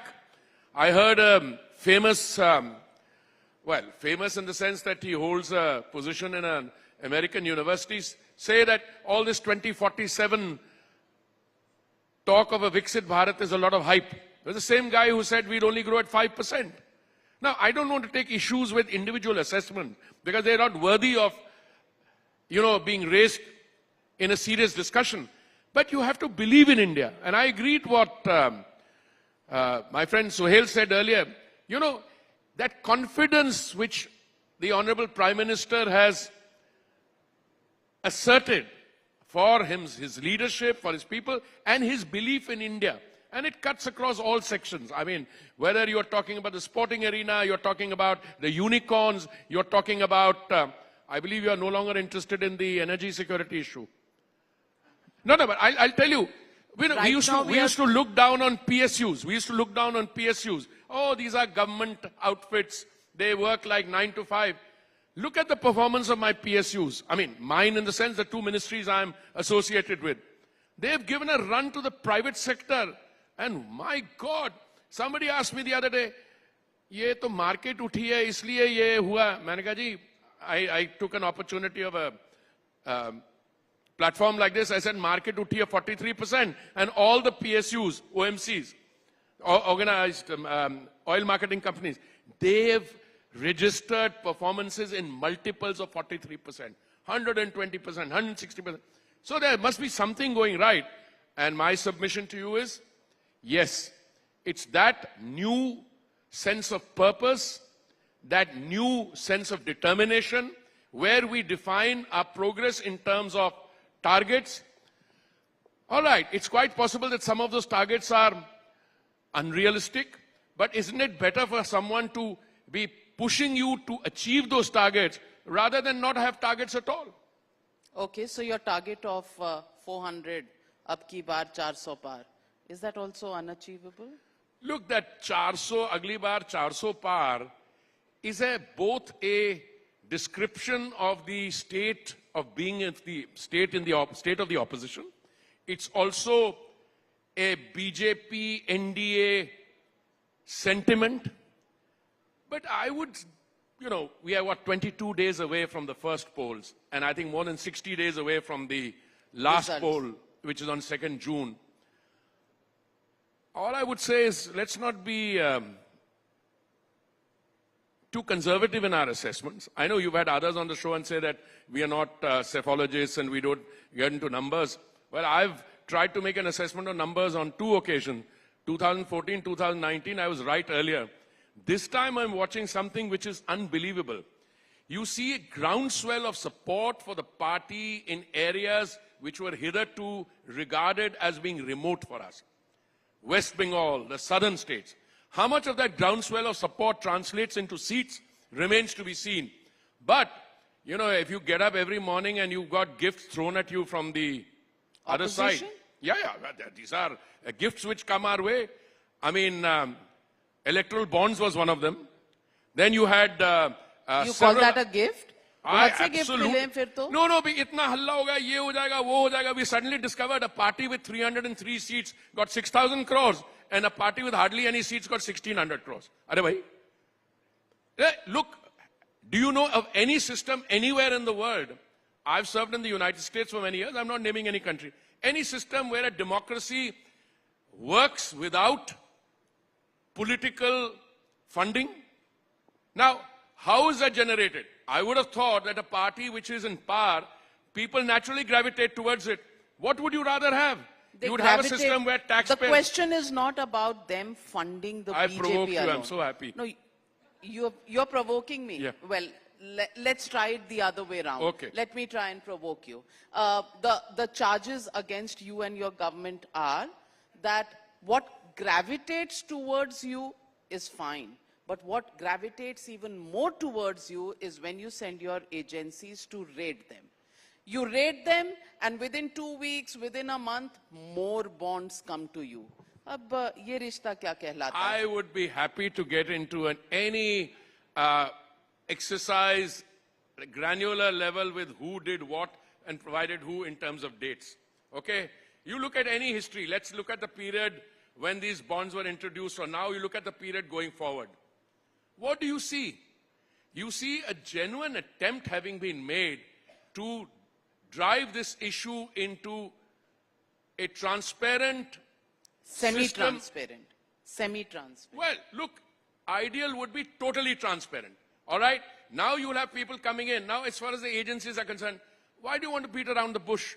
There's one man who says the agencies have been unleashed against me. Starting from November of 2023, he's been summoned by one agency on 9 occasions. You're talking about Mr. Kejriwal. You named him, I won't disagree. All I'm saying is he's been summoned on 9 occasions. Once I'm busy with this, once I'm busy with that. Arey bhai, if you have nothing to hide, why don't you come and let's have a chat? Now, where does it say in our system that if you are either in power or you are in opposition and you are part of a culture of impunity, that you are immune from such investigation? I mean, look at what happened in West Bengal. I mean, there were empty flats where there were sacks of currency literally littered around. And why did those investigations take place? Not because the agencies wanted to investigate them. Those investigations took place because the courts ordered them. There was some recruitment scandal in which some teacher who was at number 2 was overlooked for somebody who was at number 16. That person went to court and that's how it resulted.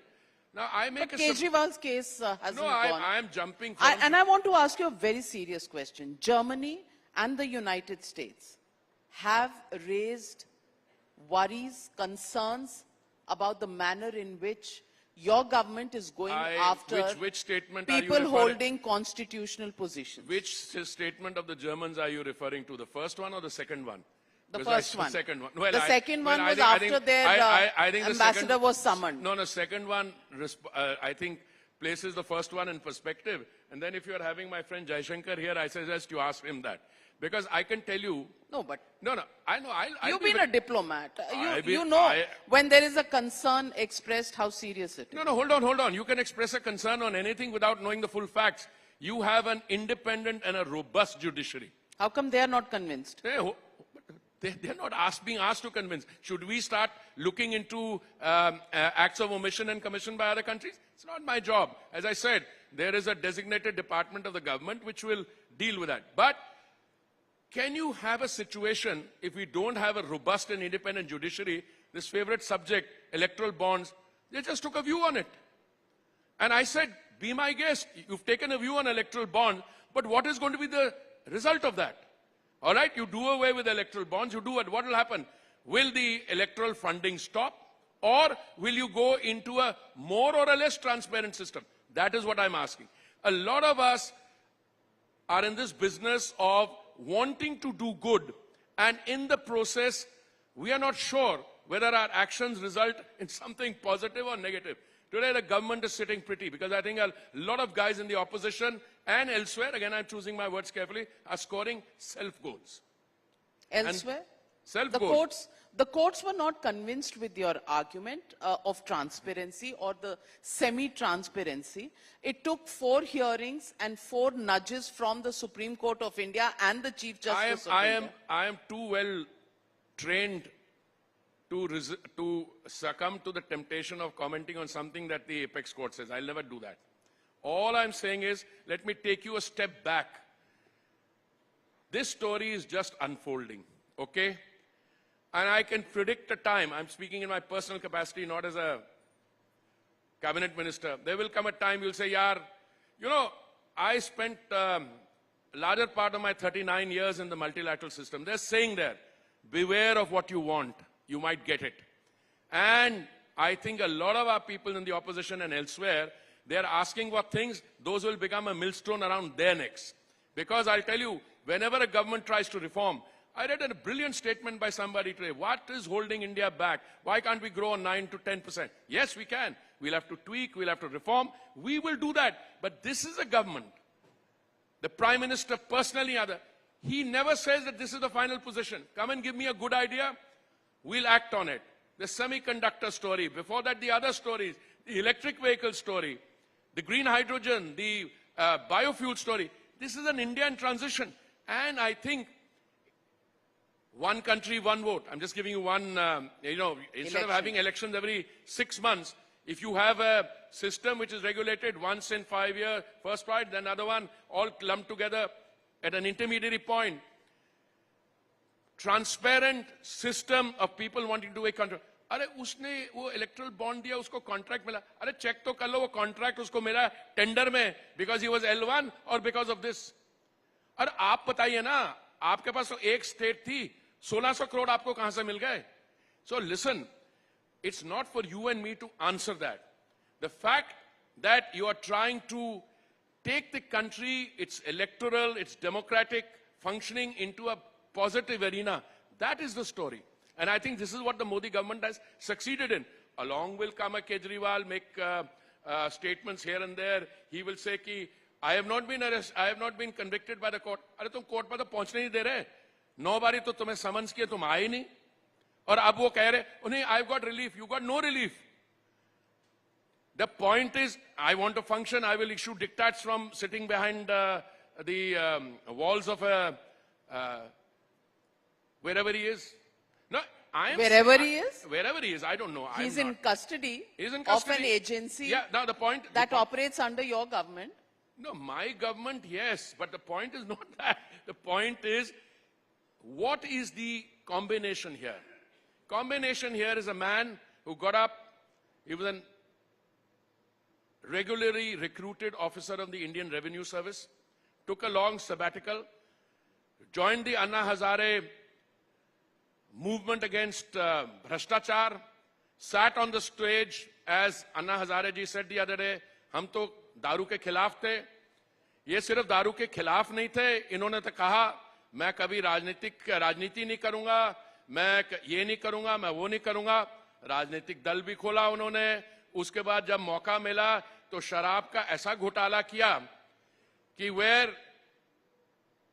buy one get one free, नहीं कोई उसके manufacturer के का discount नहीं था, ये था कोई किसी की परसेंटेज 4% सी वो 12% हो गई है.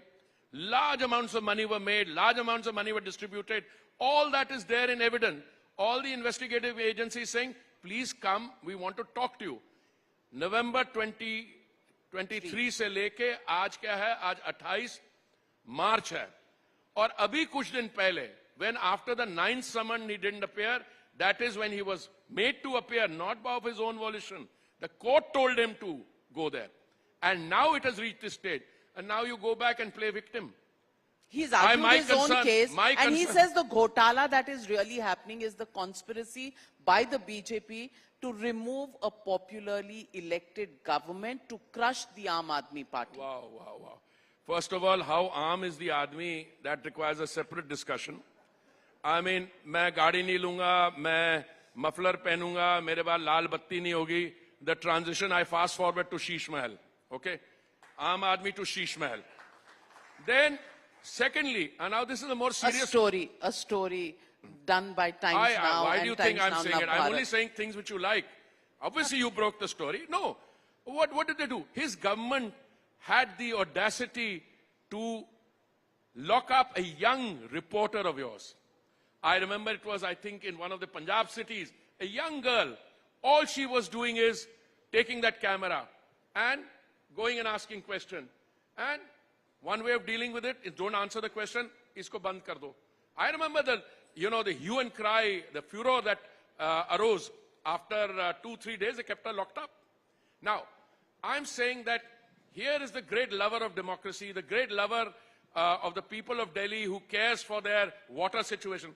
Oh, uncle, jab bahar the, tab tumne pani ka kyun nahi kiya?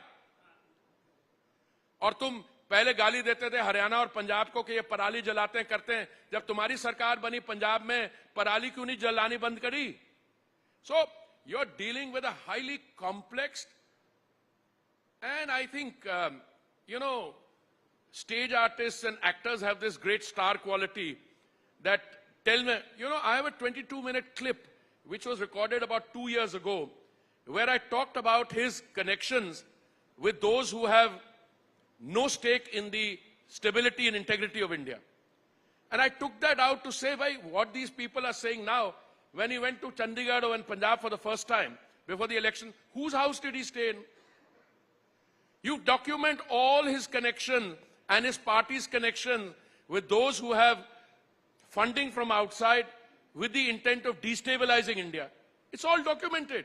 K forces. Anji? K forces that you're talking about. K तो कहीं और में भी आता है, but as Suhail was saying, तो जाके देखिए वहाँ पे तो from the Pathrao industry now to you can't get a booking, the flights are full. I was civil aviation minister. I know what kind of a No, I was talking about the Khalistani force. Those ones also, the nut cases around. Well, I want to, the question here by the opposition is, you have an attack on their governments, the manner in which the Congress Sarkar in Himachal Pradesh is virtually being destabilized, 6 of their MPs, 3 independents. आपका import ज़्यादा export कम का business बहुत चलता है. आप किसी भी party से MLAs, leaders ले लेते हैं, जिन पर आपने उंगलियां उठाई हों, उनको भी ले लेते हैं, जिनको आप कभी बहुत से आरोप लगाते थे, आप उनको भी ले लेते हैं. आपके पास ये वॉशिंग मशीन का ब्रांड कौन सा है? आपने यही प्रश्न मेरी सीनियर कॉलीग निर्मला जी से भी पूछा था. मैं उन्होंने जो कहा मैं उसके साथ सहमत हूं, बट मैं कुछ और बताना चाहता हूं. In India, there's a freedom for any one of us to move from whichever city we live in to another city. That freedom does not get curtailed when you join a political party. Even those accused by you. सुन तो लीजिए, political party क्या है? देखिए, आपकी बहुत अगर सख्त ideological लड़ाई है किसी पार्टी के साथ, तो आप लगता है कि आपकी विचारधारा और उस राजनीतिक दल विचारधारा नहीं है, तो आप खुद ही नहीं आएंगे. अब मैं 2023 की बात कर रहा हूं. अप्रैल का महीना था जब मेरे कुछ मित्र लोग और मैं जलंधर में चुनाव के बीच में थे. तो एक रिंकू जी हैं जो उस समय कांग्रेस पार्टी में थे, उन्होंने आके आम आदमी पार्टी ज्वाइन कर ली और आज उन्होंने बीजेपी ज्वाइन और कल ये मेरा सौभाग्य था कि उनको मैंने बीजेपी में स्वागत कर लिया. तो उनकी क्या एक्सप्लेनेशन थी? उन्होंने कहा कि जब मैं आम आदमी पार्टी में आया तो मैं बहुत प्रभावित था कि the Aam Aadmi Party wants to do this, they want to do that, they want to remove legacy dump sites, they want to improve the. मैंने देखा 1 साल में वहां रहा, मुझे लगता है कि इनकी तो कोई इंटरेस्ट ही नहीं है. And he came to the conclusion that Viksit Bharat and Vikas would be better served if he was a member of the BJP. Now tell me, as Nirmala ji says, our doors are open. They're not open to everyone. By the way, a lot of people have come into the BJP. A lot more will come in the coming days. But we had a good look. He's a sitting MP. Without prejudice to anything else, we welcomed him yesterday along with another MLA. So the only employment exchange that is working in the country is the BJP's employment exchange giving political employment. No. I think you're being a little unfair there. How many jobs we have created, that we can have a separate session on. And I think one of the, participants in a discussion put it beautiful when he put it down to simple arithmetic. No, I'm saying something else. Whichever country in the world, when a political movement is gaining momentum, today the BJP is not only the largest party in India, it's the largest political entity in the world. It is only a matter of time where a lot of people from parties, left of center, right of center, will want to gravitate towards to the party for a number of reasons. One, they think they can contribute to its development effort and its Samaj Seva, but also because they see a future for themselves. Now tell me, anyone sitting here, including you and me, if we were politically, I can't, I've been associated with the BJP and the ABVP for many moons. But anyone else who wants to enter the political future, would you seriously look at the Congress party as a possible outfit to which you would want to move to? Tell me seriously. I only hear of people leaving the Congress party. There may be somebody who goes there because the BJP is denied a ticket. Those may be isolated cases. But otherwise, people move towards where they see decisive leadership, they see good being done, they see development being delivered, and where moving forward, they will have a stake. Which other party in the country or in the world makes it possible for a common karyakarta to aspire one day to become chief minister? Last many we appointed, many of the people were, as you would call in politics, backbenchers, or they were first-time MLAs, but they saw some talent there, they saw something, they were elevated. Other parties don't do it because they're parivar. I thought MLAs elect karte hain. Aapne high command se appoint karwaya? No, wait a minute. The party gets elected. After that, the party selects. Now, if you're saying... Election or selection? Please election. First, you have to get elected. Then, like even in parliament, you bring in the MPs. Next time we'll have... Kitne bole aapne? 407? Kitne kuch number diya aapne? 400 par honge. Hamare jo... Dekho, NDA... At the rate you're going, one nation, one poll, one party, you might have 543 seats. Inshallah, I hope that also happens someday, but I don't think that's the intention. By the way, seats parliament mein aur reservation ke saath 33.3% badhne wali hai. That's why we built a larger parliament, newer parliament, and 750 mein se 540 is a conservative step. Ab kyun piche hat rahi hai? Mr. Hardeep Puri, now let me ask you, you have to give me short answer. This is a short answer round. Trick question hai. आपने बड़े answer किए हैं ऐसे. If I want you to describe the BJP in just 5-6 words, how will you describe the BJP? A pan-India party committed to delivering development to making India Viksit Bharat by 2047. Pan-India party South में आप हो नहीं? कौन कह रहा है south में नहीं? अभी देखते तो जाइए.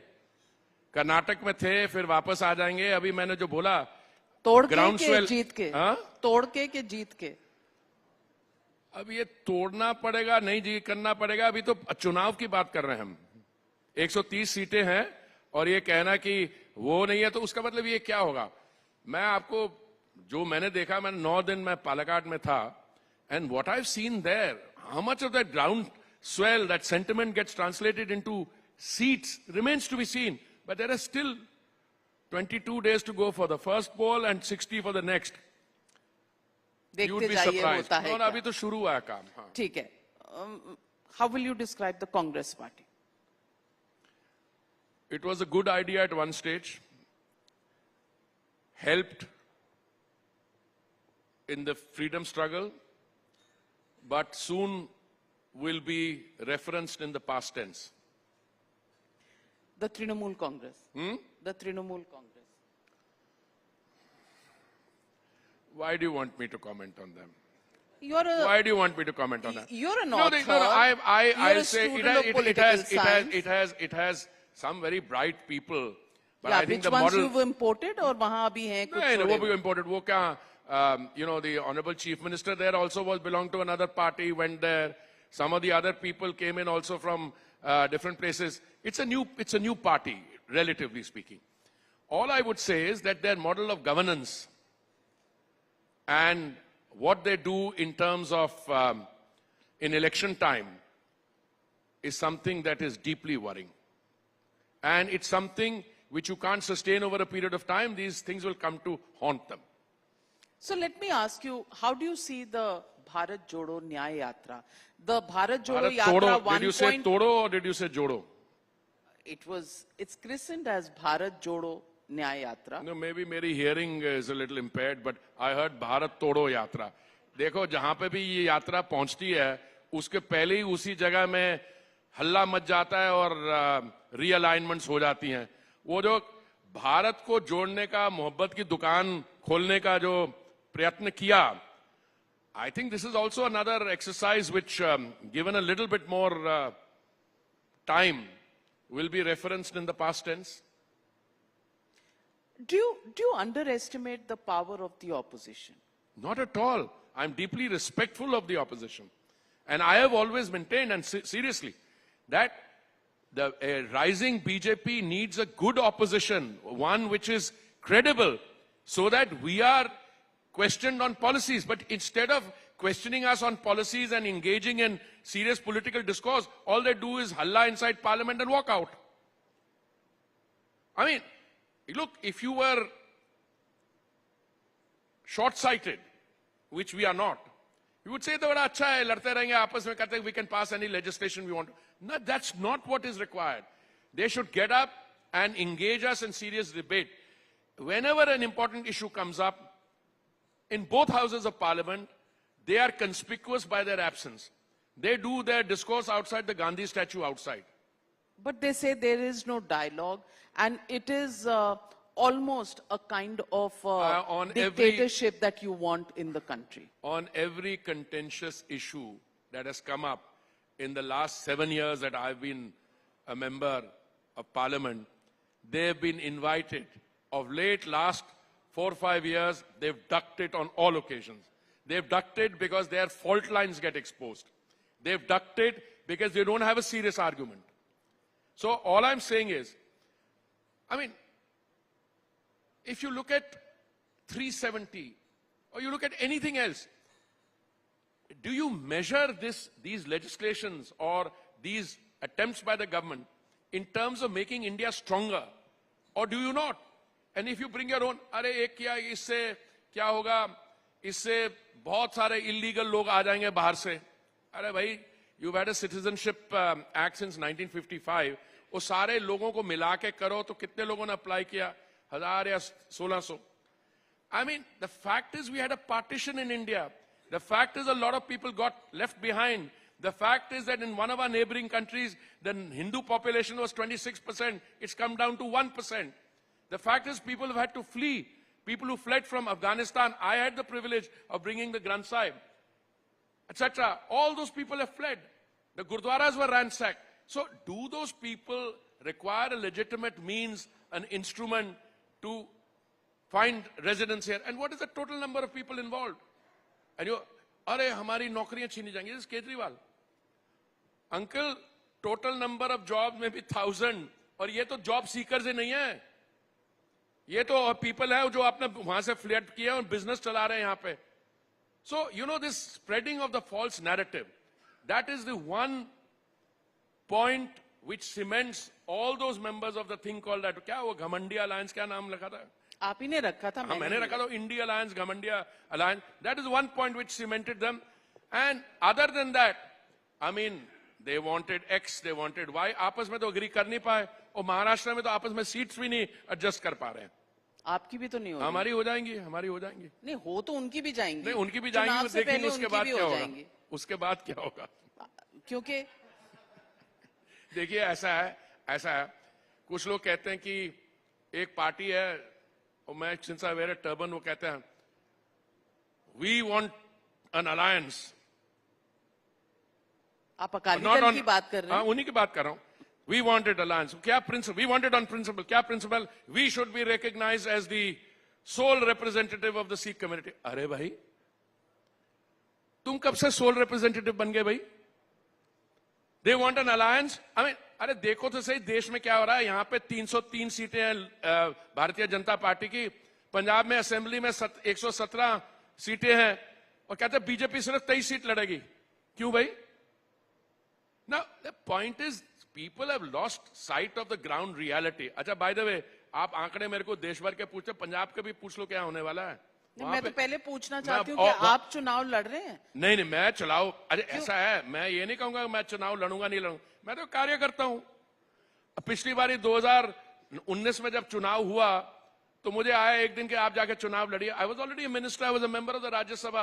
पर मैं कार्य करता हूं. मुझसे अगर कोई कहता है चुनाव लड़ो तो मैं कौन होता हूं पूछना. मैं चला जाता हूं. पर मैं कुछ कह रहा हूं. आपने देखिए पंजाब में जब कहीं मैं बीजेपी के 3 से ज्यादा कभी लड़ी नहीं. मैं आप बड़े दावे से आपको बोलता हूं इस बारी डबल से ज्यादा सीटें बीजेपी की होंगी. डबल डिजिट्स, डबल से ज्यादा नंबर. तो पंजाब जम्मू कश्मीर में अगर इतना कॉन्फिडेंस है तो चुनाव क्यों नहीं हो रहे भाई? अगेन होंगे. इस समय क्या नहीं हो रहा है? इस समय इतने फेज में क्यों हो रहा है? इसमें ये कर रहा है. You got the wrong number here on that one. मैं I think Jammu and Kashmir में भी होने चाहिए, होंगे. But I mean the designated agency to take that call is not me. Let me also ask you. आप सिखों की बात करते हैं, आप दूसरी कम्युनिटीज की बात करते हैं कि हिंदूज पाकिस्तान में कम रह गए.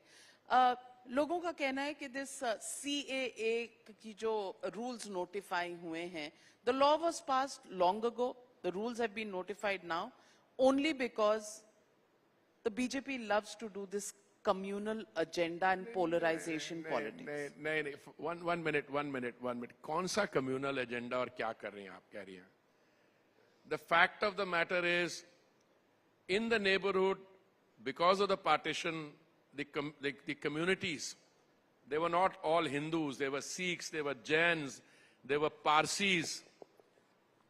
They got left behind. And if they had been allowed to live in peace, fair enough. They could have come here without that piece of legislation also. Then they would have applied in the normal course. India is a great country. It's got this tradition of, what's it called, non-refoulement. We don't turn people back. But you give some of them... आज क्यों हुए rules notify और 6 महीने पहले क्यों नहीं आए? This is not a question. अभी क्या कहते हैं, 6 महीने बात करने थे. I don't see any issue there. But कर दिया ना टाइम से. I mean you could have said के जैसे टाइम से आपने पेट्रोल के प्राइस भी कम कर दिए चुनाव अनाउंस होने के 2 दिन पहले. मैडम, हमारी पेट्रोल की price, I am so happy you come back to energy security. Petrol की प्राइस पिछले 3 साल के 2 साल का reference period, it was the lowest in any country in the world. अभी आने से पहले, बिकॉज दे वर हैविंग चुनाव से पहले, and we've had this conversation probably every conclave, every platform that we sit on. आपने क्या किया? 2 रुपए क्यों की सिर्फ? नहीं, मेरा सवाल है कि 2 दिन पहले चुनाव से क्यों करते हैं जब आप फ्रीबी कल्चर में बिलीव नहीं करते? ऐसा ये बात नहीं है. देखिए ऐसा है, नवंबर 21 में और मई 2022 में, नवंबर 21 3 years ago, ओके, मई 22 2 years ago 13 रुपए 16 रुपए कम की थी. उसके बाद क्या हुआ? अंडर रिकवरीज हुई. अभी जब इनके प्रॉफिट बढ़ता, शुक्र है अभी 2 रुपए कर दी, क्योंकि अभी पेट्रोल क्रूड कच्चे तेल का दाम फिर 86 रुपीज हो गया. देखिए, जब तक मैं petroleum minister, natural gas minister हूं, मेरी कोशिश यही रहेगी माननीय प्रधानमंत्री जी के इंस्पिरेशन के साथ कि दाम नीचे आते रहे. वो LNG का भी, लिक्विफाइड पेट्रोलियम गैस का भी, LPG का भी, पेट्रोल का भी, डीजल का, सब दाम नीचे आएंगे. और if we are able to navigate, बढ़ेंगी, दाम नीचे आएंगे ना, दाम नीचे आएंगे और इंडिया ऊपर बढ़ेगा, भारत ऊपर बढ़ेगा. आपने इस बात का जवाब नहीं दिया कि 1 nation 1 poll 1 party. 1 party तो ये तो आप जोड़ रही हैं. 1 nation 1 poll. अब देखिए ऐसा है, the idea is not to have an election every 6 months. Because every 6 months, every election के पहले you will do a Times Now summit. Then you'd say, चुनाव आ रहा है और फिर आप पेट्रोल का दाम नीचे कर रहे हैं. अरे भाई, अगर चुनाव हर 6 महीने आएगा तो हम क्या करेंगे? अगर आप नवंबर 21 और मई 22 के बाद there was no increase, that is the good story. कि बाकी दुनिया में दाम बढ़ते गए, इंडिया में they were stable, and after November 21, another reduction in May 22, and another 2 rupees reduction now. That is the story. Graph is coming down. You want us to see what you want us to see, but we are seeing something else. That's the difference in perception. But the question will always remain, and this is something that even at international platforms is discussed. You are a powerful party. You have the largest political party in India.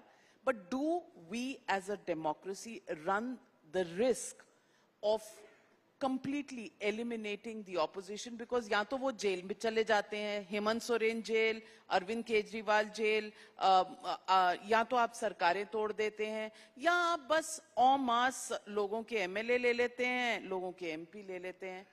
पहली बात तो powerful political party होती क्या है? Powerful political party वो होती है जिसके कार्यकर्ता खूब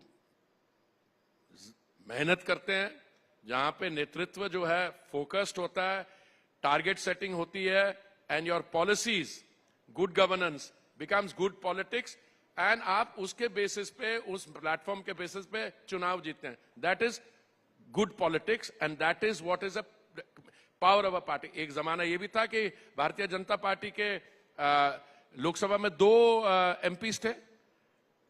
हम कहां 2 से उठते उठते उठते कहां आए? वी वर इन कोalition. दूसरा, आई थिंक कोई किसी को लेने नहीं जाता. निर्मला जी ने बोला ना आपको, she said our doors are open, and the doors are open to people who we think can bring some value. अब उसमें से कोई एक आएगा, उसका केस था किसी के खिलाफ पहले. अब ये बताइए, हमारे पास आने के बाद किसका केस खत्म हो गया है?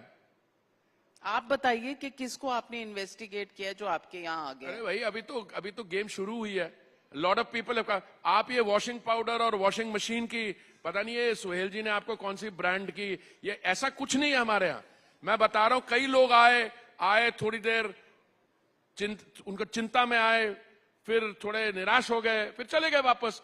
देखो, ये डेमोक्रेसी में the open door policy will always remain, but the party by itself is growing from strength to strength. I don't remember the exact figure, but I think it was 22 crore हमें vote पड़ी पिछले चुनाव में, और आने वाले चुनाव में और भी पड़ेगी. 50 करोड़ नहीं, 50 करोड़ नहीं, टोटल इलेक्टेड कितनी है? 97 करोड़ है. कितनी टर्नआउट होगी, क्या मिलेगी? With the grace of God अच्छी वोट पड़ेगी उसमें. Well, so in the end, let me just ask you, if you were to give a newspaper headline on the 4th of June, what would it be? It's a little early for a 4th of June headline, because I think all of you who run plan ahead, newspaper, ना? आपकी vision तो 2047 तक की है. नहीं, मैं तो सिर्फ 4th June की बात कर रही हूँ. I think the headline will get better and better between now. As I said, 60 days are left for that thing to happen. More than 60 days. After all, we are on the 28th of March now, and the headline will have to be on the 4th. 4th को तो result आएंगे, 5th की headline. नहीं, news channels do same days. You are used to newspapers, but we run channels. All I can say is that as we go forward from here, I think you should shed your reticence, get used to the idea that the BJP will work harder and harder. And look, I don't want to I'm not the one to suggest for a moment that we should be complacent. Some of us get complacent. It's a human frailty. But I think when you start preparing the headlines on the 4th evening and the print media on the 5th morning, it will be a transformational moment in the evolution of India's democracy. You'll say democracy has arrived and it's anchored and BJP is taking it forward to 2047.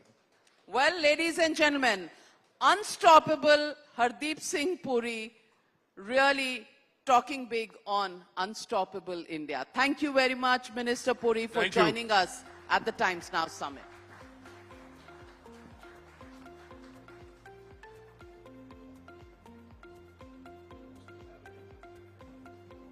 Thanks much, Minister and Navika ma'am, for that very interesting conversation. And I think every conversation makes us think, Madhav, that, this is getting better. Look at the confidence of the BJP. But on the other side, obviously, we are also looking at a lot of other semantics into this, big summit. So now, the last decade, remember, has seen the growth of Brand India, ladies and gentlemen, on the global stage. So besides our economy also, we've showcased our prowess in culture, in politics, science, technology, and a plethora of other areas, Madhav. Absolutely, Deepthi. But how much of Brand India is linked to Brand Modi? Our speak on the session, Brand India, is one of the nation's foremost creative minds. He's a National Award-winning writer and a Padma Shri recipient. Through his multifaceted pursuits and content creation across the fields of poetry, cinema, advertising, and social communication, he has emerged as an iconic socio-cultural voice.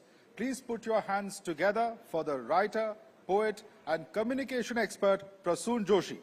Please also welcome our moderator for the session, Padmaja Joshi. Ladies and gentlemen, I request you to please remain seated. We are just, in fact, awaiting our next guest to be in the house in just a moment. But like I said, Madhav, right in the middle of the election season, you have a lot of netas who make a lot of claims. There's also discussion on Brand Modi versus a lot of other things that the opposition possibly could bring to the table.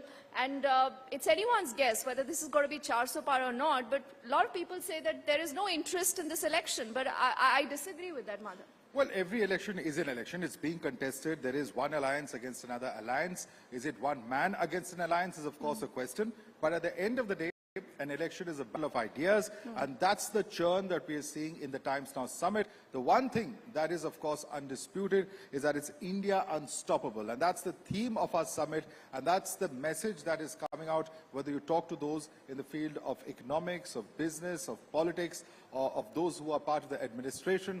That's the undeniable message coming out of the Times Now Summit. Oh yes, even our audience, I hope and I believe, is going to be unstoppable, because this is an India on the rise, an India that is not just argumentative, an India that is thinking, an India that is exploring, looking at different avenues and different nuances, remember, to every election that we are at Times Now will continue to bring. We are just standing by to have Prasoon Joshi in the house in just a moment. And do remember, we are also, in fact, standing by to listen into what ministers like Ashwini Vaishnav will be saying a little later, also Anurag Thakur in the house. And Ashwini Vaishnav, again, is someone who is a change maker in more ways than one, Madhav, because at a point when you used to talk of the Rail Mantralaya, I still remember those images of a Lalu Prasad Yadav, feeding chara. And, every rail budget, it was like, ki Bihar ko kya mila, isko kya mila, isko kya mila. So that was the kind of conversation, to the fact that we are talking of Vande Bharat trains, we are talking of digital India, and so much more. Well, absolutely. And in fact, it's not just railways. In fact, Petroleum Minister Hardeep Singh Puri has been with us. We also have Dharmendra Pradhan, who's also going to be joining us. Anurag Thakur will be with us, and also we will have series star Kriti Sanon, who's also going to be with us. All right, please put your hands together, ladies and gentlemen, for Prasoon Joshi, who's joining us now in the hall, and we welcome him upon the stage. Along with him will be Padmaja Joshi. Over to you.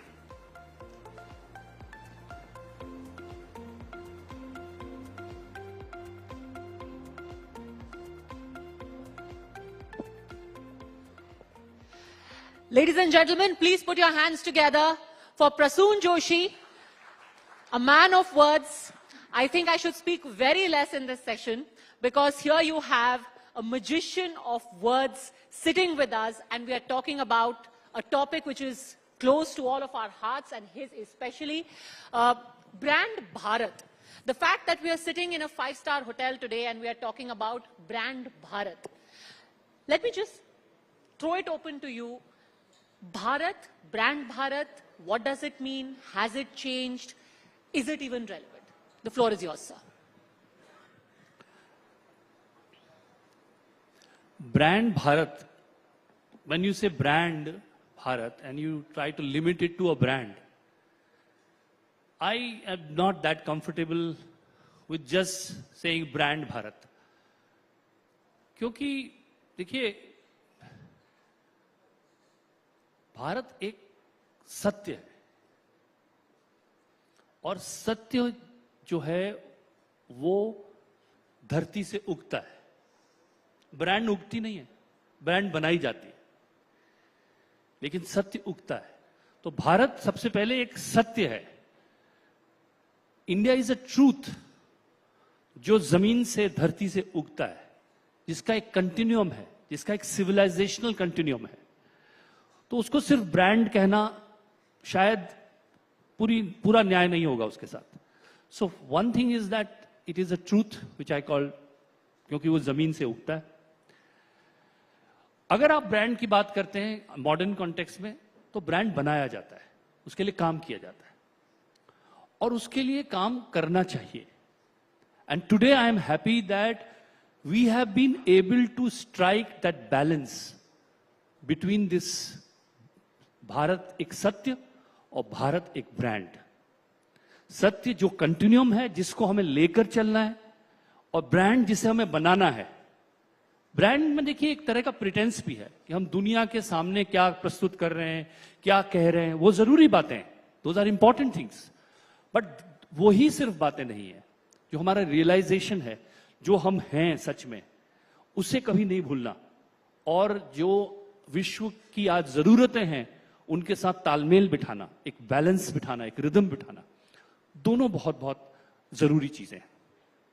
और इसके लिए सबसे पहली जरूरत यह है कि हम अपना माइंडसेट बदलें। मुझे लगता है कि ये जो आज आज हम ब्रांड भारत पे इतनी चर्चा कर पा रहे हैं, देश के बारे में इतनी चर्चा कर पा रहे हैं, क्योंकि I think there is been a hard work there, undeniable hard work. आप पॉलिटिकली एग्री करिए, डिसएग्री करिए, पर काम जरूर देखिए, मेहनत दिखती है। जब आपके स्टेजेस पे, मैं एक दो और भी कॉन्क्लेव अटेंड किए हैं, जब मैं हमारे देश के आज लीडरशिप को देखता हूं, तो एक चीज बहुत क्लियर होती है, starting from our honourable prime minister to हमारी जो फाइनेंस मिनिस्टर हैं, उनको मैंने कई स्टेजेस पे अभी देखा है, निर्मला जी को, या आपने जयशंकर जी को देखा हो, या आपने अश्वनी जी को देखा हो। There is one thing which is clear, you can, आप आर्ग्यू कर सकते हैं व्यूज के ऊपर, जो भी आपकी विचारधारा है, जैसा भी आप सोचते हैं, बट हार्ड वर्क तो दिखता है, पसीना दिखता है, मेहनत दिखती है, काम दिखता है। So I think today we are in the state to talk about brand India because there is hard work, and that hard work is not only in them, in people. आज आप लोगों को देखें, उनमें भी आपको हार्ड वर्क दिखता है। Everybody, I am in dabble into at least two parallel professions in the advertising world and the film world. I can see the youngsters are so focused today about results and what they really want to do. I've never seen like them meandering. The age of meandering is gone. The fuzziness is gone. So there is a certain focus to our country today, and that is I have, at least in my lifetime, not seen this much of focus. But attitudinal change अभी भी कहीं बाकी बचा हुआ है। For example, हम आज भी, अगर आपकी एक गाड़ी कहीं खराब होती है, रिमोट विलेज के पास कहीं, तो आप देखते हैं किसी ने वो गाड़ी ठीक कर दिया आके, तो हम कहते हैं बड़ा जुगाड़ू है, जुगाड़। I have a serious problem with that word. जुगाड़ नहीं है, वो इनोवेशन है। जब तक हम अपने ही लोगों को की जो प्रतिभाएं हैं उनको छोटी संज्ञाएं देंगे, तब तक हम बड़ी बात नहीं कर पाएंगे। क्योंकि अगर यही बात कहीं और से आती, ऐसा ही कोई कृत्य कहीं और हो रहा होता, so we would have said that how innovative this people are, the youngsters of this country are very innovative, but we call them and dismiss them saying जुगाड़ू है। नाउ ये माइंडसेट चेंज होना पड़ेगा। फिल्म इंडस्ट्री में मैं देखता हूं, भाई कब तक हम लोग अपने देश की गरीबी बेचेंगे? आज भी एक्सोटिका के नाम पे हम अपने देश की वो चीजें दिखाने की कोशिश करते हैं। भाई था या होगी वो रियलिटी, लेकिन आज जरूरत है शाबाशी की, क्योंकि अब पीछे बार बार इस, देखिए, निंदक नियरे राखी है, हमारे कहा गया है, निंदक को पास बैठाना चाहिए, लेकिन सर पे नहीं चढ़ाना चाहिए। वो सिर्फ निंदा करना उसका अगर काम है और निंदा से आपको समाप्त कर देना उसका काम है, तो ऐसा निंदक नहीं चाहिए हमें। और चाहिए क्या? फिर आप ये पूछेंगे हमें चाहिए क्या? हमें आज चाहिए, हमारे देश में जामवंत चाहिए। हमें हमारे अपने अपने जामवंत चाहिए आज हमें। और जामवंत कौन है? मोटिवेशन जो दे। हनुमान जी को जब अपनी शक्तियों पर संदेह होने लगा तो उनको यह बताना कि तुम कितने शक्तिशाली हो, वो जामवंत जी ने किया है। और वो हमें जामवंत चाहिए आज अपने, जो हमें यह बताएं कि तुम्हें पता है तुम कितने शक्तिशाली हो, तुम्हें पता है what. And people think that why are you remembering your past, why are you all the time talking about it, but I feel it's very important that हमारे जामवंत हमारे सामने खड़े हों।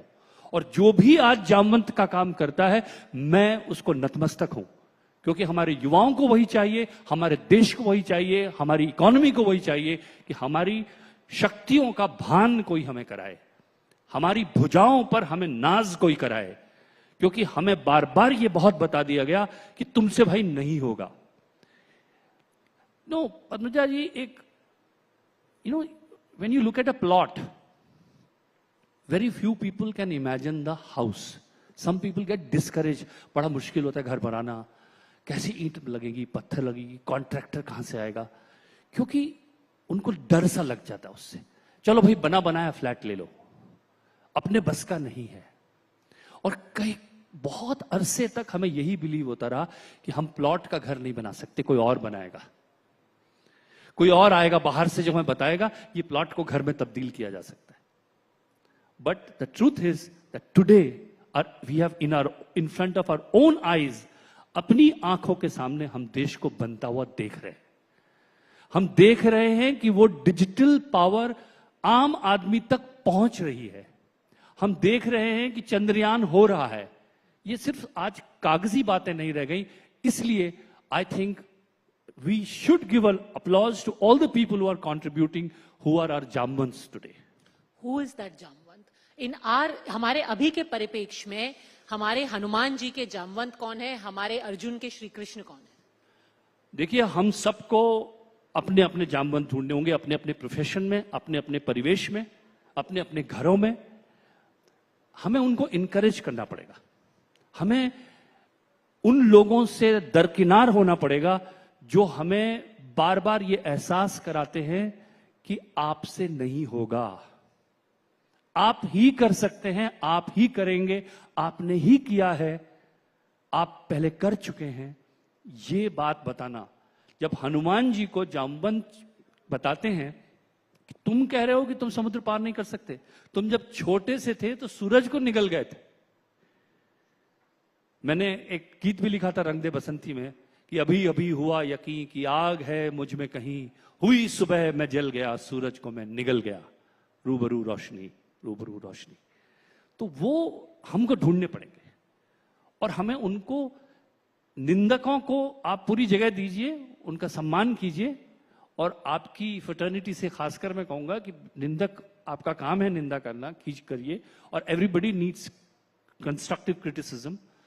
अपनी गलतियों को जानना भी जरूरी है, लेकिन अपनी गलतियों को इसलिए जानना जरूरी है कि आप बेहतर हो सके।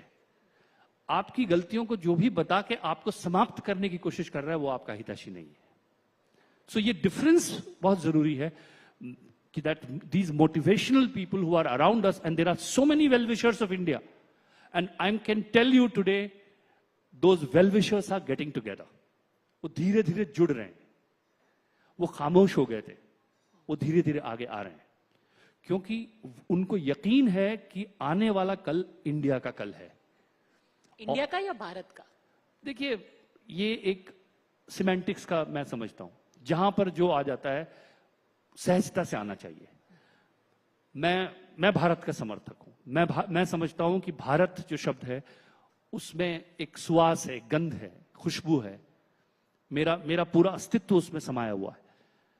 और वो, लेकिन उसको असहजता से थोपा जाने की जरूरत नहीं है, वो अपने आप ही आ रहा है। देखिए, भारत शब्द धीरे धीरे आ रहा है, और कहीं अगर किसी के मुंह से इंडिया निकलता है तो ये हमारे कहीं सबकॉन्शियस में है, कहीं हमारी इस neurologically wired in us to speak, but जो मेरा यकीन है वो भारत में है, क्योंकि मां को मां कहने में मैं यकीन रखता हूं। Conceptually, what do you think is the difference between India and Bharat? And the reason why I ask you this is there has been a push of late. When our Prime Minister was sitting at G20 summit, unke name plate pe Prime Minister of Bharat. Now that was a very conscious change. When the invitation went out to the delegates, it was from the President of Bharat. Why is this being done consciously? What is achieved? 70 साल हम India के नाम से जाने गए, तब भी एक एडवांसमेंट्स हुई हमारे देश में, कई बदलाव आए, इंडिया मॉडर्न हुआ। तो अब 2024 में 2023 में जाकर के why is there this concerted effort to try and push our identity of a country as Bharat? देखिए, मैंने लिखा था एक जगह, उखड़े उखड़े क्यों हो वृक्ष टूट जाओ, उखड़े उखड़े क्यों हो वृक्ष टूट जाओगे, जितनी गहरी जड़ें तुम्हारी उतने ही तुम हरियाओगे, धरती के अंतस में जो गहरे उतरेगा उसी के नैनों में जीवन का राग दिखेगा, जिन पैरों में मिट्टी होगी धूल सजेगी, उन्हीं के आके एक दिन सारा विश्व झुकेगा। तो उखड़े उखड़े क्यों हो वृक्ष सूख जाओगे, उखड़े उखड़े क्यों हो वृक्ष सूख जाओगे, जितनी गहरी जड़ें तुम्हारी उतनी ही तुम हरियाओगे। तो ये जड़ों तक पहुंचने का, एक पेड़ की जड़ें अगर अपने अंतर तक नहीं उतरी हुई है तो वो हरिया नहीं सकता है।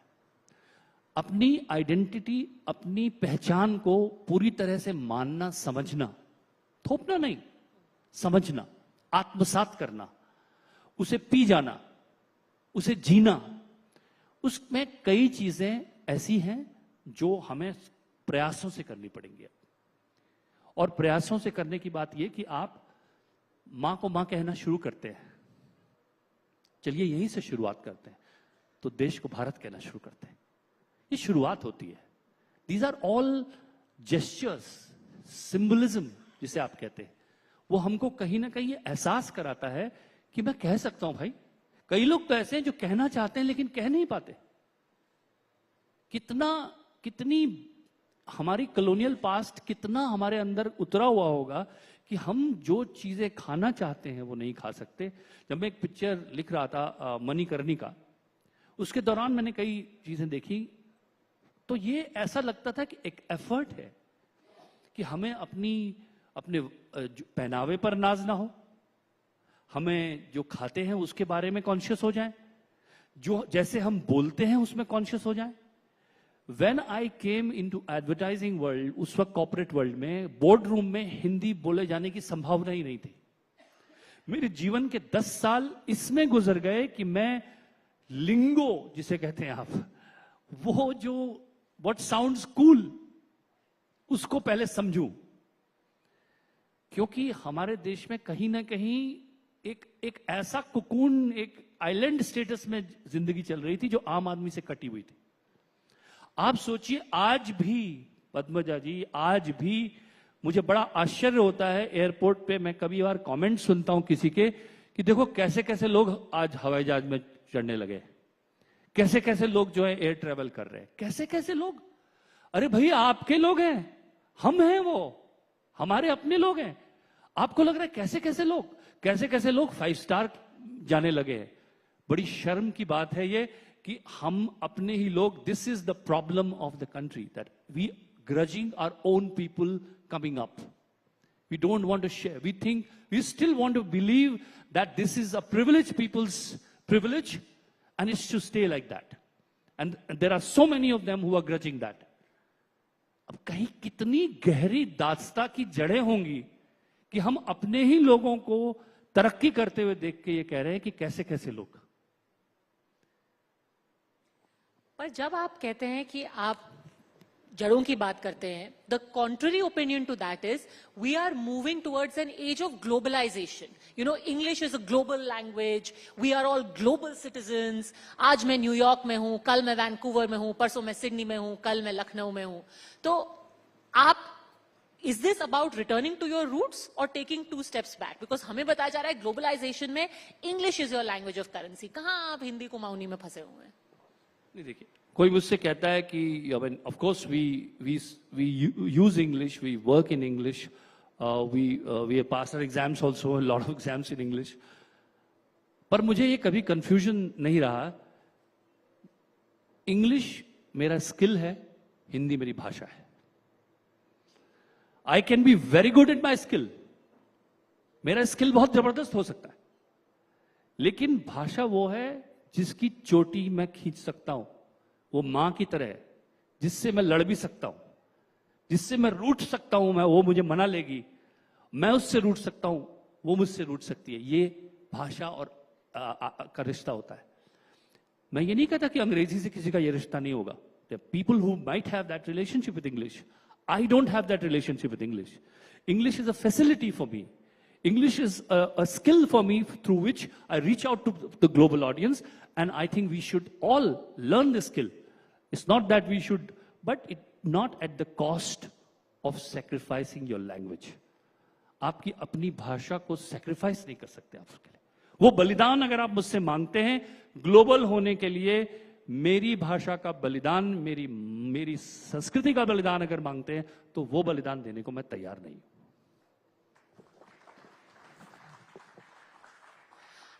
अभी 2 महीने पहले जब राम मंदिर की प्राण प्रतिष्ठा थी, तो आपने कुछ पंक्तियां सुनाई थी. आपने कहा था, देख रहे हम राम को आते, जन सफल हो रहा हमारा. How much of a part of the identity of Bharat is symbols like that of Prabhu Shri Ram, language you've already spoken of, and what are the other symbols that are important? First, about the importance of Mandir, Lord Ram, in shaping our identity as Bharat. मुझे तो, मैंने तो हम नहीं थे तब भी राम थे, हमारे बहुत से सोचने वाले नहीं थे तब भी राम थे, और हम नहीं रहेंगे तब भी राम रहेंगे. राम तो एक सतत प्रवाहित हैं, वो तो एक तरह से एटर्नल है. And I think before people started taking hard stand, I still feel it's very unkind. इतने ब्यूटीफुल हैं राम, इतने ब्यूटीफुल हैं, इतने खूबसूरत हैं. मतलब सुदर्शन तो है ही, उनका सब कुछ अगर हमारे जीवन में राम अगर आइडियल बनते हैं. देखिए, किसी भी समाज का जो की धुरी जो होती है वो कहां है? अगर राम में हमारी धुरी है, हमारी ही नहीं विश्व की धुरी है. मैं एक कॉन्सेप्ट की तरह से बोल रहा हूं, तो बहुत फायदा है. आप बिल्कुल जो नफे नुकसान से की तरह भगवान को भी देखते हैं, उनके लिए कह रहा हूं. मैं तो नहीं देखता, मेरे तो आंख से, मैंने कहा ना कि प्रेम अश्रु छलकाओ सारे, जन्म सफल हो रहा हमारा. तो मैं तो प्रेम अश्रु छलकाता हूं, मैं तर्कविहीन होता हूं. पर जो तार्किक लोग हैं उनके लिए मैं कहता हूं कि समाज के आदर्श कैसे देते हैं राम, समाज को जोड़ते हैं. देखिए, आज परिवार टूट रहे हैं. भगवान राम के आदर्शों से अगर समाज बुनता है, उनका ताना बाना बुनता है, तो आप अच्छे भाई बन जाते हैं, अच्छे मित्र बन जाते हैं, अच्छे बेटे बन जाते हैं. अंततः क्या होता है? समाज का ताना बाना मजबूत होता है. ये कॉन्सेप्चुअली भी अगर आप समझेंगे तो आपको लगेगा कि how can somebody deny that. So for me, I think there are certain things which should be beyond debate, and all of us should close our eyes and be, even if you're not spiritual, at least if you're very, very logical, even logically think that this is something good happening here. These are good energies which are flowing.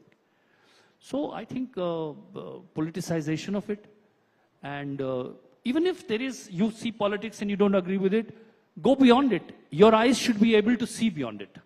I think the people, हम Indonesia जाते हैं, जब वहां पे देखते हैं भगवान राम का जो रामलीला होती है वहां पर, और भी कई देशों में मैंने देखा है, that's beyond borders. It is emotional, cultural, narrative, बहुत सी चीजें उसमें, even if you're not spiritual. For the ones who are spiritual, well, Ram is there, वो कबीर के साथ भी थे, वो गुरु गोविंद सिंह की रामायण में भी हैं, वो न जाने कितने उर्दू पोइट्स ने जिक्र किया है। तो मुझे नहीं लगता कि राम तो जोड़ते हैं, राम तो आपको विवादों से ऊपर उठाते हैं। वहां उसको नियत क्या है आपकी, देखिए, जाकी रही भावना जैसी, जैसी आपकी भावना है, प्रभु मूरत देखी तिन तैसी। तो आपको वही दिखाई देता है। तो आपकी आंखों में अगर धूल है तो भैया आईने साफ मत करिए, आंखों में धूल है आपकी। और थोड़ा रोना चाहिए, थोड़ा रोना बहुत जरूरी है। मैंने लिखा था एक गाना, एक है, तू जरिया मैं जरिया, आपने सुना होगा, कोक स्टूडियो में है, वो रहमान जी के साथ मैंने किया था। तू जरिया मैं जरिया और उसकी कृपा दरिया दरिया, है जो अखियां निर्मल दुनिया निर्मल। तो अगर आपकी आंखें निर्मल हैं जो अखियां निर्मल दुनिया निर्मल, छलका छलका छल छल छल छल, तो खूब रोना चाहिए, आंखें धुल जाती हैं, साफ हो जाती हैं, और प्रेम से रोना चाहिए, और आप देखेंगे ये सारे विवाद सुलझ जाते हैं।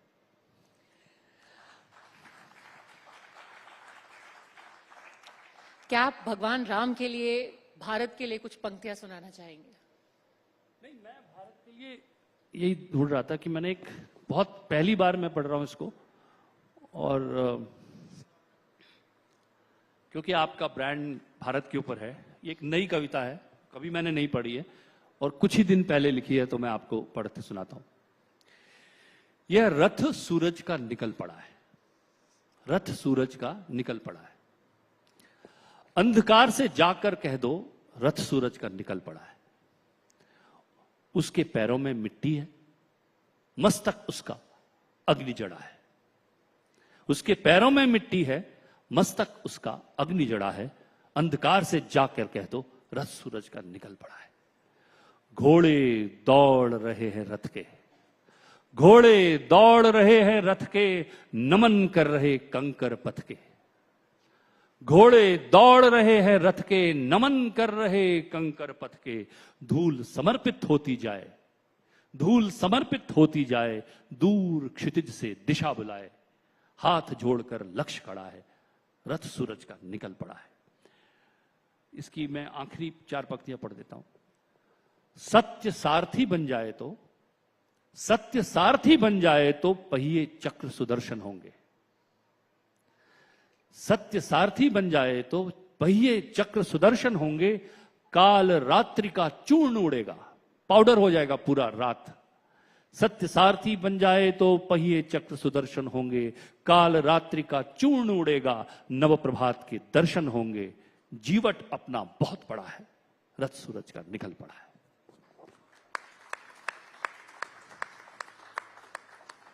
There is also a very beautiful campaign जो आपने अभी हाल ही में किया था, टॉकिंग अबाउट भारत, जो भारत की आइडेंटिटी है। Ironically it was a safety campaign, and एक वक्त था हम लोग जब बैठते तो पता चलता है कि आप ऐसे अपनी बेल्ट लगाए और 2 द्वार इधर पे। एयर इंडिया के लिए मैंने किया जी। हाँ, जो एयर इंडिया का आपने कैंपेन किया है। I want our viewers to take and the audience present here to take a look, if you haven't already seen, it's a widely popular and viral campaign. एक बार वो हम कैंपेन को देखते हैं, एयर इंडिया का जो campaign. Namaste. Welcome aboard Air India. Kindly pay attention as we take you through the safety instructions. Note that the location of the safety equipment on this aircraft may vary from other aircraft.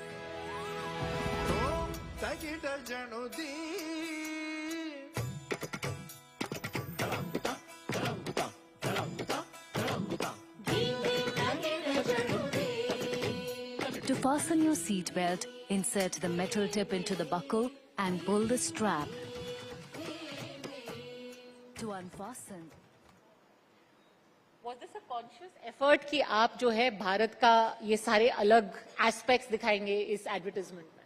नहीं, देखिए, ये तो बहुत एक functional task था कि भाई कैसे सेफ्टी वीडियो, मतलब एक कैसे आप बेल्ट बांधें, कैसे कहाँ से एग्जिट डोर्स हैं, तो मुझे लगा कि इसमें भी हम भारतीयता ला सकते हैं।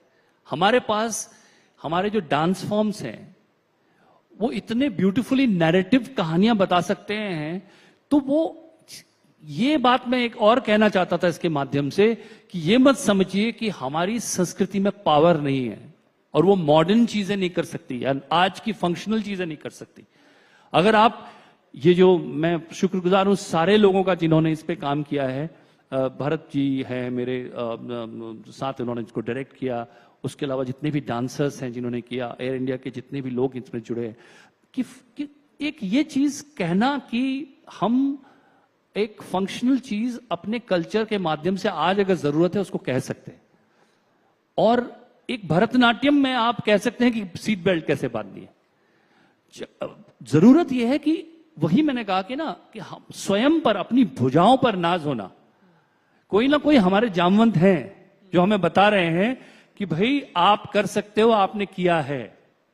देखिए विश्व के सामने हम आज जाते हैं, वी टॉक अबाउट कि भाई आज डाइवर्सिटी एंड इंक्लूजन की बहुत बात होती है। खासकर I also work in a multinational company and I can tell you that that's mostly talked about today, diversity and inclusion today. And when we talk to India, you don't realize this is the country. I also worked on G20. I developed the whole identity and the look and the whole lotus. And वहां पे हमने बात की वसुधैव कुटुंबकम की। वसुधैव कुटुंबकम ये देश कहता है भाई, कब से कहता है, कब से कहता है कि वसुधा पूरी जो पृथ्वी है वो कुटुंब है। ये देखिए ऐसा लगता है जब हम इन बातों की बात करते हैं ना आजकल, तो लोगों को लगता है संस्कृत की बात करी जा रही है, पुरानी बात की जा रही है। बड़ी शर्म की बात है अगर आप ऐसे सोचते हैं तो। ये कई बार हमने सोचा है, एकम सत विप्राह बहुधा वदंती। भाई आज हमारे यंगस्टर्स कहेंगे कि भाई ये संस्कृत में बोला जा रहा है तो मुझे सुनना ही नहीं। पर आप सोचिए कि इस देश की सोच कैसी थी। एक ही सत्य है, बुद्धिमान लोग उसे तरह तरह से व्यक्त करते हैं। मतलब इंक्लूजन, हमने इंक्लूजन की बात कब की थी? और देखिए कहना एक बात होती है, जीना एक बात होती है। ये भारत ने इंक्लूजन और डाइवर्सिटी को जिया है, हमें कहने की आवश्यकता नहीं पड़ी। हमारे कार्यकलापों में, हमारे रोजमर्रा की जिंदगी में परिलक्षित होता है, रोजमर्रा की जिंदगी में अभिव्यक्त होता है, व्यक्त होता है। हम जीते हैं डाइवर्सिटी एंड इंक्लूजन को। हमारे यहां आज सस्टेनेबल डेवलपमेंट की आप बात करते हैं, और अभी अंग्रेजी में बोलूंगा तो ज्यादा अच्छा लगेगा आपको। We talk about sustainability and sustainable development. Now when you come to India, and we also talk about human civilization, human word, we use that quite often today, yeah? India has not used human word so much. I tell you why. We use the word srishti. We do not think that human is at the center of the world and everything else is for our consumption. We never felt that the whole world and the whole universe is for us to consume. We felt we are part of the creation. सृष्टि का एक हिस्सा है हम भाई, हमारे लिए नहीं है सब कुछ कि हम खा जाएं। इसीलिए हमने डेवलपमेंट के पहले हमें सस्टेनेबल लगाने की जरूरत नहीं पड़ी, which sounds like an afterthought. To begin with, development means sustainable for us because we believe in Srishti, we don't believe in human. Human अपने आप को सुपीरियर समझे और सारे प्रकृति का भक्षण कर दे, सबको खा दे, तो फिर उसको रोकने के लिए आप तरह तरह के लॉज बनाएं। ऐसे भारत नहीं सोचता है। मैं उत्तराखंड से आता हूं। किसी ने मुझे एक बार कहा कि ये जो डेवलपमेंट हो गया बहुत वहां पर केदारनाथ की घटना के बाद, कहा देखिए ये हमारी संस्कृति को ही भूल गए थे। हमारे यहां कहते हैं कि ये जो पूरा कई किलोमीटर तक का एरिया है, यहां पर जोर से नहीं बोलना चाहिए, वन देवी नाराज हो जाती है। वन देवी नाराज हो जाती है, उसको क्यों बोला गया? क्योंकि उनको पता था कि this is important for sustainability, that this ecosystem is delicate. तो जोर से बोलना भी नहीं है, तोड़फोड़ करने की तो बात दूर गई. This was ingrained in the culture of this country. That's the reason we do not have to talk, or we never had to talk about sustainable development. आज भी हम एडवेंचर स्पोर्ट्स बाहर से लाए हैं. हम प्रकृति पे विजय करके छाती ठोकने वालों में से नहीं है. हम प्रकृति को नमन करने वाले से लोगों में से हैं. हम प्रकृति को बांधने से खुश नहीं होते. हम प्रकृति के सामने उपासना करते हैं. हम उसके सामने खड़े होकर नतमस्तक होते हैं और कहते हैं, ए वृक्ष तेरा धन्यवाद, तूने हमें फल दिए. ए नदी तेरा धन्यवाद, तू हमें पानी देती है. और जब उसमें उतरते हैं तो एक बार आंख बंद करके उसको नमन करते हैं. ये संस्कृति है. इस वजह से we did not have to talk about sustainable development. It is ingrained very much in our value system. This pride has to be brought into our youngsters when they're traveling abroad. When they hear the word diversity and inclusion, they should know ekam sat vipraha bahuda vadanti. This country always believed in. Sustainable development, when they hear, that should not sound foreign to them. The whole world behaves as if everything has to be taught to us. Women empowerment. This country never debated about the voting rights of women. Never ever. Don't you feel that? So many countries debated about it. It means somewhere, I'm not saying that human exploitation has not happened in the country. Of course, we have to take cognizance of it and take measures. But at the same time, let's remember our Jambans. As a final word, this is an ongoing project of trying to inculcate this lost pride, like you say. And if I may request you to be the Jamvan for this audience, if you were to give us lines which can be our motto and our mantra for the next 10, 20 years, what would they be? मैंने पहले भी कहा है कि एक आसमां कम पड़ता है और आसमां मंगवा दो. एक आसमां कम पड़ता है और आसमां मंगवा दो. हैं बेसब्र उड़ाने मेरी, पंख ये नीले रंगवा दो. So much. पंख ये नीले रंगवा दो. निकल पड़ा है भारत मेरा, अब तुम जय जयकार करो. Ladies and gentlemen, I present to you Mr. Prasoon Joshi. Thank you very much. Thank you, Padmaja, for always the great session. Thank you very much. Thank you, Mr. Joshi and Padmaja. And on that note, we would like to take this opportunity to thank our sponsors for Times Network presents Times Now Summit, powered by Pernod Ricard India, driven by Maruti Suzuki, co-powered by Dream Sports, knowledge partner Amrita Vishwa Vidyapeetham, associate partner LIC, international partner Deakin University, associate partner Flana Advisory, banquet partner Brand Buzz Ventures. Ladies and gentlemen, it's time to take a short break. Grab yourself a refreshing cup of chai or coffee, and we'll reconvene here in 10 minutes. There are, mind you, some power-packed sessions that are going to take place after that. We will have Ashwini Vaishnav, Union Railway Minister, Union Minister for Information and Broadcasting, Anurag Thakur, and of course, City Star Kriti Sanon, who will also be joining us post this tea break.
Welcome back to the Times Network presents Times Now Summit.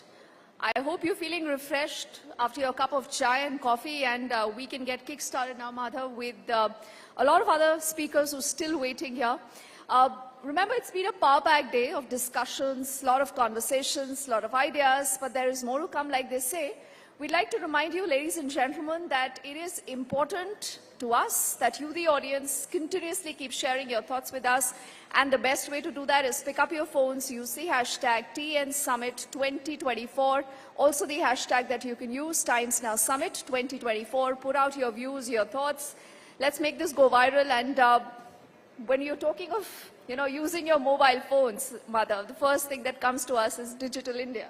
Well, absolutely, and not just Digital India. What's going to be very interesting is going to be how India has been pushing ahead in the area of semiconductors. And that's going to be one of the important thrust areas as far as the next guest that we're going to have. In fact, the Indian IT industry has been pushing forward. We've seen the Prime Minister launching a landmark semiconductor manufacturing policy in the year 2022. And in fact, very, very significant that we're going to be having Union Minister Ashwini Vaishnav a very short while from now, talking not just about railways, where we've seen a lot of transformation that you were talking about earlier, Deepthi, but also the area of semiconductors. Absolutely. And semiconductor conversation, I think, is pretty interesting. It's new to us, but we are looking at it having a lot of potential. Also, there is that first fabrication facility in Dholera that's being, in fact, laid by the Prime Minister on the 13th of March. So what really is that all about? What does this do to us? How does this change maybe perhaps India's future vis-a-vis, us looking at China at one point in time, Madhav?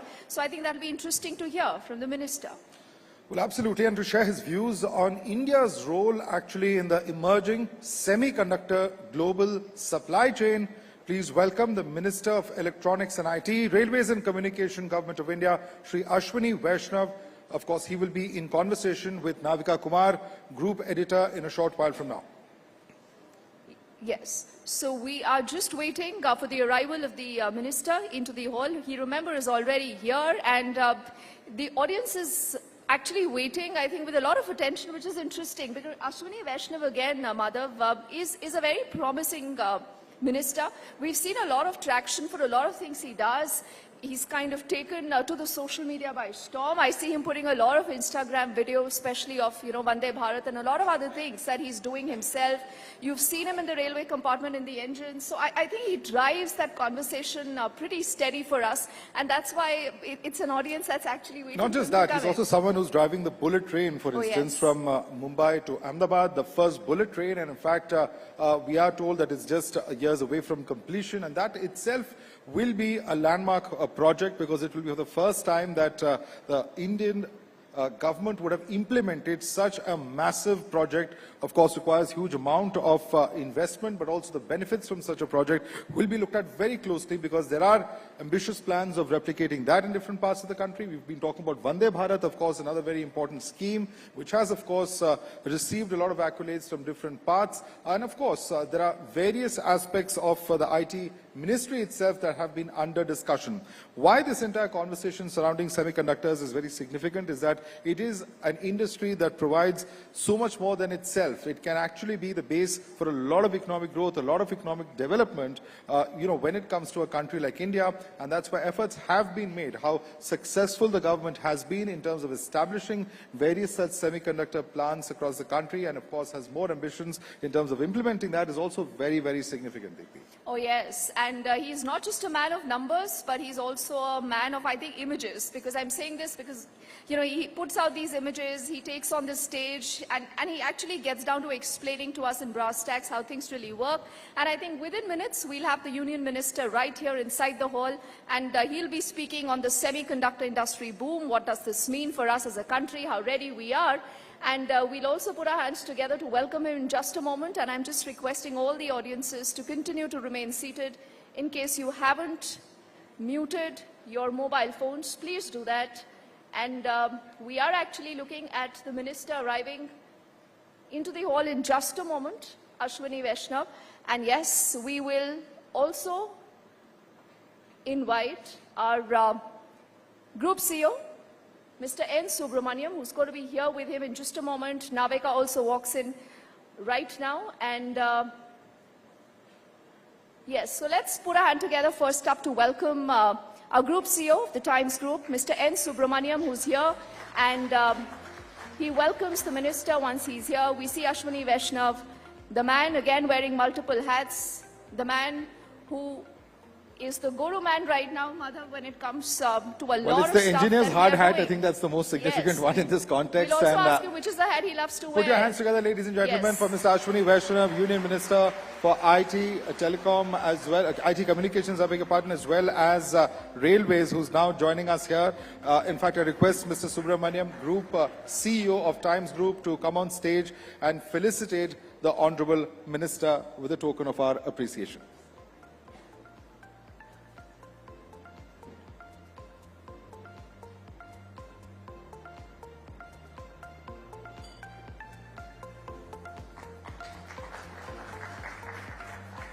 Thank you so much, Mr. Subramaniam. I now invite Group Editor-in-Chief of Times Network, Navika Kumar, on stage for the interaction with Union Minister Ashwini Vaishnav. Thank you very much, Madhav and Deepthi, and thank you, Mr. Ashwini Vaishnav, a very busy minister, so many portfolios, running literally all the trains and the entire internet. Our phones, everything. Mr. Ashwini आपके phone में नहीं हूं मैं. हाँ, वो वाला सवाल काफी दिनों से pending है. लेकिन I want to begin with the fact that the theme of our Times Now Summit is India Unstoppable. How would you tell India today, all our viewers, our audiences here, on the 5 big reasons why you think India is unstoppable? Last 10 years of our country have been historic. If you look at any sector, I'll talk about 3 sectors. Railway, 40,000 kilometers electrified in 10 years. Compare that with the 20,000 kilometers done in 60 years before that. Right? 40,000 in 10 years versus 60,000 in 20,000 in 60 years. 31,000 kilometers of new railway tracks constructed just in a time frame of 10 years. 15 kilometers per day is the pace at which we are constructing. That was 4 kilometers per day. Absolutely sector after sector. Dedicated freight corridor. 2014, the number of kilometers that were commissioned and operational was 0, zilch. Today it is more than 2,700 kilometers. Actually functional, 400 trains running on the system daily. Electronics manufacturing, practically negligible 10 years back, and today $110 billion worth electronics manufacturing. Apple alone is hiring more than 1 lakh persons are employed in the factories of Apple iPhone manufacturers. It's an absolute fundamental change. Semiconductors, which the country dreamt of since 1962. Now we have 4 units where the construction is going on. Sector after sector, if you look at it, the work which has happened, the momentum which is there in the economy, it's phenomenal. I can say with a 95% confidence interval that in the coming 10 years, the country will grow at a consistent growth rate of 6 to 8% real growth in the coming 10 years. So definitely that means it's unstoppable. It's unstoppable because we have a great captain, we have a great leader who is thinking of 25 years ahead, who has a 10-year legacy in central government and a total of 27 years of total legacy in governance and a 25-year ahead action plan. That's our Prime Minister Modi ji, and that's why India is unstoppable. Mr. Ashwini Vaishnav, you are the poster boy, literally, of the semiconductor masterclass that you've held. And semiconductors can be a game changer as far as India and its economic position, as well as its position of attracting investments in the country is concerned. Can we be an alternative to China? Or once again, the question many are asking, this time around, can we capitalize on the opportunity? Absolutely yes. Emphatically yes. This will be a reality. in the coming 5 years, Bharat will be among the top 5 semiconductor destinations of the world. I can say that with very high level of confidence. See, when we started the semiconductor program, the first thing that our Prime Minister said was, look at the entire ecosystem. Don't just look at setting up the plant, look at setting up the entire ecosystem. Second thing, he mandated on us, look at minimum 10 years program and ideally a 20 years program. Don't look at a 1 year, 2 year, or this scheme, this financial year, that financial year. We stuck to those 2 principles. We practically, I must have personally met about 45 company CEOs and CTOs. We asked them every detail that is needed for setting up this new industry. And we did a lot of homework, practically. So I remember the first few meetings with the CTOs. They would say that, no, aapke yahan ye nahi hai, you don't have this, you don't have that. And we worked meticulously on every possible item. There are 250 odd chemicals and gases which go in semiconductor manufacturing. And some of the names are tongue twisters. Very difficult to even pronounce the names. So it's very, very complex industry, but the hard work is paid off. We have 4 units where manufacturing, the construction work is going on. And the construction work was also done in record time. Micron plant, June 23, the agreement was done. September 23, within 90 days, construction started. The 2 plants of Tata and the plant of CG Power, again, within 18 days of approval, construction actually started on the field. It's a pace which is what making it unstoppable India, right? Well, Mr. Ashwini Vaishnav, you've been a career bureaucrat, went to the private sector, became an entrepreneur, and then made your foray into politics. The question I want to ask you, पहले कहा जाता था कि governments are, laid back working, things happen at their own pace, file pushing is the way governments run. You've been a part of the Modi Sarkar. I want to ask you, what would you say and how would you describe Modi's cabinet and Modi's government?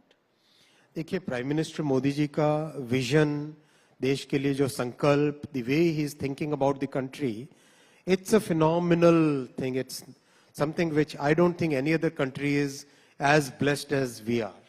I don't think any other country in the world has a leader who is thinking of 25 years ahead, who's taking inputs from more than 15 lakh people to create a vision for 2047, who is actually implementing, breaking down that vision into implementable portions, executable portions, then giving those targets to the ministers, and also taking the private sector, the stakeholders, the civil society, everybody together to make sure that our vision, the way we would like to see our country in 2047, that is realized. Where would you find this kind of leadership? And the person, this leader, works almost 20 out of 24 hours in a day. No Saturday, no Sunday for him. Absolutely no holiday for him. I don't think, at least in whatever interaction I've had with Honorable Prime Minister, I've never seen him taking even 1 hour holiday, forget 1 day holiday or few days. I think there are other leaders who are frequently visiting all kinds of places and being seen with. This is a person who is committed to the country, who's just thinking of the country 24 hours. Rashtra Pratham, Sadaiv Pratham. That's the only thing he thinks. And that's what he's working on. And we are all fortunate that we are able to contribute in our own way. जैसे भगवान राम जब अपना सेतु बना रहे थे, तो गिलहरी का भी एक रोल था. तो हम जैसे गिलहरी के रोल वालों को भी आज सौभाग्य है कि हम उसमें उस बड़ी जर्नी में हिस्सा बन रहे हैं. बड़ी पावरफुल गिलहरी है, रेलवेज भी चलाती है, टेलीकॉम भी चलाती है, आईटी भी चलाती है, बड़ी पावरफुल, बड़ी कर्मठ गिलहरी है ये तो लेकिन सवाल ये भी है, आपने कहा कुछ लोग हॉलीडेज लेते रहते हैं, कहीं जाते हैं. Who are you referring to? आप सब समझ गए, समझने वाले समझ गए. नहीं, आप अगर बता देते तो जनता अच्छी तरीके से समझ जाती. बहुत सारे लोग हैं। देखिए विपक्ष में अगर हम बात करें विपक्ष की, एक देश को, पूरे देश को जिस तरह से इतनी लॉस्ट अपॉर्चुनिटीज रही और उसके बावजूद भी वो सुधरे नहीं, उसके बावजूद भी सुधरे नहीं। अगर हम if you look at our countries economic history from 1947 to 1990 और let's say from 1950 to 1990 because शुरू के 3 साल समझो कॉन्स्टिट्यूशन बनाना है उस सब में निकले।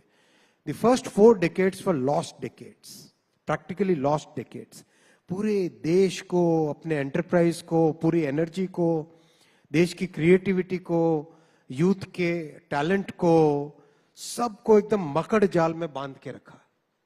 ऐसे बांध के रखा कि कोई प्रोग्रेस कर ना पाए, जो प्रोग्रेस कर रहा उसको नीचे दबाओ। मतलब सारी दुनिया सोचती थी कि इस देश का इतना पोटेंशियल है, लेकिन कांग्रेस की सरकारों ने 4 डेकेड्स तक पूरे लॉस्ट डेकेड्स रखे। बाद में परिवर्तन आया, थोड़ा सा कुछ रिफॉर्म्स हुए, फिर श्रद्धेय अटल जी के टाइम में और बहुत सारे रिफॉर्म्स हुए, फिर 10 साल का पीरियड आया जिसमें जो कुछ किया कराया था वो सब भी एक प्रैक्टिकली एक फिर एक लॉस्ट डिकेड किया 2004 से 2014।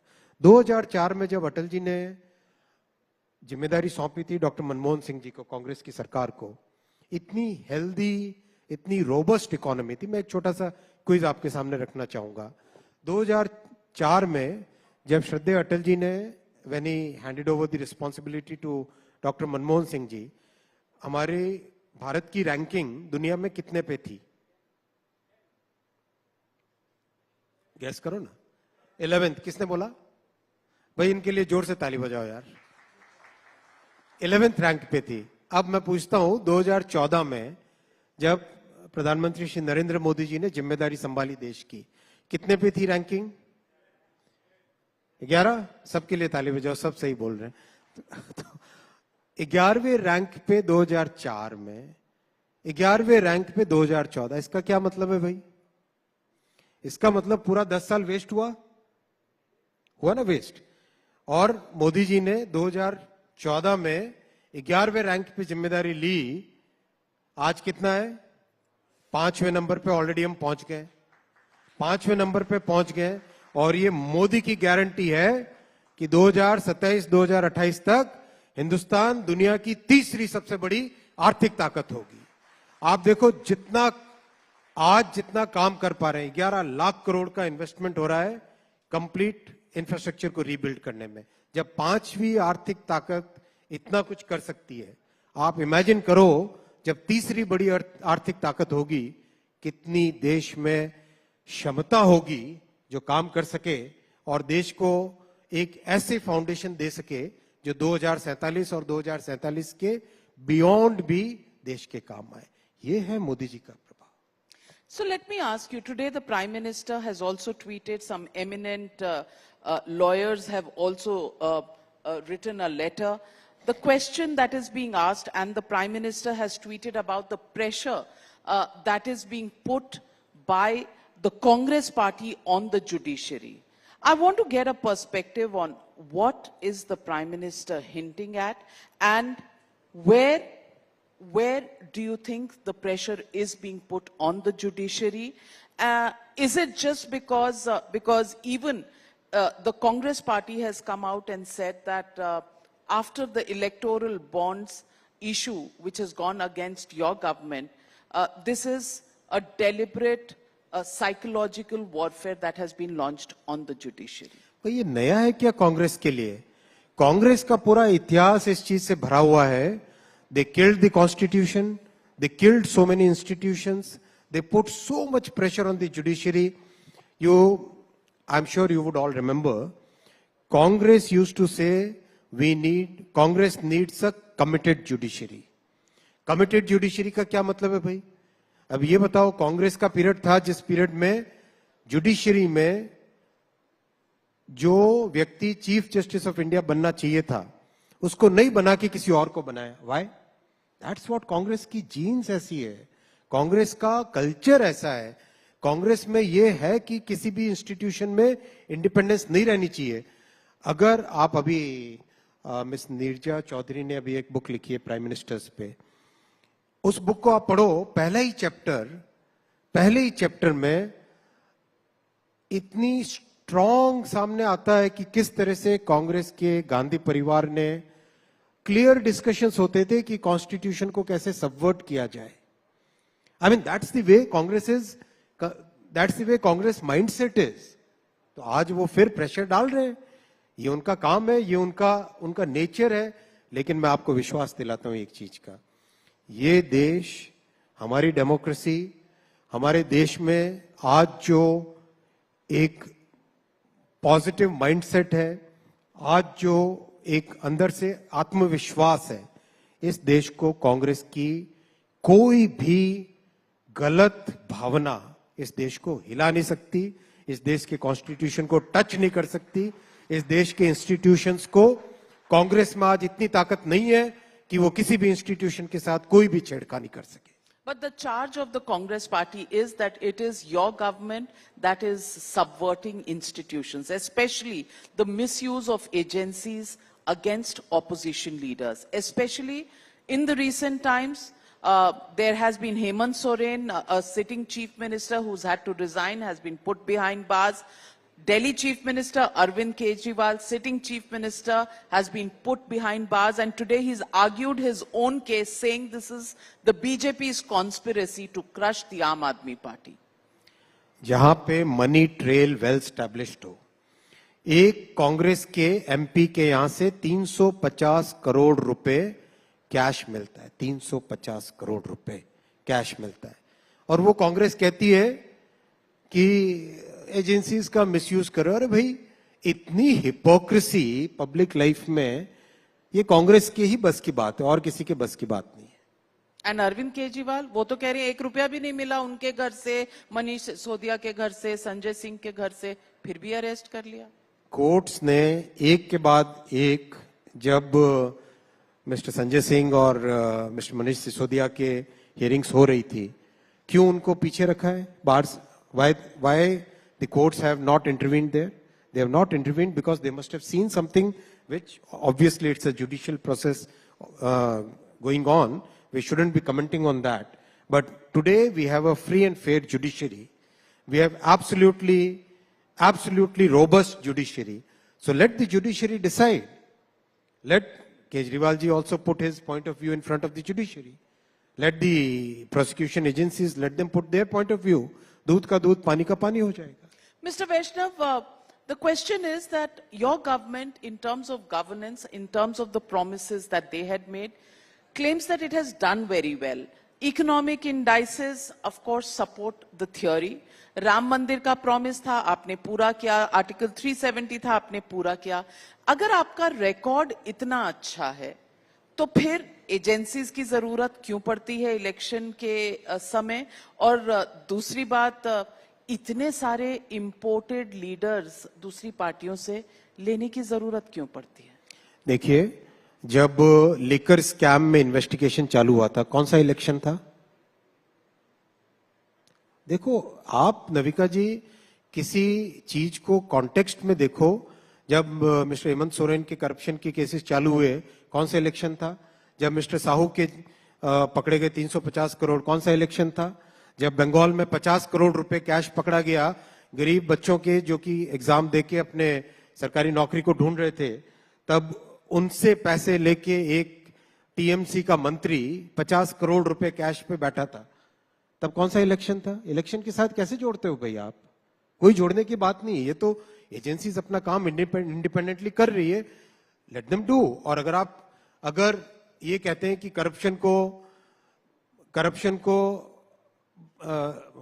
बनाए रखो, ये तो नहीं चलने देंगे. मोदी जी ने क्लियर भ्रष्टाचार के विरुद्ध लड़ाई का, and he has taken up this matter in a very strong way. Corruption के विरुद्ध लड़ाई के लिए हमेशा बाहर आए और मजबूत एक्शन लिया, लड़ेंगे. Also the question will be, why is absolutely no action being taken against those who either come into your party or are part of your party and have cases from the past? कोई ऐसी बात नहीं है. Judiciary, agency सब अपना काम independently कर रही है. but there are people who you have accused in the past who are now part of your political party, and therefore आप दूसरों को hypocritical कहते हैं, थोड़ा अपनी पार्टी पर भी देख लीजिए. Absolutely not. मैं आपको एकदम क्लियर कहता हूं कि कहीं पर भी एजेंसीज काम करने के लिए पूरी तरह से फ्री है और कर रही है फ्रीली, कहीं इंडिपेंडेंटली काम कर रही है, इसमें कोई दो राय नहीं है.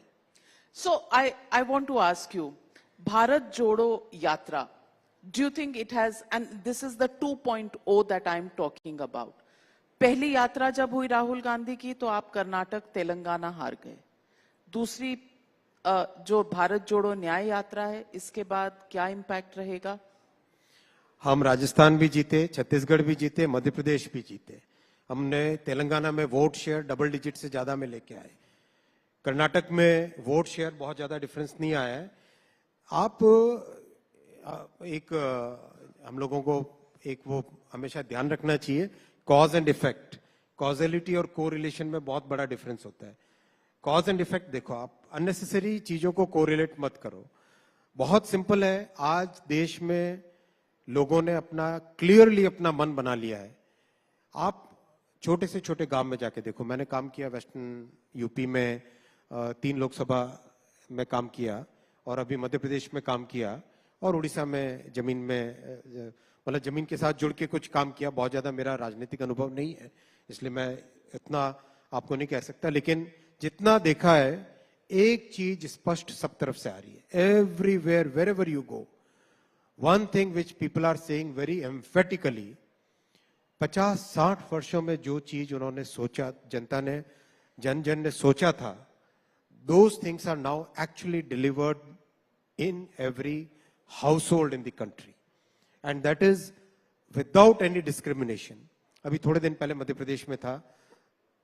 गरीब से गरीब घर में जाके आप बात करो, आदिवासी घरों में जाओ, आप वहां पे बात करो लोगों से, लोग स्पष्ट कहते हैं the kind of facilities which have come in the last 10 years, unthinkable. एक माँ बोली कि हम सोचते थे कि गैस का चूल्हा मतलब भोपाल में, इंदौर में, जबलपुर में जो बड़े संभ्रांत परिवारों में गैस का चूल्हा होता होगा, लेकिन आज मोदी जी ने हमारे घर तक लाके दिया है. नल से जल, something things which we in cities would assume, take for granted, उसका कितना बड़ा महत्व है गांव में. आप गांव में जाके पूछो. I will request times now से आप अपना एक डेलीगेशन भेजिए, एक पूरी टीम भेजिए, गांव में एक्चुअल में किस तरह से काम हुआ है उसको देखे. मतलब गांव के लोग आश्चर्य करते हैं कि नल से जल कोई सोच भी नहीं सकता था, वो चीज आज उनके घरों तक पहुंच रही है. These are things which are real, Navika ji. These are things which are there on the ground. केवल टहलने से लोगों का आप मन बहला नहीं सकते. आपको लोगों के लिए हार्ड वर्क, कड़ी मेहनत, कड़े संकल्प, दृढ़ इच्छा शक्ति, एग्जीक्यूशन के साथ काम करना पड़ता है, तब जाके देश का विश्वास आता है. वो विश्वास आज मोदी जी पे, वो विश्वास आज मोदी जी पे 100% है. और इसीलिए इतने एकदम क्लैरिटी के साथ हमारे काम के 10 साल के मोदी जी के काम के बेसिस पे आज हम वोट मांगने जा रहे हैं पब्लिक के सामने. Mr. Vaishnav, you are somebody who's got bipartisan support in your election to the Rajya Sabha. The BJD supported you, the BJP of course supported you. वैष्णव जी ने क्या जादू किया? देखिए, बहुत सारी चीजें होती है जो पार्टी अपने अपने लेवल पे फैसले लेती है. मैं सार्वजनिक जीवन में जो भी मेरे सार्वजनिक जीवन के फैसले होते हैं वो पार्टी लेती है. मैं एक कार्यकर्ता हूं, एक डिसिप्लिन कार्यकर्ता हूं. जो पार्टी तय करती है वो मैं कर लेता हूं. और बीजेडी के साथ अलायंस की बात, क्योंकि आप ओडिशा से राज्यसभा मेंबर हैं, क्योंकि आप ओडिशा में काम कर चुके हैं, आप ओडिशा काडर के ऑफिसर भी रह चुके हैं. I want to ask you, there was a conversation of an alliance between the BJP and the BJD and then it fell through. Why? देखो, मुझे अनुभव कम है, इसलिए मैं शायद I wouldn't like to make a very big statement here, but conceptually when a ruling party and the principal opposition party, conceptually alliance between these two combinations is very difficult, looks very improbable. So I think we'll contest all the seats in we will contest all the seats in both the Lok Sabha as well as the as well as the assembly. And we will come back, we'll come out, we'll emerge as a very, with major gains. So you can only take members of parliament, leaders from that political party, but you can't have the party as an alliance partner. वही मैंने कहा ना आपको, alliance between ruling party and the principal opposition party in a state is something which is very improbable. पर भृतुहरि Mahtab BJD के साथ थे इतने साल, उन्हें आप ले सकते हैं? देखिए, भारतीय जनता पार्टी एक विचार, एक कमिटमेंट, एक आइडियोलॉजी पे चलने वाली पार्टी है. ये एक पार्टी है जिस पार्टी में हमेशा राष्ट्र प्रथम, सदैव प्रथम के प्रिंसिपल को मान के चले. ये एक पार्टी है जिसने आज नहीं, अपनी शुरुआत से 1952 में जनसंघ के समय से अंत्योदय को अपना मूल मंत्र माना है. We have always considered inclusive development as a major goal. इस फिलॉसफी में जो भी विश्वास करे, उन सबका स्वागत है. जो इस आइडियोलॉजी में बिलीव करे, वो सबका स्वागत है. मैं तो कहता हूँ आप भी ज्वाइन करिए, बहुत अच्छी पार्टी है. मैं जहां हूं खुश हूं, and I would invite more and more people to join Times Now. But the question that I want to ask you is, would you recommend career politics to professionals? आप एक professional थे, अब politics में हैं, आपका experience कैसा रहा? Politics और public life अपने जीवन में कुछ ऐसा करने का मौका देता है where you can give back to the society. See, कोई भी व्यक्ति, we are all creatures of our society. Whatever we are because what our country has given us, what our society has given us, what our educational institutions have given us. So we must give back to the society, and political life gives a very large canvas where you can do a very big change, very fundamental transformative change in people's lives. So I would actually very strongly recommend that all the professionals must give us, even if they give a small fraction of the time, they must give a small fraction of the time for the society and do something very regularly, whether in terms of thinking, whether in terms of executing, whether in terms of connecting with other people, whether in terms of actually collecting the feedback from the ground. Whatever you want to do, please do, but always think of contributing to the society. But many people, many professionals feel scared that if they don't have antecedents in politics, survival could be difficult because politics is a difficult stream to be in. How has it been for you? Is there any special skill set that is required to become a politician? देखिए, मोदी जी बहुत clear एक चीज समझाते हैं हम लोगों को. आप कभी भी कुछ बनने का मत सोचो, कुछ करने का सोचो. He is very clear in his mind when he tells us, हमेशा कुछ जो आप करना चाहते हो उसको करने का सोचो. ये मत सोचो कि आप ये बनो वो बनो. If we have that mindset, if we think of our life in that way, then everything becomes very straightforward. Is politics straightforward from the inside? Life में क्या चीज़ straightforward होती है? हर चीज में कॉम्प्लेक्सिटी होती है, हर चीज में डिफिकल्टीज होती है. डिफिकल्टी सामने आए, उस डिफिकल्टी को फेस करके उसमें से सॉल्यूशन निकाल के आगे बढ़ना चाहिए. Is there any commonality between professionalism in the private sector and the way governments run? अगर मन में सेवा का भाव हो, if we think, okay, we have to contribute to the society, we have to contribute to nation building, I think whichever profession we are, it's one and the same. Whether in a media house, if you can think of how do you contribute to building the country, building the nation. I think that's exactly the same thing that we are doing in the government. What's the targets? When you have one-on-one meetings with the Prime Minister, or when you meet in a group of ministers meeting the Prime Minister, is it always work-oriented, target-oriented, also some political objectives that are there? Or are there any sessions that are had with the Prime Minister where you talk about how to change mindsets, how to take the country forward? Do these discussions take place? देखिए, once we are working in a team, And the way our Prime Minister is, he goes in good details. He's a very detail-oriented person. And in my professional as well as personal life, I've not seen a person who is as intent listener as our Prime Minister Modi ji is. He can take a very, very complex subject and very intently he'll get engrossed in that subject and deeply think about it and come up with things that we would have not even thought of. I have multiple examples. For example, in semiconductors, when we went to him for the structure of the India Semiconductor Mission, we sought a meeting of about 45 minutes. He actually spent almost 3 hours with us, going in every detail, and at the end of the meeting he said, देखो, देश ने बहुत बार ये प्रयास किया है और आज जो परिस्थितियां हैं उन परिस्थितियों में सक्सेसफुल होने की प्रोबेबिलिटी ज्यादा है, संभावना ज्यादा है. हर चीज को ढंग से सोच के 360 डिग्री सोच के इंडिया सेमीकंडक्टर मिशन का स्ट्रक्चर बनाओ जिससे कि सक्सेस मिले ही मिले.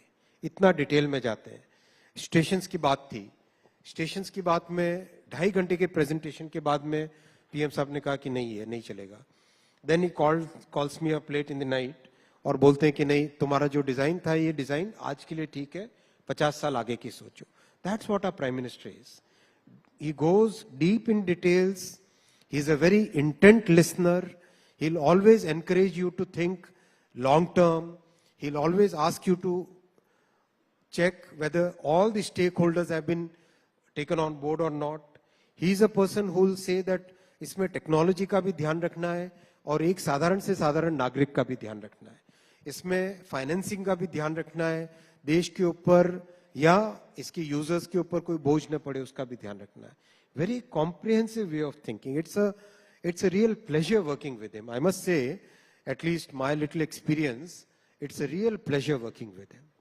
So, as a minister in the Modi cabinet, are you confident of the target that has been set? Ab ki baar 400 par. बिल्कुल, अब की बार 400 पार होना ही होना है. And that is based upon the work which has been done. देखो, 10 साल की legacy देश के सामने है.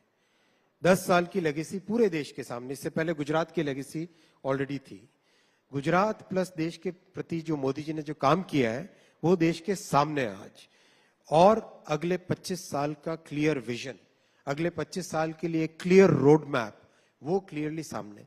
आप मुझे बताओ, आज अगर विश्व के टॉप 10 इकोनॉमीज को अगर आप सामने लेके देखो, लिस्ट बनाओ, क्या कोई एक भी देश है जो आगे 25 साल की सोच रहा है? कोई नहीं सोच रहा है. कोई एक लीडर है जो इतना फॉरवर्ड थिंकिंग हो? कोई नहीं है. ये आज देश का जन जन पहचानता है. जनता में एक ऐसा स्ट्रांग विश्वास है. मैं आपको बताऊं, सहारनपुर जिले के छुटमलपुर गांव, माइनॉरिटी पॉपुलेशन वहां पे मैक्सिमम है, क्लोज टू 75% पॉपुलेशन माइनॉरिटी है. उस गांव में जब मैंने जाके अपने साथियों से मैंने पूछा, गांव के जो निवासी थे उनसे सबसे पूछा कि भाई आपको घर मिला? हाँ मिला. क्या आपके प्रति कोई भेदभाव हुआ? नहीं, कोई भेदभाव नहीं हुआ. वहां मैंने माइनॉरिटी परिवार की एक माँ से पूछा, आपको गैस का सिलेंडर मिला? हाँ मिला. क्या कोई भेदभाव हुआ? नहीं, भेदभाव नहीं हुआ. ये जो सबका साथ, सबका विकास, सबका विश्वास, सबका प्रयास, ये जो मोदी जी ने मंत्र दिया है, इसको वो पालन भी करते हैं.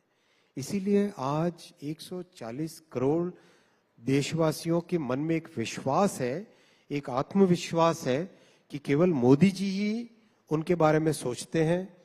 केवल मोदी जी ही देश को एक जो भारत का स्वप्न है, उस स्वप्न को सपना सच करने में एक ही व्यक्ति है जो इसके लिए सक्षम है. इसीलिए बहुत ही स्पष्ट तौर पे कहा जा सकता है कि अब की बार 400 पार है.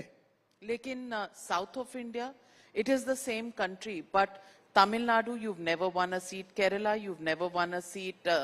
Telangana, you have a very little presence. Karnataka, where you had a larger presence, you've lost the state government.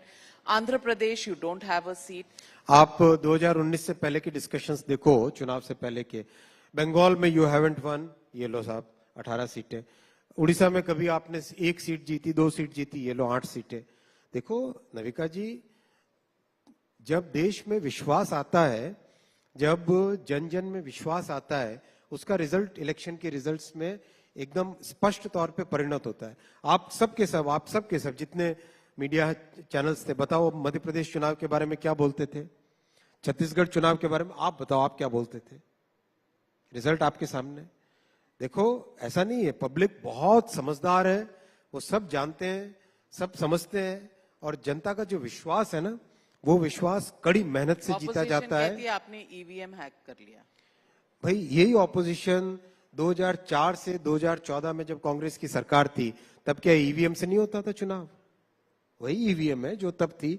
और अब मैं एक इलेक्ट्रॉनिक्स इंजीनियर हूं, मैं समझता हूं ईवीएम क्या होती है। वही ईवीएम है भाई।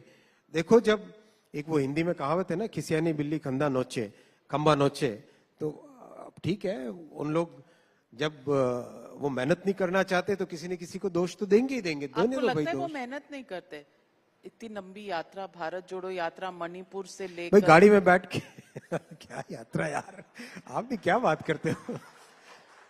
लेकिन महाराष्ट्र में जब क्लोजिंग हुई थी तो सारी ऑपोजिशन पार्टीज इकट्ठे एक प्लेटफॉर्म। क्या नविका जी, बंगाल में टीएमसी और कांग्रेस साथ है क्या? क्या अधीर दादा बोल रहे हैं और क्या राहुल जी उसका जवाब दे रहे हैं? क्या ममता दीदी बोल रही है और क्या उसमें कम्युनिस्ट पार्टी? कौन है भाई साथ? अभी आप देखो महाराष्ट्र में हर कोई अपने अपने हिसाब से लिस्टें निकाल रहा है। ये घमंडिया गठबंधन एक फिक्शन है।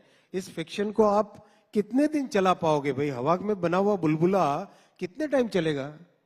Are you underestimating the opposition? I am not underestimating anybody.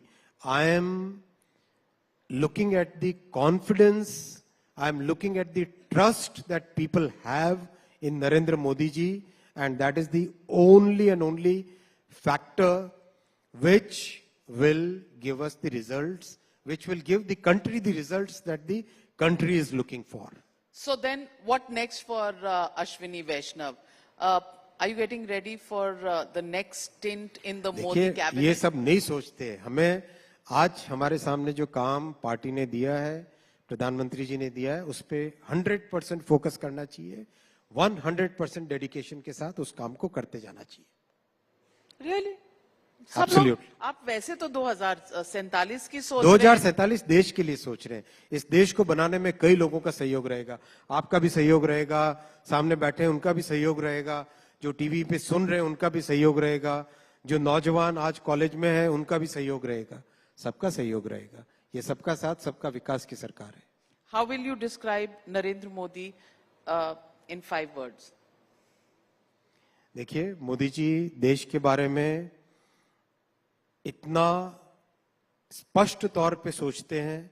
देश को विकसित देश बनाने का उन्होंने स्पष्ट एक संकल्प लिया है और उस संकल्प को वो सिद्ध करके रहेंगे। राहुल गांधी? 5 क्या, एक शब्द ही बहुत है उनके लिए। एक शब्द क्या बताएंगे? छोड़ो, रहने दो। दुनिया ही उनको सीरियसली नहीं लेती भाई, आप क्यों सीरियसली ले रहे हो? आपकी ऑपोजिशन है, आपने कहा हम अंडर एस्टिमेट नहीं कर रहे। भाई उनको अंडर एस्टिमेट कोई नहीं करता है, हर कोई समझता है वो क्या है। आप कुछ पॉलिटिक्स सीख गए? नहीं, मैं नहीं सीखा अभी। अभी बहुत काम बाकी है। Well, Ashwini Vaishnav, clearly always a pleasure speaking with you, and the way you take questions clearly, we cannot call you a new entrant to the field of politics. Ashwini Vaishnav has come a long way. Thank you very much for joining me here on this very great platform of Times Now Summit, and we hope we'll keep welcoming you back every time. Thank you very much, Navika ji. Thank you very much, Times Now, for having me here. Thank you, and ladies and gentlemen, presenting to you Ashwini Vaishnav, Union Minister. Big round of applause. Thank you so much, Ashwini Vaishnav ji and Navika ma'am, for this conversation. And this tells you that if you have your heart in the right place, what all you can achieve. And wishing all the very best to Ashwini Vaishnavji for that big semiconductor project, remember, that India is wanting to embark on. Now remember, a true testament of our theme today, that is India Unstoppable, has been India's very successful presidency of the G20. And during that presidency, remember, the New Delhi Leaders' Declaration was something that was unanimously adopted by all the G20 members. Further, you had the G20 achieve 87 outcomes, 87 of them. 118 adopted documents. You had a marked increase from the past, and the entire spirit of Vasudhaiv Kutumbakam, that is one earth, one family, one future, resonated across the globe. It's time then to hear from our next guest, who again needs no introduction. He's a man who's an integral part of that success story. He's been living that dream for the longest time. He's going to be talking to us shortly about how this India Unstoppable momentum can really be carried on. And I think no prizes for guessing who we are talking about. This is the G20 Sherpa, Amitabh Kant, who's going to be on the dais and in the house in just a moment. And he's going to be in conversation with Madhav. And I'm just requesting all our guests to continue to remain seated as we await Amitabh Kant there walking into the hall. Big round of applause, ladies and gentlemen, for him. Madhav on the dais with him.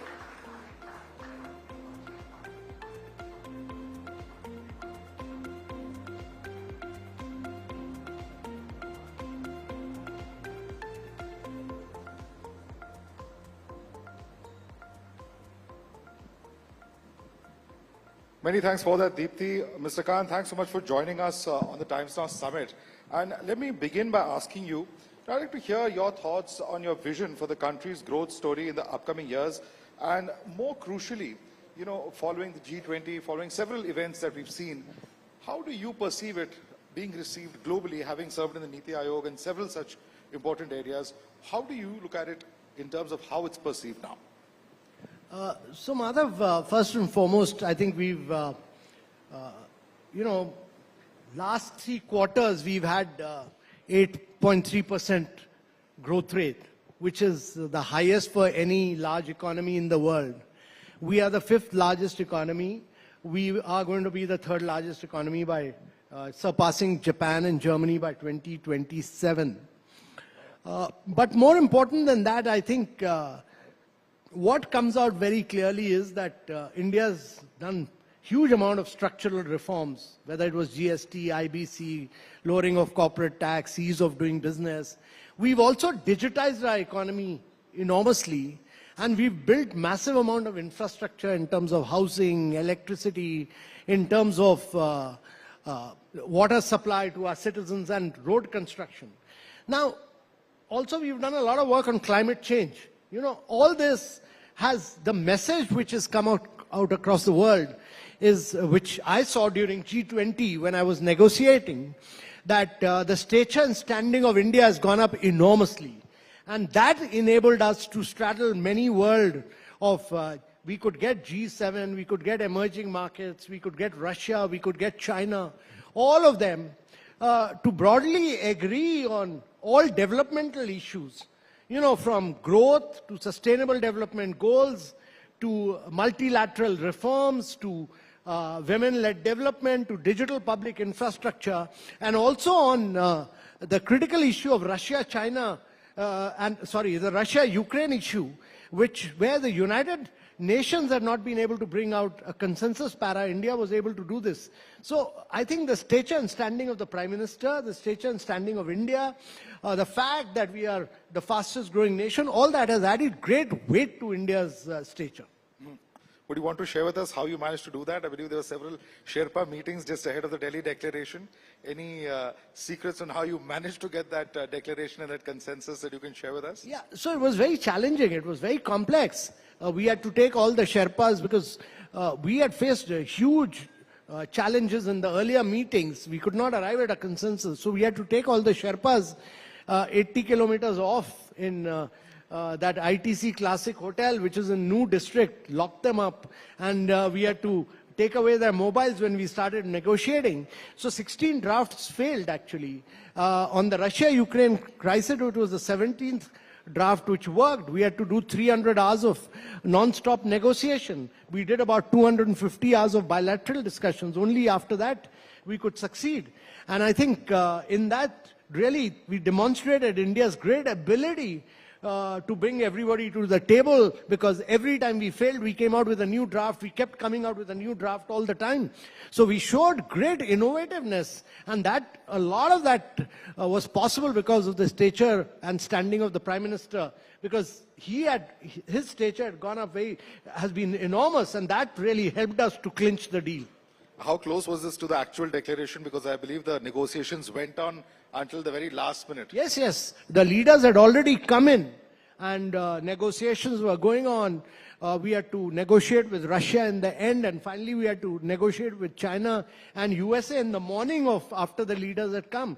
It was only while the leaders summit was going on, we were negotiating separately with Russia. We were negotiating with USA, we were negotiating with China separately in the neighboring room, and then we finally succeeded at about 12 o'clock. And then the Prime Minister announced that we had arrived at an agreement. So it was a thriller almost, but it was a phenomenal story of great success. But were you stressed at any point of time that, hey, this may actually not happen, when even so close to the leaders arriving, there was no consensus? No, we felt at least 12 times I felt that it was not possible, it was not feasible at all. We almost had to give up at times, but we just kept on spirit. The Prime Minister's message was very clear that we have to be ambitious, we have to be decisive, we have to get a consensus. So we kept going on, and we finally achieved success, which really demonstrated India's great ability to bring everybody to the table. Right. Coming back to the issue of economic growth, one of the things that we've seen, for instance, opposition come out and criticize it, saying that, hey, it's an arithmetical certainty, so on and so forth. But the larger question, of course, is whether this is really sustainable over the next few years. 8.4%, I beg your pardon, certainly, of course, above expectations, but sustaining it over the next few years, do you see that as a challenge as well? No, India must grow at higher rates. India must grow our ambition must be to grow at 9 to 10% per annum, year after year, for 3 decades. That should be our ambition, because earlier Korea, Taiwan, recent times China have all grown at those rates. And it's important that we've carried out a number of structural reforms. We've done a huge amount of digitization. All this will pay us rich dividend in the coming years. We've laid the seeds, the platform for huge growth in the coming years. And I think, to my mind, we'll only accelerate the pace of reforms further. Post-election, you'll see many more reforms. India will accelerate the pace of growth. And I think we should export much more. We will see growth coming in from urbanization. We'll see growth coming in from manufacturing. We'll see agriculture productivity getting enhanced. All these areas are very key areas for growth in the coming decades. In next 3 decades are going to be your Amrit Kal period for you to grow. And we should have a long-term perspective that we are going to grow.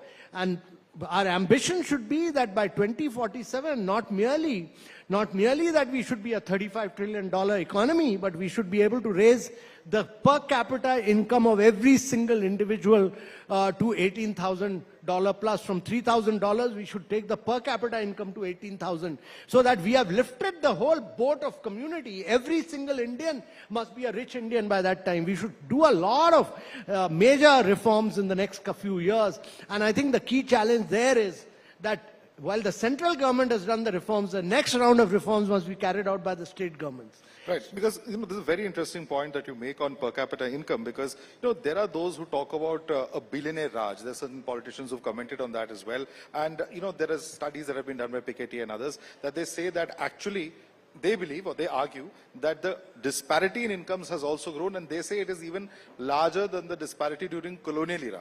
How do you view that kind of logic?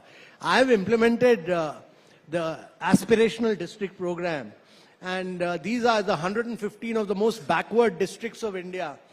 But the Prime Minister called them the aspirational districts of India. We looked at health outcomes, education outcomes, we looked at nutritional outcomes, and within a very short period, we were able to transform these districts because of good governance, because of competition, because of data, because we were making the districts compete with each other.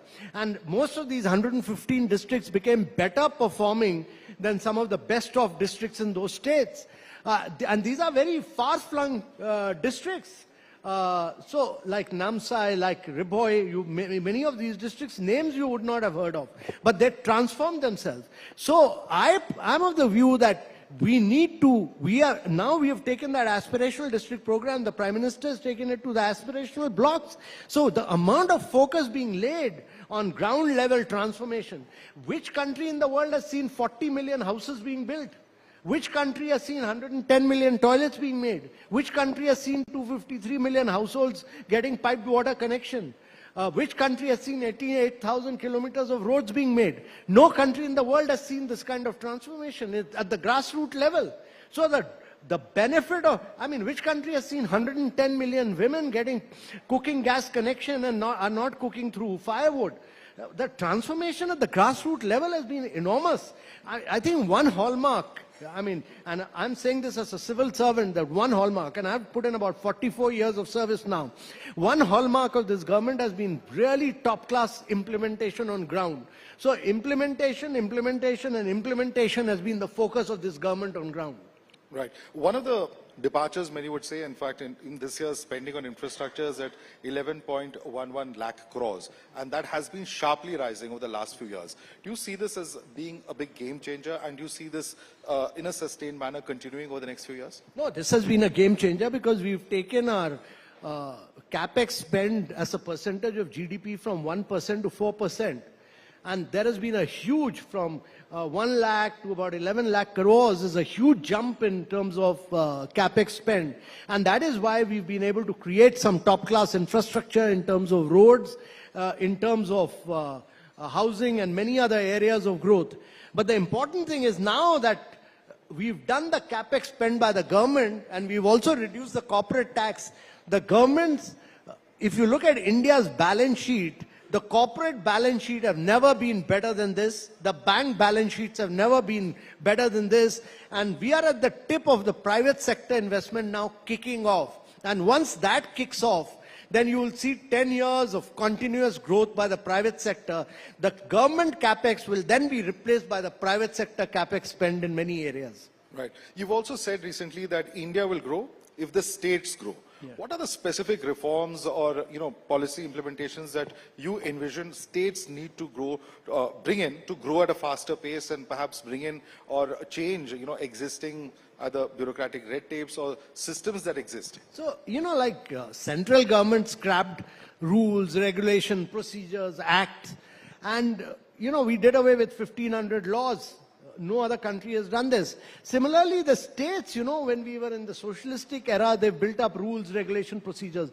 All the states we need a huge cleaning up at the state level now. You need at least 12 states to become champions of growth. They need to grow at 10% plus. It's not just the southern and the western part of India, but also in the eastern part of states. These are the populous states. You need Jharkhand, you need Chhattisgarh, you need Bihar, all these states to grow at high rates. Much like the transformation has taken place in Uttar Pradesh, where a huge amount of infrastructure work has been done. The quality of livelihoods have been improved. Similarly, in all these states, they're all mineral-rich states of India. If these states start firing and they grow at 10% plus, India will grow at 10% plus. So the real story now in the next 5 years will be transforming states into drivers of growth. No, with a huge young population, certainly that is perhaps achievable, is a view that has been expressed by several, including you. But there are also several who say that is this 10% a realistic target, particularly when the global scenario is nowhere close to that kind of a figure, double-digit growth? No, so there will be challenges. There are huge challenges in terms of global slowdown of growth, in terms of our penetrating global value chains, etc. But irrespective of the challenge, our ambition should be that. We should not peg our ambition at 7%. Our ambition should be to grow at 9 to 10%. And therefore, we should constantly, on a daily basis, carry out reforms. Post-elections, you should herald a huge range of reforms across education, across health, across nutrition. And the states need to do that. The level of governance, the level of implementation which has been done at the central level must now get implemented at the state level. If the quality of governance and implementation improves at state level, then you will see massive transformation in India's growth story. Right. One of the big success stories has been that of startups. From about, I think, 300 startups to becoming the third largest startup ecosystem globally with over 112,000 startups. However, there are certain startups that have also faced setbacks in recent years. And, big question over there is how important do you think there is corporate governance, other such aspects that need to be looked at to ensure that these startups don't fail? Because we've seen what's happened as far as regulatory issues with Paytm, for instance, recently. How do we avoid that from happening? See, first and foremost, startups will fail. Don't worry about startups failing, and all Indians, especially sitting here in this room and those watching, must understand that there has to be failure. If you don't fail, you will never succeed in the startup movement. 90% of the startups fail even in Silicon Valley. Don't worry about that. But to be able to create a good ecosystem, we need a lot of self-regulation among startups. If government gets into regulating startups or regulators get into regulating startups, it will not be a good thing. And therefore, you've had many cases of bad governance within startup. The case of Baiju, the case of Housing.com, many housing startups, many other startups. It's an example of there is a need for good governance. And to my mind, it's all about self-regulation. If you have self-regulation, it's very, very important. Today's startup is tomorrow big company. Infosys was a startup once upon a time, which went on to become such a big company. And these startups have the potential to become large companies. So they must have audit, they must have good financial management, they must professionalize as they keep growing and be very clear that not only are they there to do innovation and disruption, but they are there to become big, large conglomerates of the future for India. One issue that comes out of this is that a lot of these startups see foreign funding. And, then when we see issues like this coming in, there are concerns expressed about whether there should be increased domestic funding as far as such startups are concerned.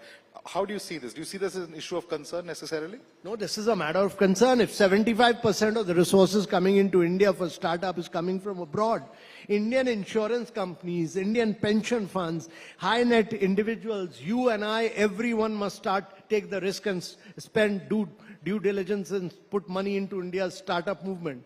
There's no reason why India's insurance companies and pension funds and high net individuals should not put money into India's startup movement. If Indian resources get into India's startup movement will only grow, it'll only blossom, it'll become 100. Our target must be that by 2030, from being the third best startup ecosystem, we must become the #1 startup ecosystem.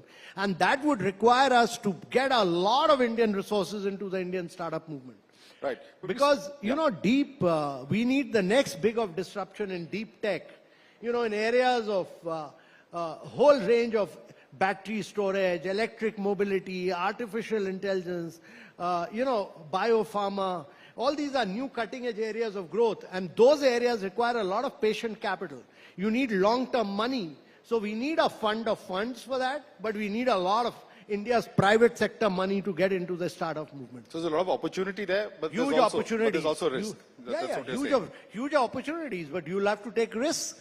And therefore, what the fund of fund does is that it supports the venture funds. A number of venture funds spend money into the startup movement, but a part of that risk is taken by the fund of funds. And therefore, we need a fund of funds for deep tech startups. Right. R&D is another area where many have observed India perhaps can do better. In fact, it's stated that India needs to take measures to boost R&D investment to at least 2.5% to 3% of the GDP. What do you see as far as the potential benefits if we actually get to such a level, and can we get to such a level of spending? India needs to do two things. One is the government has already come out with a 1 lakh crore scheme, which is one of the biggest schemes announced in the budget for R&D, and therefore the private sector now needs to step in the act and work with the government on utilizing this 1 lakh crore scheme for R&D. Secondly, my belief has been that all R&D centers that we create must be in Indian universities and colleges, in IITs and IIIM. If across the world, when you look at all the major innovation centers, if you look at all the R&D, that happens in universities. Young college students then go and work in these R&D centers. They do their startups. That's how Silicon Valley became a great place because of Stanford. And that's how disruption takes place. And to my mind, all the R&D centers that we have put up need to be linked with the universities and colleges. And the third big thing, to my mind, is really ensuring that all Indian companies, all Indian startups register the patents in India. And patent registration, trademark registration is very, very critical. This has been hugely speeded up in India. The time being taken is as quick as in USA and Japan. And we need to ensure that all Indian entrepreneurs, all Indian startups do patent registration.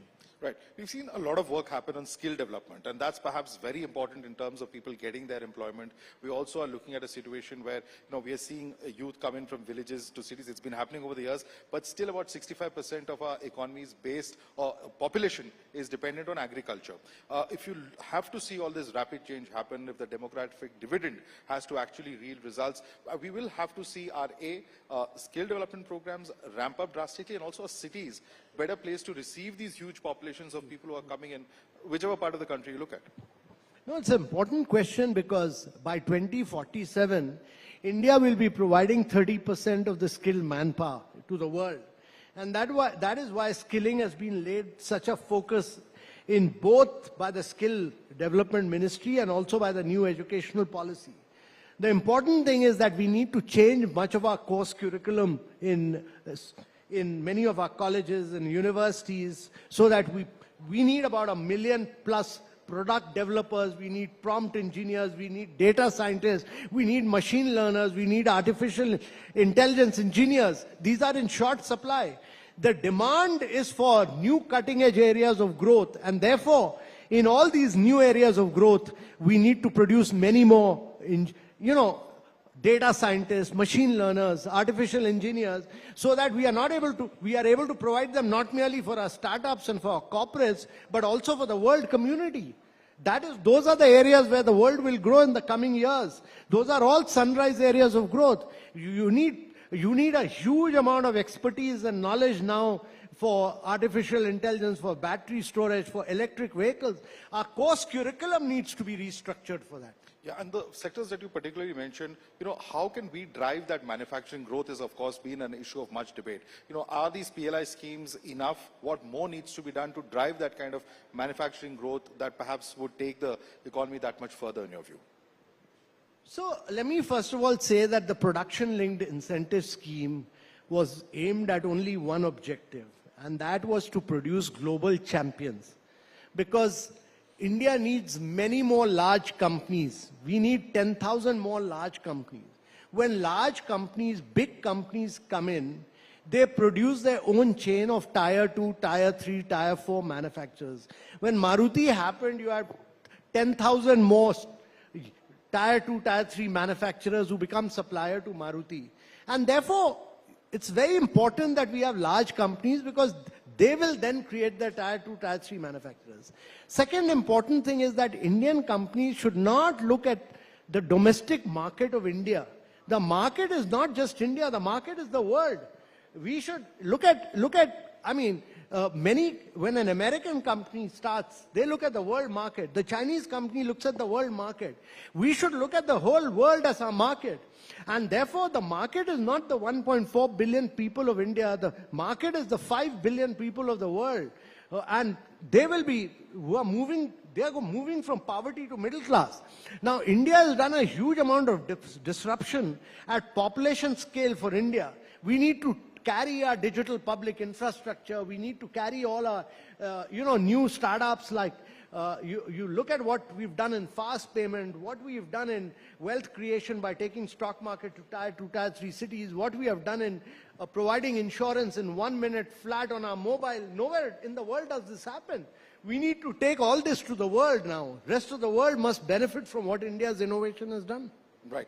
You've expressed concerns in the past about US laws subsidizing domestic green hydrogen production. You've called them against being free markets. Also, of course, the increase that the US has geopolitical implications in terms of how it could impact on other countries such as Russia and Saudi Arabia's production. So my question to you is, how do you assess the impact of this on global stability and security? No, so the important point, Madhav, was that I said this in the context of the world moving from fossil fuel to clean fuel. Now, even if we were to put all our electricity as renewable energy, there are hard to abate sectors like steel, cement, refinery, fertilizer, where you need clean energy. Now, those things can't run on electricity. We import gas, we import fossil fuel worth about $180 billion. Our objective is that we should produce green hydrogen from renewable energy and decarbonize all these sectors like steel, cement, and refinery, etc. The cost of green hydrogen is $4.5. Our ambition is that by the time we become 100, we should bring it down to $1 per kilogram. Now, what has happened in the United States is that they are, through the Inflation Reduction Act, they are doing protectionism by saying that we will support only green hydrogen made in the United States. You can't have decarbonization and climate action across the world if you say that I'm going to support only things which are made in the United States of America.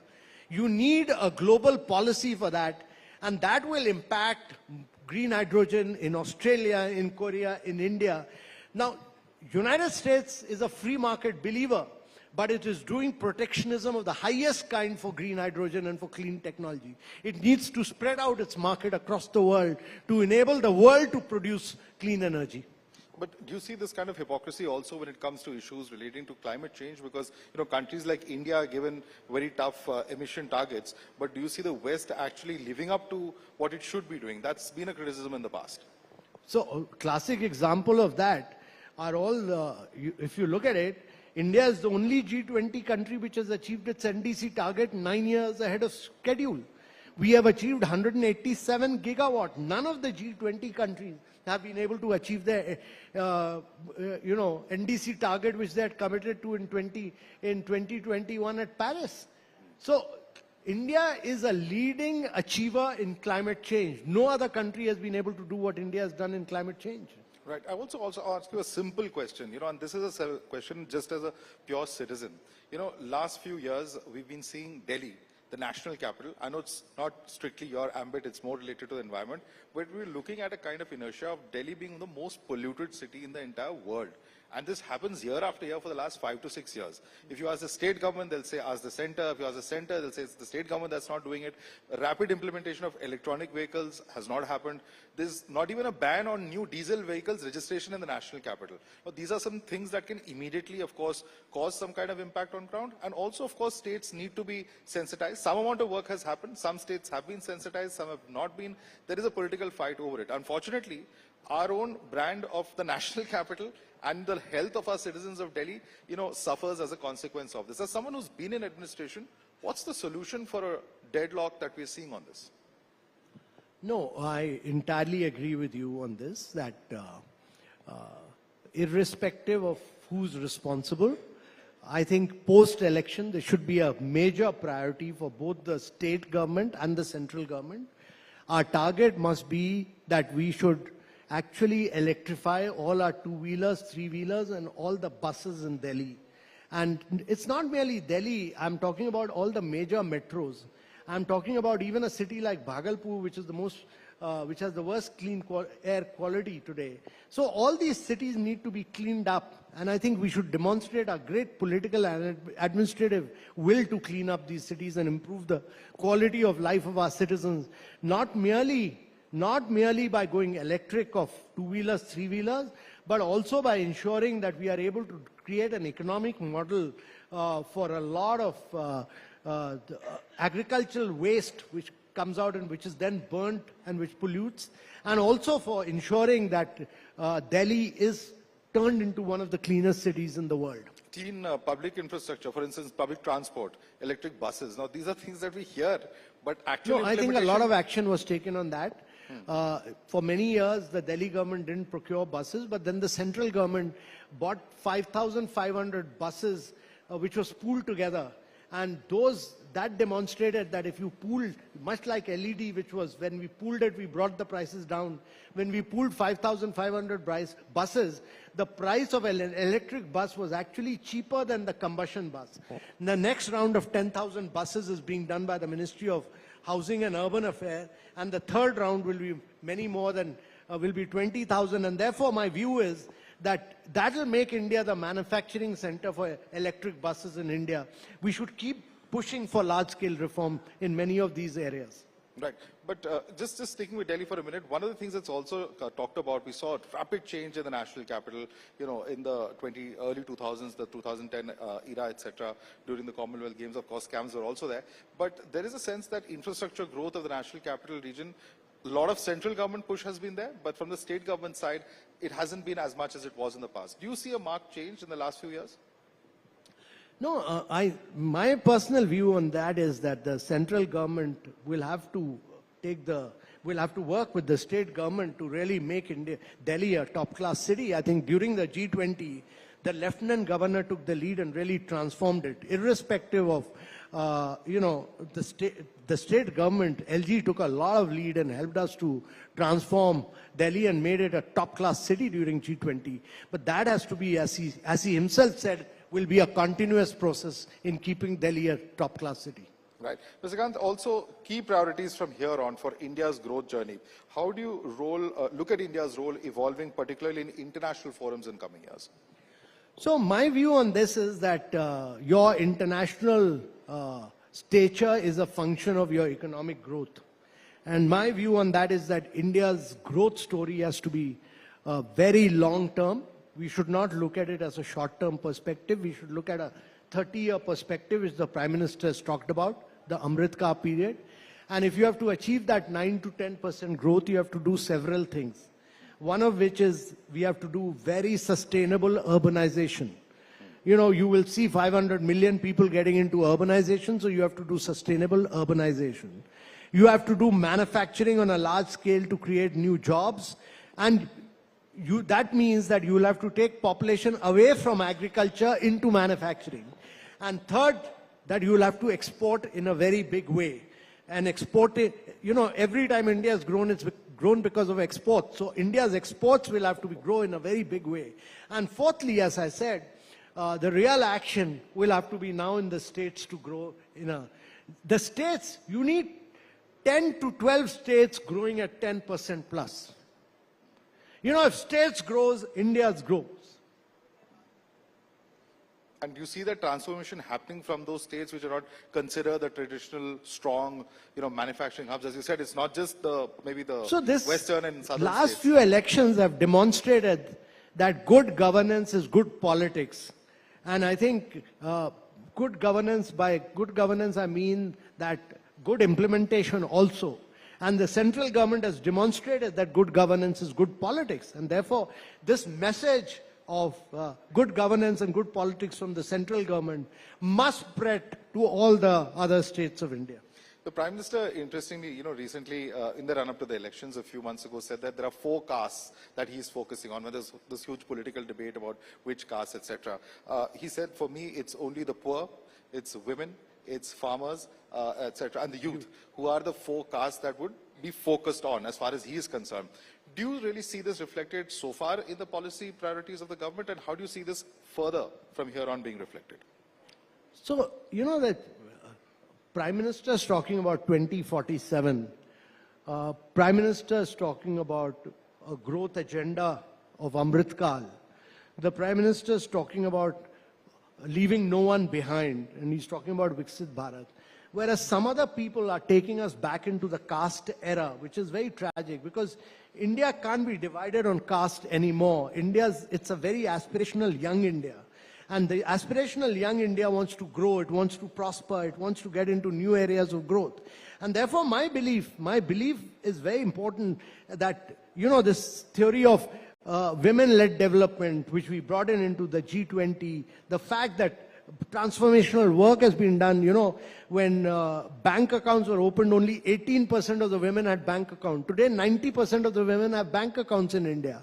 The transformation that has been done through drone didis that you form self-help groups.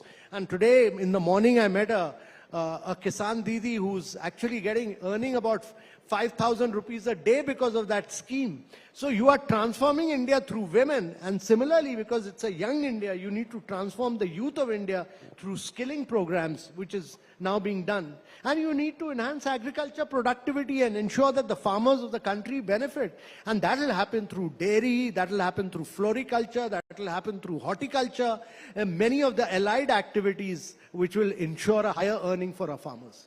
There's also a question of Atmanirbhar Bharat. No one can deny that, of course, self-reliance is important. But there are those who will question, how is the Atmanirbhar focus of this government different from the, say, self-reliance that was propounded by previous regimes, in your view? So this government's view is that in many areas, let's look at defense, for instance.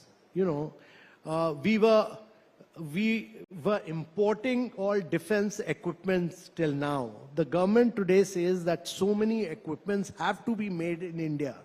And that has led India not only to use many of our startups, the IDEX program, etc.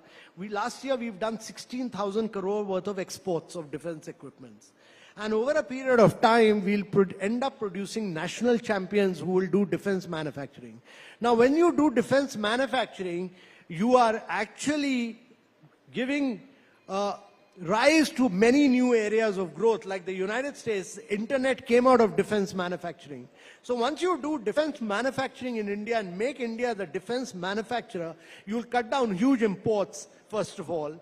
And secondly, you will give rise to many new technologies within India. And this is seen across sectors, that where we are importing nation, we are increasingly becoming manufacturing nation. And we are now exporting those technologies to the rest of the world.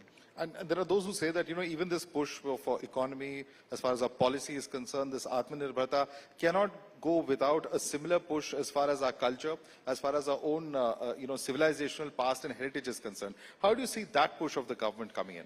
So one thing I've seen that in the last few years, I see a huge amount of national pride. I mean, there's a feeling that we should not ape the West. There's a huge feeling that we should work on our strength, our own culture, our own civilization, our own strength, and there's a massive national pride to be able to achieve that. That national pride I'd never seen before. Right. Thank you so much, Amitabh Kant, for talking to us so candidly and taking us through several aspects of the Indian economy. Thank you so much, sir, for speaking to us. Thank you. Thank you so much, Madhav. Thank you. Thanks a lot. Thank you. Thank you.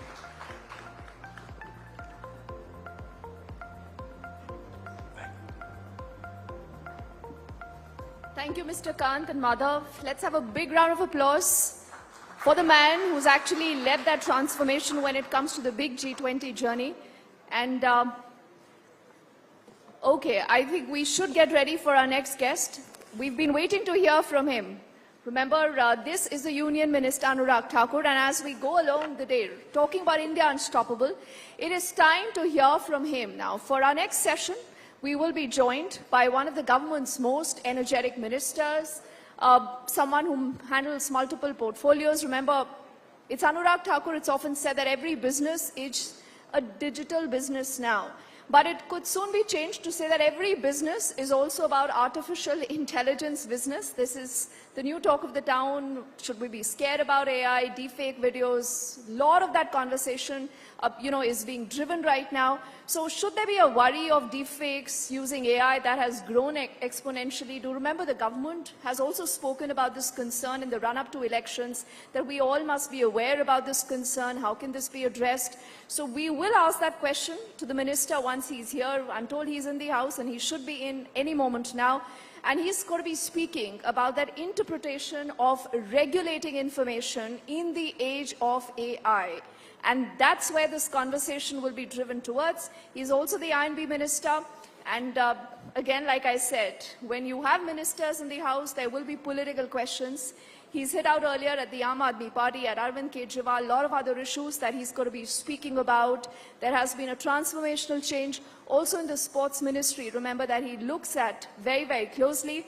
So we will welcome the Minister for Information Broadcasting, Youth Affairs and Sports, Anurag Thakur, in the house any moment now. I'm told he's already in and should be here amongst us shortly. And having this conversation spearheaded is going to be our Group Editor-in-Chief, Navika Kumar, any moment now. As always, in case you haven't used the hashtag TN Summit 2024, I urge all of you to use that hashtag.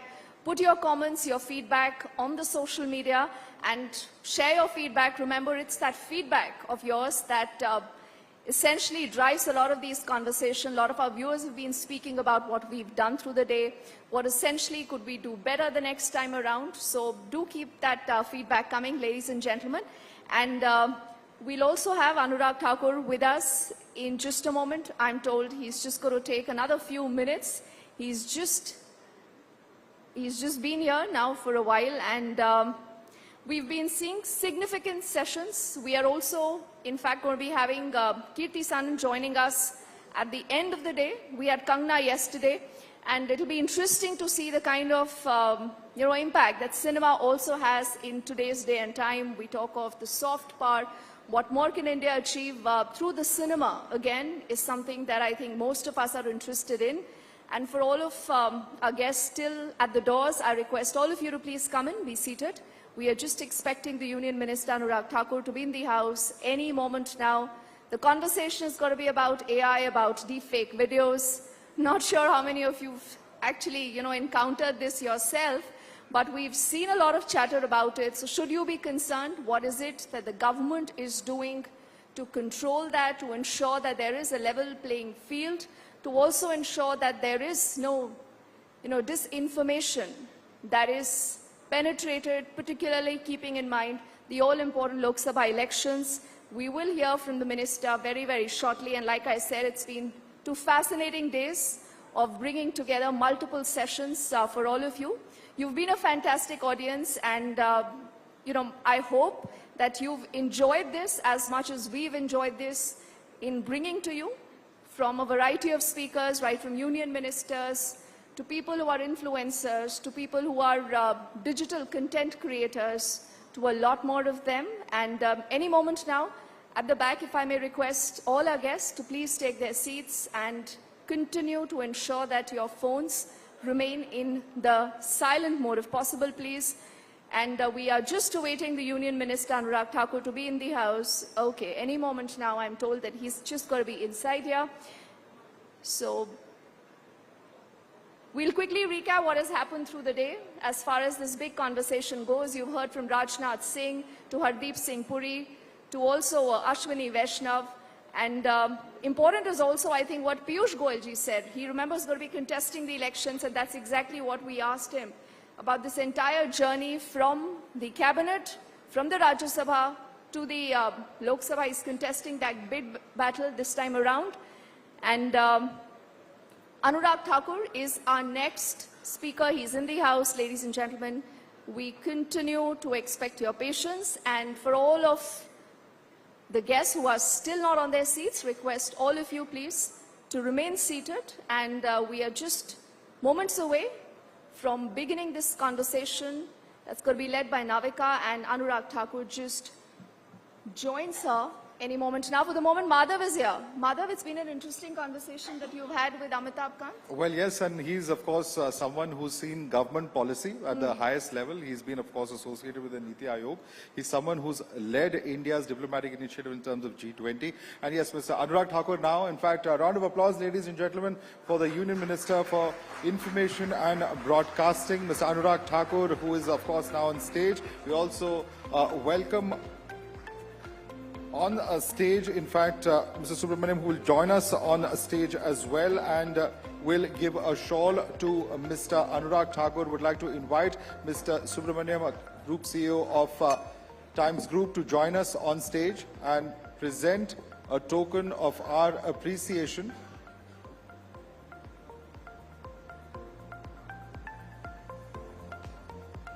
Mr. Subramaniam is just joining us very shortly, and will be presenting that token of appreciation. So I request you to join us on stage, please, and present. I would request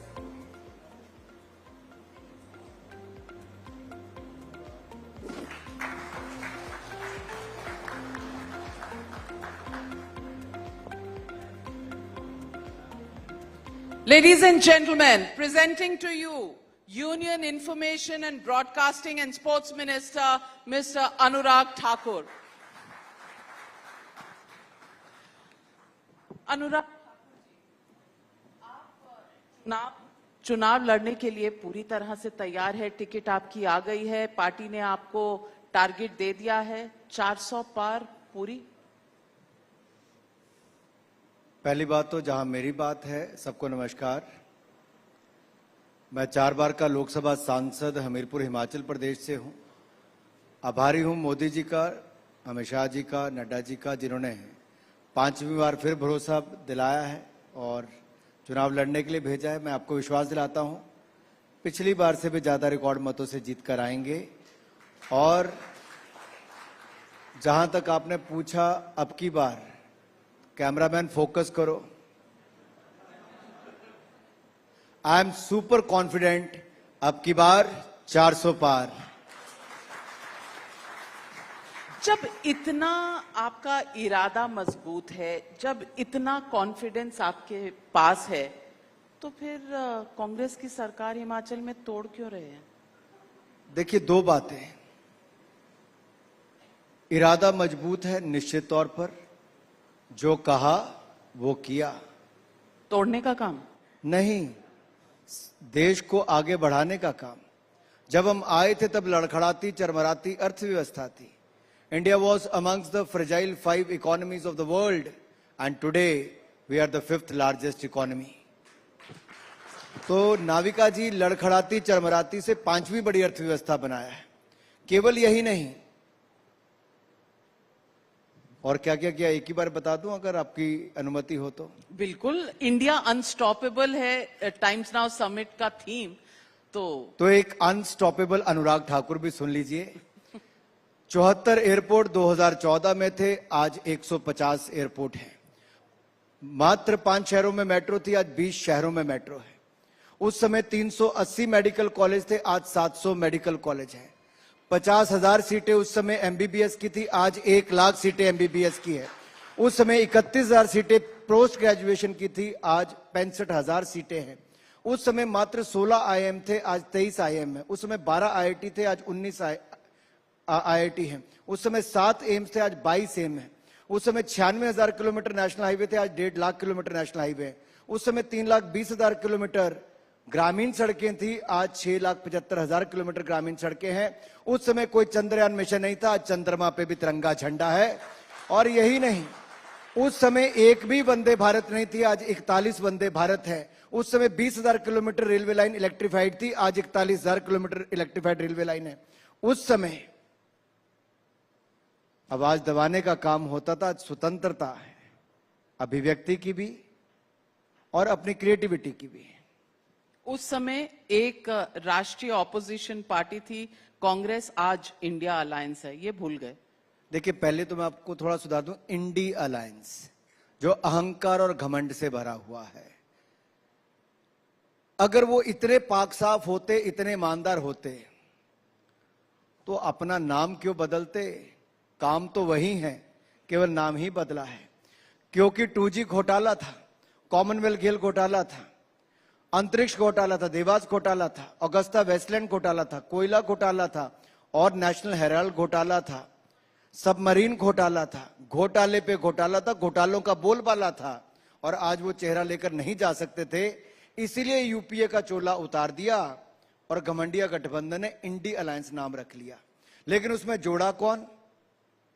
चारा घोटाले वाले लालू जी, जमीन के बदले job वाले तेजस्वी और लालू जी, जिनका एक नहीं अनेक नेता आज जेल में है। पार्षद से लेके विधायक से लेके शिक्षा मंत्री से लेके स्वास्थ्य मंत्री, उप मुख्यमंत्री से लेकर कट्टर बेईमान अरविंद केजरीवाल भी आज जेल में है। इनको जोड़ा है। और ये वो अरविंद केजरीवाल है, नाविका जी, जो उस समय कहते थे, याद करिए सब लोग जी, 2013 की बात, ये अपनी बेटियों की कसम खाकर कहते थे राजनीति में नहीं आऊंगा।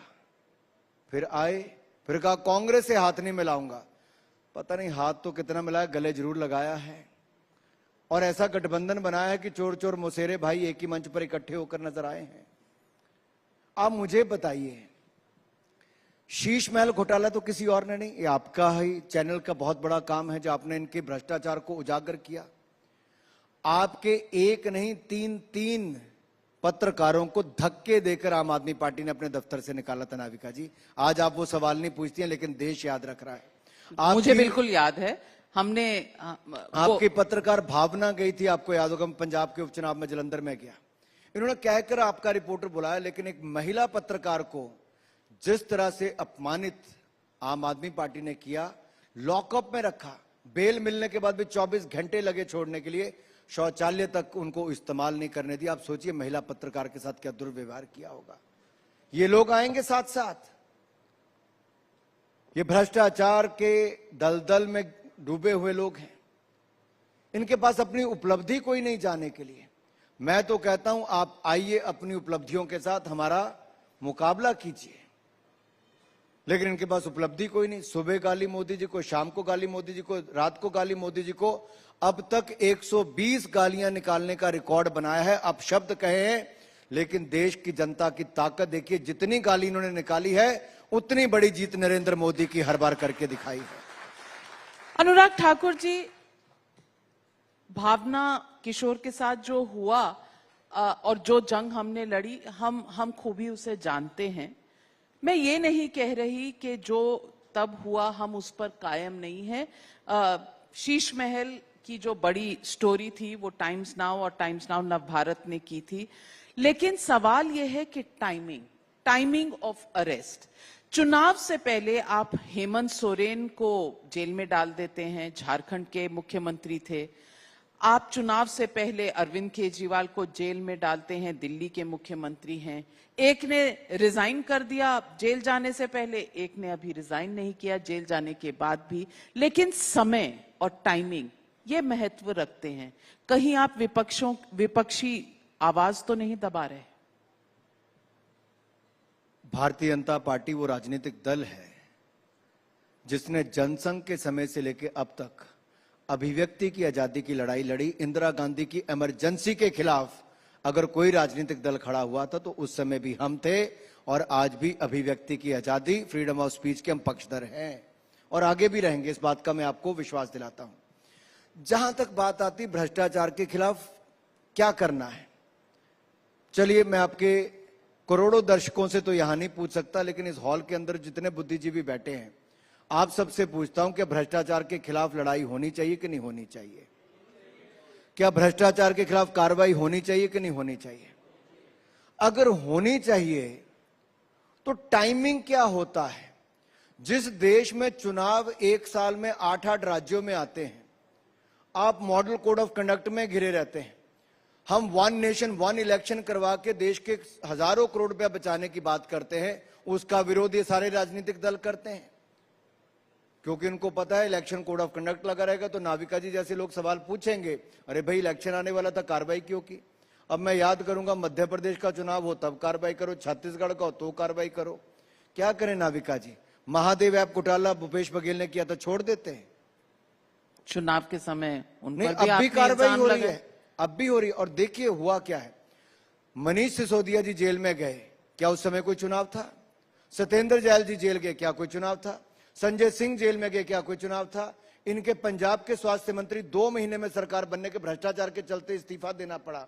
इनका पार्षद जेल में, इनका विधायक जेल में, क्या तब कोई चुनाव थे? तब भी चुनाव नहीं था। लेकिन सच्चाई यह है कि इनका भ्रष्टाचार था, भ्रष्टाचार है, और इस भ्रष्टाचार के खिलाफ पहले भी कार्रवाई हुई और जांच एजेंसियां आगे भी कार्रवाई करती रहेंगी। चुनाव का इससे कुछ लेना देना ही नहीं है। आप एक बात तय कर लीजिए कि भ्रष्टाचार के खिलाफ लड़ाई होनी भी चाहिए कि नहीं होनी चाहिए।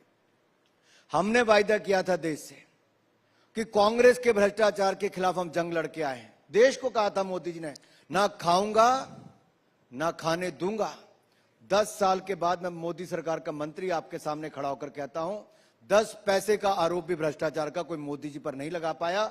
ईमानदार थे, ईमानदार हैं और ईमानदार रहेंगे। 10 साल हो गए, लेकिन 2G का केस कहीं आगे नहीं बढ़ा। हाईकोर्ट ने अब इजाजत दी है कि सीबीआई अपील कर सके, लेकिन जेल अभी तक कोई नहीं गया है। पहले के जो केस थे उसमें आपका ये सपना भी पूरा करेंगे। अब उसके लिए 10 साल और लगेंगे? नहीं, ये तो कानूनी प्रक्रिया देखिए, निर्भया केस हुआ 16 दिसंबर 2012 को, रेप की घटना दिल्ली में हुई, पूरा देश आग बबूला था, नया कानून बनाने की बात हुई, कितने वर्ष लगे? कितने वर्ष लगे नाविका जी?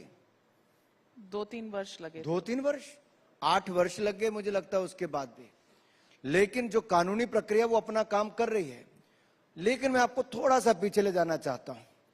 2G घोटाले की पूरी जांच और कार्रवाई और उसका क्लोजिंग कौन करके चला गया था, पहले बताइए जरा देश की जनता को। किस हफड़ा दफड़ी में कांग्रेस ने पूरा केस का ही बेड़ा गर्क कर दिया, क्योंकि मनमोहन सिंह जी की सरकार में पूरा शेल्टर मिला था ए राजा एंड कंपनी को। और ये दक्षिण भारत में, मैं कहना चाहता हूं कि इंग्लिश में कहना चाहता हूं, at that time the shelter was given by then UPA government to protect Mr. A. Raja and others who were involved in the 2G scam. And today, if the permission is granted, we can commit to the country that there will be a transparent probe and there will be action taken as per the law. आप जब power में आए थे, आपने 2G घोटाला, Commonwealth game घोटाला, Robert Vadra का DLF और तमाम दूसरे घोटालों की बात की थी। इनमें से एक भी घोटाला कहीं कंक्लूजन पर नहीं पहुंचा है, कोई जेल नहीं गया है। इसीलिए नाविका जी देखिए, बहुत आपने अच्छा सवाल पूछा। जेल गए अरविंद केजरीवाल। मैं चाहता हूं आप इस प्रोग्राम के बाद एक बार बताइए कि कब कितने कितने समय के लिए डेट रॉबर्ट वाड्रा ने ली ईडी के सामने पेश होने के लिए। अगर ईडी उनके घर चले जाए तो आप कहते हो घर चले गई। अरविंद केजरीवाल को हमने 9 बार समन दिए कि नहीं दिए जी? 9 बार समन दिए, क्यों नहीं आए? बड़ी नैतिकता की बात करते थे राजनीति में आने से पहले। कहते थे सोनिया गांधी जी को गिरफ्तार करो, 2 दिन का रिमांड करो, इंटेरोगेट करो, सच सामने आएगा। अब अरविंद केजरीवाल सच सामने लाने के लिए कभी पेश तो हो जाए। मैं इसलिए सब कह रहा हूं कि बोलता कुछ है, करते कुछ हैं। अगर 9 ईडी के समन के बाद भी वो नहीं आए तो ईडी को उनके घर जाना पड़ा। अब गए, वहां पूछताछ की, फिर गिरफ्तार किया। अब आप कहते हो घर जाके गिरफ्तार कर लिया, क्या करते? क्या करना चाहिए मुझे बताइए, भ्रष्टाचारियों के साथ क्या करना चाहिए? लेकिन आज वो कोर्ट में अपना केस खुद आर्ग्यू कर रहे थे और उन्होंने कहा ये बीजेपी की कॉन्स्पिरेसी है कि वो आम आदमी पार्टी को क्रश करना चाहती है, क्योंकि चुनाव में तो आप आम आदमी पार्टी को हरा नहीं सके। उनकी बात में कुछ दम है? नाविका जी, 2022 में अभी हाल ही में देश का सबसे बड़ा प्रदेश उत्तर प्रदेश में विधानसभा के चुनाव हुए। आम आदमी पार्टी ने कहा हम सरकार बनाएंगे। अरे सरकार तो छोड़िए साहब, जमानत नहीं बचा पाए, सारी सीटों पे जमानत जब्त हो गई, सब सीटों पे जमानत जब्त हो गई। उत्तराखंड में कहते सरकार बनाएंगे, सब जगह जमानत जब्त हो गई। जो इनका प्रदेश का अध्यक्ष था छोड़ के भारतीय जनता पार्टी में आ गया कि बहुत फ्रॉड पार्टी है। ये एक ही सीट जीत पाए जलंधर की, वो भी एमपी छोड़कर आ गया कि हमें इनसे मुक्ति दिला दो। जहां भगवंत मान जी अपनी लोकसभा की सीट जीते हुए थे, पहले मुख्यमंत्री बनने के 4 महीने के अंदर उपचुनाव हुआ, वो भी सीट हार गए। अब आप मुझे बताइए इसमें मैं क्या कर रहा हूं? ये तो जनता इनको चुनाव हरा रही है। ये बड़ी बड़ी बातें करके गुजरात गए थे, मध्य प्रदेश गए, बाकी जगह गए, क्या मिला? राजस्थान गए, मुझे बताइए ना जरा देश को। पर उन्होंने आपको भी हराया, दिल्ली में भी, पंजाब में भी हराया। उनकी सरकार है 2 स्टेट्स में। भाई ऐसा है, ये लोकतंत्र है। जनता ने उनको वोट दिया है, हम इसका स्वागत करते हैं। जनता ने देखा कि मुफ्त में बड़े बड़े वायदे किए गए, बड़ी बड़ी बातें की गई। आज जनता अपने आप को ठगा हुआ महसूस कर रही है। और अभी लोकसभा का चुनाव होने दीजिए, 13 सीटें हैं पंजाब की। आम आदमी पार्टी को उसमें क्या मिलने वाला आपके सामने आ जाएगा, बड़ा जीरो लगने वाला है वहां पे एक। मैं चैलेंज करती हूं आपको, आप आज कह रहे हैं 4 जून को मैं फिर से इंटरव्यू बड़ी जल्दी आम आदमी पार्टी का पक्ष ले लिया आपने, चैलेंज करते हो। कमाल है। मैं देश के I&B मिनिस्टर को बोल रही हूं, आप रिकॉर्ड पे कह रहे हैं 0 आएंगी, तो मैं तो अगर 0 नहीं आई तो इंटरव्यू देंगे मैं ना 4 अभी भी जून कहता हूं, जिस तरह से 2014 में 2019 में आम आदमी पार्टी को 0 सीटें दिल्ली में आई थी, इस बार पंजाब में भी उनको 0 सीटें ही आएंगी। आप जरा पंजाब में जाइए तो सही। मैं पंजाब से आती हूँ। सड़कों, मैं 30 साल वहां पे रहा हूं, आप 30 साल नहीं रहे होंगे। मैं पंजाबी ठेठ बोलता बोला मेरे ना पंजाबी मैं 30 साल दिल्ली में रही हूँ, आपकी सरकार नहीं रही यहाँ। मैं यही कह रहा हूं, सरकारें आने जानी अलग बात होती है। नाविका जी, वायदे करके भूल जाना, ये फर्क पड़ता है। देखिए, इन्होंने बड़ी बड़ी बातें की, किया क्या, लेकिन मैं आज आपके कैमरा पे कहता हूं, मैं आपके कैमरामैन को कह सकता हूं, कैमरामैन फोकस करो। 4 करोड़ पक्के मकान बनाए, जिसमें से 3 करोड़ रजिस्ट्रियां बहनों के नाम पे हैं, पक्के मकान। 12 करोड़ शौचालय बनाए, जिनको इज्जत घर कहते हैं, बहनों का मान सम्मान बढ़ाया। 13 करोड़ घरों को नल से जल दिया। आजादी के बाद केवल 3 करोड़ थे, 13 करोड़ घरों को नल से जल दिया है। 51 करोड़ बैंक खाते खुलवाए। 10 करोड़ रसोई गैस के सिलेंडर दिए, और आज वो गैस का सिलेंडर 503 रुपए में मिलता है उज्ज्वला वालों को। 95% घरों में बिजली पहुंचा दी है, और 80 करोड़ लोगों को मुफ्त में अनाज दिया। 60 करोड़ लोगों को 5 लाख का इलाज भी मुफ्त में दिया। ये मोदी की गारंटी है और आगे के लिए भी गारंटी है। कैमरामैन अच्छे से फोकस करो, क्योंकि अगला सवाल जो मैं पूछने वाली हूं उसका जवाब मुझे फोकस्ड कैमरे पे चाहिए। ये सवाल आज अरविंद केजरीवाल ने उठाया। उन्होंने कहा ईडी ने कोई पैसे का ट्रेल नहीं निकाला आम आदमी पार्टी तक, बल्कि जिन शरत रेड्डी की बात की जा रही है, जिसका मनी ट्रेल की बात की जा रही है, उसने बीजेपी को इलेक्टोरल बॉन्ड्स के तहत 55 करोड़ रुपए दिए। मैं धन्यवादी हूं, आपने सवाल पूछा, कम से कम जनता को क्लैरिटी हो जानी चाहिए। पहली बात तो मनी ट्रेल की बात सारी ईडी वहां पे बताएगी क्या क्या है। आज कोर्ट में केस है, इसलिए मैं ज्यादा उसमें नहीं कहूंगा, लेकिन इतना जरूर कहूंगा, ये वही अरविंद केजरीवाल हैं जो सत्येंद्र जैन को क्लीन चिट देते थे, संजय जैन को क्लीन चिट देते थे, जो मनीष सिसोदिया को क्लीन चिट देते थे, और कहते थे मेरे यार होली के समय जेल में मैं बाहर हूं। ईश्वर ने उनकी भी सुन ली, इस बार होली में साथ ही थे। और ये क्लीन चिट देते थे, आज खुद क्लीन नहीं है। जो नैतिकता की बात करते थे, आज अनैतिक कार्य करने के बाद जब जेल में है, ईडी की गिरफ्त में है, तो नैतिकता कहां गई अरविंद केजरीवाल जी की, जो कल तक कहते थे कुर्सी छोड़ दो, आज फेविकोल का जोड़ है, कुर्सी नहीं छोड़ पा रहे हैं। नाविका जी, एक बात तो ये आ गई। दूसरा है, आपने शरद चंद्र रेड्डी की बात कही और आपने इलेक्टोरल बॉन्ड्स की बात कही। यहां पे आपके उद्योगपति मैं देखता हूं कि बहुत बड़े बड़े बैठे हैं। वर्षों से आप लोग भी राजनीतिक दलों को चंदा दे रहे होंगे, पहले कैश में ही देते थे। ये भारतीय जनता पार्टी जिसने कहा पॉलिटिकल फंडिंग को और क्लीन एंड ट्रांसपेरेंट करना चाहिए, हम में दम था, हम इलेक्टोरल बॉन्ड्स को लेकर आए और कहा कि सत्ता पक्ष को दो भी, विपक्ष को दो, जिसका नहीं भी संभावना है कभी सत्ता में आने की, उनको भी दो, क्योंकि पॉलिटिकल फंडिंग है, चुनाव लड़ने के लिए, पार्टी चलाने के लिए, उसके लिए है। अगर हमने गलत काम करने ही होते, हम लोग काहे के लिए इलेक्टोरल बॉन्ड्स लाते हैं? कोई नहीं लाता, हमने कहा लाने के लिए।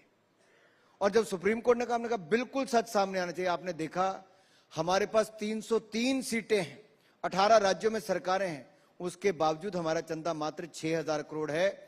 ममता बनर्जी की एक राज्य में सरकार है, 1600 करोड़ रुपया चंदा है एक राज्य में। और जहां तक शरद चंद्र रेड्डी, ये शराब के व्यापारी के साथ साथ फार्मा से लेके बाकी इनके कई काम और होंगे। कोई गुप्त खाते में पैसा नहीं दिया कि आके किसी को कैश दिया है, इलेक्टोरल बॉन्ड दिए हैं। ऐसा कैसे होता है कि शरद चंद्र रेड्डी केजरीवाल को पैसे देते हैं तो वहां मनी ट्रेल नाजायज पैसों की निकलती है, आपको देते हैं तो अच्छा, जायज पैसे? मैं इतना ही कहूंगा, क्या उनको इलेक्टोरल बॉन्ड्स दिए हैं?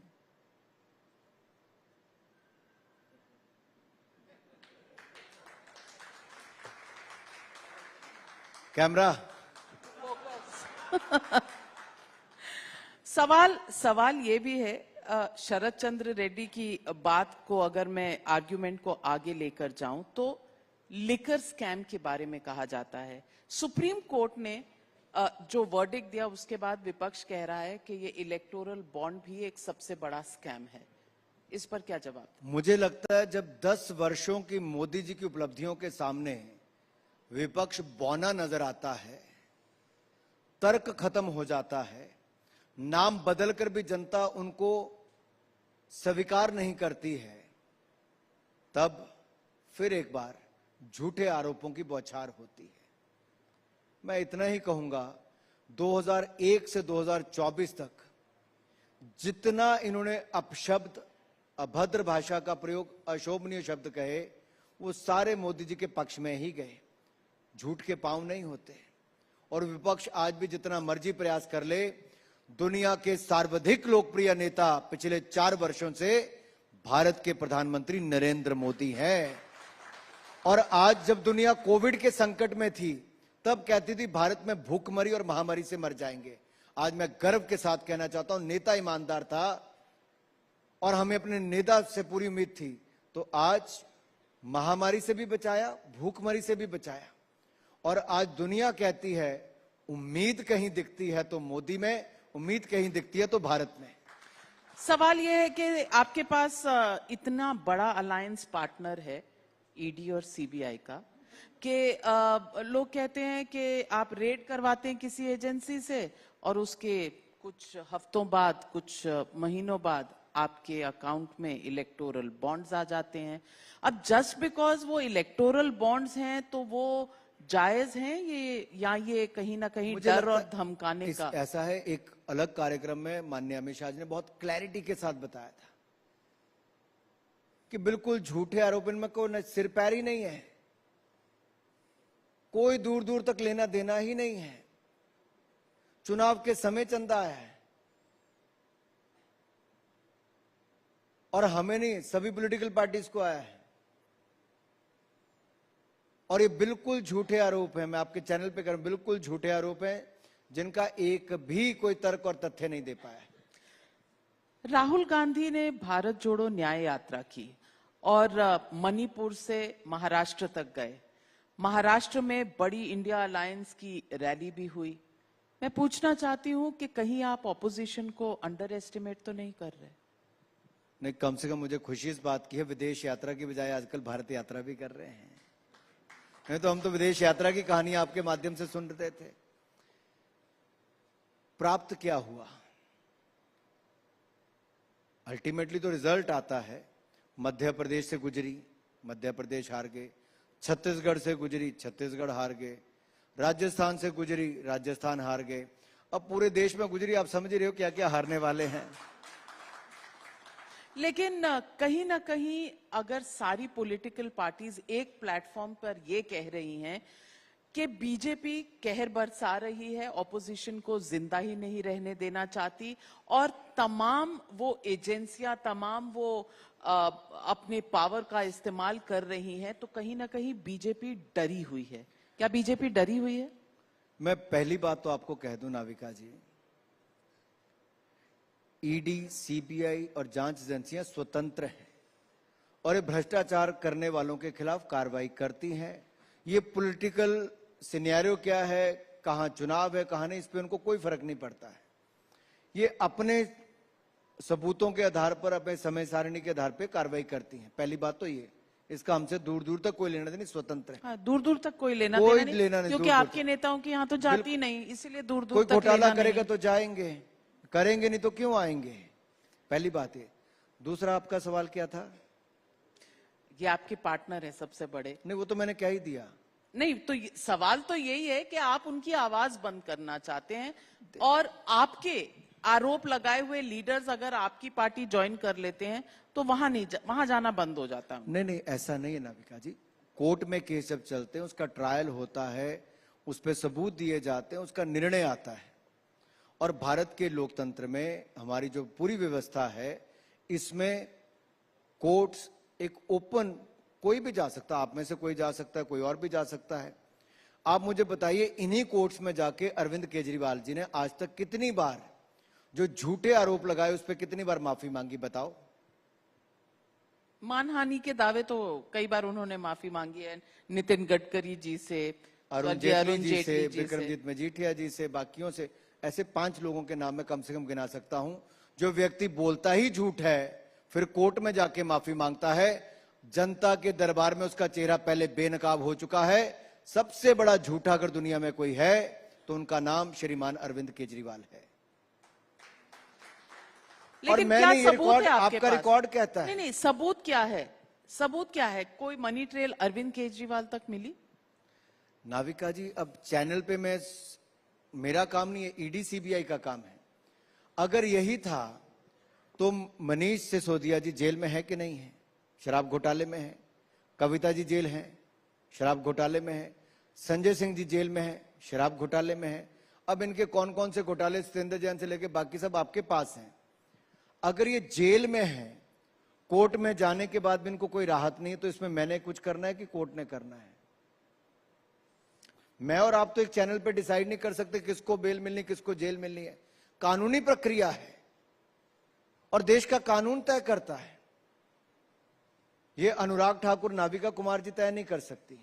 आज प्रधानमंत्री जी ने ट्वीट किया है और कहा है कि कांग्रेस पार्टी कहीं ना कहीं आवाज दबाने की कोशिश करती है लोगों की, और खास करके ये इस कॉन्टेक्स्ट में क्योंकि बहुत से सीनियर लॉयर्स ने भी एक पत्र लिखा है और कहा है कि जुडिशरी को दबाया जा रहा है, जुडिशरी को डराया जा रहा है। मैं इसका पर्सपेक्टिव समझना चाहती हूं। देखिए, जब चुनावों में हार दिखती है तो कांग्रेस ईवीएम पे ठीकरा फोड़ती, पहले कह देती है ईवीएम से हारेंगे, लेकिन जब जीते तब कभी नहीं कहते ईवीएम ठीक थी। अब जिस पार्टी ने 60 साल सरकार देश में चलाई हो, वो सभी संवैधानिक संस्थाओं पे प्रश्न चिन्ह खड़ा करते हैं। After all, these are all constitutional bodies. If they don't have trust, and the party who has been in power for 60 years, that raises a lot of question mark on the timing and also on the allegations they have made. और judiciary के ऊपर, अरे वो party कह रही है जहां पर इंदिरा गांधी जी ने 1975 में जो किया वो देश भूला नहीं है। जुडिशरी के सामने जो इंदिरा गांधी जी ने आवाज दबाने का काम किया, जनता ने उसका मुंह तोड़ जवाब दिया है। आज एक बार फिर कांग्रेस इन संवैधानिक संस्थाओं का आवाज दबाने का काम कर रही है, प्रश्न चिन्ह खड़ा कर रही है, और जुडिशरी के खिलाफ जो बार बार बयान ये राजनीतिक दल दे रहे हैं, ये निंदनीय है, अशोभनीय है। इनको माफी भी मांगनी चाहिए। और हिंदुस्तान का जुडिशियल सिस्टम बहुत बढ़िया है। और एक मैं उदाहरण आपको देता हूं। आप जब मोदी जी सीएम थे, कांग्रेस ने फर्जी केस उनके ऊपर किए। नाविका जी, उस समय भी नरेंद्र मोदी जी जांच एजेंसियों के सामने जाकर पेश हुए, कोर्ट केसेस में लड़ा। उन्होंने तब भी कहा था मुझे जांच एजेंसियों पर भी भरोसा है, मुझे देश के न्यायालयों पर भी भरोसा है। ये वो व्यक्ति है जिसके ऊपर पूरी कांग्रेस की सरकार उस समय लगी थी, उसके बावजूद उनका विश्वास संवैधानिक संस्थाओं में पूरा था। लेकिन जो लोग स्वयं कभी राजनीति में 60 साल रहे, सत्ता में रहे, आज उनका विश्वास क्यों नहीं? ये अपने आप में प्रश्न चिन्ह खड़ा होता है कि जब राजनीतिक लड़ाई हार गए, अभी हारे कहां, चुनाव कहां हुए हैं? अरे एक के बाद दूसरे इलेक्शन में हार रहे हैं। तो इस चुनाव को आप मान रहे हैं कि आप जीत चुके हैं? देखिए, मैं जनता की आवाज को सुनता हूं। आज जब मैं दक्षिण भारत जाता हूं, उत्तर भारत जाता हूं, कल मैं जम्मू में भी था, देश के किसी कोने में जाता हूं, तो लोग कहते हैं माय चॉइस मोदी। 2004 में भी ऐसी कुछ आपकी पार्टी को खुशफहमी थी, इंडिया शाइनिंग था।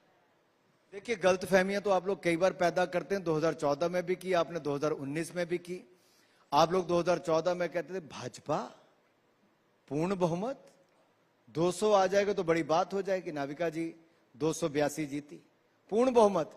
30 वर्षों के बाद देश की जनता ने पूर्ण बहुमत किसी को दिया, तो मैं आप सबका धन्यवाद दूं, वोटर्स का, भारतीय जनता पार्टी को दिया। फिर 2019 आई तो सबने कहा 5 साल मोदी सरकार रहेगी, अब कौन वापस रिपीट करेगा? कहां 200 भी नहीं टच कर पाओगे, यही चर्चा थी। लेकिन देश की जनता समझदार है। देश की जनता ने 303 सीटें हमें जिताई और एक रिकॉर्ड बनाया, और अब की बार 400 पार। ये देश के कोने कोने से आवाज है। ये कोई अहंकार नहीं है नाविका जी, ये मैं इसलिए कह रहा हूं अहंकार नहीं है। जब आप काम करते हो तो आपका कॉन्फिडेंस बोलता है। हमारी कमिटमेंट थी, हमारी कैपेबिलिटी थी, हमारी कॉन्शियस सदा क्लियर थी, जो हमने देश के लिए काम किया। इसलिए आज हम पूरे आत्मविश्वास के साथ कहते हैं कि जिस व्यक्ति ने देश का भलाई के लिए पाई पाई बचाई भी, देश की भलाई कराई भी, जिसने अपना पल पल और क्षण क्षण देश के लिए जिया है, अपनी मां के देहांत के 2 घंटे बाद देश के लिए फिर काम करना शुरू कर दिया, ऐसा प्रधानमंत्री देश ने पहले कहीं नहीं देखा। मोदी जी ने करके दिया। तो विश्वास क्यों ना हो, क्यों ना हो?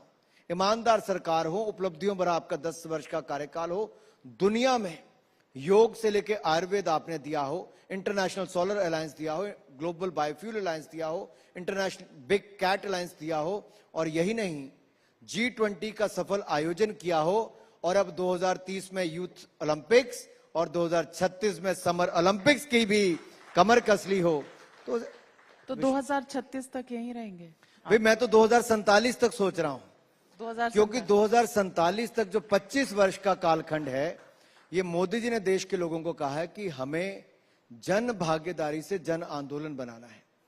इस अमृत पीढ़ी के जिम्मे काम लगाया है कि आपको विकसित भारत बनाना है। कोई गलत बात तो नहीं विकसित भारत बनाना है। Do we all want developed India? Do we all want to progress? Then we want to see the third term of Prime Minister Modi, and in the next 3 years, we commit you India being the third largest economy. आप तीसरी बार जिताइए, हम अगले 3 साल में दुनिया की तीसरी बड़ी अर्थव्यवस्था भारत को बनाएंगे, और जो 18 साल से ज्यादा की उम्र के हैं, वो 18वीं लोकसभा चुनने जा रहे हैं। 1.8 करोड़ न्यू वोटर्स हैं, 18 ही बनता है, और मैं आपको कहना चाहता हूं अंक बड़ा शुभ होता है 18 वाला। 9 जो है ये सिद्धि तक ले जाने वाला काम है। संकल्प हमने ले लिया है, सिद्धि तक 18 साल से ज्यादा वाले पहुंचाएंगे।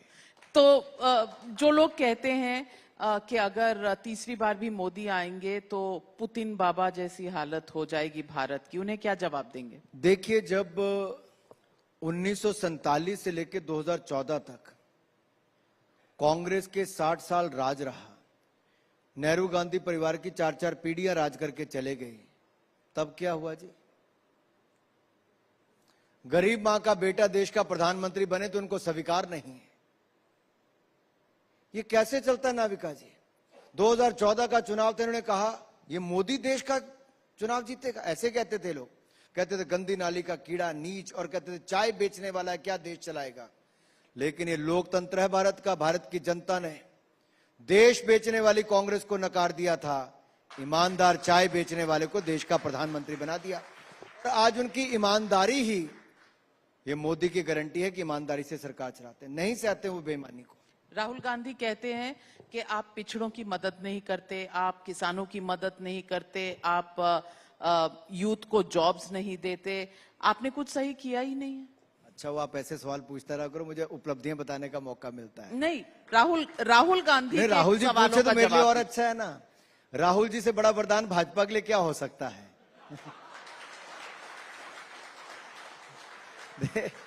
देखिए अब किसान की बात ले लेते हैं। किसान, हमने कहा हम किसानों की आय दुगनी करेंगे। कांग्रेस के समय स्वामीनाथन कमेटी की रिपोर्ट आई, इन्होंने नहीं कुछ किया। हमने लागू किया लागत प्लस 50% मुनाफा, यानी कि 1.5 गुना दाम हमने दिए।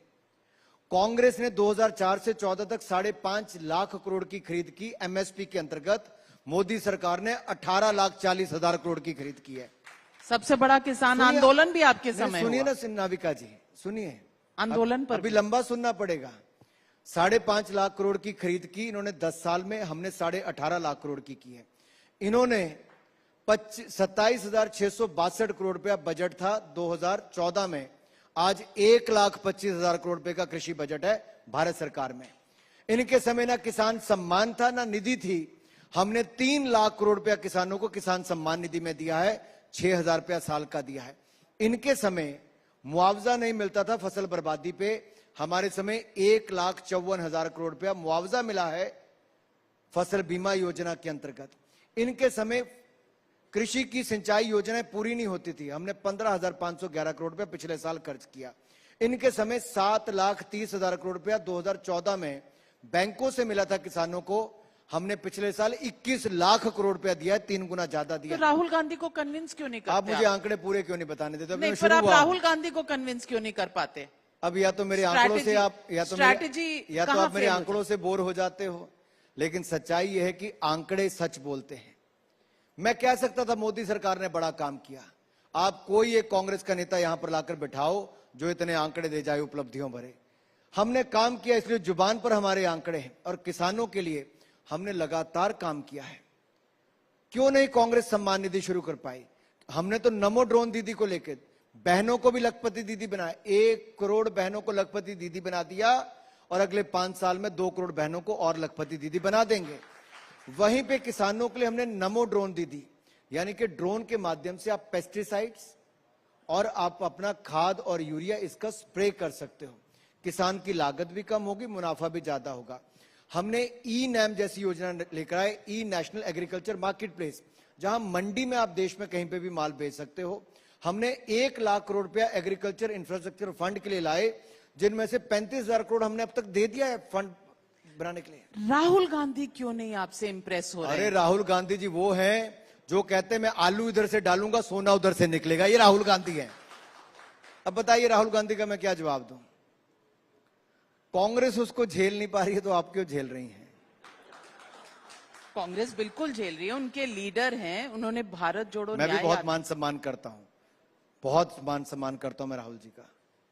आप व्यंग कर रहे हैं? मैं बिल्कुल ही मान सम्मान करता हूं, बड़े नेता हैं। कुछ लोग आपकी भारतीय जनता पार्टी की जीत में जितनी हमारी ताकत लगती है उतनी उनकी भी लगती है।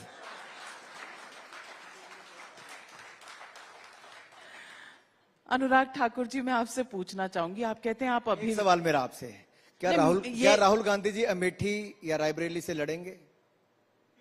आप बताइए, आपकी तहकीकात, सारे तंत्र आपके पास हैं, आपको पता होगा, आपकी आईबी बताती होगी, आपकी पॉलिटिकल टीम्स बताती होंगी, हम तो सिर्फ पत्रकार हैं। क्या आपको लगता है राहुल गांधी अमेठी आ पाएंगे, रायबरेली आ पाएंगे? अरे देश का सबसे बड़ा राज्य, 80 लोकसभा तो आपने भी कैंडिडेट नहीं उतारा। 80 लोकसभा सीटें हैं, 80 में से 2 उम्मीदवार कांग्रेस को नहीं मिल पा रहे हैं। ये स्थिति आज उस दल की हो गई जो कभी अपने आप को सबसे पुराना और सबसे बड़ा राजनीतिक दल कहता था। ये लोकतंत्र की ताकत है कि आप गरीब परिवार से आए हुए व्यक्ति को गाली निकालोगे, उसके काम को अगर नीचा दिखाओगे तो जनता जवाब देना जानती है। जनता ने पहले भी जवाब दिया, आगे भी देगी। तो आप प्रिडिक्शन के मूड में हैं, तो आपने अपनी तो 400 पार बता दी, कांग्रेस की कितनी सीटें आएंगी? देखिए, मैंने तो अपना ही मैं लेखा जोखा रखता हूं, दूसरों को तो आप जितना बांट दीजिए, इनमें जितना देना है ये आपस में बांट लें। वैसे वैसे भी चोर चोर मुसेरे भाई इकट्ठे हुए हैं। ये टिकटों का वितरण नहीं नाविका जी, ऐसा है। देखिए, आप पॉलिटिकल सवाल पूछिए, क्या इन्होंने सीटें बांट ली? पंजाब में गठबंधन है, कितनी सीटें इन्होंने कांग्रेस को दी, कितनी कांग्रेस ने आम आदमी पार्टी को दी? नहीं, पंजाब में उनका गठबंधन नहीं है। नहीं है तो कैसा गठबंधन है कि पंजाब में है ही नहीं, लेकिन देश में गठबंधन है। दिल्ली में है लेकिन बाकी जगह नहीं है। और मुझे तो गठबंधन की परिभाषा कभी समझ नहीं आया, थोड़ा समझाइए मुझे। मैं कौन होती हूँ? 5 बार आप चुनाव जीत चुके हैं, मैं क्या आपको गठबंधन? यही जनता नहीं समझ पा रही है, कैसा गठबंधन है जो चुनाव से पहले नहीं चल पा रहा तो बाद में कितना चलेगा? ये टिकाऊ नहीं। पूरी बात बता दीजिए। बिकाऊ है। Anurag Thakur ji, south of India 130 seats, पिछली बार 29 थी, तब कर्नाटका में आपकी सरकार थी। इस बार क्या आकलन है? आप इसको कैमरा फोकस। आज तक का सबसे बड़ा नंबर भारतीय जनता पार्टी को दक्षिण भारत से सीटों का हमारी 400 पार करने में मदद करेगा। चाहे वो तमिलनाडु हो, कर्नाटक हो, आंध्र प्रदेश हो, तेलंगाना हो, केरल हो या गोवा हो, यहां से हम रिकॉर्ड सीटें जीतने वाले हैं। आप कहीं पर लिख लीजिए, हमारा वोट शेयर भी रिकॉर्ड होगा, हमारी सीटें भी आज तक की सबसे ज्यादा होंगी। 29 से कितनी आगे जाएंगे? मैं कहता हूं रिकॉर्ड होगा, और मैं आप रिकॉर्ड ऑन रिकॉर्ड कह रहा हूं कि हम रिकॉर्ड साउथ इंडिया में बनाने वाले हैं। क्योंकि मोदी जी का देखिए, इन्होंने कभी दक्षिण भारत उत्तर भारत अलग अलग नहीं देखा है। कांग्रेस तो लुक ईस्ट पॉलिसी के हिसाब से काम करती थी, हमने एक्ट ईस्ट पॉलिसी से काम किया। लाखों करोड़ रुपए के काम हमने नॉर्थ ईस्ट में किए। 50 साल पुराने प्रोजेक्ट को हमने अब पूरा किया। दक्षिण भारत में लाखों करोड़ रुपए हमने खर्च किया, लेकिन हमने कोई एहसान नहीं जताया। उनका अधिकार था, उनको दिया है। मोदी जी ने 11 दिन अगर अनुष्ठान किया प्राण प्रतिष्ठा से पहले, तो दक्षिण भारत के मंदिरों में जाकर जो उन्होंने करना था वो किया। एक अन्न का दाना भी ग्रहण नहीं किया, लेकिन उस समय भी क्या रिस्पांस मिला। और उसके बाद अभी जो उनका टूर तमिलनाडु वगैरह का हुआ है, केरला का हुआ, कमाल की रिकॉर्ड भीड़ थी। उससे 2 दिन के बाद मैं तमिलनाडु में था, मैं चेन्नई में था, मैंने 2 प्रोग्राम किए। मैंने कहा ना आपको, जैसे मैंने कल जम्मू में सुना माय चॉइस मोदी, चेन्नई भी कहता है माय चॉइस मोदी, तेलंगाना भी कहता है माय चॉइस मोदी, कर्नाटक भी कहता है माय चॉइस मोदी, केरल भी कहता है माय चॉइस मोदी। इसीलिए हम सबकी चॉइस मोदी। 4 जून को ये सारे सवाल पूछूंगी और ये सारे क्लिप्स आपके सामने रखूंगी। देखिए 4 तारीख को क्योंकि फोकस बहुत तेज किया था। मैं आपसे पहले क्षमा चाहूंगा, 4 तारीख को मेरा अपना रिजल्ट आ रहा होगा, मैं सेलिब्रेट कर रहा हूँ जनता के आशीर्वाद के बाद। 4 के बाद की कोई डेट ले लीजिए, आप 1 घंटा बोलेंगे, मैं आपकी हाजिरी दे दूंगा। 5 तारीख को हम आपके साथ रूबरू होंगे। लेकिन पूछना चाहती हूँ अनुराग ठाकुर, पहले कार्यकर्ता, फिर सांसद, फिर यूथ बीजेपी के आप प्रेसिडेंट रह चुके हैं, फिर मंत्री, अब स्पोर्ट्स, I&B, कौन सा रोल बेस्ट लगा, कौन सा काम सबसे अच्छा लगा? आपके शो पे आना है। वेल, इसके लिए आपको अवार्ड मिलेगा, क्योंकि आप जिस शो पर हैं उसी को अच्छा कहेंगे। पर पर्सनल लेवल पे पूछना चाहती हूँ, सैटिस्फैक्शन और सबसे अच्छा काम कहाँ मिला? देखिए, मैं इसको बहुत सीरियसली उत्तर करना चाहता हूं, क्योंकि भारत के युवाओं के बीच में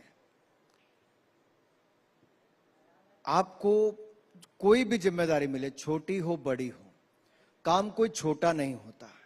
जब देश के प्रधानमंत्री ने स्वच्छता अभियान चलाया, हाथ में झाड़ू पकड़ा, तो महात्मा गांधी के बाद उस स्तर के किसी नेता ने अगर झाड़ू पकड़ा तो नरेंद्र मोदी जी ने स्वच्छता अभियान चलाया, जन जन के बीच में विश्वास पैदा किया, हमारा देश हमें स्वच्छ रखना है। आज वो युवाओं के बीच में भावना है, काम कोई मिले उसको 100% कमिटमेंट के साथ करें।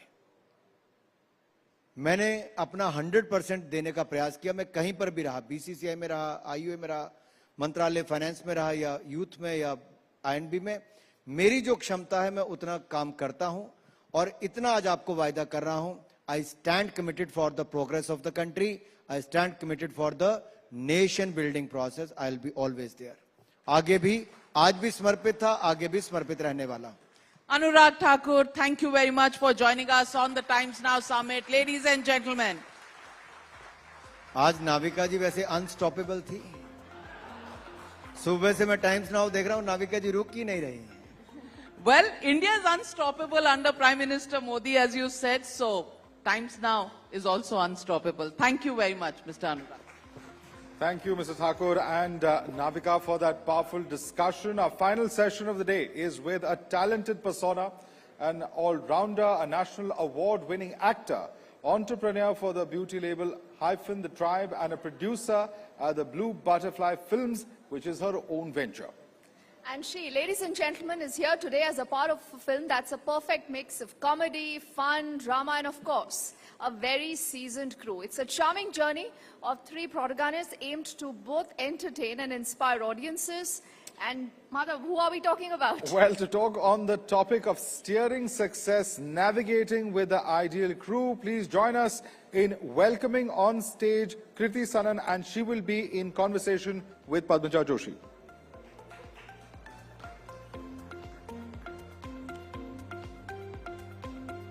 Kriti Sanan is going to be with us in a short while from now, and in fact, Kriti Sanan, of course, has made a mark in a wide range of films, from Bareilly Ki Barfi, Luka Chupi, and Mimi, amongst others. For in fact, she won a national award for that role there in Mimi, Deepthi. Oh yes, requesting all of you please to continue to remain seated, and do not forget the hashtag, ladies and gentlemen, is Times Now Summit 2024. That's the hashtag you should be using, putting out your views and making this viral. We already have seen a lot of videos and conversations going viral, whether it's a Kangna Ranaut, whether it's what Smriti Irani said, or what Anurag Thakurji also just mentioned about it. We are just moments away from getting Kirti into the hall. Requesting all of you please to continue to remain seated. Anyone towards the gate, please take your seats. It's a request. Request everyone to please settle down. We'll just be beginning the session a few minutes from now. All those on the left side of the hall, if you could please sit down. We would really like to start the session at the very earliest. Kindly settle down so that we can begin. In a few moments from now, we'll be seeing Kriti Sanan come on stage. And in fact, on screen, she's also the first actor to have portrayed a humanoid in the movie Main Tere Baaton Mein Aisa Ulj Jia, and she's become the first actor to actually do that, the first female actor to do that. Ladies and gentlemen, please welcome on screen Kriti Sanon with a huge round of applause.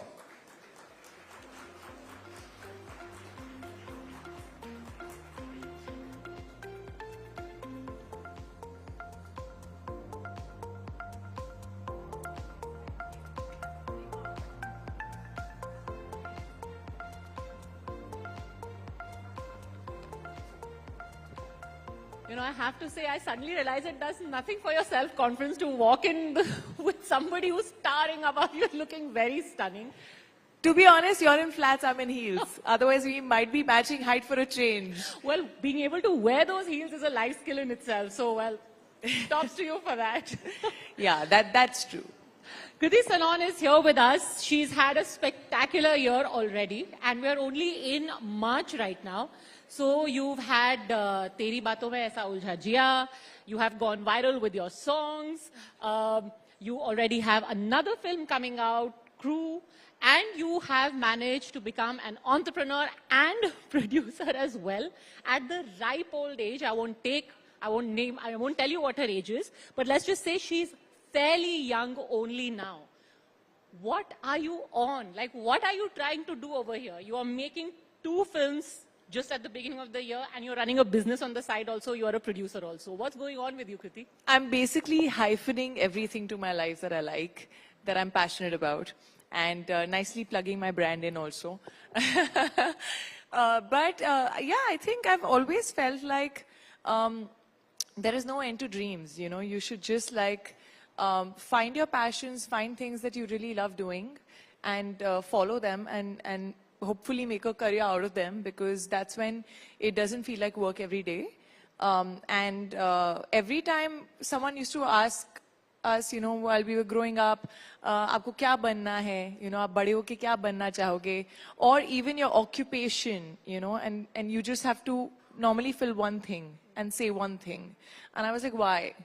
You know, why can't it be many more things? Why can't I be an actor and a producer and an entrepreneur and maybe something else tomorrow? So I think, yeah, we kind of limit ourselves usually. And if we think and if we really love doing what we do, then we can just do whatever else we want to do in life. So are you going to add more feathers to your cap other than an actor, producer, entrepreneur, running hyphen? You know, we are in the middle of, I know you don't want to make political statements, but who knows? We are having so many people. You had Govinda joining the Shiv Sena today. Is that the next step that you're going to take? See, I've never thought of that. I never think of like, okay, कल को मैं ये भी करूँगी. जब तक अंदर से नहीं आता है ना कि ये मैं बहुत passionate हूँ, उसके लिए ये मुझे करना है, दिल से करना है, तब तक नहीं करना चाहिए. So जिस दिन दिल में कुछ और नया आया करने को, तो उस दिन maybe next and something more. So one should keep like shifting the gear, as I say, you know, once in a while, and challenge yourself and do things that you haven't done before. But it all has to come from passion. You know, I was reading about your, you know, your schooling, your college. Actually, when I was researching you, there was a PAP website that I came across, and everyone calls you engineer. Like the PAPs, when the paparazzi, they call you engineer pose for the camera. Yeah, sometimes they say engineer Sanon. Engineer San. Engineer Sanon, like Kriti Sanon, engineer Sanon. Engineer Sanon. So engineering, living in Patparganj, and then you get into Bollywood. Isn't there a time when you look back and you say, like, this looks impossible? You know, the Bollywood, which is known only for the families, the big names, you know, your star kids, and suddenly this engineering student from Patparganj. Like, Patparganj to yahi hai. Yeah, I mean, बहुत पहले अगर मैं देखूँ तो yeah, I had not really thought it would be possible. Or, you know, when I was growing up and I was 5 and I used to like copy Madhuri Dixit and see all her steps and just copy them. चने के खेत में? No, अखियाँ मिलाओ कभी अखियाँ चुराऊं. Oh, nice. Yeah. Raja. चोली के पीछे क्या है also. Oh, yeah, but I used to follow those steps, and you know, I used to love dancing. And तब कोई पूछता था कि आप बेटा आपको बड़े होके क्या बनना है, तो एक पॉइंट था जब मैं बोलती थी एक्ट्रेस बनना है, बट वो फिर चेंज हो गया, टीचर बनना है, कुछ और बनना है, बहुत सारी चीजें हो गई लाइफ में. So I had never thought that I would be able to make it till here, but yes, I did dream big. whenever I used to dream, it was never like, it was like, you know, I used to actually at a point dream of getting a debut film with Salman Khan. And I used to daydream about it. So my dreams were really big, you know, they had no control over them. There were people who would be like, you know, it's too big a dream. And there are so many people in Mumbai, you know, who've come from like nowhere and they don't have any connections, any, you know, like you said, family name. And it's very hard to make it because the city is full of people who some may be more talented than you are. And, you know, how do you get there? But yeah, thodi kismat hai. I do believe in destiny. And the rest is definitely belief, which, you know, never lets you give up. I think that is, you have to be consistent and you have to keep believing in yourself and keep getting better at what you do. I have never really learned acting or, you know, I was never into theaters. I used to always choose dance over theater. So I never thought I could act till I started doing some TV commercials, which happened by chance. And I realized I liked being in front of the moving camera and I had that thing, that acting ka keeda in me. And I was like, okay, you know, I'm going to grow and I'm going to polish this. And with auditions, with, you know, working, I think that's what I used to, I think being an engineer, we ask a lot of questions and that's our way of growing. That's our way of, you know, finding all the answers. And I was a studious, nerdy kid, you know, and I used to really, even in my acting, even on my films, my directors used to make fun of me sometimes, कि ये तो बड़े सवाल पूछती है. But today I feel like, you know, that's the reason why I've grown. And I think you should never be stagnant and you should keep growing and keep getting better at what you do. Everything is around you, just absorb, you know, and as an actor, that's what I did.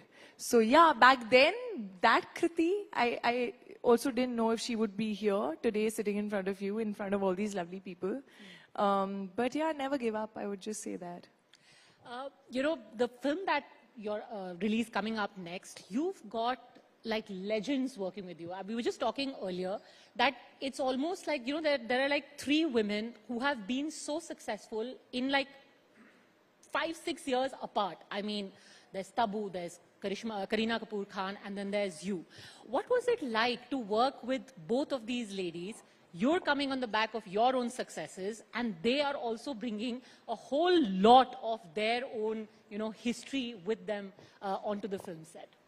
You know, it was, I think that's what excited me, firstly, to be a part of this film, apart from the story. And of course, you know, the script is really funny and it's very, very well written in terms of every character is very well written. It doesn't happen very often that people write like, you know, equal strong parts for 3 women, belonging to actually 3 different decades, you know, and coming together and just doing a lot of fun and comedy together. Comedy is not written much for women, I feel. And this is one of the rare scripts that I came across. I've been a fan of both. I think they both are such powerhouses of talent. They both have lived their lives the way they wanted to, you know, not followed any rules. They're just so spontaneous and just so talented. And I feel that's what makes my performance also shine brighter. You know, whenever you have a great actor in front of you, it really, really helps you perform better. And this film is all about chemistry. It's all about the, you know, chemistry of the 3 of us and the madness that we bring together. And it was a lot of fun and actually a great pleasure working with both of them. Like I was in some moments I was like, oh my God, I'm acting with Geet, you know. And in the other moments, Tabu ma'am would just like, I would be like, it would be hard to control my laughter because she just does something so spontaneous, you know, in between the scene which you don't expect. And that's her, she's magical. And were there any conflicts? Because, you know, always we're told, you know, all these, especially, and this is, I don't know if it's a stereotype or it actually happens, but usually it's always projected, you know, there are rivalries, especially between the actresses, and then you've got 3 big names working together. How does that dynamic actually work? You know, I don't understand why when women come together, we expect cat fights, and when guys are together, there's bromance, you know. I don't know. Because I think nahi. I to feel like, I mean, women when they talk, it's gossip, and when men are talking, it's facts. So I don't get this at all. It was nothing like that. In fact, I feel the three of us, more than anything else, used to talk about food. Because all three of us are foodies. We've also posted some videos of eating that video pizza. of you guys eating pizza. Bebo and Did I you were actually eat that pizza? Or it was yes, just, of course. Bebo and You I were can't be looking literally like this eating competing. pizza. No. Bebo and I were literally competing in the number of slices, and she didn't want to up my slice because then she would feel guilty. So every time I would take a slice, she would take a slice, and we reached, I think, 9 slices. Yeah, 9 slices each. Each. Did you work out for 9 hours after that? It's impossible. No, and it was really funny because the scene that we were doing next was when Tabu Ma'am and Beba were supposed to pick me up. So they were like, "Tu kam kha." So, do you find this? You've been in the film industry for over a decade now, right? No, it's actually going to be 10 years now in May. Okay, so 10 years you've 10 been years, here. yeah. Do you think that there has been a dramatic change? You know, earlier I remember, even a multi-hero film used to be like, oh, ye to blockbuster aa rahi hai. But the women were always incidental. Maybe once or twice there used to be, you know, a film written entirely for a woman. You know, maybe there was a Chameli earlier on with Kareena Kapoor, etc. But now to have not just a film revolving around a woman, but 3 women. What have you seen changing in these last 10 years from your personal journey in the Hindi film industry? I think the kind of roles written for women are definitely getting better, stronger. I think there are also more number of films written where a female is leading the film. So yeah, there's definitely been a shift and a positive one. The films doing the kind of numbers that male-centric films do is still probably not there. But at least people are taking the risk and, you know, putting their money on these scripts, on these films. And hopefully if the audience comes to the theaters like they do, then there would be a day where even women-centric films would be like bigger budget.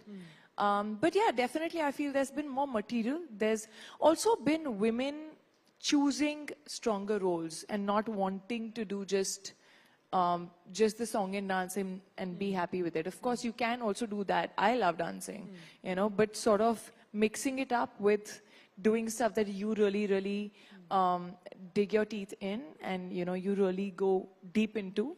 So, yeah, there are characters, whether it's like Mimi. Yeah, whether it's Mimi, the kind of character. But then it did come to me after 8 years, so I had to wait for 8 years. Didn't you think it was a huge risk for, you know, somebody who's just been in the industry for 8 years to play a surrogate mother? I mean, at that point, you want to be doing the glamorous roles, the meaty roles, and 8 years into the industry, how did you suddenly end up playing a surrogate mother? I think I always find it exciting when someone challenges me and does ki ye to nahi karna chahiye, ye to nahi kar sakte ho, and I kind of do it.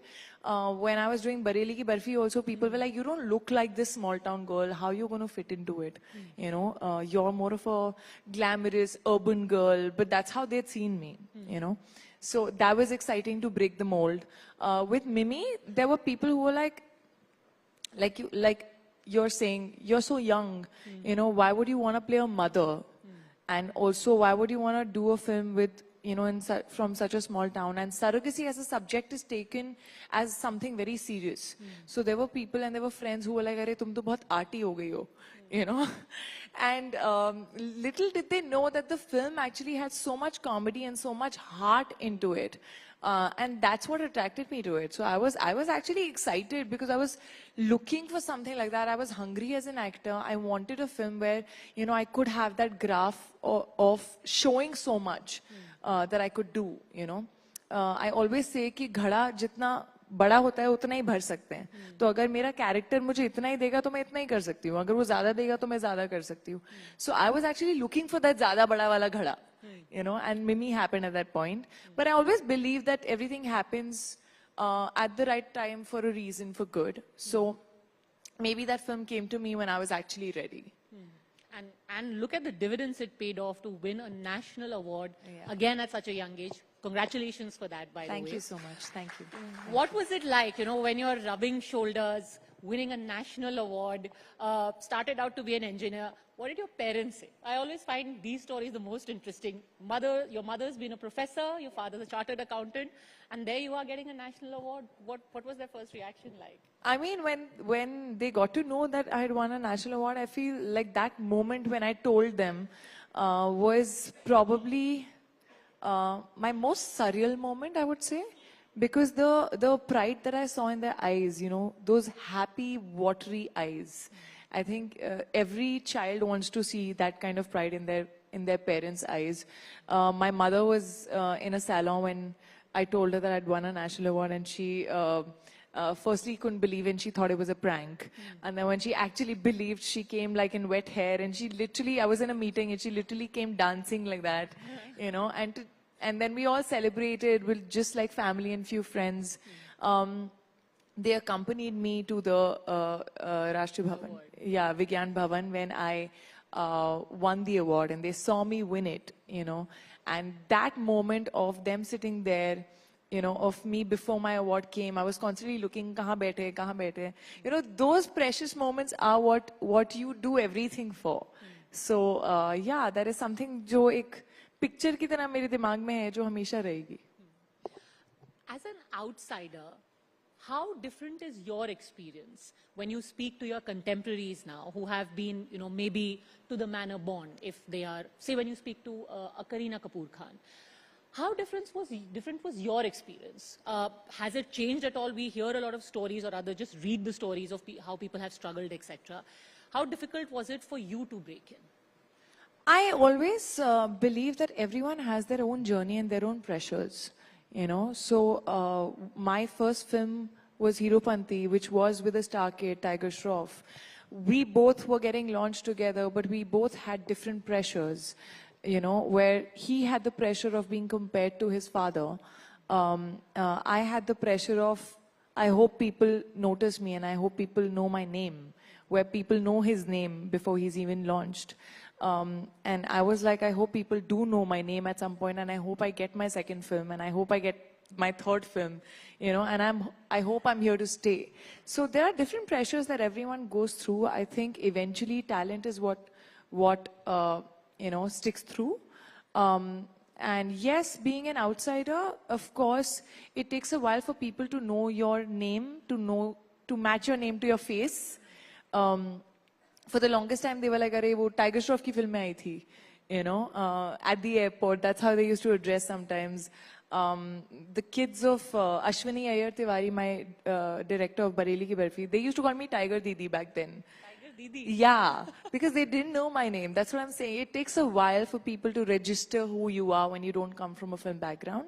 But then if you keep at it, and once you do start feeling like an insider because you've done that much work, you've had a body of work that sort of justifies why you're there, you know, then it sort of is all the same, I feel. But those initial opportunities, those initial, you know, frustrating moments of not having the kind of opportunities in front of you that you really want, you know, those you go through, but then that's why I'm proud of the journey that I've had, because I know that it's not been that easy. And you work with quite a few star kids. In fact, I think your third or fourth film was again with Varun Dhawan and with Shah Rukh Khan himself, Dilwale, right? But Shah Rukh Khan is an absolute outsider and the best example of what insider-outsider debate we keep having. It doesn't matter eventually. But what was it like? I mean, you know, you've had Heropanti, then your 2 films after that, you're doing a Dilwale, where you again have a Varun Dhawan and you have Shah Rukh Khan himself. How does it all feel? And at what point did you say, you know, I don't have to like prove myself anymore. Now I'm as much a part of this industry as anyone else. Was it the national award? Was it before that? What point did you think, I belong? I belong wali feeling to aa gayi thi pehle, but this I've always been someone who wants to be known for my work, who wants to be known more as an actor than the star. that's always been inside me. So I was really hungry to always find roles and prove myself and, make people feel like, oh, I can act. When they were like, oh, you can only do urban roles, do a Bareli ki Barfi, do something different. Take up something like a Mimi, which... So I think the validation that mattered to me the most was the kind which came ki achhi actor hai, acha kaam karti hai. That mattered the most, and I have to say that post the national award is when that feeling really sunk in. That's when I really felt like, okay, now I've proved myself. Now this is the biggest validation ever. And now I can just have fun and do things that I really want to do and not worry about proving to the people. My audiences do love me. They've connected with me. Har tarah ki validation aa gayi hai. So bas abhi I just want to work and I just want to do the kind of work that I really want to do. Take risks, not be bound by, feeling like, oh, this is not safe or that's not safe or, maybe let's take the more taken path, So that's what happened. I think the National Award made me feel like, okay, abhi kuch prove karne ki zarurat nahi hai. Ab ho gaya, no more tiger. Yeah, but I'm still the person who's very restless. But now I'm in a happy, restless space where I'm happy, but I still want to do more. I still want to push the envelope, find something else, surprise the audiences, do something that I haven't done before. Nice. Looking forward to crew doing exactly that what comes of this happy, restless space. I'm being told that there are people in the audience who want to ask questions, so I shouldn't hog all the time. But before that, we had our viewers who have tweeted in questions, who've put questions on Instagram. I will take first few questions from the people on Instagram. If you want to ask your questions, meanwhile, in the audience, please raise your hand. The mic will reach you. Just put out your name and a short question. So Varun from Delhi says, how do you view failure and what role has it played in your journey to success? I think failure teaches you way more than success does. Success just makes you confident, gives you a lot of confidence to keep going and to not be afraid. But failure is what really teaches you what not to do, to be grounded, to not ever take your successes too seriously. But at the same time, I think the industry that I'm in, I've also realized that both failure and successes are temporary. They don't stay. So what happens after the failure and how you pick yourself up and how you get going again is what matters the most. The films that didn't work, sometimes made me a better actor because it was the journey that was what made me a better actor and not the result. So yeah, I think failures are important. They're important to bring you back to reality, to teach you a lot, to teach you to not what not to do, what doesn't work for you, and also sometimes it's okay if it's not worked, as long as the journey has been great. Aman asks, what is your crew that you can never do without? My crew that I can never do without? I mean, definitely my family I can never do without. But apart from that, my team. I am a total loyalist. I like having my own people and my own crew next to me, who've seen me go through my ups and downs. My hair makeup stylists have been constant for about 8 years now. So yeah, I really, really believe in my crew and my team. Do you still have your Patparganj wala crew? People you still hang out with? And do they relate to you differently now? When you meet them now, is there a difference in the way you interact with them or it's the same old?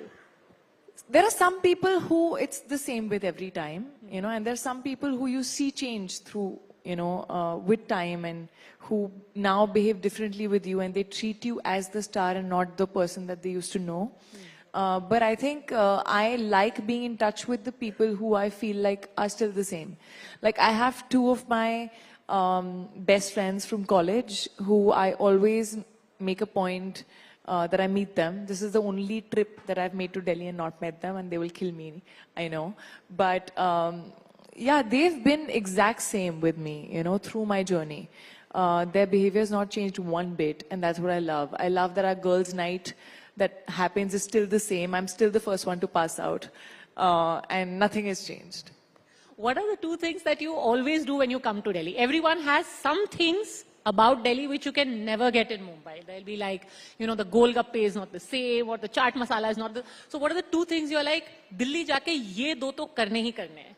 I mean, I love having golgappas in general. So golgappas are my favorite. And New Friends Colony ka ek Albek shawarma hai. Albek, of course. So that I love, I love, which I've told my team also. I was like, how could you not make me have it this time? So when I'm going to the airport, I'm having that in my car. Great. Well, Albek has got a advertisement from Kriti Sanan herself. I always promote them. They should start sending me free shawarmas now. They should. Are there any mantras or philosophies that you live by, says Sambhav from Jaipur? I think the one philosophy that I live by and I genuinely believe is that everything happens for good. You know, I really believe in it.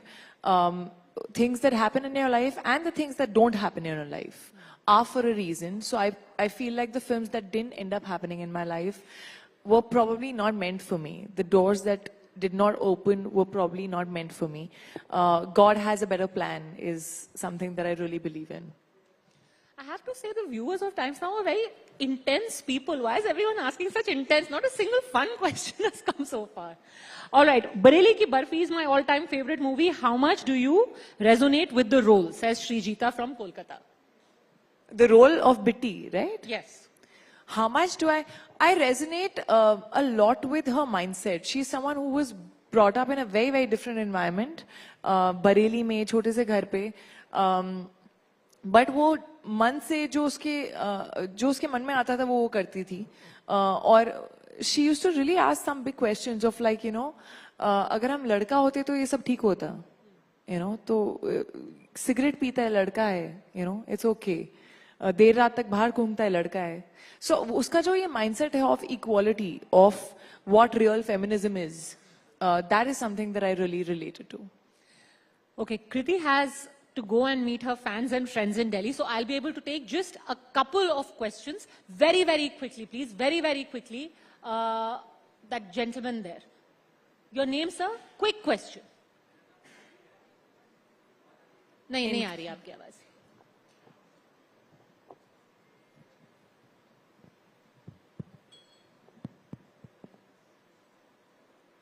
Is that mic working?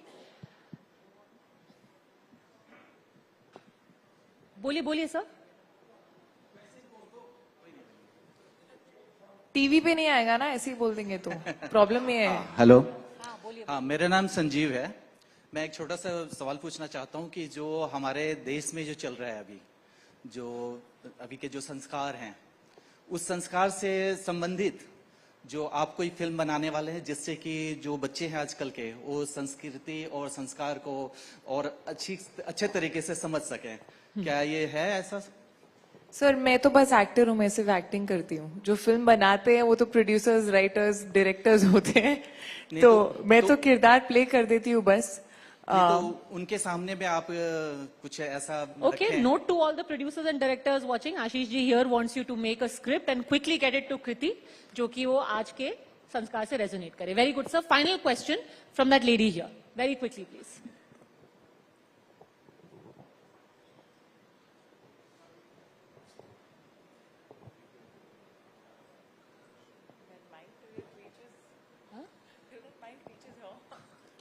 Hi, good evening. Such a wonderful pleasure seeing the two of you, both of you on stage.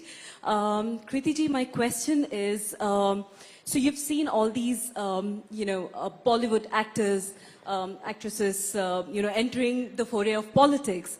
I mean, obviously, we would like to see more, especially women, Bollywood actors to be at the forefront of politics. But do you think the janta in general resonates? You see all these glamour TV and then, politics overseas and ball game altogether. So do you think the public will resonate more with Bollywood people entering politics, number one? And number two, do we see you sometime in the future, being an active politician, hopefully?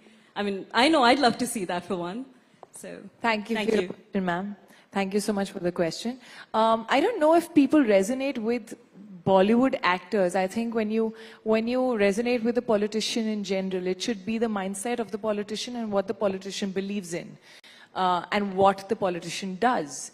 You know, so I don't think it matters if it's an actor or a non-actor. I think it's more the mindset that one needs to resonate with. And as for me, I would just say that as of now, there's no plan. And it's not something that I really believe I should be doing, because I feel I should do something that I'm really passionate about and I feel I'm good at. And yeah, I don't want to risk all of you. So no. All right. On that note, if you ever decide against it, Kriti from Patparganj, you can reach out for any possible poll slogans. Thanks very much, Kriti. It's been a pleasure. Thank you so much for joining us. And best of luck. A round of applause. And everyone, please go and watch her upcoming film. Thank you so much, everyone. Thank you. Thank you for being a lovely audience. And thank you, Padmaja, for that insightful conversation. Deepti. I request all of you to continue to remain seated, ladies and gentlemen. This is going to be marking the end of the 4th edition of the Times Now Summit. It's been 2 fascinating days of landmark discussions dedicated to shaping the action plan for India's progress, with participation from leading voices that we have seen across political, social, economic and business landscapes. We have had over 40 sessions that directly related to assessing current scenarios, discussing challenges and shaping the roadmap for the future.